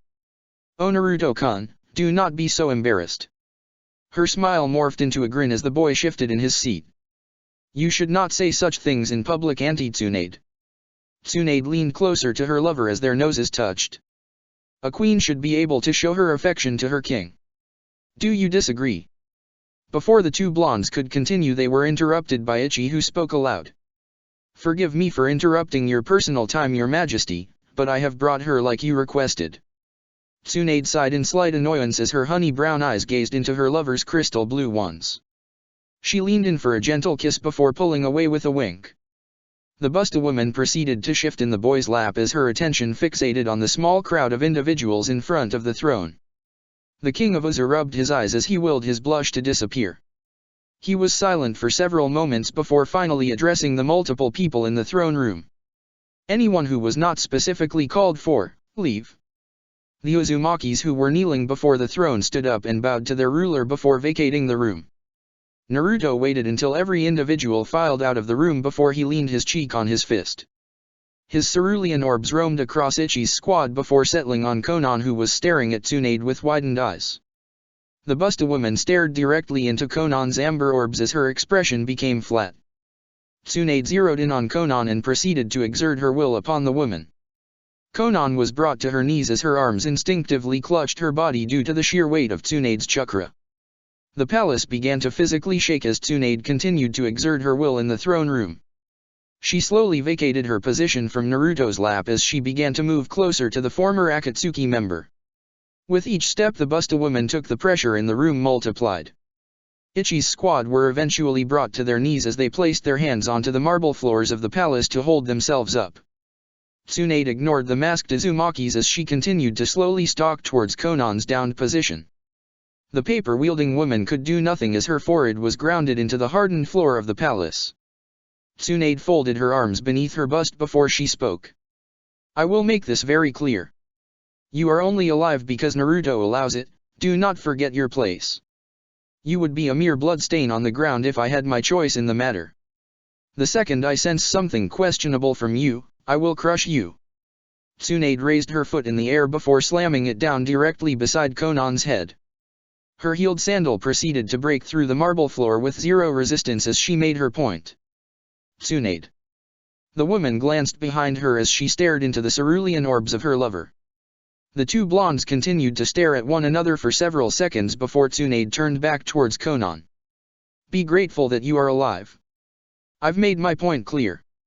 The blonde woman proceeded to storm out of the palace after sharing her sentiment. Naruto sighed quietly to himself as Tsunade began to leave the palace. He began to rub his face as the pressure in the room slowly disappeared. He watched as the Busta woman practically eviscerated the large doors of the palace as she made her exit. The king of Uzu slowly shook his head as the shinobi in the room began to collect themselves and rise to their feet. Go after her and watch over her. She will be angry for quite some time. Naruto glanced at Ichi's squad, who all kneeled before disappearing to watch over their furious queen. The blonde Jinhuriki released a tired sigh as Konan slowly arsed her head. She is as ruthless as the stories say. Konan released a shaky breath as she slowly willed herself to calm down. That woman's very presence was something to behold. She is your queen. Konan slowly raised her gaze towards Naruto, who was leaning back in his throne. The blonde teen nodded his head before sighing quietly. Perhaps I have been too hasty in my decisions recently. I have been doing things without consulting with her, and it is clear that she is rapidly becoming displeased. I must fix this. Naruto slowly rose from his throne as he began to draw near Konan, who was finally able to pick herself up off the floor. The king made a gesture with his hand as Kara appeared beside him. He nodded towards Konan before placing his hands into his pockets and disappearing in a yellow flash. Break. Tsunade completely ignored the presence that appeared behind her as she glared into the vast ocean of water in front of her. Was she overreacting on some level? Yes. But she was definitely justified in her actions. Naruto was now making decisions without even speaking with her. Tsunade ignored the whispering voice in the back of her head that called her a hypocrite. She knew that on some level she was being irrational, but damn it, she had a right to be angry as well. They were in this together. Would it really kill Naruto to just speak with her before doing rash things? Her angry visage began to slowly disappear before being replaced with a small frown. She really was a hypocrite. I prefer you being angry over being sad. The woman glanced towards her lover, who was staring into the water with his hands in his pockets. He possessed a small frown and would occasionally glance at her position before returning his gaze to the water. Her eyes narrowed for a second as she crossed her arms beneath her bust. I may have overreacted. She swiftly added after a short pause. Only a little though. The king shrugged his shoulders before responding. I believe you are well within your rights to react the way you did. I have been doing things without consulting you first. I believe I have been taking advantage of you in doing so. I expect for you to just be okay with whatever decision I make, and that is not fair to you. Tsunade turned towards the teen as he stared into the water with a conflicted expression. Jiraiya told me that communication between lovers is important, and if both individuals are not willing to speak about their grievances with one another, then they will never work out. He glanced towards the woman who was staring at him intently before shifting uncomfortably. And what grievances do you have with me? She asked curiously. His eyebrows furrowed in confusion before turning back towards the ocean. I have none. Tsunade blinked at the statement before turning towards the water. Are you blaming me? Does it sound like I'm blaming you? It wasn't my intention. He trailed off silently as he glanced towards the Busta woman. Her arms were crossed and she possessed a pensive expression. Her fingers were idly tapping against her arm as she contemplated exactly what she wanted to say. After a few minutes of silence, she began to speak. On some level, I knew what I was getting into. This plan, this goal, you. Her head tilted as she pursed her lips. I would never try to change who you are, but there are things that I'd like from you. Her gaze swept towards the teen who was listening to her rather intently. The intensity of his gaze made her pause for several seconds before she continued. I've accepted that you'll do as you please, but I'd like if you at least spoke with me before doing so. I might not like all the things you do, but I can certainly accept them. It's the thought that counts. And I know that this has been a dream of yours, one that you've sacrificed so much for, but we're in this together, Naruto. You don't have to do everything alone. You're not that young child anymore. She took a step closer to the teen and gently placed her hand on his chest. You have many people depending on you, yes, but there are also people willing to shoulder the weight. Uzumaki's unite as one, no. A sly smile appeared on her face as she gazed at him while wrapping her arms around his body. You have a distinct way with words. I apologize for my previous actions. I did not believe that they would cause such frustration. His arms encircled around the shorter woman as they gazed into each other's eyes. Now you know. If I see another powerful unknown woman joining our plans, or you continue to make decisions without speaking with me, I'll be upset. A glint appeared in her eyes that pricked at Naruto's danger senses. You need not to worry. Konan and Gurren are enough. I do need for Konan to be healed though. He trailed off as Tsunade's expression became flat. Don't push it, Naruto. Understood. He nodded his head as Tsunade began to run her fingers through his spiky mane. She pulled the boy closer to her as their lips intertwined. Tsunade sighed softly as the boy pulled her closer. Mama likey. Break. Tsunade sighed quietly as she pushed the door of the infirmary open. Her eyes swept towards her lover, who was leaning on one of the walls with his arms crossed and his eyes closed. She stared at him for several seconds before glancing towards the examination table. Konan was seated on top of the small bed with her legs crossed as she stared at the floor. She was wearing a simple white kimono that boasted the Uzumaki clan symbol on it. Her hair was no longer in a small bun and was now freely down and went slightly past her shoulders. The woman's lavender origami rose was settled neatly in its usual position. Tsunade slowly made her way into the room before stopping within arm's reach of the woman. Conan's amber orbs focused on Tsunade's honey brown ones as the two powerful women stared at one another. Naruto opened his eyes as he gazed at the women with furrowed eyebrows. What exactly were they doing? His head tilted in confusion as their gazes seemed to harden. He didn't sense any hostility from either of them and the tension was slack. He blinked several times in confusion before shaking his head with an annoyed sigh. He didn't understand women and he never would. We got off on the wrong foot, Konan, and while I'm not going to apologize, I acknowledge that my actions were unnecessary. I don't care for first impressions, so if you dislike me in the days to come I don't truly care. Tsunade shrugged her shoulders before gesturing with her hand. But considering the people you used to work with, I doubt it truly bothers you. Konan narrowed her eyes at the Busta woman before closing her eyes and leaning against the wall of the small room. Your words are not wrong. My former colleagues were far worse. I certainly won't be mourning their deaths. Tsunade nodded at the answer before sighing. My loving king wants to make sure that you will be up and running by the time our plan kicks off.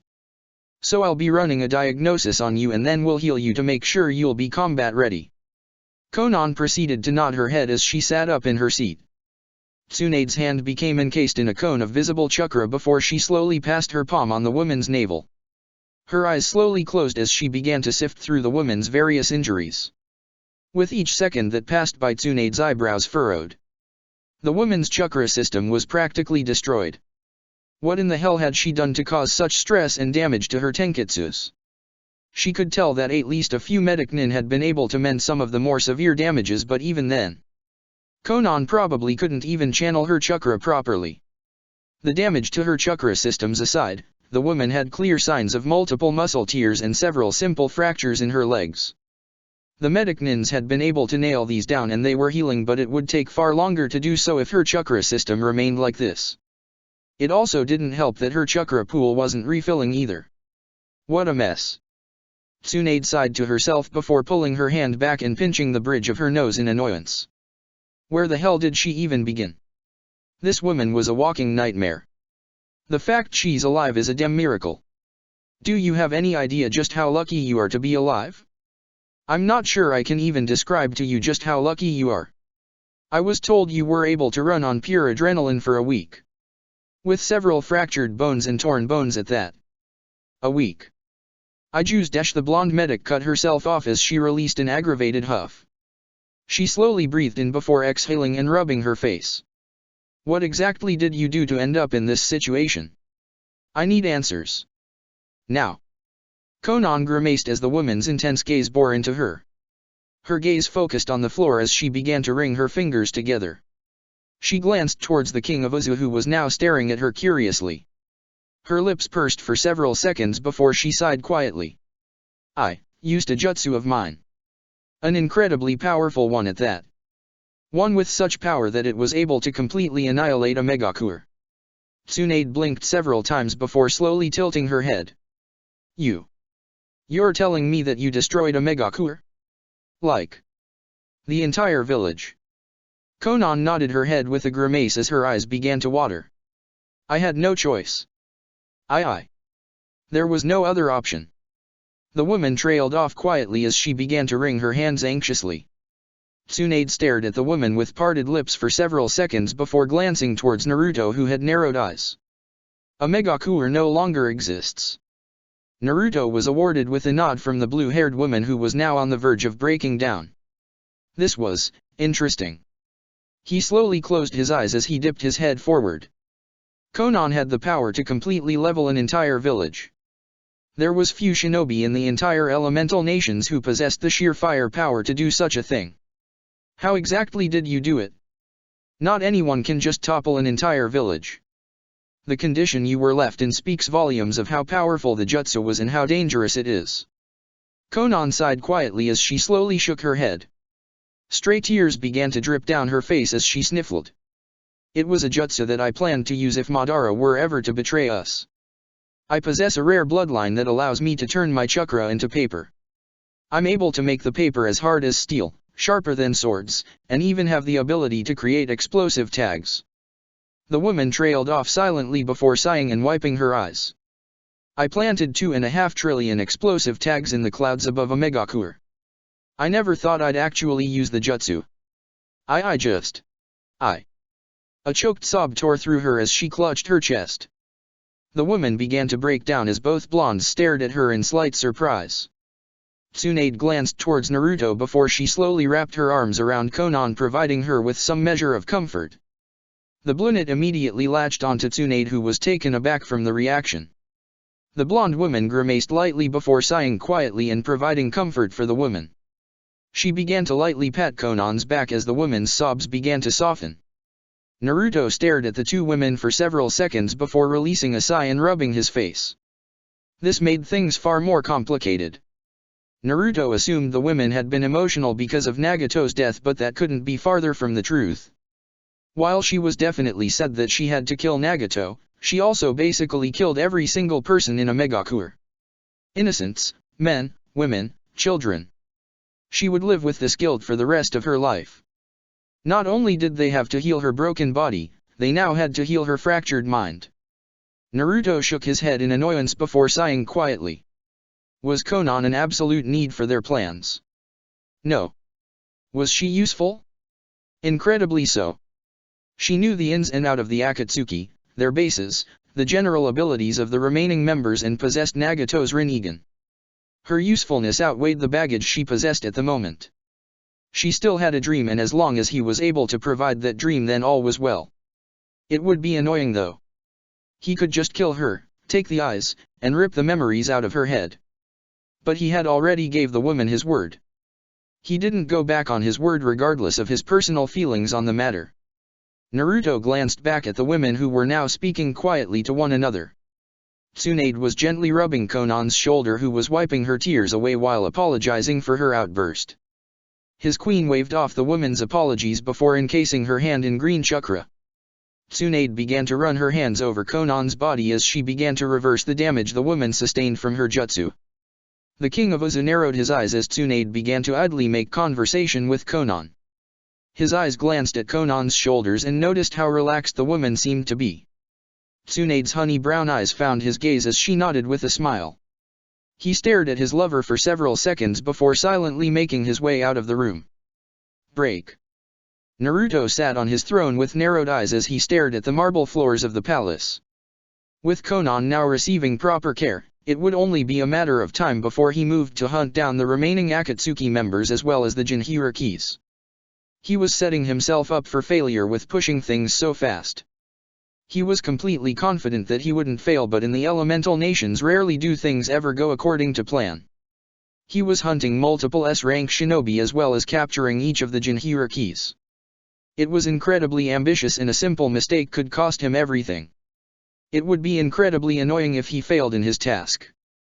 There was no room for failure once Tsunade began her siege. Uzu would reign supreme and the elemental nations would fall. You look cute when you're thinking so hard.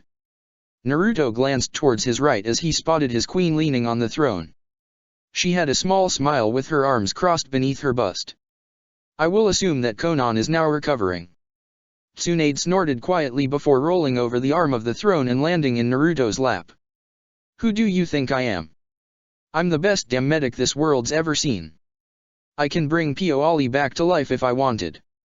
The king of Uzu raised an eyebrow before glancing towards his queen. So can I. The Busta woman narrowed her eyes before sitting up and poking her lover's chest. Incorrect. Placing someone's soul in a nameless corpse doesn't count. The blonde teen just raised an eyebrow before shaking his head and leaning back in his seat. The two blondes sat in silence for several minutes before Tsunade sighed and removed herself from Naruto's lap. It's time I set things in motion. Tsunade began to lightly stretch her body as Naruto glanced towards her with a raised eyebrow. Our scouts have reported that there is 1,000 IWA shinobi posted on the borders of Suna. They are not able to get closer without risk of exposure. They have been scouting for several weeks. Tsunade began to slowly roll her neck before shrugging her shoulders. Numbers mean little. Quality over quantity in the shinobi world. I'm worth at least 2,500 shinobi. Naruto rested his cheek against his fist before closing his eyes. He was silent for several minutes as Tsunade continued to stretch. Take Gurren with you. The Busta woman glanced towards her lover with an amused smile. Worried about me, are you? Of course. The older woman blinked at the response before a gentle smile appeared on her face. Then I will make sure to come back unharmed. Besides, I doubt I will be able to leave Konoha by my lonesome to basically wage war. I will no doubt have dozens following. Naruto shrugged his shoulders before responding. You are the leader. What will they do? Konoha has grown accustomed to being aggressed on. They have never actually been the one to start a war. You will surely cause displeasure among the council. They will believe you need a reason for getting rid of that many shinobi. Tsunade dismissively waved off the statement as she drew closer to her lover. Doesn't matter. I'll do as I please like I've always done. I don't need help to topple 1,000 second-rate jonins. The king opened his eyes before slowly rising from his throne. He placed his hand under Tsunade's chin before speaking. Tell Gurren this is her chance to prove her worth. Don't do anything unnecessary. Make sure that at least one person survives and reports to Onoki. I will be making my move for the Hakabi once Onoki decides what he will do. I believe he will call for a summit and question your decision. Suna will be placed in a difficult spot, but I will speak with Gaara. He will have zero reason to question your choices. He wants what is best for Suna and I owe him a favor. Tsunade coiled around the boy as she purred. I love when you tell me what to do. The Jinchuriki rolled his eyes in annoyance before placing his hands on her lower back. Be safe. Do not take unnecessary risks. If both of Iwa's Jinchurikis are present, I will appear. His eyes hardened as he stared directly into her eyes.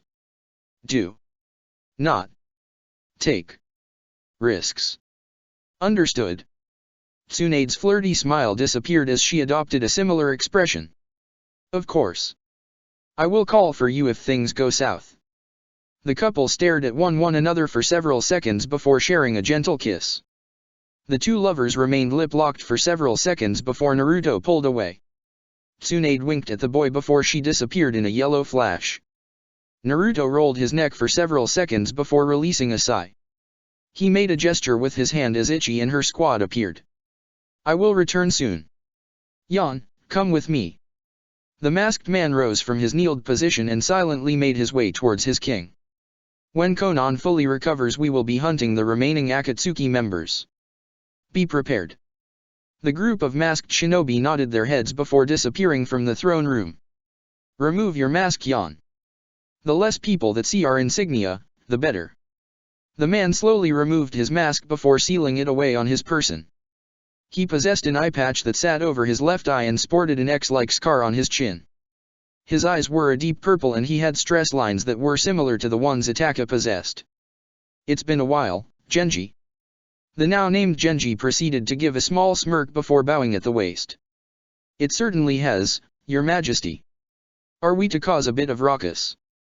Takigakuer is unknown territory. Follow my lead. That sword of yours is dangerous after all. Genji smiled as his king placed a hand atop his shoulder. I am but a humble sword user, Your Grace. Naruto didn't respond to the statement as both men disappeared in a yellow flash. Break. Tsunade appeared just outside of her clan compound as she glanced towards the sun. She still had plenty of time to call a meeting, announce her plans and go through with them. It would be an arduous task, but she was prepared. She stood still for several moments before pulsing her chakra in a specific pattern. Less than a minute went by before Nico appeared. Fetch me Gurren. Wherever she may be. I'm going to go a bit wild today. Nico's masked visage snapped towards the woman in shock before she collected herself and disappeared in a shunshin. The Busta woman smiled in amusement and began to leisurely make her way towards the Hokage building. The Busta woman continued her stroll to the building as she closed her eyes. Naruto told me to tell you that this is where you will prove your worth. If you disappoint him, we will have no need for you, Gurren. The woman glanced to her right as Gurren appeared from the shadows of an alley.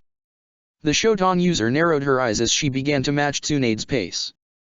I will do whatever you ask of me. Tsunade adopted a small smirk before responding.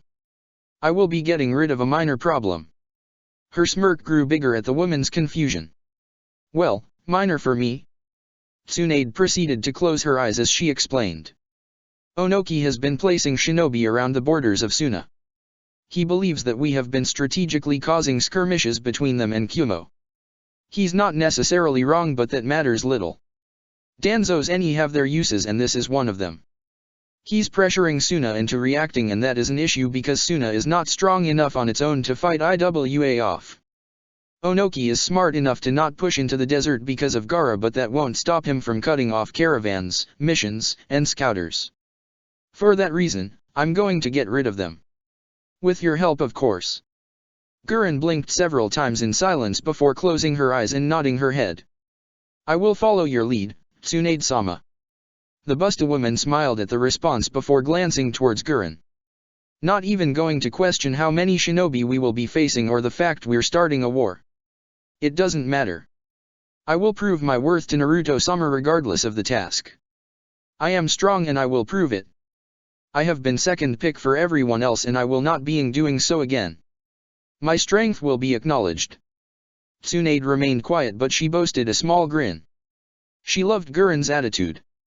A fierce and loyal woman that was willing to prove that she was capable. She could surely make any leader happy. Perhaps Konan would be the same.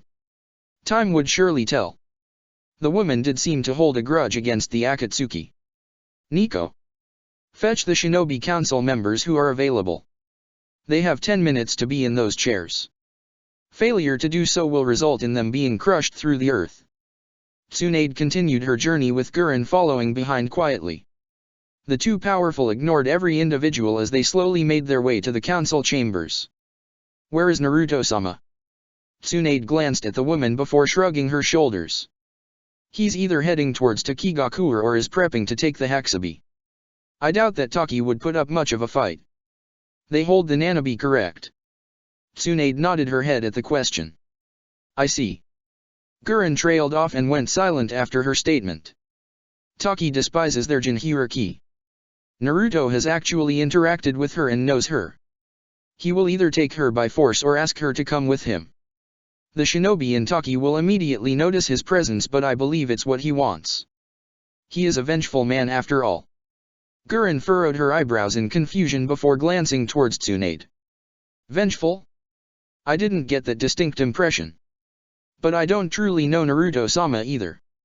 The Busta woman shrugged her shoulders as she closed her eyes. He is a Jinhiriki. He is one of 9 individuals in the world that know what it's like to be a human sacrifice. To be feared and hated for something they cannot truly control. Nobody asks to be a Jinhiriki. Naruto will most certainly take that anger out on the populace whether he realizes it or not.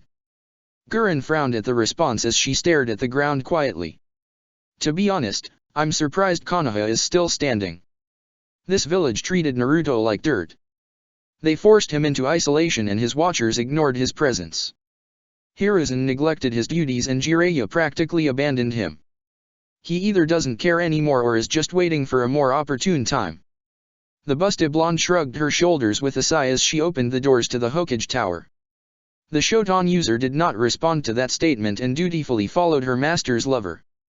The two women leisurely made their way up the flight of stairs while moving through the various hallways and corridors of the building. An Umbu member appeared in front of the women and proceeded to escort them to the room. The Umbu member bowed at the Hokage before disappearing once they reached the double doors that led into the council chambers. Tsunade glanced at her companion who had a blank expression before sighing quietly. She pushed open the doors of the chamber and swiftly made her way in while ignoring every individual in the room. Tsunade slowly pulled out her seat before sitting down and placing her hands on the table. She proceeded to clasp her hands together while leaning forward on the table. Gurren stood at attention directly behind the woman as she ignored every individual in the room. She crossed her arms against her chest while adopting an annoyed expression. She was already tired of being in this room with all these individuals. She was eager to go out and prove her worth to her master.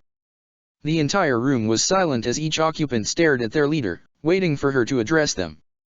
They had learned long ago that the woman did things on her time and not anyone else's.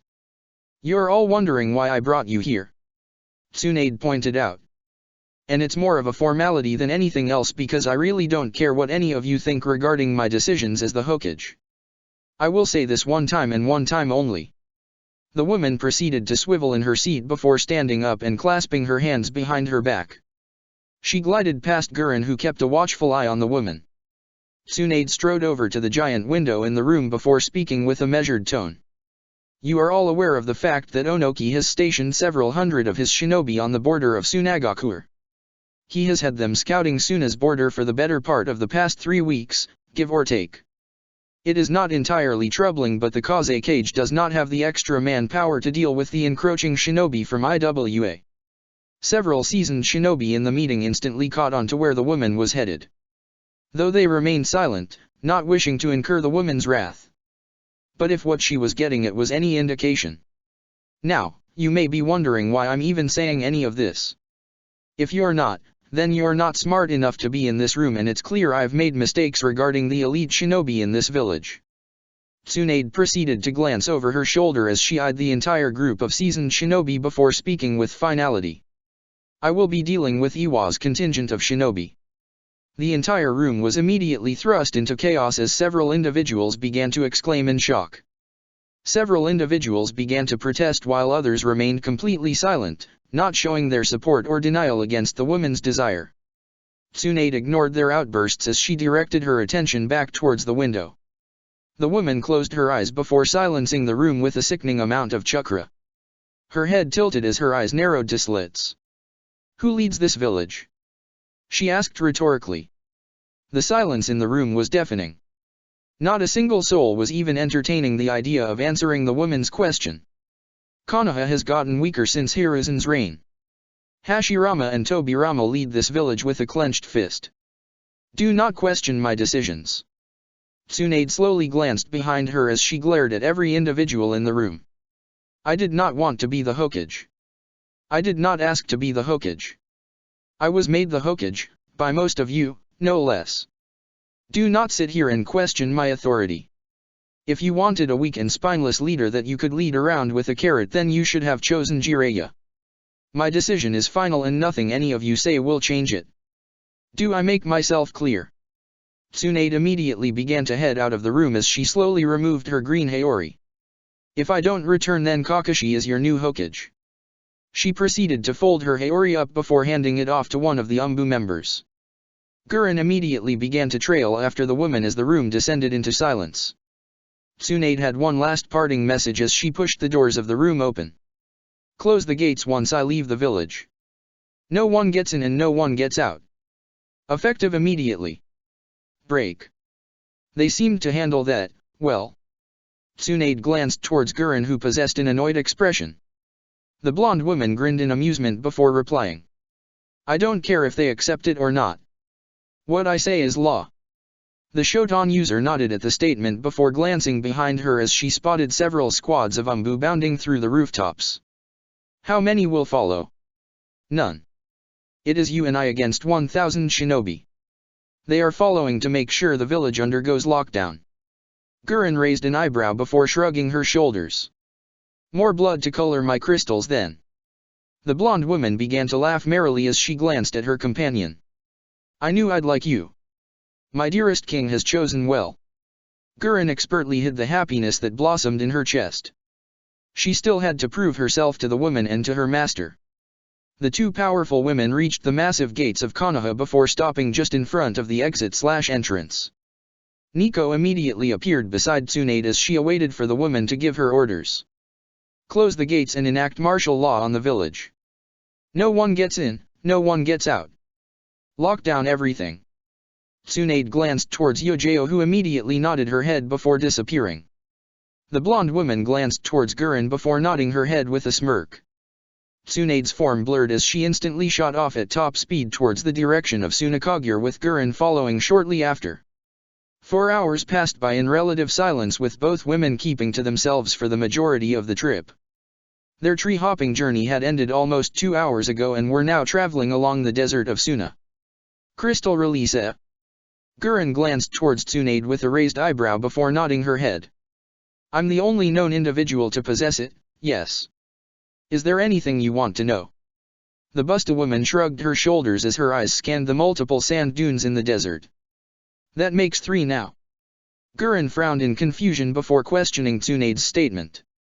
What do you mean by 3, Tsunade-sama? Tsunade glanced towards the Shodan user before smirking. Well, your master just recruited another woman who possesses an incredibly rare and unique bloodline like yourself. She can mold her chakra into paper. Gurren furrowed her eyebrows before directing her attention in front of her. But you said 3. Tsunade didn't respond to the statement and just smiled knowingly to herself. Gurren would soon find out exactly who that third person was. And what a surprise it would be. Tsunade halted in place before glancing around her surroundings. She proceeded to place her hand atop the sand as she pulsed her chakra through the earth. She remained in her position for several minutes as Gurren watched on curiously. What exactly are you doing? Searching for life. The Busta woman continued to pulse her chakra periodically for the next several minutes. A dark grin appeared on Tsunade's face as she slowly began to rise to her feet. I fuyu und you. The blonde woman immediately disappeared in a burst of speed in a seemingly random direction as Gurren began to trail after the woman. The blue-haired woman struggled to keep pace with Tsunade. The woman was deceptively fast. Another 30 minutes passed by before Tsunade abruptly stopped on top of a small mountain of rocky terrain. Gurren reached the woman's position a minute later before glancing at the powerful blonde. They are aware we are here. Gurren narrowed her eyes before rolling her neck. The plan.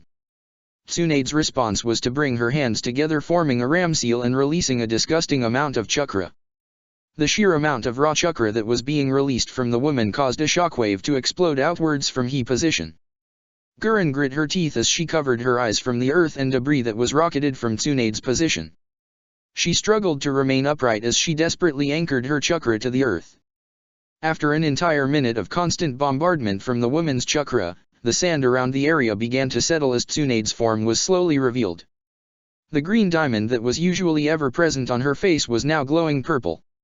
Her body was covered in intricate black seals that formed from her forehead while coiling around the rest of her body in a unique pattern. A small smile appeared on the woman's face before she spoke quietly. Ninpo, Sozo Saisei, Byakugo no Jutsu. She slowly began to walk towards the edge of the destroyed mountain top as she began to loosen her shoulders up. I may not have inherited my grandfather's absurd healing factor, but that doesn't mean I can't replicate it. The woman reached the edge of the mountain as she stared down into the large ravine, spotting the numerous IWA shinobi who were now beginning to make their way towards her. But I did inherit something from grandfather. Tsunade's hands clasped together in a praying motion before she smirked. Mokyudan Hihutsu, Jukai Kouten. The entire mountain seemed to bulge outwards before exploding as several dozen tree roots exited through it. The wooden structures began to writhe before entangling into one massive wooden construct, grew even larger before slamming down the mountainside as it began to obliterate the landscape and anything in its path. The mountain that Tsunade and Gurren stood atop of began to shake before crumbling in on itself. Tsunade glanced behind her with a smirk as she took in Gurren's shocked expression. I will never be as strong as Hashirama once was, but that doesn't mean I can't try. The blonde woman cackled loudly before jumping into the air and diving down towards the army of IWA shinobi without a care in the world. The Shodan user shook her head several times before steeling herself and following after Tsunade. There would be plenty of time to process this later. She ran through several hand seals before summoning a gigantic crystal dragon that began to maneuver around the giant trees that were now sprouting around the entire area. What was once an endless desert was now rapidly becoming a forest with no signs of stopping. The crystal dragon slammed down into the ground as it exploded, sending thousands of crystal shards towards the IWA shinobi. Despite catching the army entirely off guard, the IWA shinobi were able to adapt to the situation. Several dozen rock walls sprung up from the ground as they blocked the crystal's onslaught. They were woefully unprepared for Tsunade's form to burst through their defenses. A manic grin was adorned on the woman's face as her heeled sandal stomped through several of the walls as if they were plaster. Tsunade began to laugh loudly as she raised her fist directly into the air. I want everything you've got. The woman roared as her fist slammed down into the earth. An explosion rocketed outwards as the earth began to crumble inwards. The ground surrounding the area imploded as several dozen IWA shinobi began to fall into the woman's self-made earthquake.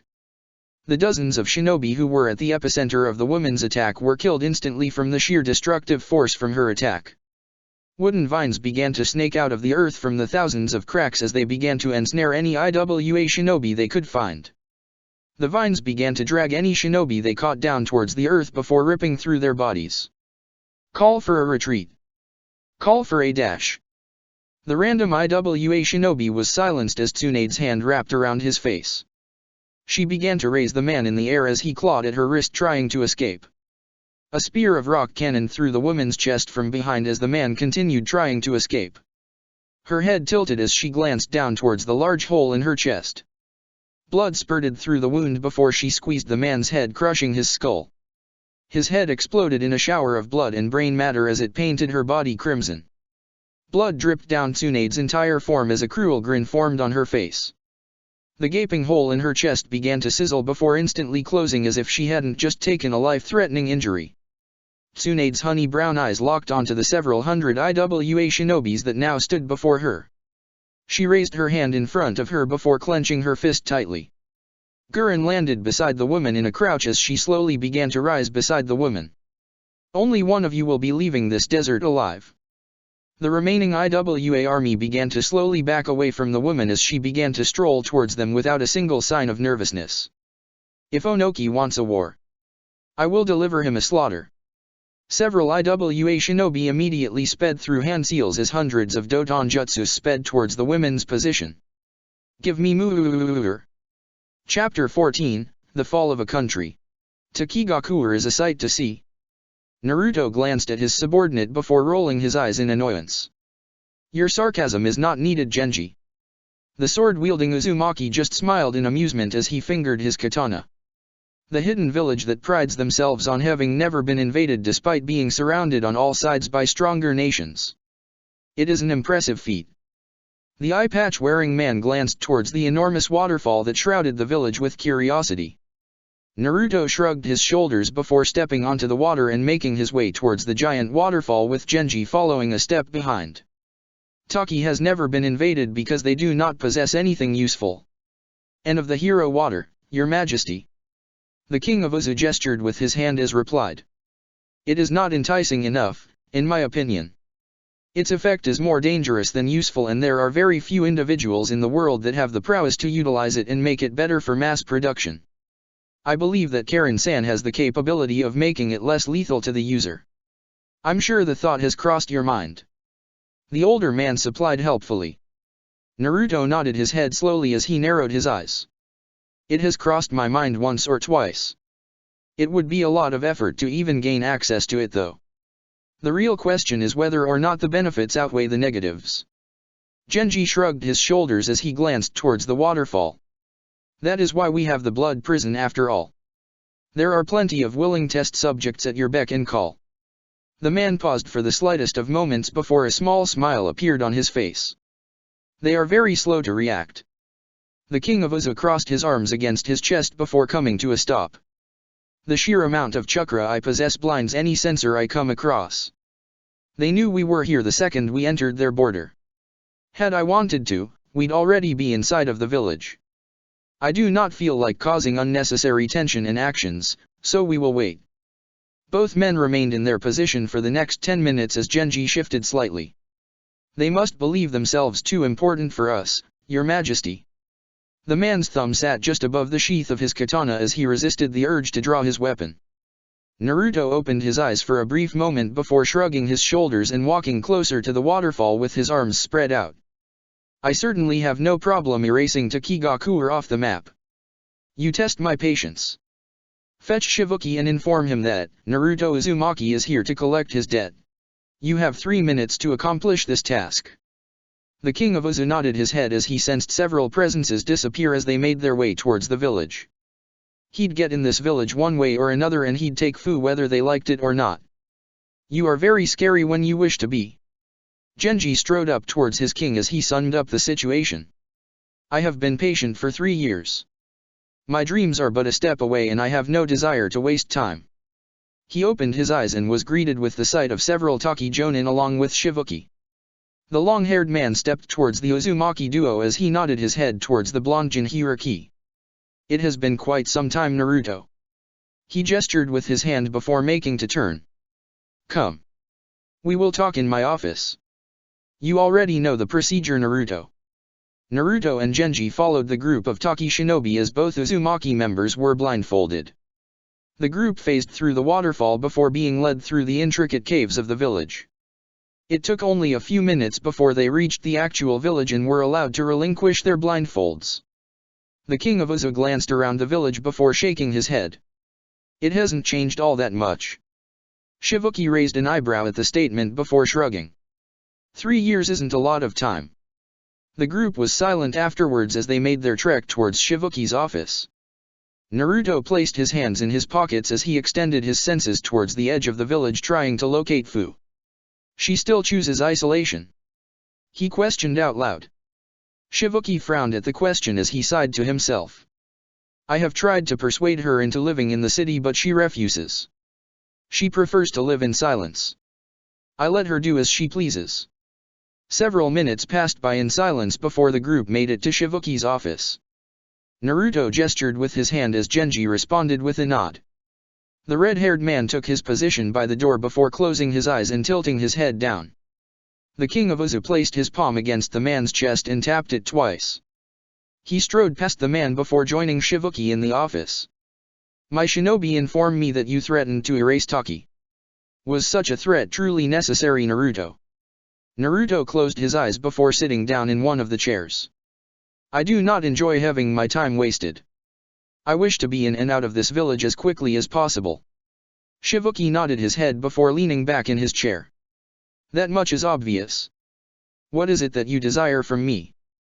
It must be something specific only to the Kigakuer considering what we are known for. The blonde Jinhiriki was quiet for several moments before shifting in his position. He opened his eyes before staring directly into Shibuki's eyes. I want Fu. The atmosphere of the room immediately shifted after Naruto's statement. The room was engulfed in silence as both males stared directly into each other's eyes. You want Fu? Shibuki's eyes narrowed to slits as the blonde teen rolled his neck before responding. I will be taking her.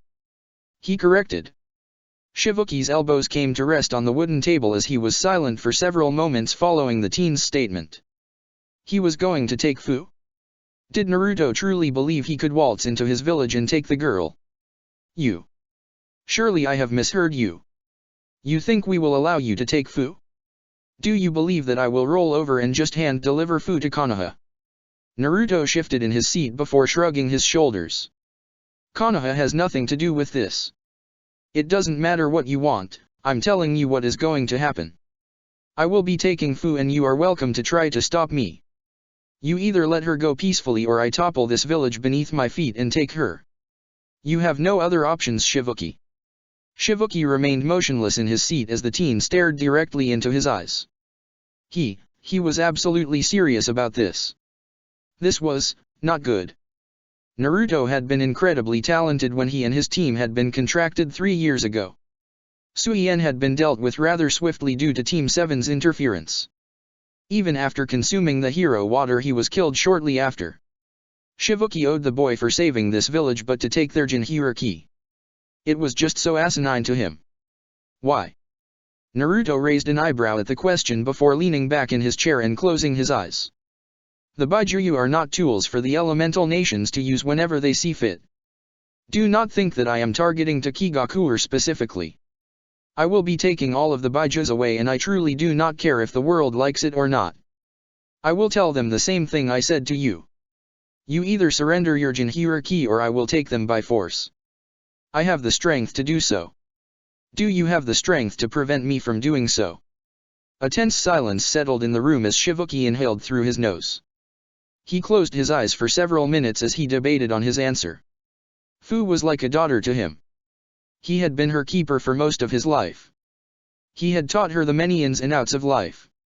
Comforted her when she cried due to the treatment from Taki's populace and even helped her gain the courage to befriend others. Could he truly let go of Fu? She was the Jinhiriki of the Nanabe and she was a vital part of Taki's infrastructure. He couldn't just let her go. He mentally shook his head at the thought. Naruto was far too confident in his ability to truly flatten Taki. Shibuki couldn't wrap his head around that statement. I have the strength to do so. It was ridiculous to even think about destroying a hidden village, let alone actually having the capability to do so. One did not go around and just callously throw out such statements. Several minutes passed by in silence before Shibuki finally made up his decision. A decision he made as the leader of Takigakure. A decision that would be Taki's demise. I am the leader of Takigakure first. I cannot allow you to do as you please. Fu is an important asset to this village regardless of my personal feelings. I am Taki's leader first. Shibuki slowly rose from his seat as a dozen Taki shinobi appeared in the room. You believe Fu belongs to Taki because she is the Jinhiriki of the Nanabi. Such thinking is exactly why I am doing this. Naruto's pupils took on the appearance of a toad as orange pigment formed around his eyes. The teen immediately disappeared in a yellow flash after gaining access to Sage Mode. Securing Fu was the main priority. Break. The blonde-haired Jinhiriki appeared directly beside the green-haired Jinhiriki, who yelped in surprise. Fu's eyes widened in shock as her fellow Jinhiriki summoned another shinobi in the room. Naruto? What are you doing here? The girl's question was ignored as the blonde-haired Jinhiriki turned towards his subordinate. Look after her. They are already on their way. I will teleport you directly to Uzu. Genji nodded his head before placing his hand on Fu's shoulder. The tanned teen sported a confused expression before she gripped Naruto's wrist, preventing him from touching her. What is going on? Fu's orange eyes bored directly into the boy's own as she waited for her friend to respond. I'm taking you away from Takigakure. I will answer your questions later. For now, I need you to trust me. Fu frowned at the statement, and before she could respond she was teleported away. Naruto rolled his neck several times before sighing quietly. The first of many. This world would come to fear him, and he was certain that the other villages would retaliate. But it didn't truly matter, because at the end of the day, no one was strong enough to stand up to him. No one possessed the sheer power he held at his fingertips. The ability to crumble mountains with a single jutsu, and an armada of clones with the same power and abilities at their disposal. War was inevitable, and there was nothing that could be done about it. People like himself, with goals and strength, would always rise to the top of the hierarchy in the elemental nations. The Sage of Six Paths. Hashirama Senju. Madara Uchiha. Hanzo the Salamander. Nagato Uzumaki. All of these people possessed an incredulous amount of power and made the world bend to their wills. Power was everything in the elemental nations. At least that's what Naruto thought. If you were weak, then you were taken advantage of. Naruto wasn't that small, defenseless child anymore. He had power and he was going to use it. Many people would die. Innocents, the wicked, children. His eyes narrowed before he disappeared out of Fu's home. He could sense several shinobi rushing to his position along with Shibuki. It still wouldn't matter. The people of the elemental nations were stubborn. Without proof of his strength, they would rise to challenge him. He needed to demonstrate just how much power he had at his disposal. Erasing Takigakure from the map should suffice, for now. The king of Uzu reached into his pocket before pulling out one of his Hirei Shinkunaus. He launched the weapon in the air before teleporting to it and repeating the process another 5 times. Reaching what he deemed to be a suitable height, he lowered his left hand with his palm facing downwards and proceeded to generate a wind current strong enough to keep himself suspended in the air. His unique eyes stared at the village as he raised his right hand into the air with his palm facing the sky. The clouds that hovered near him immediately dispersed from the atmosphere as a monstrous amount of wind began to circulate around his form. A small raise-non began to form in his hand before being engulfed by the raging winds. One death is a tragedy, 100,000 is a statistic. This would be no different. The start of a new era was beginning and there was no one capable of stopping it. Naruto's chakra saturated the entirety of Takigakure as hundreds of civilians and shinobi alike stared into the sky. The sound of the wind from above was ear-piercing as it produced frequent sonic booms from the sheer speed of being forcefully rotated. What they managed to see absolutely horrified them. In Naruto's hand sat what appeared to be a rotating blade of a wind that spanned 50 meters in diameter and spun with such ferocity that several buildings began to lurch towards the direction of the wind.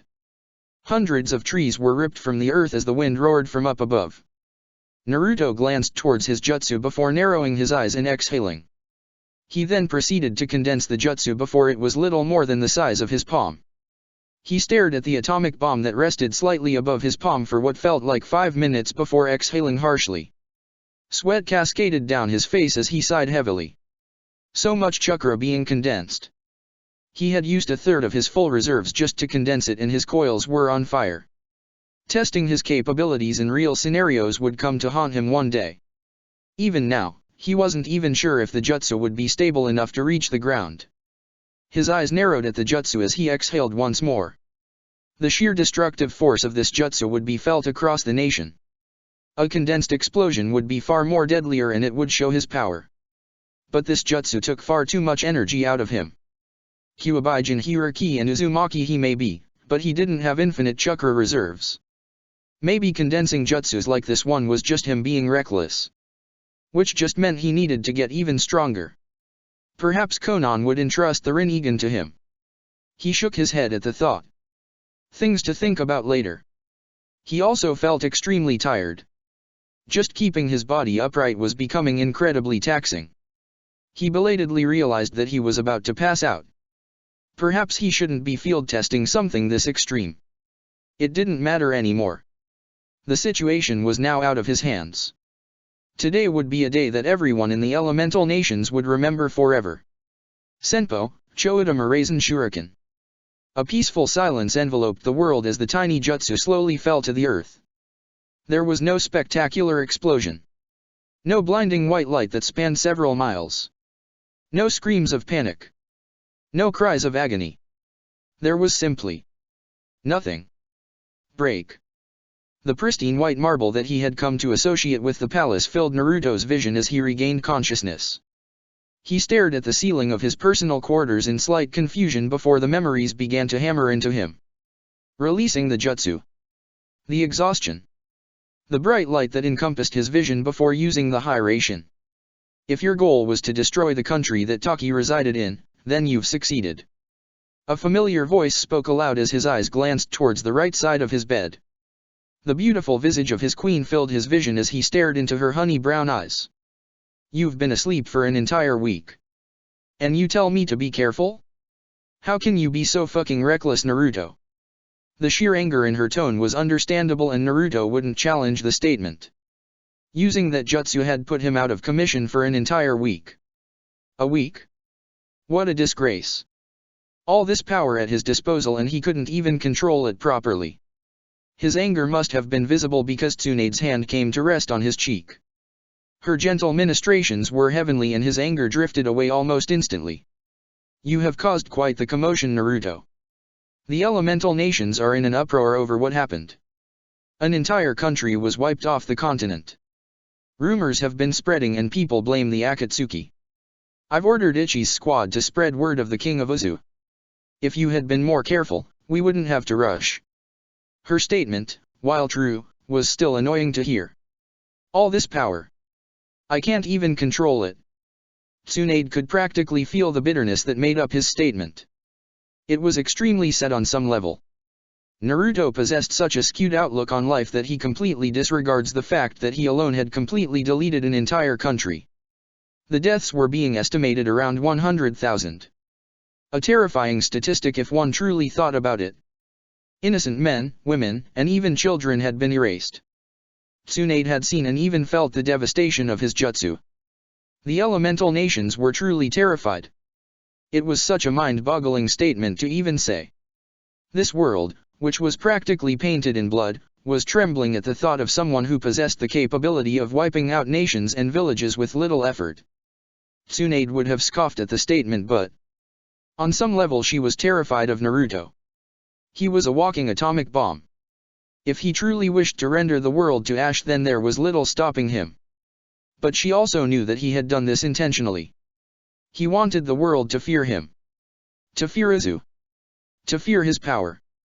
People say that ruling through fear only works for so long, but when faced with something like Naruto, hearing about the destruction was far different than witnessing the destruction.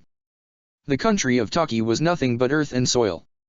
A lush environment that had been completely eviscerated and was now nothing more than dirt as far as the eye could see.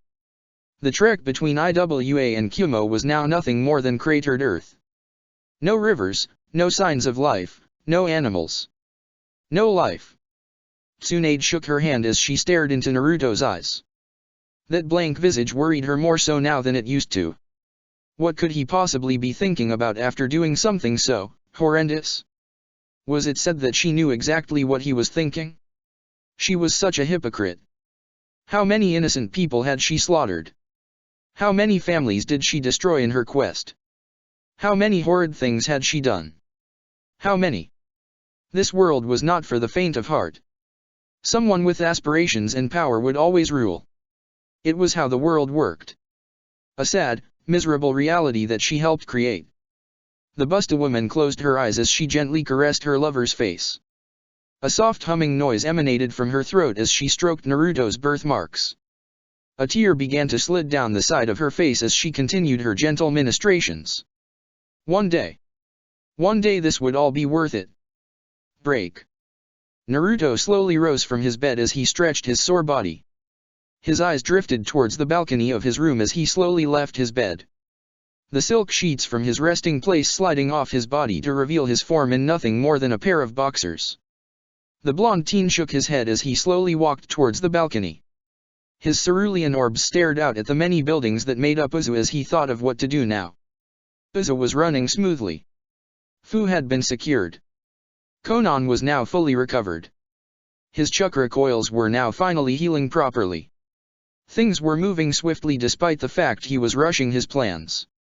Tsunade had informed him that Onoki requested a meeting between the 5 cages to discuss the situation revolving around Takigakure. He had rolled his eyes at her statement. That stubborn man was going to try to pressure Tsunade into meeting his demands. To which she would wave off and deny. It would be an amusing sight to see. He was certainly going to appear before the 5 cage. It was all a part of the plan. He would deny his affiliation with Konoha, reveal his title as the king of Uzu, and demand the Jinhira key from the other major villages.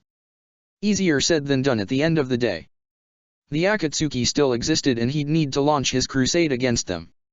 Obito, Zetsu, Haiden, Kakazu, and Kisame. The only person he was worried about was Zetsu. There was nothing about the creature and he was an unknown factor. Konan would need to shed light on just what exactly that thing was. Was the stress of his plans and goals finally wearing on him? He was starting to feel more and more tired with each day that passed. Always thinking about what-ifs. It was all so tiring.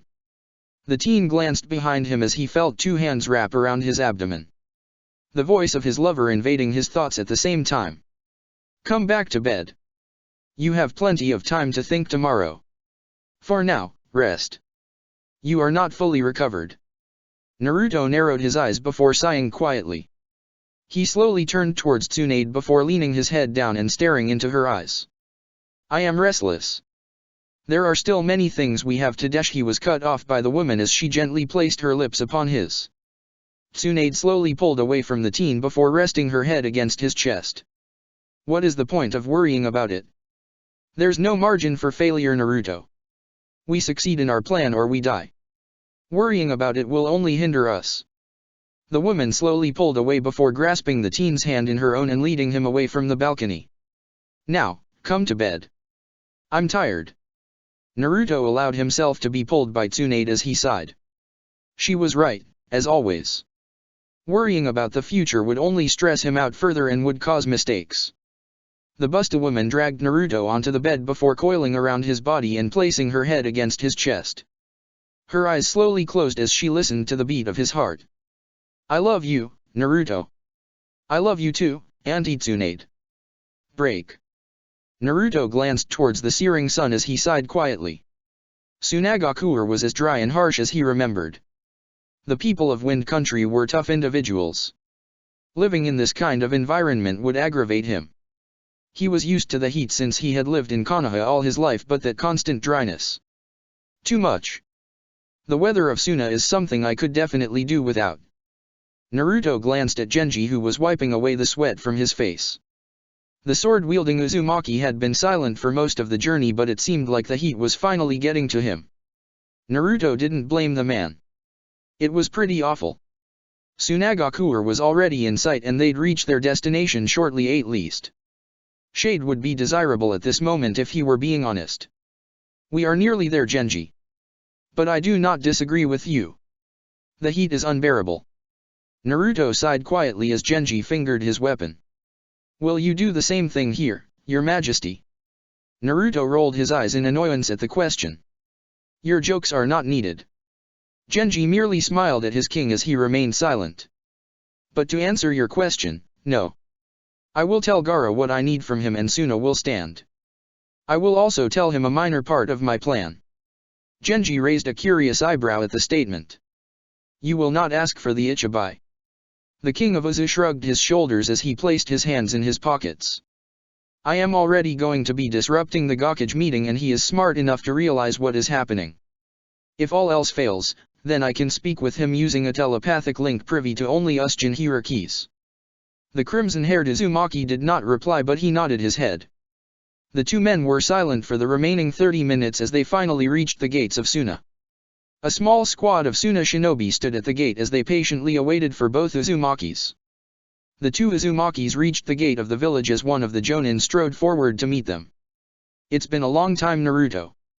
Welcome to Tsunagakure. Naruto opened his eyes as he glanced at Temari before nodding his head towards the woman. Shikamaru must be a happy man. His statement caused a small smile to form on Genji's face as the man remained silent behind his king. Your compliments, while appreciated, are not needed. Temari sported a flat expression as she leaned on her massive fan. Naruto shrugged his shoulders at the statement before directing his attention towards the large tower in the village. I apologize for coming on such short notice, but there are things I need to speak with Gaara about. I'm sure Suna is aware of the events that transpired last week. The sandy blonde Kunoichi raised an eyebrow as she rested her fan on her shoulder. You mean Tsunade-sama eradicating that army of IWA shinobi on our borders, or the fact that an entire country was just erased? Naruto shrugged his shoulders at both statements as he closed his eyes. Something of that nature. Temari released a heavy sigh before glancing towards the red-haired Uzumaki member. Who are you? Her eyes narrowed minutely at the sword that rested on the man's waist. It didn't take a censor to know that something about that blade just seemed off. It was hard to describe, but just staring at it was making her uncomfortable. I am but a humble sword user, Kunoichi-san. Please, pay me no mind. The man bowed his head towards Temari before offering her a small smile. It only made the woman even more uncomfortable. She was experienced enough to know just how dangerous this man was. His presence was completely non-existent despite the fact he stood no less than 5 feet away from her. What a monster. Pay Genji no mind. He is an annoyance at worst. Naruto waved the man off as he strode towards Temari. The eye patch wearing Uzumaki only smiled through the mild insult before following after his king. Temari's eyes remained glued on the man before she shook her head and put it to the back of her mind. If the man was following Naruto, then there was obviously a reason. But Gaara trusted Naruto with his very life, and who was she to deny any guests from the very man who saved her dear little brother's life? If this Genji fellow was with Naruto, then so be it. The red hair was definitely a giveaway though. Temari might not be a super genius like her boyfriend, but she knew 2 + 2 equaled 4. A red-haired, sword-wielding man following Naruto Uzumaki. She wasn't a gambler, but she'd put her entire life earnings on the man being an Uzumaki. Which meant that Naruto was rounding up Uzumaki members in the elemental nations, or? Nope. Absolutely not. She was not going to go down that rabbit hole. Too much shit was already happening and she needed a long break from all the craziness that was beginning to surface. Such thinking will cause wrinkles to Temari. Surely Shikamaru would advise against such a thing. If Temari was a lesser woman, she most certainly would have smacked the stronger teen with her fan. His strength was another factor, but that mattered little to her. I have absolutely no problem blowing you out of this village. Ridiculously strong or not means little to me. Shikamaru has odd fetishes then. He complains about his mother, but you and her share similar personalities. Naras are strange individuals. The blonde Jinhuriki tilted his head slightly to the left as he dodged the steel fan that would have no doubt struck his head. You even swing your fan like Yoshino-san swings her kitchen utensils. Interesting parallels indeed. Tamari's eyebrow twitched several times as she heard the quiet chuckling from her fellow shinobi. And she thought Shikamaru was annoying. Must resist. Urge to strangle. The ghost of a smile appeared on Naruto's face as he glanced towards Genji, who sported an amused smile. Misdirection of this caliber was always interesting. Naruto continued his antics until reaching the Kazekige's office. Something that agitated Tamari to no ends and something that she retaliated with every time. With her fan. She failed to hit him every single time though. A shame. She would have loved to bash his skull in. Another time perhaps. Genji. The red-headed Uzumaki member nodded his head before leaning against the wall and standing at attention. Naruto strode past the man as a random Suna shinobi opened the door for him. He dipped his head as thanks before stepping into the room. His cerulean orbs glanced around the rather Spartan office with a raised eyebrow. He wasn't all that surprised. This was Gaara's office after all. The lack of any personal items was to be expected. His fellow Jinhuriki was reading through a document with a blank expression before ultimately sighing and pushing the document away. Useless drivel. His teal orbs raised as he stared at one of his closest friends.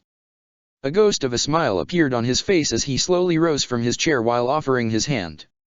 Naruto, my friend. Welcome to Sunagakure. My sister accompanied you, yes. Naruto slowly approached his friend as a small smile appeared on his face. I enjoyed amusing myself with her short temper. She has not changed all that much. The blonde Jinhuriki stepped up to the desk before clasping Gaara's hand in his own. Yes. Tamari can certainly be a handful. Please, sit. I'm sure you wish to speak about many things. Naruto could easily detect the slight shift in the teen's voice. He nodded his head before sitting down in one of the chairs. The leader of Suna mimicked his friend's actions before staring directly into his fellow Jinhuriki's eyes. The room was silent for several moments before Naruto eventually sighed. Auntie Tsunade made a statement, no. He asked rather rhetorically. The Ichibai Jinhuriki leaned back in his chair as he remained silent for several moments. Her actions were surprising and not so at the same time. Being in the position that I am and knowing the relationship between the two of you. I need answers and you have them. Naruto nodded his head at the statement as he shifted in his seat. Auntie Tsunade has always been a woman who believes in action first. Situations that can be solved with violence or force will always be the direct path she takes. She does not believe that talks of peace are feasible. I do not disagree with her in that regard. Gaara nodded his head as he gestured with his hand. One would think after spending so much time with Jiraiya that you'd be swayed into his beliefs and dreams. The blonde teen scoffed slightly as he responded. Jiraiya is a naive fool. He believes in peace among shinobi but turns a blind eye to the darker practices of the elemental nations. The practice of using Jinhurikis. Gaara supplied almost instantly. It is an ethical crime against humanity and the world chooses to ignore just how wrong it truly is. I have grown tired of these practices. The Kyuubi Jinhuriki closed his eyes as he crossed his arms against his chest. Gaara did not respond to the statement but he most certainly agreed with his friend's words. Nobody but a Jinhuriki understood just how hard it was to be a Jinhuriki. No one wants to be a sacrifice or a scapegoat or even a deterrent for war for the rest of their lives. It was unreasonable. It sounds like you have plans. The Ichibai Jinhuriki leaned back in his seat as he tapped his index finger against the arm of his chair.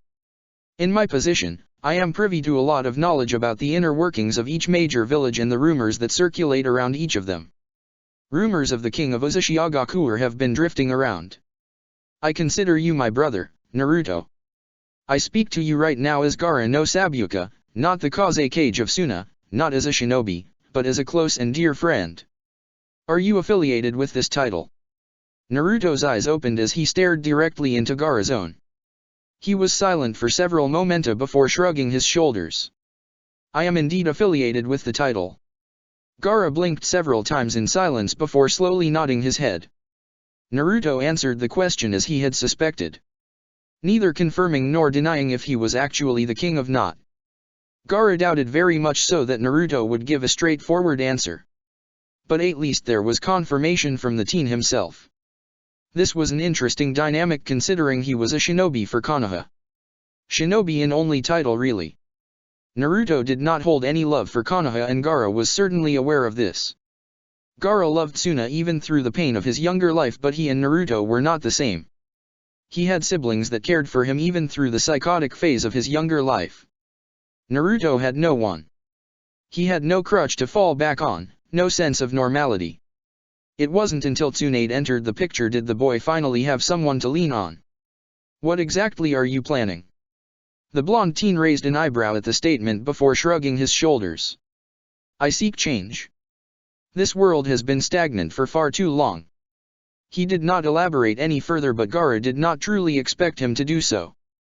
He wasn't going to get any solid answers from the teen, but it was enough for him to draw his own conclusions. Being affiliated with the likes of the King of Uzu is interesting. I have heard whispers of this individual being responsible for the disappearance of an entire country. Many people blame the Akatsuki, but I know better. Powerful as they may be, I do not personally believe any of them have the destructive capability to do such a daunting task. Naruto once again shrugged his shoulders as he diverted any true information. The Akatsuki won't be around for much longer. Auntie Tsunade wishes to hunt them now that they have lost so many powerful members. Unexpected response once again. Naruto was indeed pushing the subject to the side and focusing on a smaller picture while subverting the overall subject Gaara had been fishing for. Perhaps he should just ask the real question that had been sitting in the back of his mind. Will Tsunagakuer be affected by your actions? Naruto narrowed his eyes before gesturing with his right hand. So long as you and I remain friends, Tsunagakuer will be fine. There were many ways to interpret that specific statement and not all of them were very pleasing. But Naruto had given him a straightforward answer, and while Gaara didn't wish to take such statements at face value, he had no other option. He would just place his trust into the teen like he had done several times before. It was all he could do now. Break. As beautiful as sand can be, I am happy to no longer be in Suna. Genji glanced towards his king with a small smile. Naruto shrugged his shoulders before placing one of his hands into his pockets. It is a rough village, that is for sure. The two males were walking through the palace after having left Suna and teleporting back to Uzu to rest. The Gokage meeting was not for another few days and Naruto was going to use the time to rest. The king of Uzu tapped Genji's chest, who immediately nodded his head and disappeared. The blonde teen sighed to himself before slowly roaming through the large palace and heading to his personal quarters. The blonde teen rubbed his eyes for several moments before reaching his room. You are growing more tired than usual. Naruto pushed the door to his room open as he silently acknowledged his Byakuya with a nod. It has been happening recently. I am clueless to what could be happening. His eyes narrowed as he sensed the presence of a familiar individual. He rotated his head and spotted Ni in the corner of his room standing completely still. The short woman acknowledged her leader with a slight tilt of the head before offering a wave. She made several gestures with her hand before twirling in a circle like a small child. The king of Uzu stared at the girl for several seconds before sighing heavily and removing his shirt. She worries too much, Ni. I will be fine. His hands made to unbutton his pants before being stopped by the petite masked girl. The mute Uzumaki slapped his hands away from his pants before pulling on his hand. The king of Uzu just sighed in annoyance as he let the shorter woman guide him into his large bathroom. He could already hear the water of his bath running and he could see the steam emanating from the restroom even from outside. This is completely unnecessary, Ni. I do not need a caretaker. His voice was of exhausted annoyance, but he was completely ignored as the petite woman kicked his bathroom door open and led him into the warm bathroom. She dragged him towards the rather large tub before relinquishing his hand and presenting the tub to him with a small flourish of her hands. Naruto stared at the girl for several seconds before shaking his head in annoyance. Why did he always entertain her antics? Probably because it made her happy. Ni deserved all the happiness she could find after shouldering all her struggles. Naruto placed his hand on the girl's head before patting her several times. Older than he was she may be, but that didn't change the fact that she still possessed the mind of a young child. And as such, he'd treat her as such. His hand rotated her masked visage away as he began to strip out of his clothes. The masked Uzumaki member stood still as she swayed her body from side to side, awaiting her leader's call for her to turn around. After several moments of hearing the rustling of clothes, she heard her king enter the warm water. Another few seconds passed by in silence before her king hummed acknowledging her. Enai turned around to the scene of her king leaning back in the tub and resting his head against the lavish marble. The masked girl watched him for several moments before slowly taking her position behind him and standing over him. Enai was quite literally the only individual besides possibly Tsunade that he'd even allow in his personal quarters. Their relationship was certainly strange, but he had grown used to her quirks long ago. They annoyed him to no end, but as long as the girl was happy, then he'd indulge her. How much more time do you believe it will take until I'm back to 100%? Naruto did not react to the fingers that were now stroking his scalp. Enai released a pleased hum as she continued her actions while swaying her lower body from side to side like a small child. Tomorrow at the least, the end of the week at the most. I believe you will be fine by the time of the Gakage meeting. The curly-haired Uzumaki member tugged lightly on Naruto's spiky locks as she tried to get his attention. The blonde teen rotated his head enough to see what the girl wanted. Enai made several noises as she gestured with her hand. Do as you please. I do not care. Naruto closed his eyes and returned to his previous position as Enai released what he assumed what to be a pleased hum. The mute woman began to lather her hands together with shampoo before running them through his hair. Have you been able to locate the source of the problem, Kurama? The Kyuubi was silent for several moments as Naruto waited patiently for a response. Several moments passed by in silence before Kurama responded. Your body has not grown fully accustomed to the influx of power that you've attained in such a short amount of time. Pulling that stunt did not help either, but I don't necessarily disagree with it either. Naruto scoffed quietly as he responded. Of course you don't. Your appetite for destruction is one that will never be quenched. Kurama released a dark chuckle before responding to his host. You know me so well. Naruto did not respond to his Baijuyu and remained silent. He allowed himself to drift away as Enai continued to fulfill the duties that her queen had tasked her with. The next few days were going to be extremely tiring. He just wanted everything to be over with. Chapter 15, Leaders Fall. Enai hummed quietly to herself as she skipped down the long hallway of the palace that led to her king's room. Her curly hair bouncing with every step as she closed the distance. The queen had been very adamant about Naruto being confined to his quarters. Enai was just happy she got to spend more time with her king. He was always so nice. Even when she messed up certain orders or got lost in her train of thought, he was always so patient. The woman's lilac pupils glanced around the area as she came to a stop just outside her king's personal quarters. She bounced on the balls of her heels before placing her hand on the door and pulsing her chakra. Several kanji appeared on the door before flashing brightly. The door opened with a quiet click as Enai immediately made her way into the room. The short woman danced her way around the room as she made her way towards Naruto's position. She proceeded to lightly shake Naruto to awake him from his slumber. She frowned lightly when the boy began to smack her hands away. A small pout formed on the woman's face before she began to shake him with more vigor. The response was the same, with Naruto smacking the girl's hand away. He proceeded to roll over away from the girl while pulling the blankets closer to his body. A small noise of dissatisfaction exited Enai's throat as she began to tug on the blankets. She tried several times to no avail and proceeded to pout. The girl narrowed her eyes before climbing onto the teen's bed. A small smile creeped onto her face as she bent her knees before jumping in the air. The small girl was airborne for all but 2 seconds before gravity began to take over. Naruto's eyes snapped open as he lurched forward on instinct. His hands immediately finding purchase on Enai's abdomen as a Hirai Shinko now flashed into his hand. The blade being but a centimeter away from her kidney. Both Uzumakis stared at one another for several seconds before Naruto spoke in a bland tone. Enai. The curly-haired Uzumaki member tilted her head with a small smile as she acknowledged his statement. Why did you jump on me? The petite woman tilted her head once more before she began to make several gestures with her hands. She released a happy hum as she finished speaking and proceeded to stare into the king's cerulean orbs. Retsu. Please ge dash dot.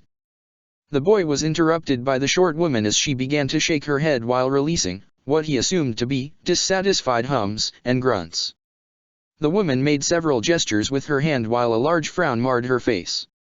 Naruto stared at the woman for several moments before closing his eyes and sighing. Yes, yes, yes. I apologize for not using your actual name. Ni. The woman nodded her head with a smile as Naruto continued speaking. Please get off of me. I'm awake now. Ni stared at her king for several moments before glancing at Naruto's hand. She pointed at the teen's hand and then pointed at her head. She repeated the process 3 times before Naruto acquiesced. His hand rested atop the girl's hand and he began to lightly pat her crown.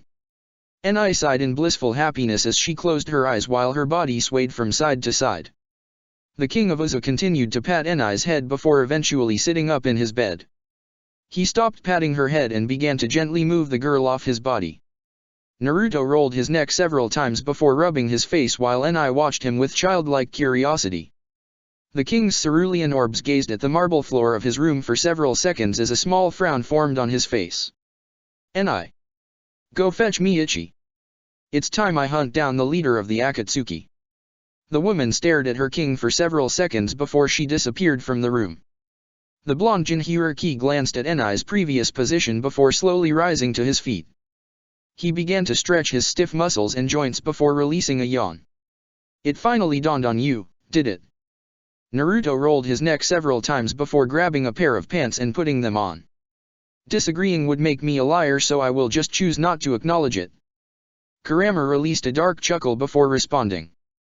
That woman holds the one thing that imposter desires. Naruto sighed as he picked up one of his shirts before putting it on. Using Konan as bait wasn't something I originally planned on doing. The thought never truly registered. HOH? And why is that? Naruto slowly buttoned up his shirt as he replied. Konan placed her trust in me and I made a promise to her. I do not abuse those that I consider important to my goals. The Kyuubi was silent for several moments before it scoffed. You do not need Konan. The king of Uzu narrowed his eyes at the statement as he strode towards his balcony. I do not need a lot of things, yet I have them. Placing value in others is an integral part of my plan. I cannot do everything alone. You are growing. The blonde Jinhyuriki remained silent after his partner's statement. His eyes gazed upon several of the buildings before he sighed. He had done so much work in trying to restore Uzu. Despite all his efforts and work, it still wasn't enough. Uzushiogakure was only home to about 200 Uzumakis. Most of them being your everyday civilian. There was actually only a handful of combat-ready Uzumakis on the island. Should Uzu truly head to war, it would most likely fall. The only individuals capable of defending the island were he himself, his personal guard, and a handful of others.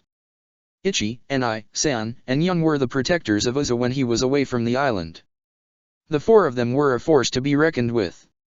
After all, 2 of the members were capable of actually killing him if they tried hard enough. Naruto shook his head at that particular thought. Their loyalty was unquestionable and he had most certainly earned it. The concept of betrayal in the Uzumakis was practically non-existent. It wouldn't do well to have individuals in his clan trying to take the throne.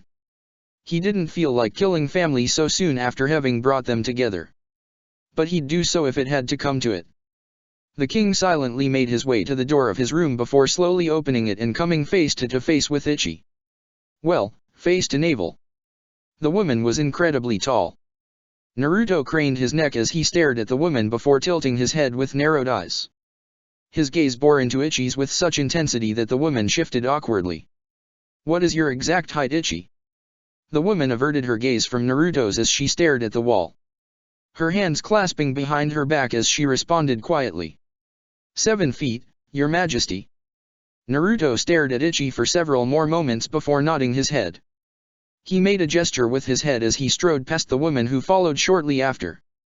The 2 Uzumakis walked through the rather large palace in silence for several minutes before stopping at a random door. Naruto rubbed his face for a few moments before knocking on the door. There was several moments of silence before the sound of several locks being undone was heard. Naruto placed his hands in his pockets as he yawned quietly. Something that Ichi took extreme notice of. The king had been showing signs of heavy fatigue and exhaustion ever since gaining access to the entirety of Kurama's chakra. She was more concerned than worried about Naruto when it came to his health. The queen had informed the personal guard that Naruto would be fine with more rest. The problem with that was the fact that their plans were being rushed. Now, that wasn't necessarily a bad thing, but it could cause massive problems in the future if not handled properly. Ichi was confident that everything would turn out okay, but just to be safe, she'd speak her mind. Naruto needed insight from others or he'd continue doing things as is. Permission to speak freely, Your Majesty. Ichi glanced towards her king, who blinked at the question before nodding his head. I'm sure that you are already aware, but I wish to inquire about your health. At the teen's silence, Ichi continued to speak her mind. It is no secret that you have been showing signs of exhaustion. Ichi trailed off silently as she glanced towards her leader with slight apprehension. The raised eyebrow he sported filled her with some measure of confidence, and she continued. You have done so much for Izu, but there are circumstances in which your health should be the main focus. Naruto narrowed his eyes slightly before turning his attention towards the door that was now opening. It revealed a slightly groggy Konan who was still in her sleeping attire. The paper-wielding woman rubbed her eyes as she took notice of the two Uzumakis in her doorway.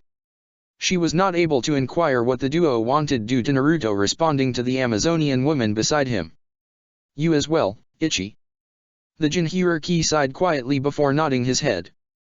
Everyone has been saying the same thing. Perhaps I should listen. I apologize, my king. Ichi bowed to her king before continuing.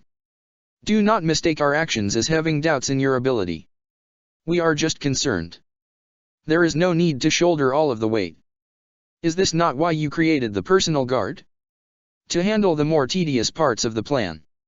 Naruto released a heavy sigh before nodding. Yes. When you work so hard to achieve something as grand as this, you wish to see your investment pay out. But this is something that I need to do, Ichi. After we kill Obito, I promise to take things slower. Is that suitable? His cerulean orbs glanced towards the 7-foot women who sported a pleased expression. Yes, Your Majesty. Yes, it is. The queen will be most pleased to hear that. Naruto narrowed his eyes for a second before shaking his head. This was likely Tsunade's doing. Having even Ichi of all people convincing him to slow down. And she was the only member of the personal guard who was non-confrontational. Whether that be with him or others in general. Ichi would rather take the path of least resistance, and there was nothing wrong with it. The woman actually seeking him out to speak about his health was astounding in itself. Ichi possessed a rough persona and would don the mask of a ruthless leader, but in reality she was a rather meek woman. What a conundrum. This behemoth of a woman being shy and meek. The world made no sense sometimes. The teen sighed quietly before directing his attention towards Konan, who was staring at him with an inquisitive gaze. The teen gestured towards her body before speaking. Get dressed. We're getting rid of Obito for good. I'm sure this is something that'll please you. I will be awaiting your presence in the throne room to discuss the situation in further detail. You will play an integral part in his death. Failure is not an option, Konan. Having said his piece, the king closed his eyes and left the slightly shocked woman to her own devices. Konan was quick to get over her stupor and immediately closed the door to get decent. This was her chance. Her chance. Her chance to get rid of the one person she hated with every fiber of her being. The man that had caused everything to be taken from her. Konan truly cared little how he died, but as long as she played a part in his death, then she was content. Konan had finally been able to cope with Nagato's death and the actions that she had taken regarding Omegakure. While she was still riddled with guilt about truly destroying her old home, she had at least come to terms with the fact that it truly was for the better that Omegakure was no longer standing. Konan stepped into the bathroom of her personal quarters in the palace and began to slowly remove her clothing. She undid the obi of her kimono and let it drop to the floor while slowly slipping off her undergarments. The woman moved both articles of clothing with her foot before turning on the shower and stepping inside. AIM had been a village built on the corpses of its native people, being used as a battleground for the major villages throughout time and being a hotspot for nefarious actions amongst its populace. The deaths of all those people was her own doing, and one day she would pay for her actions. It was inevitable. She had committed an atrocity unlike no other, and for the first time in her life she was able to understand how it felt to be burdened with power. She had never been one to boast about her strength or her talent. Konan was a humble woman through and through. But there was a mystique attached to the knowledge of knowing how powerful you were. The knowledge that you could crush any obstacle in your path. To make others follow your lead with a simple glance. Did she enjoy this feeling? Not necessarily, but she now understood why people like Naruto and Nagato had gained so much of it. It was exhilarating being in a situation that you had complete control of. Power was certainly an addictive drug. Konan ran her fingers through her rather short hair while basking in the water beating against her skin. She proceeded to lather her hair with shampoo before taking one of the many colorful sponge rags and ran the soft material over her body. She had spent many nights sitting in this very shower for hours on end, letting the scalding hot water bash against her as she drowned in her sorrow for the actions she committed. How did people like Naruto and Nagato? How did they cope with their actions? How were they able to continue doing these horrendous things and not feel a shred of guilt? It just didn't make sense to Konan. They were very much human despite Nagato's insistence on being a god. They had to feel something on some level, yes? According to Tsunade, Naruto hadn't meant to destroy the country that Takigakure resided in. No. He had meant to destroy Taki itself. And while Konan would most certainly never be able to read Naruto like she could Nagato, she could infer that he was most likely apathetic about the entire situation. If anything, it would help cement the sheer terror the other villages would feel when he announces himself as the king of Uzashigakure. There was very much a key difference between Nagato and Naruto though.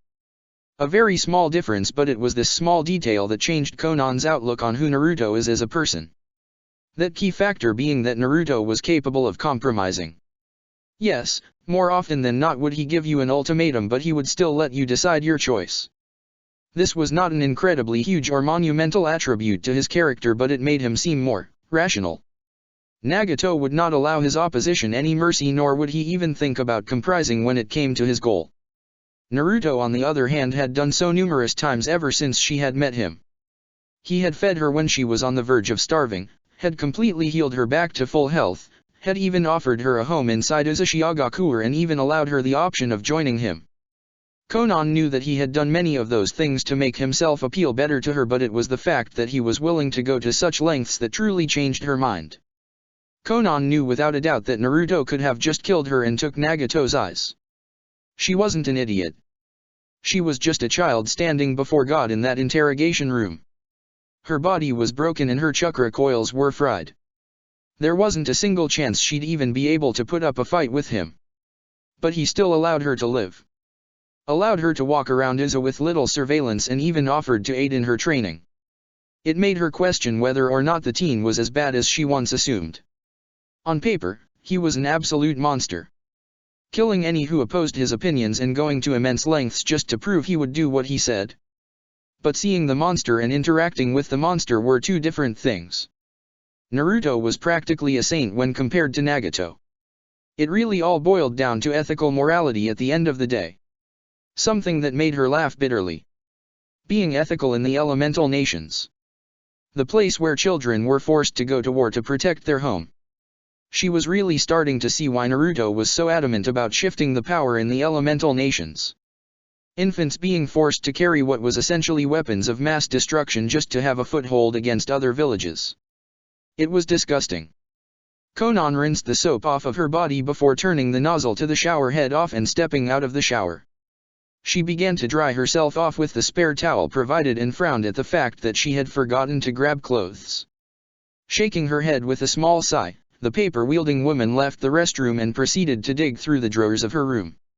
She donned another pure white kimono with a red obi and proceeded to make her signature origami rose.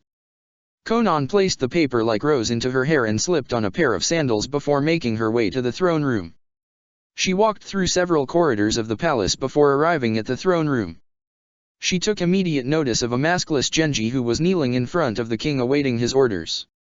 She could hear both of them quietly conversing with one another and decided to let them continue whatever conversation they were having. How long? Genji was silent for several seconds before responding. 3 days. I doubt it would take any longer than that. The king of Uz rested his cheek against his knuckles as he stared at Genji. He was silent for several moments before making a small gesture with his other hand. See to it that Karen succeeds. I want results and she is the only one who can provide them. Genji nodded his head before slowly rising. Of course, Your Majesty. Naruto nodded his head before fixating his gaze on Konan. He stared directly into her ember orbs for several seconds before slowly raising his hand and gesturing for her to come closer. The woman immediately began to draw near both men before standing just out of reach from Genji. I will cut directly to it. I can see that you are eager for this opportunity, Konan. Naruto's gaze glanced towards the woman's hands, bringing attention to the fact that her hands were shaking with anticipation. The plan is rather simple. The blonde Jinhyuriki leaned off his clenched fist and stared directly into her eyes before speaking. You will be bait. Konan blinked several times at the statement before glancing towards Genji, who sported an amused expression. Her gaze went back to Naruto as she remained silent with a blank visage. Truthfully, I wanted a bigger reaction, but your hate for Obito possibly runs deeper than even my own. And he was responsible for the events that lead to my suffering. Konan caught the glimpse of a small smile appearing on the blonde's face before being schooled. I enjoy your presence, Konan. Genji released an amused chuckle at the king's statement before speaking. Such words would incite the wrath of the queen. His Majesty walks a dangerous line. Naruto ignored his subordinate's statement and proceeded to lean back on his fist. Obito and Zetsu are no doubt still searching for any indication that you are alive. The only conclusion they can come up with regarding Nagato's death is that you have killed him. I'm sure that they have been getting antsy. The Rinnegan is important to their plans and I have a few inklings as to why. They are only hunches, but I will have to speak with Auntie Tsunade to confirm them. Konan nodded her head before speaking. After Itachi was killed, Nagato decided to rush ahead of schedule. Itachi was one of our key members in gathering the stronger Baijuyus. His visual prowess exceeded Obito's, and it was no secret to Nagato or Obito himself. Nagato suspected that Itachi was eventually going to cross the Akatsuki at some point and kill Obito. Naruto narrowed his eyes at the statement before nodding his head. Auntie Tsunade dug deep into the files of the Uchiha massacre and found several discrepancies in the case itself. Danzo had ordered Itachi to kill his kin, which he clearly did. But Tsunade's digging had uncovered several things that didn't fit Itachi's parameters. Naruto shifted in his throne and closed his eyes while continuing. Every Uchiha was killed, besides Sasuke of course. But how they were killed is what grabbed Tsunade's attention. Itachi had killed every single individual with a tanto to the heart. He obviously didn't wish for his kin to suffer. But there are many other members who weren't killed in this fashion. There was sloppier kills. Throats being slit, bodies dissected, severed heads. Itachi was a gentle soul and people weren't privy to this knowledge. Anyone who believed he had snapped out of stress and pressure are foolish. There was another individual that aided in the Uchiha's demise. Considering who Obito is and how much of a coward he is, it isn't hard to connect the dots that he was the man to aid. He was also able to slip into Konoha undetected during my father's reign as Hokage. The only individual that could do so would be him. My father was en route to be the strongest shinobi of his time after all. Konan nodded her head at the statement as she replied. It would make sense that Itachi would want the man who aided in his family's death to die. She was surprised to hear the teen scoff at her statement. Itachi did not wish to kill Obito for revenge. Itachi was loyal to Konoha through and through. Where this loyalty came from baffles me. The blonde Jinhyuriki shook his head in annoyance as Konan frowned lightly. She could detect the sheer venom in his statement regarding Konoha. We are getting off track, Your Majesty. Genji interposed. Naruto nodded his head with a sigh. Yes. They will wish to contact you as soon as you show up on their radar. It has been nearly a month and they have not moved since I made Obito retreat. He is certainly aware of the fact that he cannot beat me. The hierarchy makes him nervous. Just as it did with my father. Had he retained that arrogance, he wouldn't be alive today. The former Akatsuki member nodded her head at that statement. The hierarchy was just. There was no words for something like that. The damage and destruction it was capable of had no true boundaries. The fourth Hokage had ended an entire war because of it. I assume Genji will be with me. Her ember orbs glanced towards the eye patch wearing Uzumaki before she spoke again. His expertise will spell Obito's death, I assume. The aforementioned man gave a short chuckle as he closed his visible eye. I'm but a humble swordsman, Konan-san. You give me too much credit. The woman stared at the man in silence before directing her attention back on the king. Genji was most certainly not just a humble swordsman. He was a monster just like Naruto was. Ignore his antics. He will shadow over you. Should he fail, which I doubt will happen, I will appear with San. Regardless of what happens, Obito will die the second he tries to make contact with you. Konan pursed her lips at Naruto's statement before eventually nodding. And of Zetsu? He could potentially come to Obito's aid. Naruto was silent for several seconds before shrugging his shoulders. Does Zetsu possess chakra and can you sense him? At Konan's nod, the teen proceeded to shrug once more. Then we kill two birds with one stone. Nothing can hide from Sage Mode. We are banking this entire plan on Obito actually appearing. What's to say he will actually appear? Or that Zetsu will even appear? Konan questioned aloud. The king of Uzu shrugged his shoulders before responding. You disappear for an entire month after Nagato's mysterious death and they have not been able to track you. Obito is a man that is fueled by his emotions. Not only have I killed several of his members with ease, but I have also insulted him directly to his face. He was the leader pulling strings from the shadows, swaying Nagato to fulfill his foolish goal for peace. He has spent the better part of half of his life trying to accomplish this one goal only to have it come crashing down beneath his feet in less than a month. You believe he will act rationally after this? Konan's eyebrows furrowed at the boy's rhetorical question as she thought over his entire statement. Obito had spent nearly half his life trying to accomplish this goal. The man was so arrogant that he never stopped to ponder the idea of someone actually being capable of stopping him. How would someone like Obito react to this unknown variable? Konan didn't truly know, but that's probably what Naruto was getting at. I see you are starting to understand. Here, take this. Naruto tossed one of his Hiraishin Kunaus to Konan, who caught the weapon with ease. If the plan goes awry, then I will appear. If someone other than Obito or Zetsu appears, then I will appear. I am not undermining your talent or ability, but I will not risk them escaping. I do not want either of them having the knowledge that you are aiding us. The lavender-haired woman nodded her head as she glanced towards Genji. This plan still banked on Obito actually appearing. If he did, then his death was certain. If he didn't, well, there wasn't really any negatives. They would just have to keep trying, she guessed. I will teleport both of you to Iwa's borders. The king rose from his throne and began to slowly make his way towards Konan and Genji's position. Genji will watch over you from afar. If and when Obito appears, he will strike. Naruto reached their position and stepped directly beside them while staring in the opposite direction. He placed one of his hands on their shoulder and closed his eyes. Genji disappeared in a yellow flash while Konan remained in her spot. She was confused as Naruto turned his head to gaze directly into her eyes.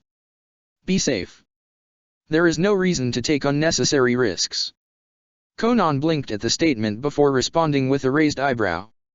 And getting rid of a country wasn't an unnecessary risk. A small smirk formed on Naruto's face, and this time it didn't disappear. I do indeed enjoy your presence. The woman disappeared in a yellow flash immediately after Naruto spoke. He stood motionless for several seconds before making his way back to his throne. He slowly sat down in his seat and proceeded to rest his cheek against his fist.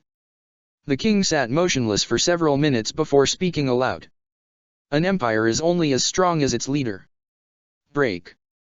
Konan touched down and blinked several times as she tried to stable her equilibrium.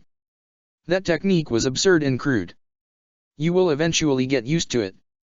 Weaker individuals lose control of their stomachs. It is an amusing sight to see. Konan glanced towards her partner before shifting her gaze towards the direction of aim. She inhaled through her nose before slowly rolling her shoulders. She glanced towards her hands and wasn't surprised to see them shaking. Her adrenaline was flowing and nothing was even happening. Her hate for Obito knew no bounds. His Majesty was correct about your hate for the man. I would not wish to be him at this moment. Genji finished his statement with a soft chuckle before disappearing to shadow over Konan. The paper-wielding woman forced herself to calm down. She inhaled deeply before rolling her neck several times. Once she was sufficiently calmer, she took off in a burst of speed towards Omegakure. Genji would have little problems keeping up with her. If he could keep up with Naruto, then there shouldn't be an issue. Konan continued her journey in silence for the next 3 hours. She had crossed into the country a little over an hour ago and was making her way towards Omegakure. She had kept her mind completely blank so as to not cause unnecessary distractions. It would do her no good to be plagued with those depressing thoughts. Another 30 minutes passed by as her pace began to slow down. The dark clouds that used to plague the nation now no longer existed. The all-encompassing rain that would drench the entire village was now nowhere to be seen. Konan's stride slowed to a crawl as she slowly reached the edge of the crater that Omegakure now rested in. Her eyes narrowed in sadness as she gazed upon the charred remains of the once dreary village. If she was being honest, this was better than the original. Omegakure was a home for the wicked, for the heartless, for monsters. Now that Konan was able to get a good look at the aftermath with a clear mind, she didn't regret her actions. The woman held her hand out in front of her as paper began to shed from her skin. The little scraps of paper began to coalesce in her hand, forming into the shape of a bouquet of flowers. Konan held the object in her hands for several seconds before bending over and placing the item on the ground. She stared at the bouquet of flowers for several minutes before dipping her head down and dropping to her knees. She began to pray for all of the innocent lives that she had snuffed. She wouldn't ask for their forgiveness. She didn't truly deserve it anyway. But she prayed that they would find solace in their deaths. A single tear slid down her cheek before it dropped onto the paper bouquet of flowers. Konan breathed in deeply before slowly rising to her feet and staring out into the crater. She wasn't sure how long she had been staring out into the destroyed village, but it had to have been several hours. Konan sensed him before he even truly appeared. The woman slowly turned around and stared directly at the vortex that was sitting less than 10 feet in front of her. Her ember orbs were alight with fury as the very man she hated with every single fiber of her being slowly exited through the vortex. Her face slowly contorted in rage and she had to physically halt herself from outright attacking the man. That lone Sharingan staring at her as if she was some insignificant child, disregarding her as nothing more than trash beneath his feet. Her hands clenched so hard that could feel the blood seeping onto the ground. Such hostility. It is impressive, but your hate is nothing to me. Konan's teeth gnashed together as she glared at Obito. Her chakra began to slowly leak out as the pressure in the area increased. Even now, this coward believed himself to stand over her. His arrogance knew no bounds. Where is his body? The matured Sharingan hiding behind that swirled mask of his glared at her in contempt. She met his stare with her own venomous one as she responded condescendingly. Do you not have the Rinnegan anymore? She took great satisfaction in how his face body tensed with anger. Where? Eyes. His body? I have no problem ripping you limb from limb. His voice coming out chipped and clearly filled with anger. You will have Nagato's eyes over my dead body. Several things happened at once after Konan's response. Obito's form appeared directly in front of Konan as his hand was but an inch away from her throat. Konan remained motionless, not reacting to his act of aggression. Obito was surprised when instead of grabbing Konan, he felt a blade pierce through his body. His confusion lasted for all but a split second as he tried to use his Kamui to phase through the injury. The masked man was surprised yet again to find that he could not mold his chakra or even move his body for that matter. Obito stared directly at Konan's blood-stained face and took note of her cruel grin. His lone Sharingan slowly glanced downwards at the katana that was sticking out of his chest. What? What was even happening? Why could he not move? Why was his Kamui not activating? Onoha, Itoryu, Kuriyodashi. The unfamiliar voice of another man shocked Obito as he hadn't even sensed another individual in this area. He had done several sweeps of the area just to be absolutely certain that Konan was alone. Even now, he couldn't even sense the man behind him. AHH. For a second I was worried that I'd be too slow, Konan-san. Genji's voice rang out behind Obito's body as his katana became engulfed in a black layer of chakra. The blade of Muramasa is an interesting weapon. Wouldn't you agree, Obito-san? Genji rotated his blade 180 degrees, causing a volley of blood to eject from Obito's mouth. Konan stared directly into Obito's eyes before she slowly removed the mask that sat on his face. She stared at the man who claimed himself to be Madara Uchiha and immediately spat on the man's face. Her action made Genji raise his eyebrows in surprise. She truly hated this man. Perhaps the king should arrive so Konan will think more rationally. Just to be safe. A pulse of chakra emanated from Genji, and not a second later did Naruto appear in a yellow flash with sand directly beside him. The other masked Uzumaki immediately ran through several hand seals while placing a barrier around the 5 shinobi in the clearing. Naruto took in the scene with a raised eyebrow. His cerulean orbs glancing at Genji before shifting towards Konan and Obito. The woman's visage being fueled with an unprecedented amount of anger and hate. He was silent for several seconds before slowly making his way towards the woman. He slowly placed his right hand on her shoulder before gently grasping the woman's chin with his left. He slowly edged the woman's gaze towards himself before staring directly into her eyes. The king of Uzu stared into her amber orbs for an entire minute before nodding his head. Naruto released Konan's face before placing a seal on Obito's chest. He pulsed his chakra as a sealing array appeared on the man's body. It flashed white for several seconds before disappearing from view. He is yours to do as you please, Konan. Your hate for him exceeds my own. Naruto patted the woman's lower back before slowly turning and walking away. He walked several feet before stomping his foot on the ground and creating a slab of rock for him to sit on reminiscent to his throne. The king slowly sat down on his rocky throne and gazed at the scene unfolding before him with a blank visage. He would have preferred if Zetsu had appeared as well so his job would be easier. The plant creature was an annoying factor, but he'd be dealt with eventually. Naruto ignored the screams of Obito as Konan began to carve the man's body with her Kekai Genkai. He didn't take her for a vengeful woman, but this was the man that had practically ruined her entire life. The king of Uzu closed his eyes and rested his cheek against his fist as he drowned out the torture that was happening in front of him. Soon. Oh, so very soon. The Cage Summit was next on his list.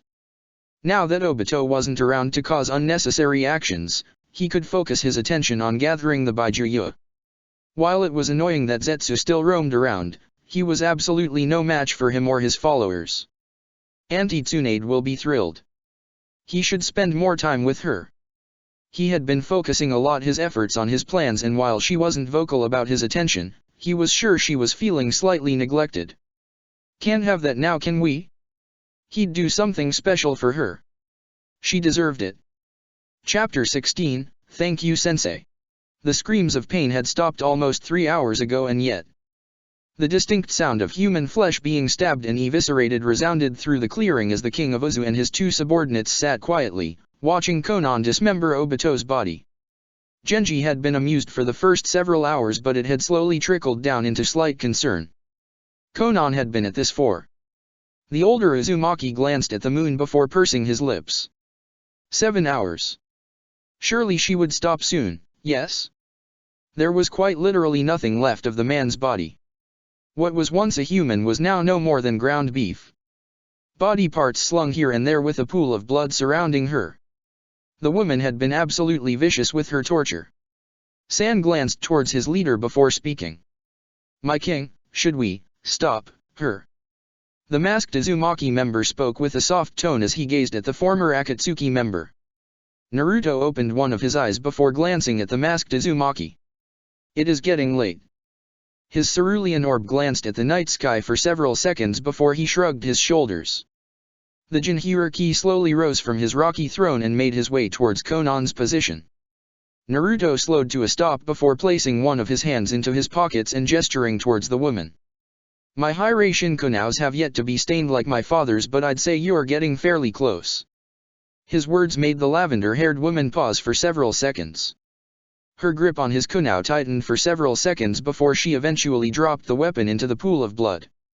The woman slowly rotated her head towards Naruto as she stared directly into his eyes. It. Why?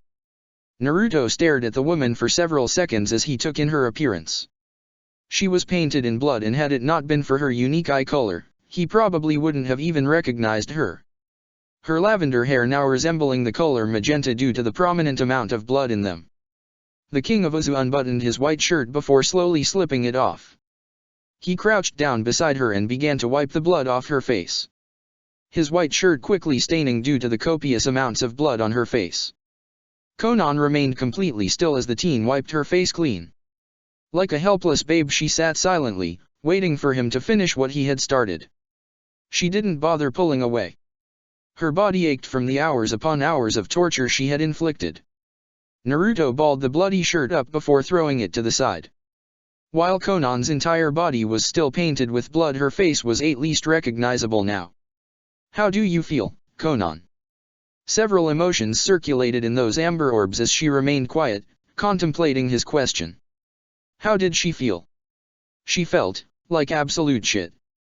Where was the euphoric sense of accomplishment? Where was the happiness?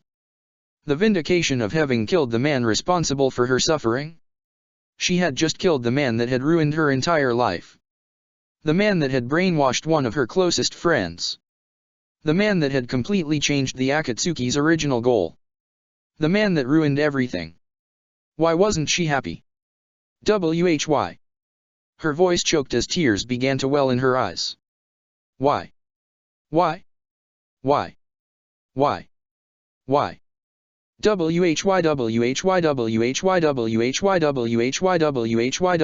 Why? Her eyes clenched shut as her hands clawed at her skull. Her voice running hoarse as she screamed in anger. Her body flinched as a pair of arms encircled her form. Her resistance holding for several moments before another wave of agony and rage crashed into her. No. She didn't want to be consoled. She wanted to be angry. She wanted vindication. She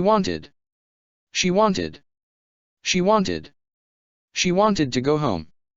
Konan's arms latched around Naruto as she held the teen in a death grip. Her head slamming into his chest as she tried to escape the sorrow that was burrowing into her very soul. Naruto rubbed the woman's back with one hand while gently running his other through her short tresses.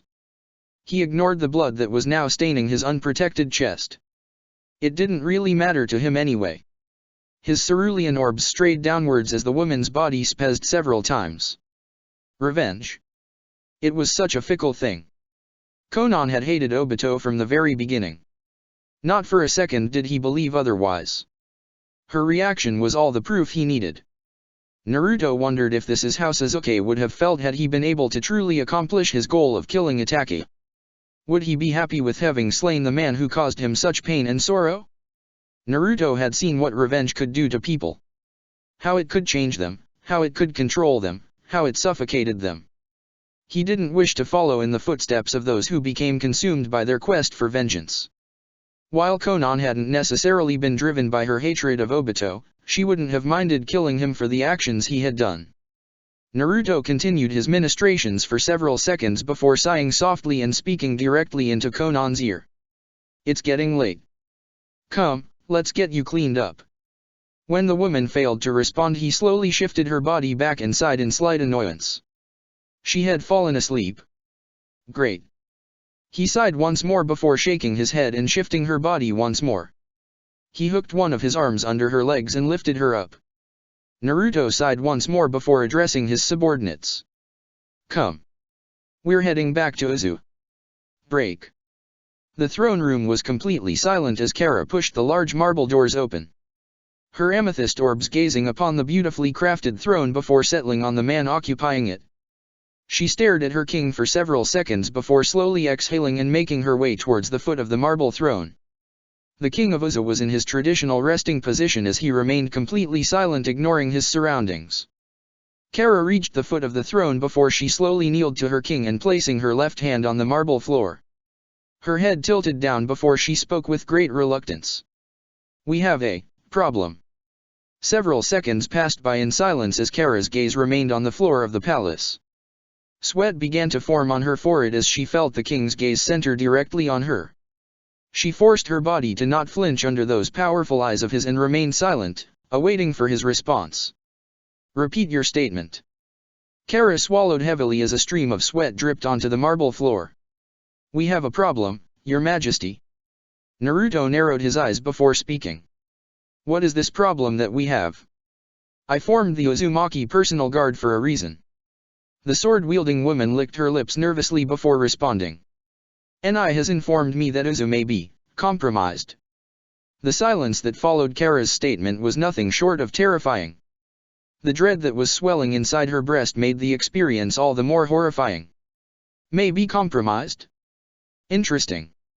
Whatever Kara was expecting from her ruler, it was most certainly not the nonchalant statement he just said. She was so shocked by the statement that her head snapped up to meet his gaze. "My king." The king of Uzu rose from his throne and before slowly making his way towards Kara. "In what way has Uzu been compromised? If NI has told you this information, then she has either solved the problem or is going to." He halted directly in front of the woman before gesturing for her to rise. Kara rose to her full height before wiping off the excess sweat from her brow. "She believes we are in possession of a traitor." Those cerulean orbs immediately bled crimson as a black slit sliced through his pupil. The weight of his chakra crashing into the palace with a force that Kara couldn't even describe. She could barely even breathe due to how heavy the environment became. Not a second later did Ichi-san and Yun appear in the throne room. The three masked Uzumakis stared at their king for several moments before glancing towards Kara. Orange pigment formed around Naruto's eyes before he spread his senses throughout the entirety of Uzushiagakuer.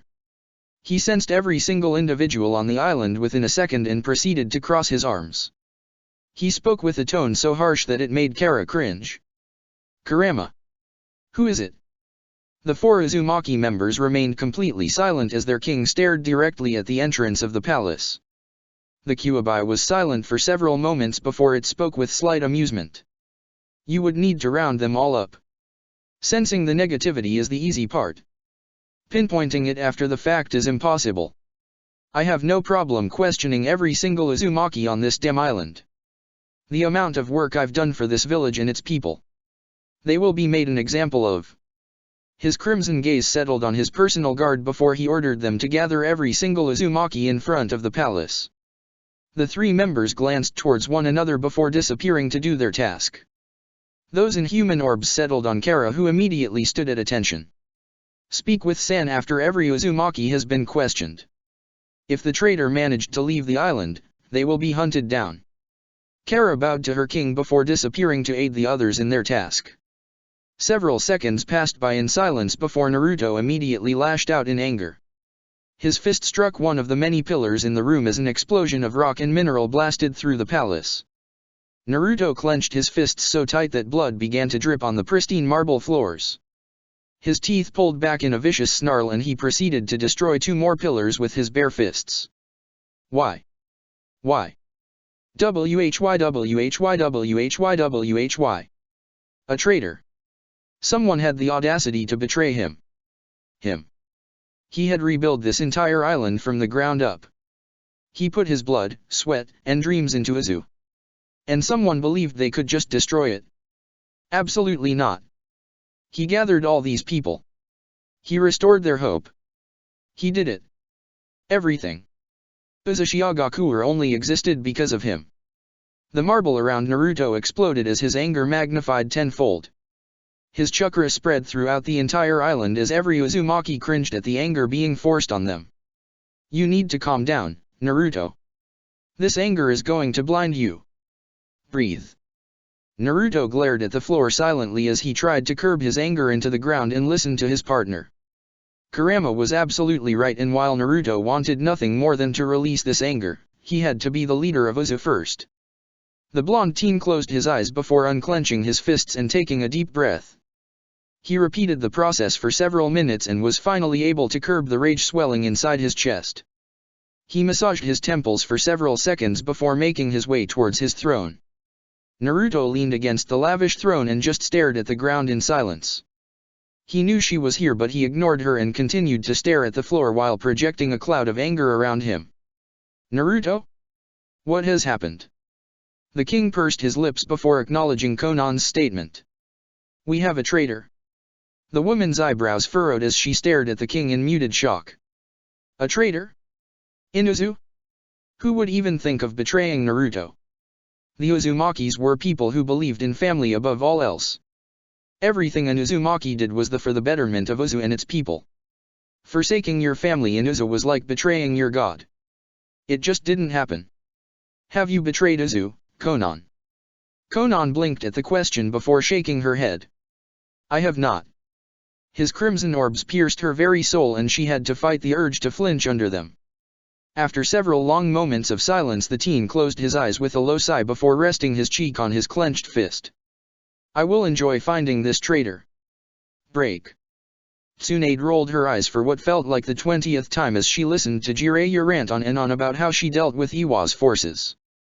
The man had been speaking for almost an hour, and truth be told, Tsunade had been zoning in and out of the conversation the entire time. Something about revealing the Mokuton, and how IWA would demand some form of compensation, and yada yada yada. It was all just political bullshit and jargon that she truly didn't care about. If Onoki had a problem, then he could solve it with his fists. The old bastard was still a shinobi, and a shinobi dealt with their problems head on. Well, she did at least. But she wasn't really a normal shinobi to begin with. Are you even listening? Jiraiya's face was contorted in frustration and his tone was of genuine annoyance.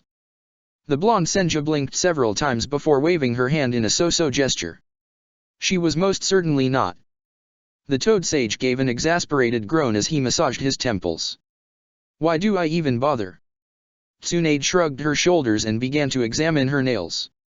If Onoki has a problem, he can say it to my face. I really don't care what that old bastard has to say. A small smirk formed on her face before she stared directly into Jiraiya's eyes. Maybe I want to go to war with Uegaku. Has the thought ever crossed your mind? The vibe of the room shifted after her question as both S-class shinobi stared at one another silently. The thought had actually crossed Jiraiya's mind. Several times in fact. Jiraiya could understand, at least to some degree, on why Tsunade would want war, but she had lived through several of them. Why would anyone want to experience it again? It was completely asinine. The two former teammates continued their little staring contest before being interrupted by a yellow flash. The yellow flash brought forth a disgusting amount of anger and rage that quite literally spread through the entirety of the Hokage Tower and onward into the village. The sheer anger radiating off of Naruto as he stood with his arms crossed and eyes closed almost made Jiraiya retch. Just looking at the blonde was making his stomach churn and fold over. Naruto slowly opened his eyes as he glanced at both individuals in the room. Those animalistic eyes sizing up both S-rank shinobi as if they were his prey. He should probably calm down. There was no reason to make a scene. The blonde teen closed his eyes before taking a deep inhale of breath. The anger and rage surrounding him seemed to just fade away as he slowly opened his eyes to reveal his cerulean pupils. Jiraiya-sensei. It is a pleasure seeing you here. It's been a while. The Toad Sage frowned at the statement as he tried to calm his racing heart. That wave of anger was just unnatural. I'm surprised you even spoke to me first, kid. The teen placed his hands into his pockets before glancing towards Tsunade. I'm not so petty as to disregard someone who went out of their way to teach me and help me understand life in various circumstances. While I'll never forgive you for not doing what was asked of you, I can be mature and move past it. It is what it is, and that's that. Perhaps one day I will come to regret it when I'm older. Who truly knows? The teen shrugged his shoulders afterwards and strode towards the Busta Senja. You would accept my apology? Naruto reached Tsunade's position before slowly standing behind her chest and placing his hands atop her shoulders. Apologies are nothing more than golden-plated words with zero value. I don't care if you apologize or not. Your actions are what makes you the man you are. His hands began to slowly massage Tsunade's shoulders, who immediately sighed in relief at the teen's ministrations. The blonde woman closed her eyes and released a low sigh at her lover's touch. Naruto-kun. What brings you here? And so angry as well. The blonde teen narrowed his eyes before speaking. Annoyances that I will soon deal with.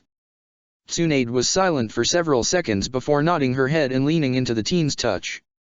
The room was silent for several moments before Jiraiya leaned on one of the walls while crossing his arms. It's been a while since I've even seen you, Naruto. People don't see you anymore. If I wish to be found, then I will be. You know this more than anyone, sensei. The Toad Sage nodded his head at the statement before closing his eyes and lowering his head.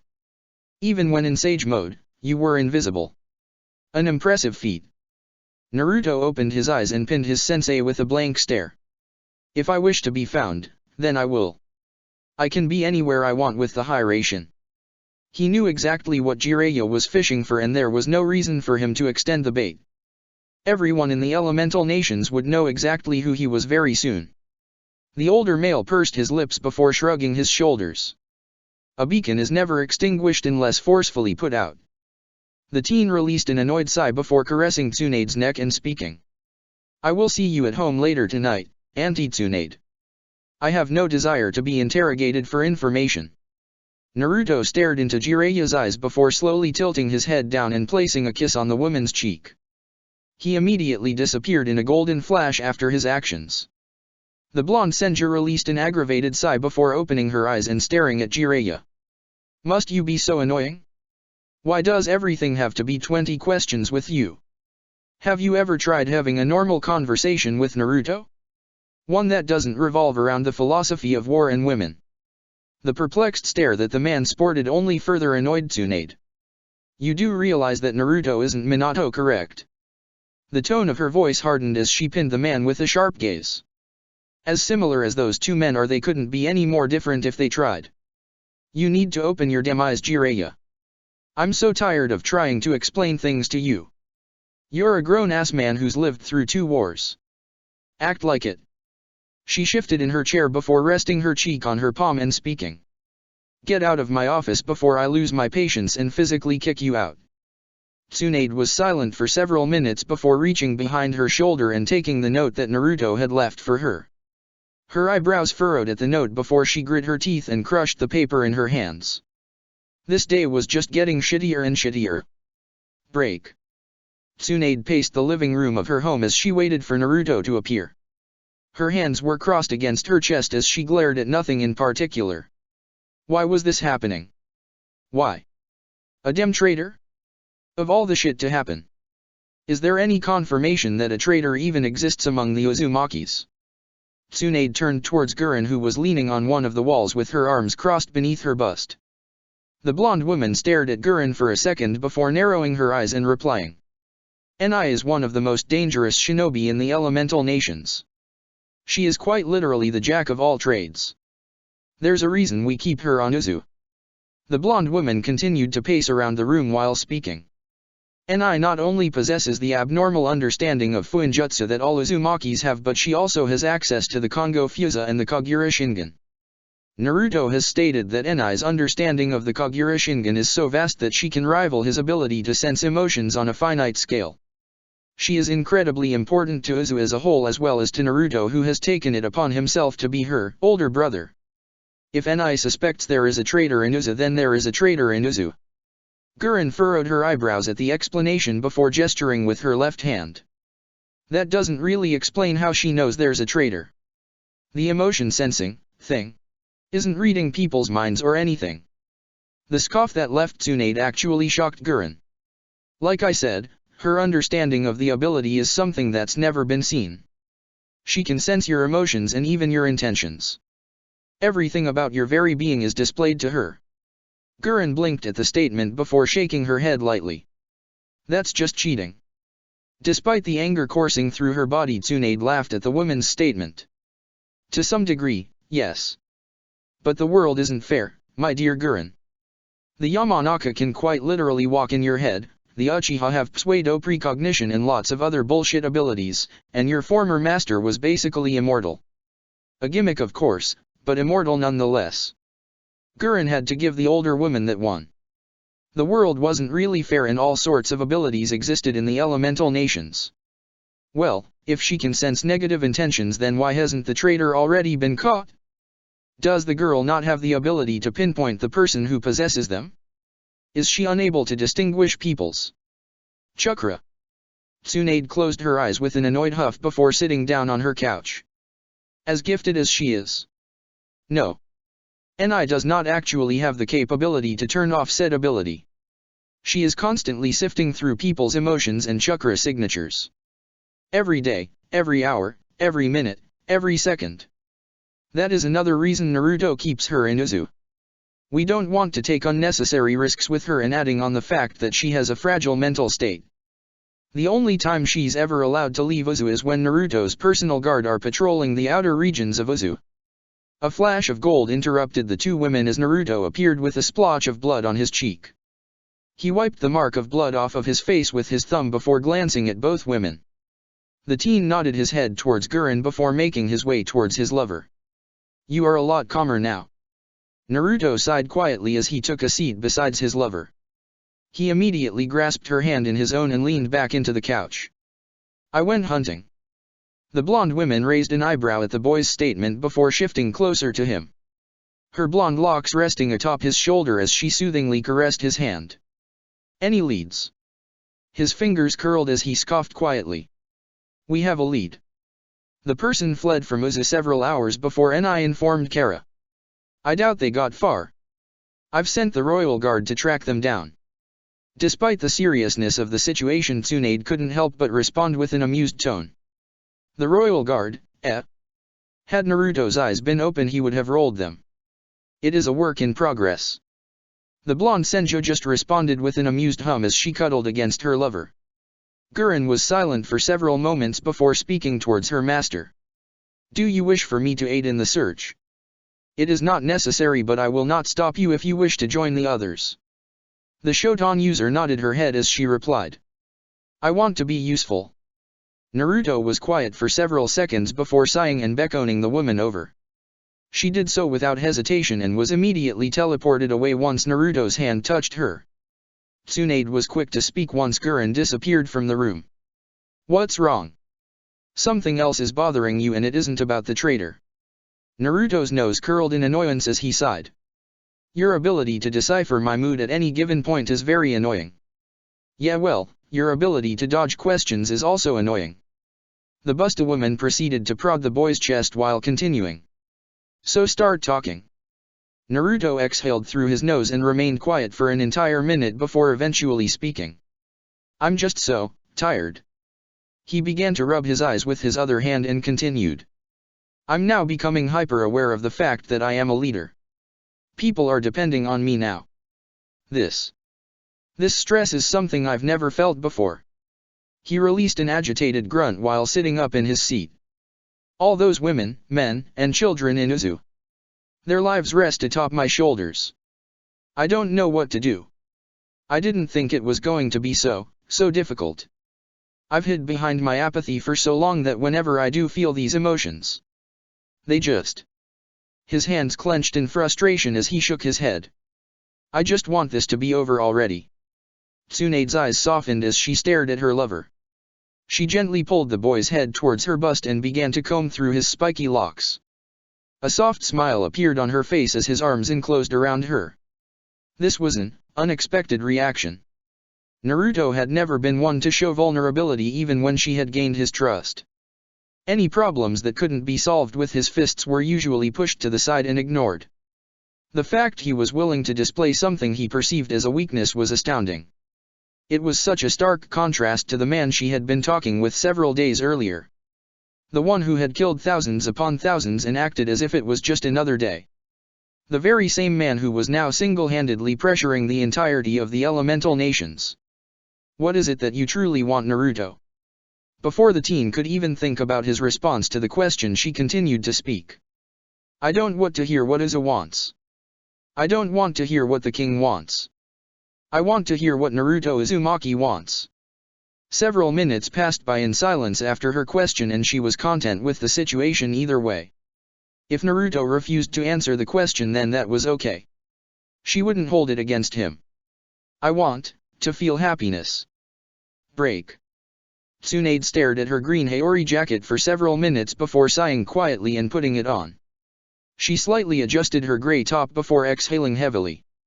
Naruto's royal guard had tracked down the traitor almost 2 days ago. This information should have been good news for Uzu, but it was just another problem for Naruto and Uzu as a whole. The man wasn't important to Uzu, nor was he at all combat ready, but like all Uzumakis he had talent for Fuinjutsu. When Naruto's royal guard cornered him, he had spouted off nonsensical ramblings while encasing himself in a barrier long enough to say his piece. The rabbit goddess shall walk these lands once again. Tsunade hadn't a clue as to what those words meant, but Naruto's demeanor had shifted once Ichi gave her report. The man was eventually killed and San had delved into his mind, but it was all for naught. The man's mind had been completely wiped upon his death, and it just added on to the various headaches that Tsunade was getting. It didn't help that Naruto was now more aggravated than usual. He had waved off her concern and said that everything was fine, but she knew better. He was also a terrible liar, so there's that. Zetsu was most certainly involved in this whole ordeal, and it was becoming a problem. That creature wouldn't dare step foot in Uzu, it would be killed on sight. Naruto knew this, she knew this, the royal guard knew this, and the creature certainly knew this. But the fact that Zetsu was able to get to one of their own was slightly worrying. Tsunade didn't doubt Naruto's ability to track down Zetsu and eliminate him. He'd most certainly tear the entire world apart to find the creature. Even now, Naruto had hundreds of clones scouring the elemental nations searching for any sign of the plant man. So far they had found no trace of the creature, but it would only be a matter of time before one of Naruto's clones found him. And once they did, Tsunade rolled her neck several times before leaving her compound. She made her way towards the Hokage Tower and ignored every person on her way to the building. She didn't acknowledge Guren's presence, but was well aware of the woman shadowing over her. Tsunade really did like this woman. The 2S rank Kunoichi reached the building and immediately made their way to the council room. Nico appeared beside Tsunade and opened the double doors of the room for her. Her action was rewarded with a nod as Tsunade and Guren stepped into the room. Tsunade sighed quietly as she gazed at the shinobi in the room. She made her way towards her chair with Guren following behind her silently. The blonde Senju sat down in her seat and rubbed her eyes. I and 2 others will be traveling to Tetsu no Kuni for the Cage Summit. Blah blah blah. Onoki is mad because I killed his shinobi. Yada yada yada. You all know this. It isn't new. Each cage will be in attendance as well as their own personal guard. She trailed off in annoyance before resting her head on the mahogany table. As if I needed guards. The shinobi in the room ignored their leader's childish antics and remained silent. Tsunade continued to speak with her head resting on the table. In my absence, the village will need a leader. Obviously none of you are truly qualified, but I still have to choose. And if I have to suffer at that dumbass meeting, then someone is going to have to suffer here. The silence that greeted her was pleasing, and she pointed directly at Kakashi's position without raising her head. Kakashi. You will be the one to suffer.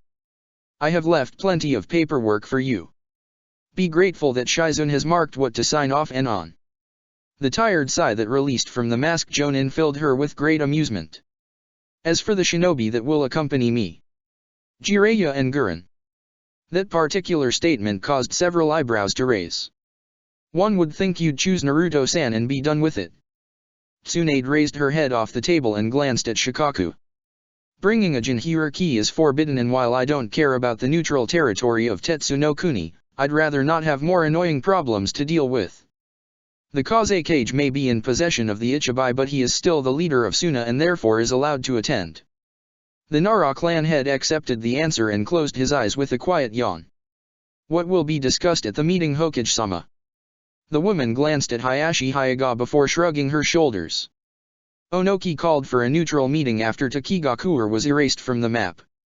The rumors of the king of Uzushiagakure have been circulating and no one has any solid answers. This meeting will most likely focus on that particular subject, but I doubt the old bastard will be quiet about me destroying his army. He will probably try to demand something of importance to Konoha, threaten the village, or wish to invade Uzushio to see if these rumors are true. Any option is plausible, and I personally prefer the second one. It gives me a reason to raise the banners. Tsunade ended her statement with a small smile as the rest of the shinobi glanced at one another uneasily. Do you personally believe in the revival of Ozu? Has there been any proof of the island having activity? Tsunade shrugged her shoulders once again while responding. The Uzumakis were a force to be reckoned with. Despite the fact that they were destroyed, they were still able to fight back against 3 of the major villages. A surprise attack, no reinforcements, and only hope. She shifted in her seat and stared at the ceiling. It wouldn't surprise me if there was survivors who scattered across the nation. If one of those survivors is the king of Uza, then it's likely that they have a vendetta. A vendetta not only against the villages that invaded their home but with Konoha as well. And if this individual has the power to erase an entire country. Inoichi gestured with his hand in confusion. A vendetta against Konoha? For what reason? Shikaku sighed heavily while rubbing his eyes. Troublesome. This king probably suspects foul play on Konoha's part. It doesn't help that Tsunade aired out Danzo's darker ploys. While I don't disagree with your actions, Tsunade-sama, it would paint a bad picture for any of the surviving Uzumakis. There are some things that just can't be kept a secret. It is what it is. The Busta woman shrugged her shoulders and swiveled in her chair. Is it not convenient that Naruto-san disappeared around the time these rumors of the King of Uzu began to surface? Shikaku's inquiry caused a heavy tension to settle in the room, and most of the shinobi had their eyes on Tsunade. Anything revolving around Naruto was a topic that was generally avoided if it could be helped. Everyone in the entire room knew how protective the woman was of him. Shikaku's insinuation was sure to spark something negative. Before the woman could respond, a voice sounded out directly above them. Questioning my loyalty to the Great Tree, Shikaku-san. Naruto was standing upside down on the ceiling with his arms crossed and his eyebrow raised.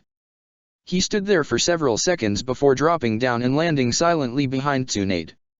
Always with the theatrics, Naruto. Kakashi's statement was ignored by the blonde teen who was currently staring at the Nara clan head. The 2 men stared at one another for several seconds before Shikaku closed his eyes with a yawn. Do you truly blame me? It is no secret to any of us that you hold a great amount of disdain for Konoha and its people. I don't necessarily blame you either. He yawned once more before scratching his goatee. Adding on to the fact that you possess the Hiraishin and that you're possibly the strongest shinobi in the village. Connecting dots and making educated guesses are what I'm best at. Naruto stared at the man for several seconds before shrugging his shoulders. It is convenient, isn't it? He asked rhetorically. The teen glanced down at his lover before gesturing with his index finger. Up. He ordered her nonchalantly. The Busta Cage raised an eyebrow in amusement before acquiescing to the boy's demand. So bold. The teen proceeded to take her place while pulling the woman down onto his lap. His hands rested atop her thighs before he swiveled the chair back around to face the rest of the shinobi. You have only coincidences backing your hypothesis. Naruto stared directly at Shikaku, who met his gaze with nonchalance. True. And while I don't personally believe in coincidences regarding the shinobi lifestyle, I still have a duty to perform as a shinobi of Konoha. Naruto rolled his eyes in annoyance before responding. The loyalty that you people possess to this village is incredulous. Naruto. Tsunade's stern voice warned. The Kyuubi Jinhiriki sighed quietly as he rested his head against the leather chair. Accusations and insinuations won't solve anything and will only cause paranoia. The blonde woman glanced behind her before narrowing her eyes at her lover. Who are you loyal to, Naruto-kun? The teen responded almost immediately after hearing her question. You. Good. Because I'd break you if you said anything else. Violent woman. He muttered quietly. The woman's hips rotated several times as she smiled. Your compliments are always uplifting. Such a good boy you are. Before their antics could continue further, the sound of a woman coughing interrupted them. Tsum nervously cleared her throat before speaking towards Tsunade. Sorry if I'm being overtly bold, but... Are the 2 of you intimate? The 2 blondes proceeded to just stare at Tsum while sporting blank visages. The feral woman immediately regretted asking the question and was quick to submit. I don't believe it's anyone's business what we are or aren't. Should it bother you, then you are more than welcome to voice your displeasure. Tsunade's eyes closed and a small, terrifying smile blossomed on her face. The silence that filled the room was extremely telling, and it only further amplified the tense atmosphere that had already been stirred up. Naruto shook his head with an annoyed sigh before stroking Tsunade's thighs and speaking. You have more things to worry about than what your leader does in private. If you do have an issue, then I am willing to solve it. Not a single individual in the room dared to challenge the boy's statement. Tsunade had never been subtle about her approach with Naruto, and it was only a matter of time before she'd act. While it was most certainly inappropriate for a woman of her stature to pursue someone so young, no one was willing to take the risk and plunge headfirst into certain doom. Those two were scary enough as is. Kakashi-sensei. Naruto gestured towards the silver-haired shinobi as he spoke. I wish to speak with you after this is over. Kakashi nodded with an eye smile but did not verbally respond. MHM. Can we continue? I'd like to have lunch before freezing my ass off for the next 3 days. Tsunade ended her statement with a loud clap and began to move the meeting along. Break. Naruto stared at Gurren for several seconds before nodding his head and glancing over towards Jiraiya. I have markers all across the elemental nations. Why? Irrelevant. Do not ask because I will not answer. I'll be teleporting you to Tetsuno Kuni's border. Naruto gestured his hand towards Gurren, who placed her hand on Jiraiya and Tsunade's shoulders. The blonde Jinchuriki placed his hand on the Shoton user's shoulder and nodded once more. Do not be so. The teen struggled for several seconds before sighing in annoyance. Don't be foolish. That means you, Auntie Tsunade. He ignored the woman's childish pout and didn't care enough to listen to Jiraiya's weird pep talk speech thing. He teleported the trio away before sighing quietly and turning towards an amused Kakashi. Come. I wish to speak privately.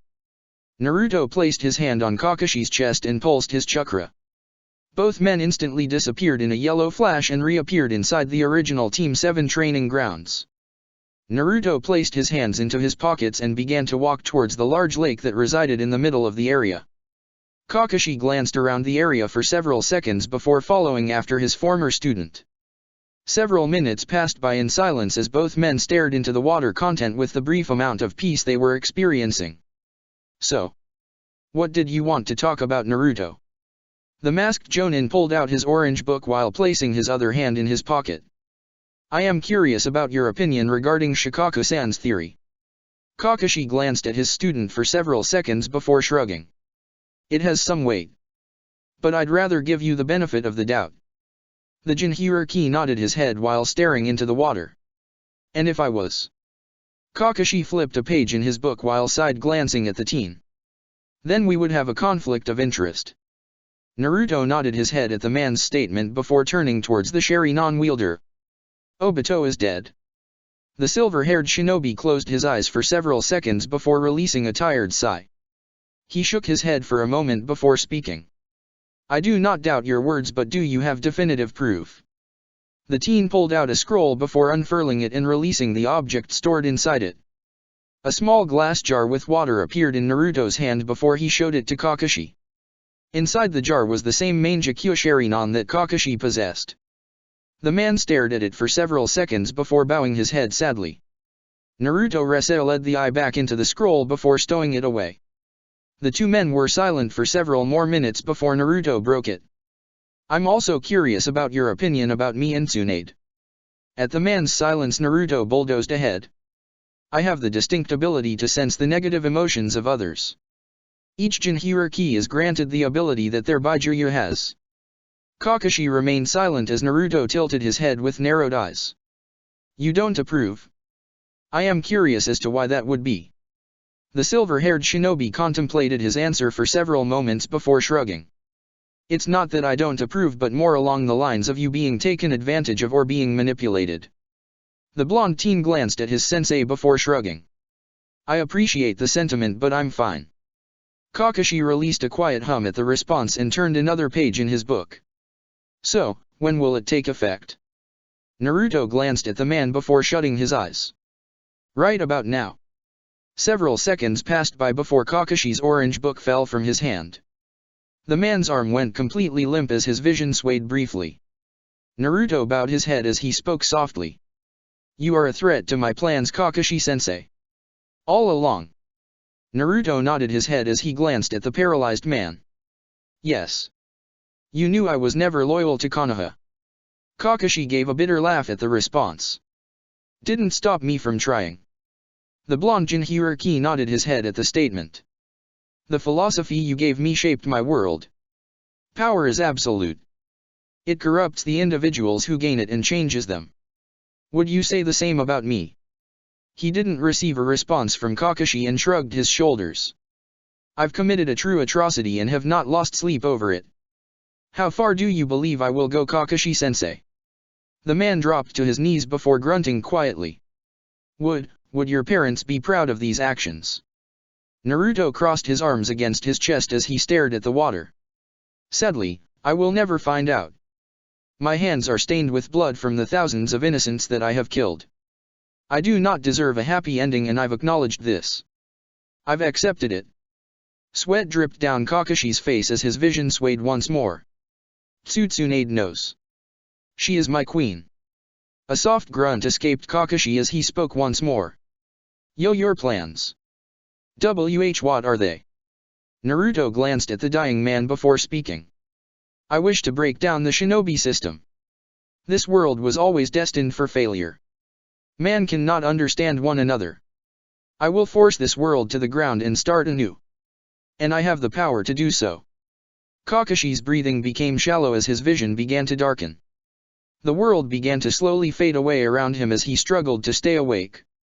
You were a great sensei, Kakashi. Thank you for giving me a purpose in life. Without your guidance I would have surely killed myself long ago. The blonde teen crouched down towards the man before placing his hand on the man's forehead. I'm sorry, Kakashi Hatake. Chapter 17, Let's Talk. Tsunade was many things. Many things. A killer being one of those. A beautiful woman being another. But someone who enjoyed the cold? Absolutely not. Tetsu no Kuni's weather was about as enjoyable as grinding her nether lips against a sheet of sandpaper. Translation, not fun.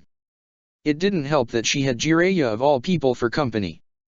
Perhaps she should have ignored Naruto when he said that the man should be present during the summit. But then he'd be annoyed and Tsunade didn't want to deal with an annoyed Naruto. He was a petty man and he'd annoy her just enough to cause a reaction that would border on genuine annoyance and minor aggravation. Her honey brown eyes glanced at Gurren, who was no doubt experiencing that same frustration that she harbored. The only difference with Gurren was the fact that the woman was struggling to hide it. She had dealt with Jiraiya's antics for nearly 40 years, but the same could not be said for the Shoton user. Naruto better reward her for this shit. Putting up with her dumbass perverted teammate and actually going to this stupid ass meeting. She was freezing her damn ass off. If you ogle my body one more time, I'm actually going to kill you. You will not be missed. A small smile crept onto Tsunade's face as Jiraiya slowly moved away from Gurren. Gurren was most certainly invited to her and Naruto's wedding. Tsunade loved her. While she may have been annoyed with Naruto's rash decision regarding the woman at first, Gurren had come to grow on Tsunade. Like the daughter she had always wanted. Shizune didn't really count because she was already basically her daughter, in a sense. Teiwa was a close second place to Gurren though. But only because the girl reminded her far too much of Kushina at times. Staring at her for long periods of time would cause that familiar pang of sadness to blossom in her breast. Leaving Konoha had always been one of her biggest regrets, and to this day it still held true. Such a rash decision made due to her personal feelings at the time.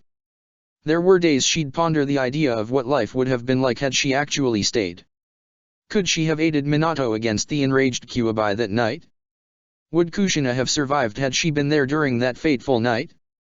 So many what-ifs that ran through her mind and so many regrets. Tsunade was aware that the past couldn't be changed and that it didn't help to think about it. But she was an individual who was ruled by her emotion. Unlike Naruto, who lived through logic and reasoning, she would forever be guided by her emotions. She'd never been one to think first and act later. Everything had been done with her heart instead of her mind, and it showed. Reckless behavior. Self-destructive tendencies. Tsunade was well aware of who she was as an individual, and she was hyper-aware of every single flaw in her character. She was a violent control freak with an unhealthy obsession for stability and power. Tsunade released a quiet sigh before glancing at the rather large building that was being provided for the Gokages. It was a rather large building and the sheer amount of samurai surrounding it was not surprising. This was their home after all. Shinobi were most certainly looked down upon by the samurai and Tsunade couldn't really fault them for it. Loyalty that could be bought was dishonorable and samurai were never quiet about their disdain for shinobi.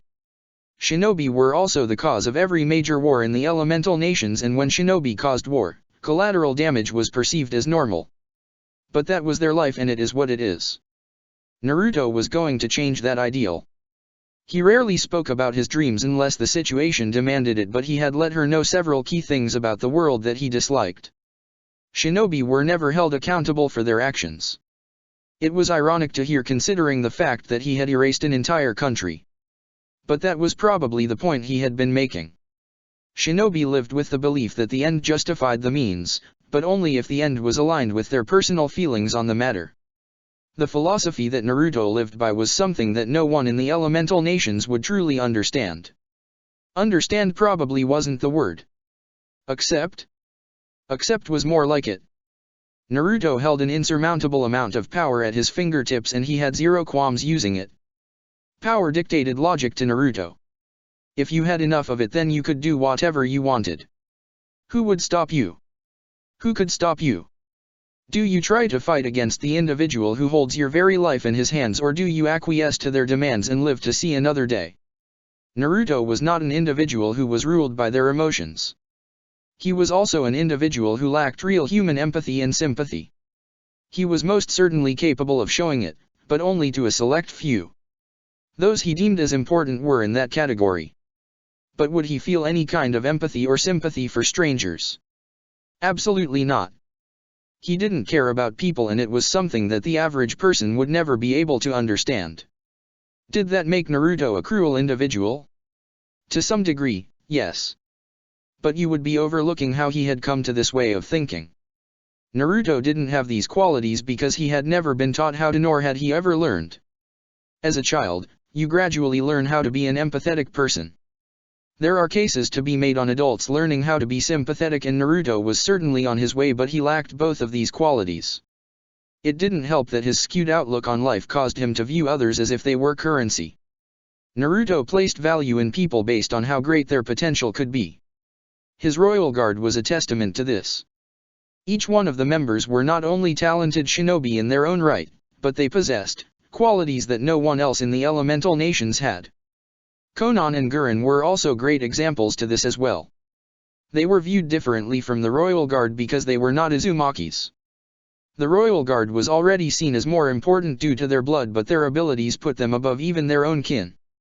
Both women shared several things in common with him and as well as each other, and it was for this fact that they were spared. They were powerful, they possessed similar mindsets, and they had skewed outlooks on life.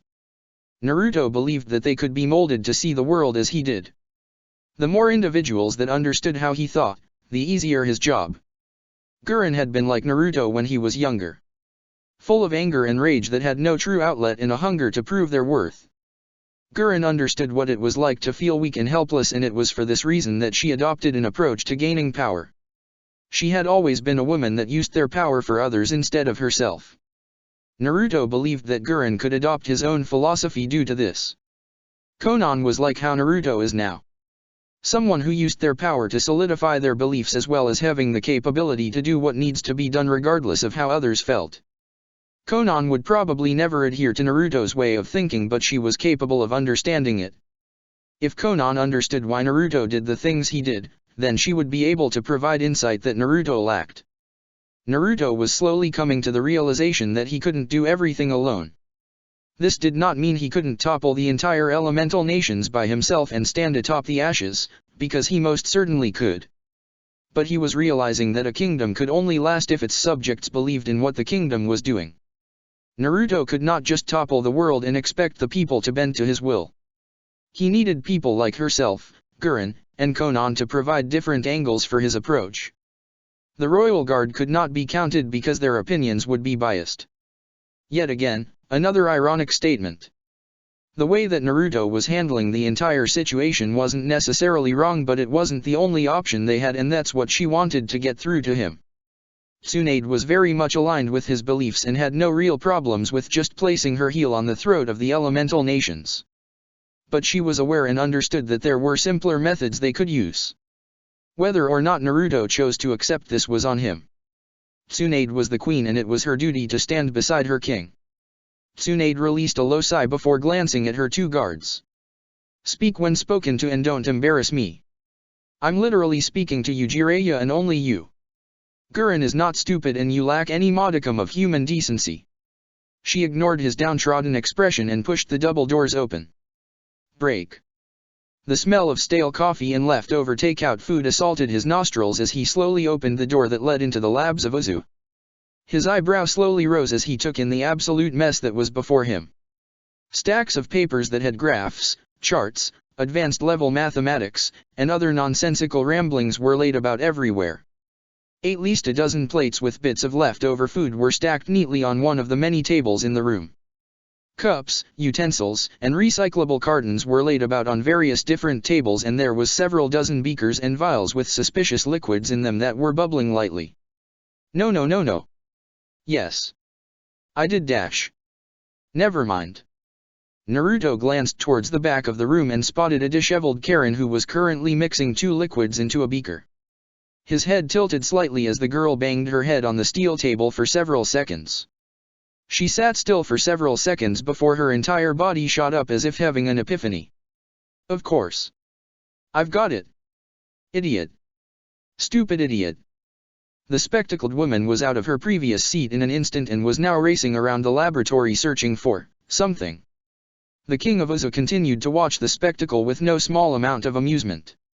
When Teiwa had said that Karen was a little obsessed with her projects and experiments, she wasn't lying. The amount of coffee cups that were haphazardly laying around was a testament to this. He counted 23 and those were the ones he could actually see from his position. Surely there would be more when he decided to venture into the actual room. He stared at the girl for another 5 minutes before shrugging his shoulders and walking inside. The second his foot stepped into the room, the girl was instantly aware of his presence. Karen jumped out of her seat as her body twisted completely around trying to identify the intruder. What she didn't account for was her foot getting caught on the metal stool she was seated on. What could only be described as a beautiful disaster followed shortly. Karen gave an obnoxiously loud yelp as she began to fall. The girl's arms shot out trying to prevent her fall but only seemed to make it worse. Her hands knocked over several glass beakers and vials, sending them crashing onto the ground. Her body slammed into the ground as several more glasses began to fall on the ground around her. Several papers flew into the air due to the landing and Naruto could only stare in quiet disbelief at the scene that had just unfolded before him. Karen gave a quiet groan of pain as she laid on the floor trying to bury herself due to the embarrassing scene that just unfolded. Just kill me now. Naruto slowly strode towards the prone woman before standing beside her with his hands inside his pockets. Karen's gaze found his and she noted, with even more embarrassment, that he had an amused smile upon his face. From this angle, she definitely saw why Tsunade had chased after him.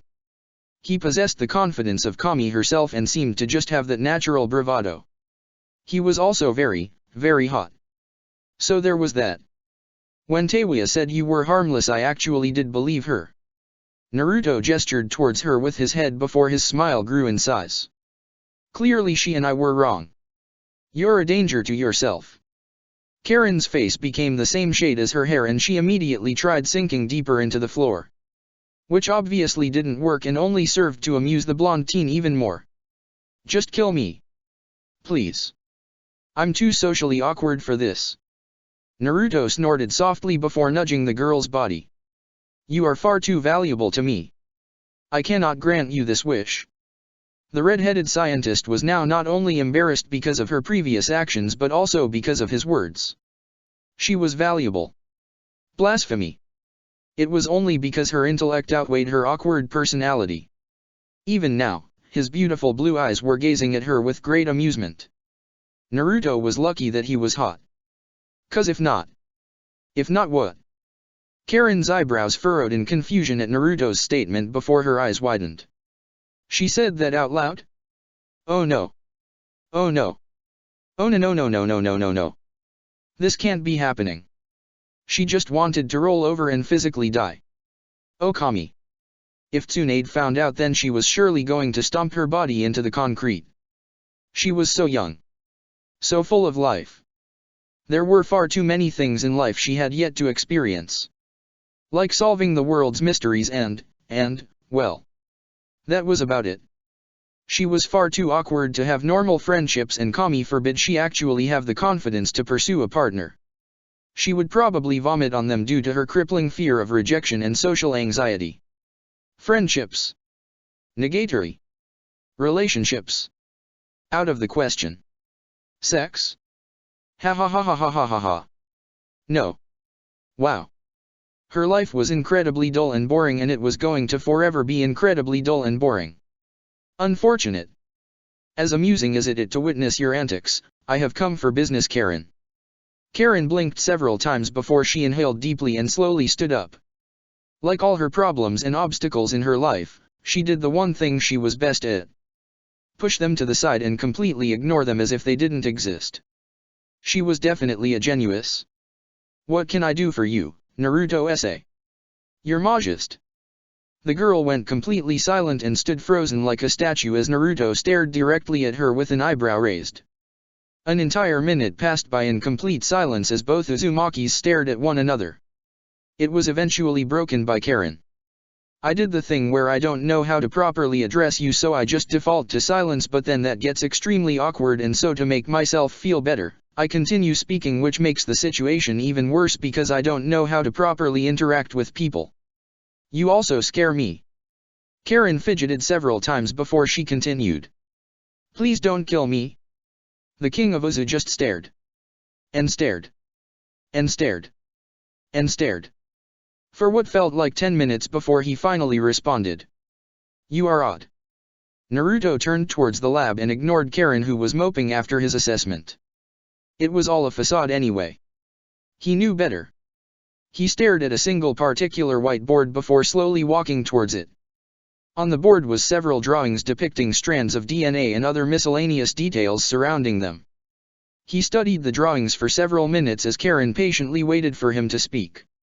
The blonde teen crossed his arms before glancing towards the girl. You've managed to splice the DNA successfully. Karen blinked several times before adjusting her glasses and making her way towards his position. Her crimson orbs strayed towards the diagrams and drawings before she nodded. It was like a switch had been flipped. Her entire persona shifted as her eyes grew sharper. Her awkward demeanor melting away as if never having existed in the first place. Naruto immediately took note of this change and wasn't surprised that the girl was now triggering his sixth sense for danger. I was able to do this long ago while under Orochimaru's employ.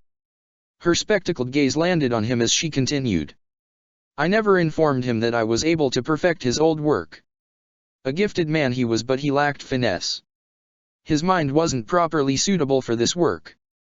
Naruto kept his gaze on her before turning towards one of the various computers that had several diagrams and depictions of similar strands of DNA. He was quiet for several seconds before narrowing his eyes. Why keep it from him then? A small smile appeared on the girl's face before she pulled a pen out of her shirt and pointed towards the diagram in front of him. Senju DNA is very finicky. The mistake that Hiruzen made all those years ago was trying to replicate the Mokuton with Hashirama's DNA. You cannot just replicate something that isn't actually a bloodline. Naruto's eyes snapped towards her and he stared directly into those orbs as if demanding an explanation. The red-headed Uzumaki just shrugged her shoulders before pointing to the two different DNA strands on the screen. The Mokuton isn't a bloodline. It's as simple as that. What other Senju besides Tsunade, who is a direct descendant of Hashirama, has ever wielded it? She pointed towards the screen and shook her finger side to side. You cannot just replicate nature. It does not work. Naruto was silent for several seconds before narrowing his eyes at the screen. The insinuation you'd be making. Karen shrugged her shoulders before nodding. Tsunade is the world's best medic. There has never been someone like her. If there was anyone who could make it work, then it'd be her. How she did it? I have no idea. She not only would have survived the transplant of her grandfather's DNA, but she would have also managed to successfully harness the chaotic nature of the Mokuton. It Defies the very law of nature. It is rather bold of you to assume that nature energy wouldn't allow such a thing to exist. Naruto narrowed his eyes before speaking aloud to his Baijuya. What are you saying? Karen turned towards the king with a confused expression before noticing he wasn't actually speaking to her. You are a sage, Naruto. Actively stare at Tsunade for any prolonged period of time and you'll find your answer. Naruto felt Kurama cut the connection after saying his piece. His eyes glanced at the DNA on the screen before he tilted his head contemplating the words his partner spoke of. He was silent for several minutes before eventually nodding his head. This isn't Senju DNA. A small smile appeared on the girl's face followed by a nod. No, it is not. The king of Uzu placed his index finger against his lip and began to lightly tap it. Orochimaru never thought to try alternatives. Karen scoffed quietly before adjusting her glasses. Your father would have never allowed Orochimaru near your mother. The Yondaime would have sooner slit Orochimaru's throat. And he knew this. Orochimaru was never quiet about his distaste for Minato. Karen spun the pen in her hand before pointing towards the screen. Tsunade was already absent at this point so he was never able to finish the project. Until he found Teiwa and I. Of course, I'd always sabotage the results. The sly smile she possessed was not welcomed and it pinched at the back of his neck. Naruto's eyes bore through the woman's crimson gaze for several moments before he spoke. You are more dangerous than I originally had assumed. Karen's smile shifted at the compliment before she glanced towards a glass jar that held a pair of sherry non. Orochimaru was careless. You are more dangerous and it would only make sense. He was more obsessed with his task of becoming immortal and the sherry non. Interesting subjects yes, but woefully boring. Naruto glanced towards the jar before picking it up and staring at the eyes inside. If you speak so light of the situation then it is safe to assume that you have managed to merge all three together, yes. The girl nodded her head lazily before she walked towards a separate computer. She pulled up several screens and proceeded to project the diagram on the wall. What I found very interesting is the fact that all three strands of DNA are related. There had always been rumors since even before the Warring Clan era that the Senju and Uchiha were distant relatives. But they are so closely related that it's baffling. The Uzumaki seem to be a byproduct of the two and contain less fragments from the Uchiha but are far closer to the Senju. Which would make sense since they have intermingled in the past. It's almost as if there's a missing link between the three. Why would the Uzumaki have trace fragments of the Uchiha? That doesn't make sense. She began to lightly chew on the tip of her pen as she stared at the three separate diagrams. Naruto glanced towards the girl before crossing his arms against his chest and narrowing his eyes. A missing link. Between three of the most powerful clans to have ever graced the elemental nations? An era even before the Warring Clan days? What would fit that? The Hyuga. Karen was pulled from her musings at the king's statement. She was silent for several seconds before glancing towards the computer screen. The Hyuga? She mulled over it for several minutes before slowly nodding her head. The Hyuga had always been in the Uchiha's shadows and it was almost easy to forget that the Hyuga were as ancient as the Senju, Uchiha, and Uzumaki. That could work. It was slowly starting to make sense. Yes. Yes. What were both the Uchiha and Hyuga known for? Their visual prowess. What were both the Uzumaki and Senju known for? Their vitality and powerful chakra. Interesting. She needed Hyuga DNA to further delve into this. I will provide you with what you need but it will take some time. It seems that I have taken things too fast, once again. Naruto sighed in annoyance before nodding his head. I will be interrupting the Gakage summit soon and need to make preparations. He made to leave the room but eventually stopped when Karen asked a particularly interesting question. Will I join you for this? Naruto did not respond immediately and continued to stare in front of him. He was silent for several seconds before eventually responding. Ni stays in Uzu. Karen's crimson orbs grew sharper at his response and her voice came out smooth and quiet. I have always wondered how far families would go for one another. At Naruto's silence the girl continued to speak. This lab has very interesting things in it. Things that shouldn't reach the light of day. Naruto did not move, but his eyes bled crimson and he responded with finality. Then it is best that you do your job. Silently. The red-headed girl glanced towards the computer screen in front of her. On the screen was two pictures of two very specific Uzumaki women. There is a saying that goes something like, a daughter's first love is their father and a son's first love is their mother. Karen was unable to continue speaking due to the chakra that was now sitting atop her shoulders. It was not weighing her down nor was it trying to suffocate her, but she knew exactly what the boy was doing. It was a message. It is best to continue doing the tasks that I have laid out for you. You are incredibly useful to me and the Uzumaki clan as a whole. But, like all things in life, you can also become useless in an instant. Those animalistic eyes peered over his shoulder and Karen felt true fear build in her heart. There is always a fate worse than death. He left without another word and Karen had to physically hold onto the table behind her to steady herself. She shakily exhaled before slowly glancing back towards the screen in front of her. The screen that had a picture of Retsu Uzumaki and Kushina Uzumaki. Break. Tsunade had expected. Well. She didn't know what she truly expected when she had stepped through those double doors. But apparently only Shion and the Kaze cage were currently here. Which shouldn't have really surprised her, but it did. The moment she and her group had entered the room, the leader of Iron Country had greeted her while explaining the situation and the rules that all the cages had to follow. Standard procedure and whatnot. It didn't really bother her and she accepted it for what it was. Mifune was a reasonable man and one she respected. Unlike many shinobi in the world, she did not underestimate the samurai. They were far more deadly than people realized. The Hokage glanced towards Gurren and Jiraiya for a second before sighing quietly and rubbing her eyes. If she didn't distract herself soon she was going to explode.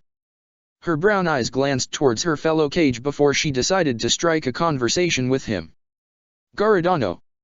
Gaara's eyes opened and his teal orbs found Tsunade's before he responded. Tsunade Dano. The blonde Senju lackadaisically waved her hand before taking off her cage hat and placing it in front of her. Save the formalities, Garadano. I don't particularly care for them regardless of my position. She ignored Jiraiya's sigh of annoyance with a small smile. The Ichibai Jinhiriki raised a single eyebrow before mimicking Tsunade's actions. He placed his hat in front of him before responding. Your words say otherwise, Tsunade Dano. She shrugged her shoulders with a smile before leaning back into her seat. The difference is that you have earned my respect. At the teen's raised eyebrow she waved her hand. We haven't had the chance to speak in person. Gaara nodded his head before gesturing with his hand. Such is the world we live in. The duties of a Kage are strenuous. Tsunade nodded her head before glancing towards Temari and Kankuro.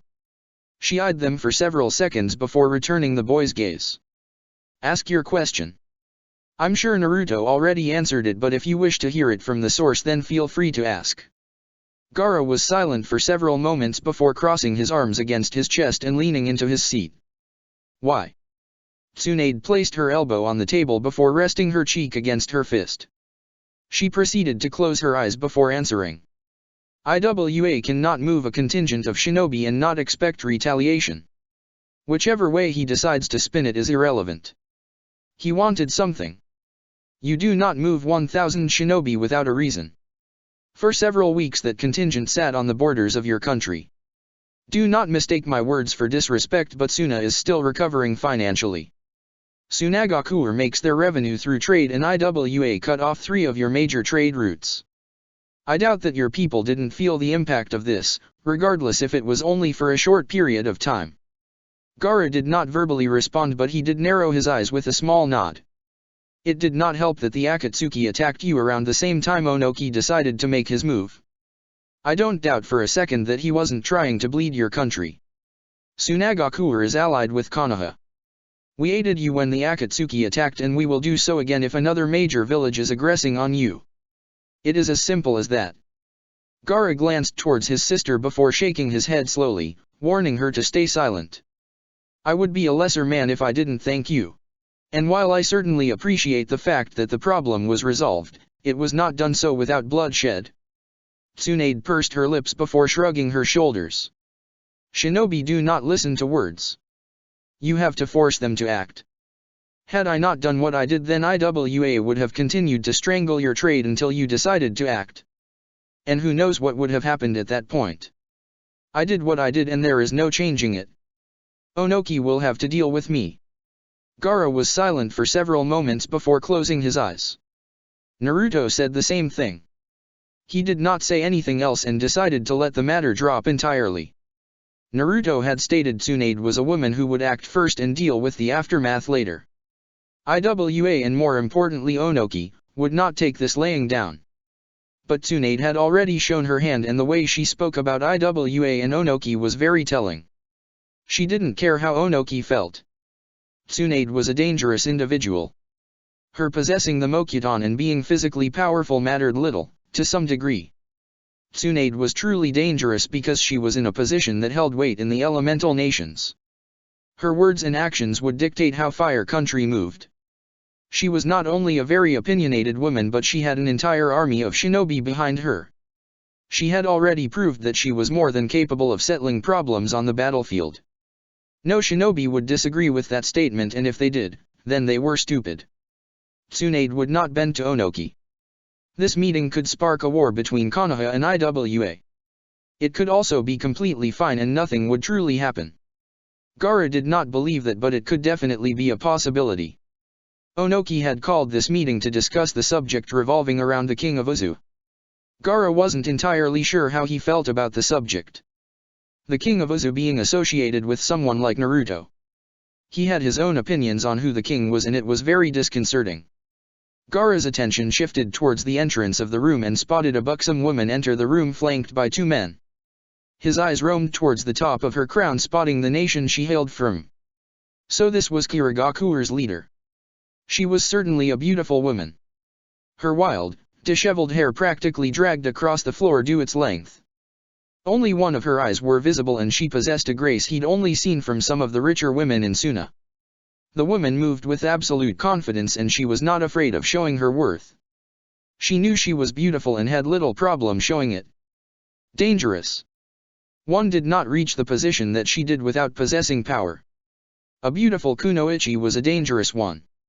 They could smile at you and poison your coffee at the same time. His teal gaze strayed to her company and noticed the giant sword that the younger man wielded. He studied the teen for several seconds and noticed that the boy lacked confidence. It was not hard to see it.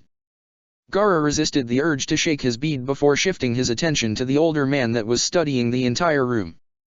The man wore a black eye patch over his right eye and he gave off an extremely stern vibe. Interesting. Gaara had heard that the rebellion in Kiri had been successful and that the Yondaime Mizukage had been killed. The only Jinhuriki to lead a major village, besides himself of course. The man had committed genocide on his own people after an apparent mental lapse. He slaughtered any and all bloodline users in his crusade. As an individual who possessed a bloodline, it was said to know that an individual like Yagura could do something so horrendous. Kiri had never been a village that was looked at with revere and this event only sparked more disdain and fear. Kekai Genkais were like rare treasures in the shinobi world. To hear that an entire village was killing them off for what seemed like no reason. It left a bad taste in his mouth and most of the world's. Perhaps Naruto had been right about the shinobi world needing a change. Tsunade Dano. The blonde Senju opened her eyes before glancing to the woman who was slowly making her way towards her position.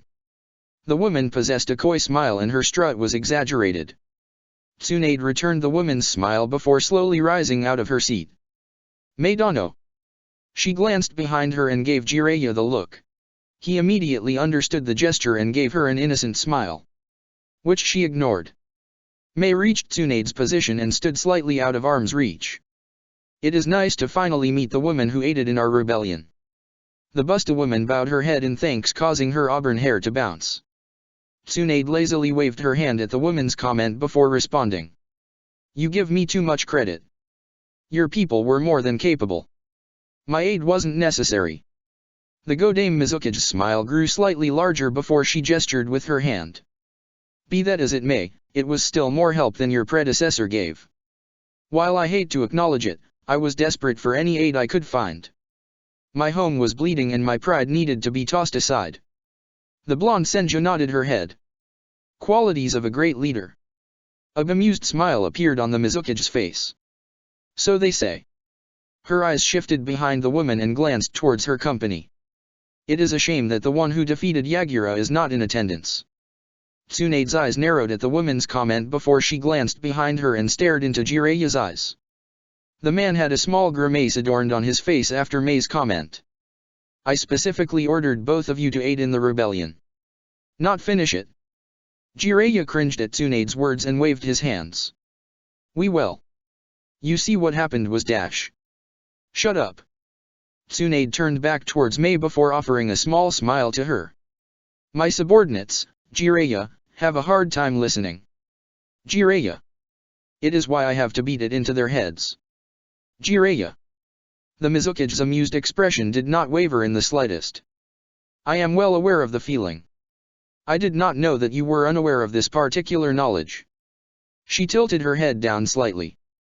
The Busta Senju just waved it off before sighing quietly. It is what it is. I can't change what has already happened. The auburn-haired woman hummed quietly before glancing towards the Kaze cage. She was silent for a moment before nodding her head towards Tsunade. It is a sad sight to see when a younger man has to set the example for his peers.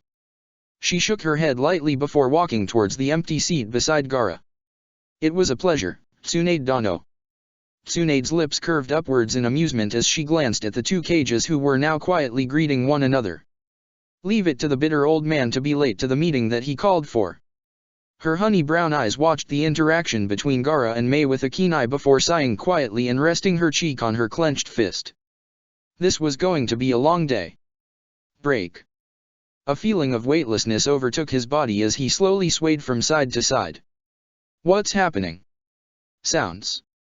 New, but familiar senses assaulted his body and a feeling of powerlessness overcame his. He felt his head sway side to side for several moments before his body began to grow accustomed to this familiar sensation. What was that noise? Was he underwater? Were his eyes open? Everything was black. What? Everything slammed into him at once.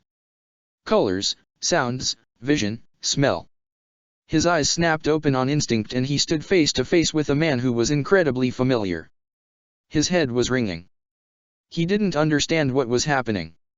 Where was he? Who was? All of his memories crashed into him and he closed his eyes for a single moment to compartmentalize everything. AHH. Interesting. Such was the life of a shinobi. One full of repetition and struggle. His ebony eyes glanced down to his hands and took notice of the many cracks in his body. He blinked several times before clenching and unclenching his fist. A small frown tugged at his features and he raised his gaze to the man in front of him. The man that had killed him. Naruto Uzumaki. Itachi Uchiha. The Reaper blinked several times before he analyzed his surroundings. He was in a rather dark room that had several seals and kanji splayed out on the walls. He was unable to sense anything outside of the room. His ebony eyes shifted towards Naruto before straying behind him. Behind Naruto was another man around the same age as himself with spiky red hair. The man's mask was only covering half of his face and he possessed delicate features and sported a pair of mismatched pupils. One being purple and the other one being red. His gaze shifted back to Naruto before both men stared at one another. Naruto-kun. I am alive again. I see the Edo Tensei has been used once more. The blonde shrugged his shoulders before pulling out a jar and presenting it to the man. These are your eyes. He pulled out another jar with his other hand and presented it as well. And these belong to Shisui. Itachi glanced towards both sets of Sharingan before raising an eyebrow. I am impressed you managed to save Shisui's other eye. The blonde teen handed both jars to the other Uzumaki in the room before unsealing yet another jar. And these belong to Obito Uchiha. You might be familiar with his alias, Tobi/Madara. Itachi's eyebrows furrowed for a single second before returning to his neutral expression. He was silent for a long time before eventually speaking. You move fast. How much time has passed since my death? Naruto shrugged his shoulders. Give or take 2 months. The only remaining members are Zetsu and Kisame. I have hunted the rest of them down. The Reaper was not entirely surprised to hear this information considering the fact that the boy had dealt with him quite easily. While Itachi had expected Naruto to be strong, he was woefully unprepared to deal with him at the time and had been caught by surprise. But, even Pain, the man that held the fabled Rinnegan? It was inconceivable. Naruto passed the third jar to the masked Uzumaki member before placing his hands into his pockets. "San, you're free to unseal the room. We don't need to use it." The red-headed teen named San nodded his head before crouching and placing his hand onto the ground. Itachi watched in slight awe as all of the seals in the room were sucked into the teen's hand. Fascinating. After the teen finished his task, he stood back up and placed his hands behind his back before bowing lowly. "Do you wish for me to fetch Genji, Your Majesty?" Naruto lazily waved his hand before responding. "Bring Konan as well." The red-headed teen disappeared out of the room and Itachi blinked several times at the boy's words. "Your Majesty? Konan? What was even happening? The Akatsuki will eventually fall, but there are things I need to confirm. You will aid in this." The Sharingan wielder did not respond and remained silent. A minute or so passed by in silence before the door to the room opened. Itachi slowly blinked at the woman who was most certainly Konan before glancing towards the symbol on her breast. The Uzumaki clan insignia. His eyes shifted to the man accompanying Konan and he resisted the urge to frown. He couldn't sense this man at all. It was like he wasn't even here. The Reaper himself. "An intimidating man, Your Majesty."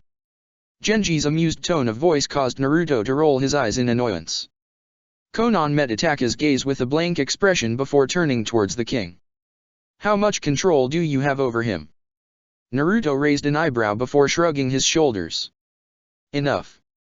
He sighed quietly at her piercing gaze before nodding his head. "It will be fine, Konan." The lavender-haired woman did not respond and her gaze returned to the Uchiha. She was quiet for several moments before sighing quietly. "I do not like this plan, Naruto." The king narrowed his eyes as he nodded slowly. "Neither do I. But it is necessary. I need answers and only an Uchiha can answer them." As perplexed as he was about the entire situation, Itachi did not verbally express it. He just remained quiet and did what he was best at. Observing others. Konan, who used to be a former Akatsuki member, was now assumedly working against the organization. The insignia on her breast and the fact that two red-headed individuals had called Naruto a title reserved for those of high royalty. It seemed that the Uzumaki clan was whole again and that Naruto was at its forefront. The same man that had ended his own life. The very same man that had apparently hunted down most of the Akatsuki members. He wondered if the boy was still associated with Konoha. If not, the world was going to change then. Naruto held his hand out towards Konan and patiently waited. Itachi watched the interaction with a keen gaze and noticed that Konan seemed extremely hesitant to act. She did not move for several seconds as her breathing hitched. She stared at his appendage for an entire minute before sighing quietly and reaching into her kimono. The woman pulled out a rather worn-down scroll and shakily exhaled. Konan swallowed the bile that was beginning to rise in her throat and forced her hands to stop shaking. She glanced at Naruto and noticed his expression was far softer than usual. She glanced back down at the scroll and exhaled once more. Konan closed her eyes before placing the scroll in Naruto's hand. While the scroll was sitting in his hand, Konan did not relinquish her grasp on it. A small frown formed on her face and she spoke softly. "Please, be careful with them." Naruto glanced at the woman before firmly nodding his head. "I will. You have my word." Konan did not verbally respond and only nodded her head. Naruto glanced down at the scroll in his hand and sighed quietly. He unfurled the scroll before unsealing the object inside.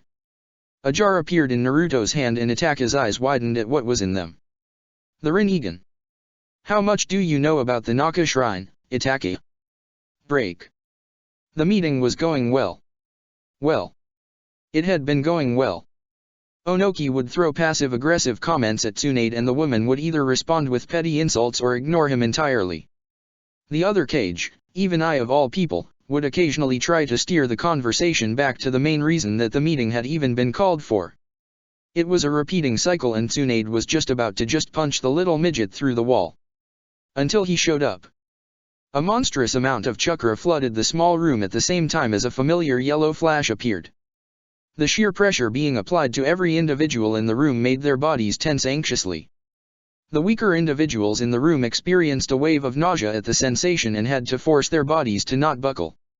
All 16 of the individuals in the room had their gaze locked onto the man that was standing in the center of room. A man that only a select few recognized. A man that wasn't supposed to be here. A man. No. A king stood in the center of the room. The blonde man slowly opened his eyes and stared at each and every single person in the room. His arms slowly crossed against his chest as orange pigment formed around his eyes. His pupils shifted in appearance and became more toad-like with a black slit running vertically through them. The man slowly rolled his neck before speaking in a commanding tone. Gokage. Let's talk. Check the description for the links to the author.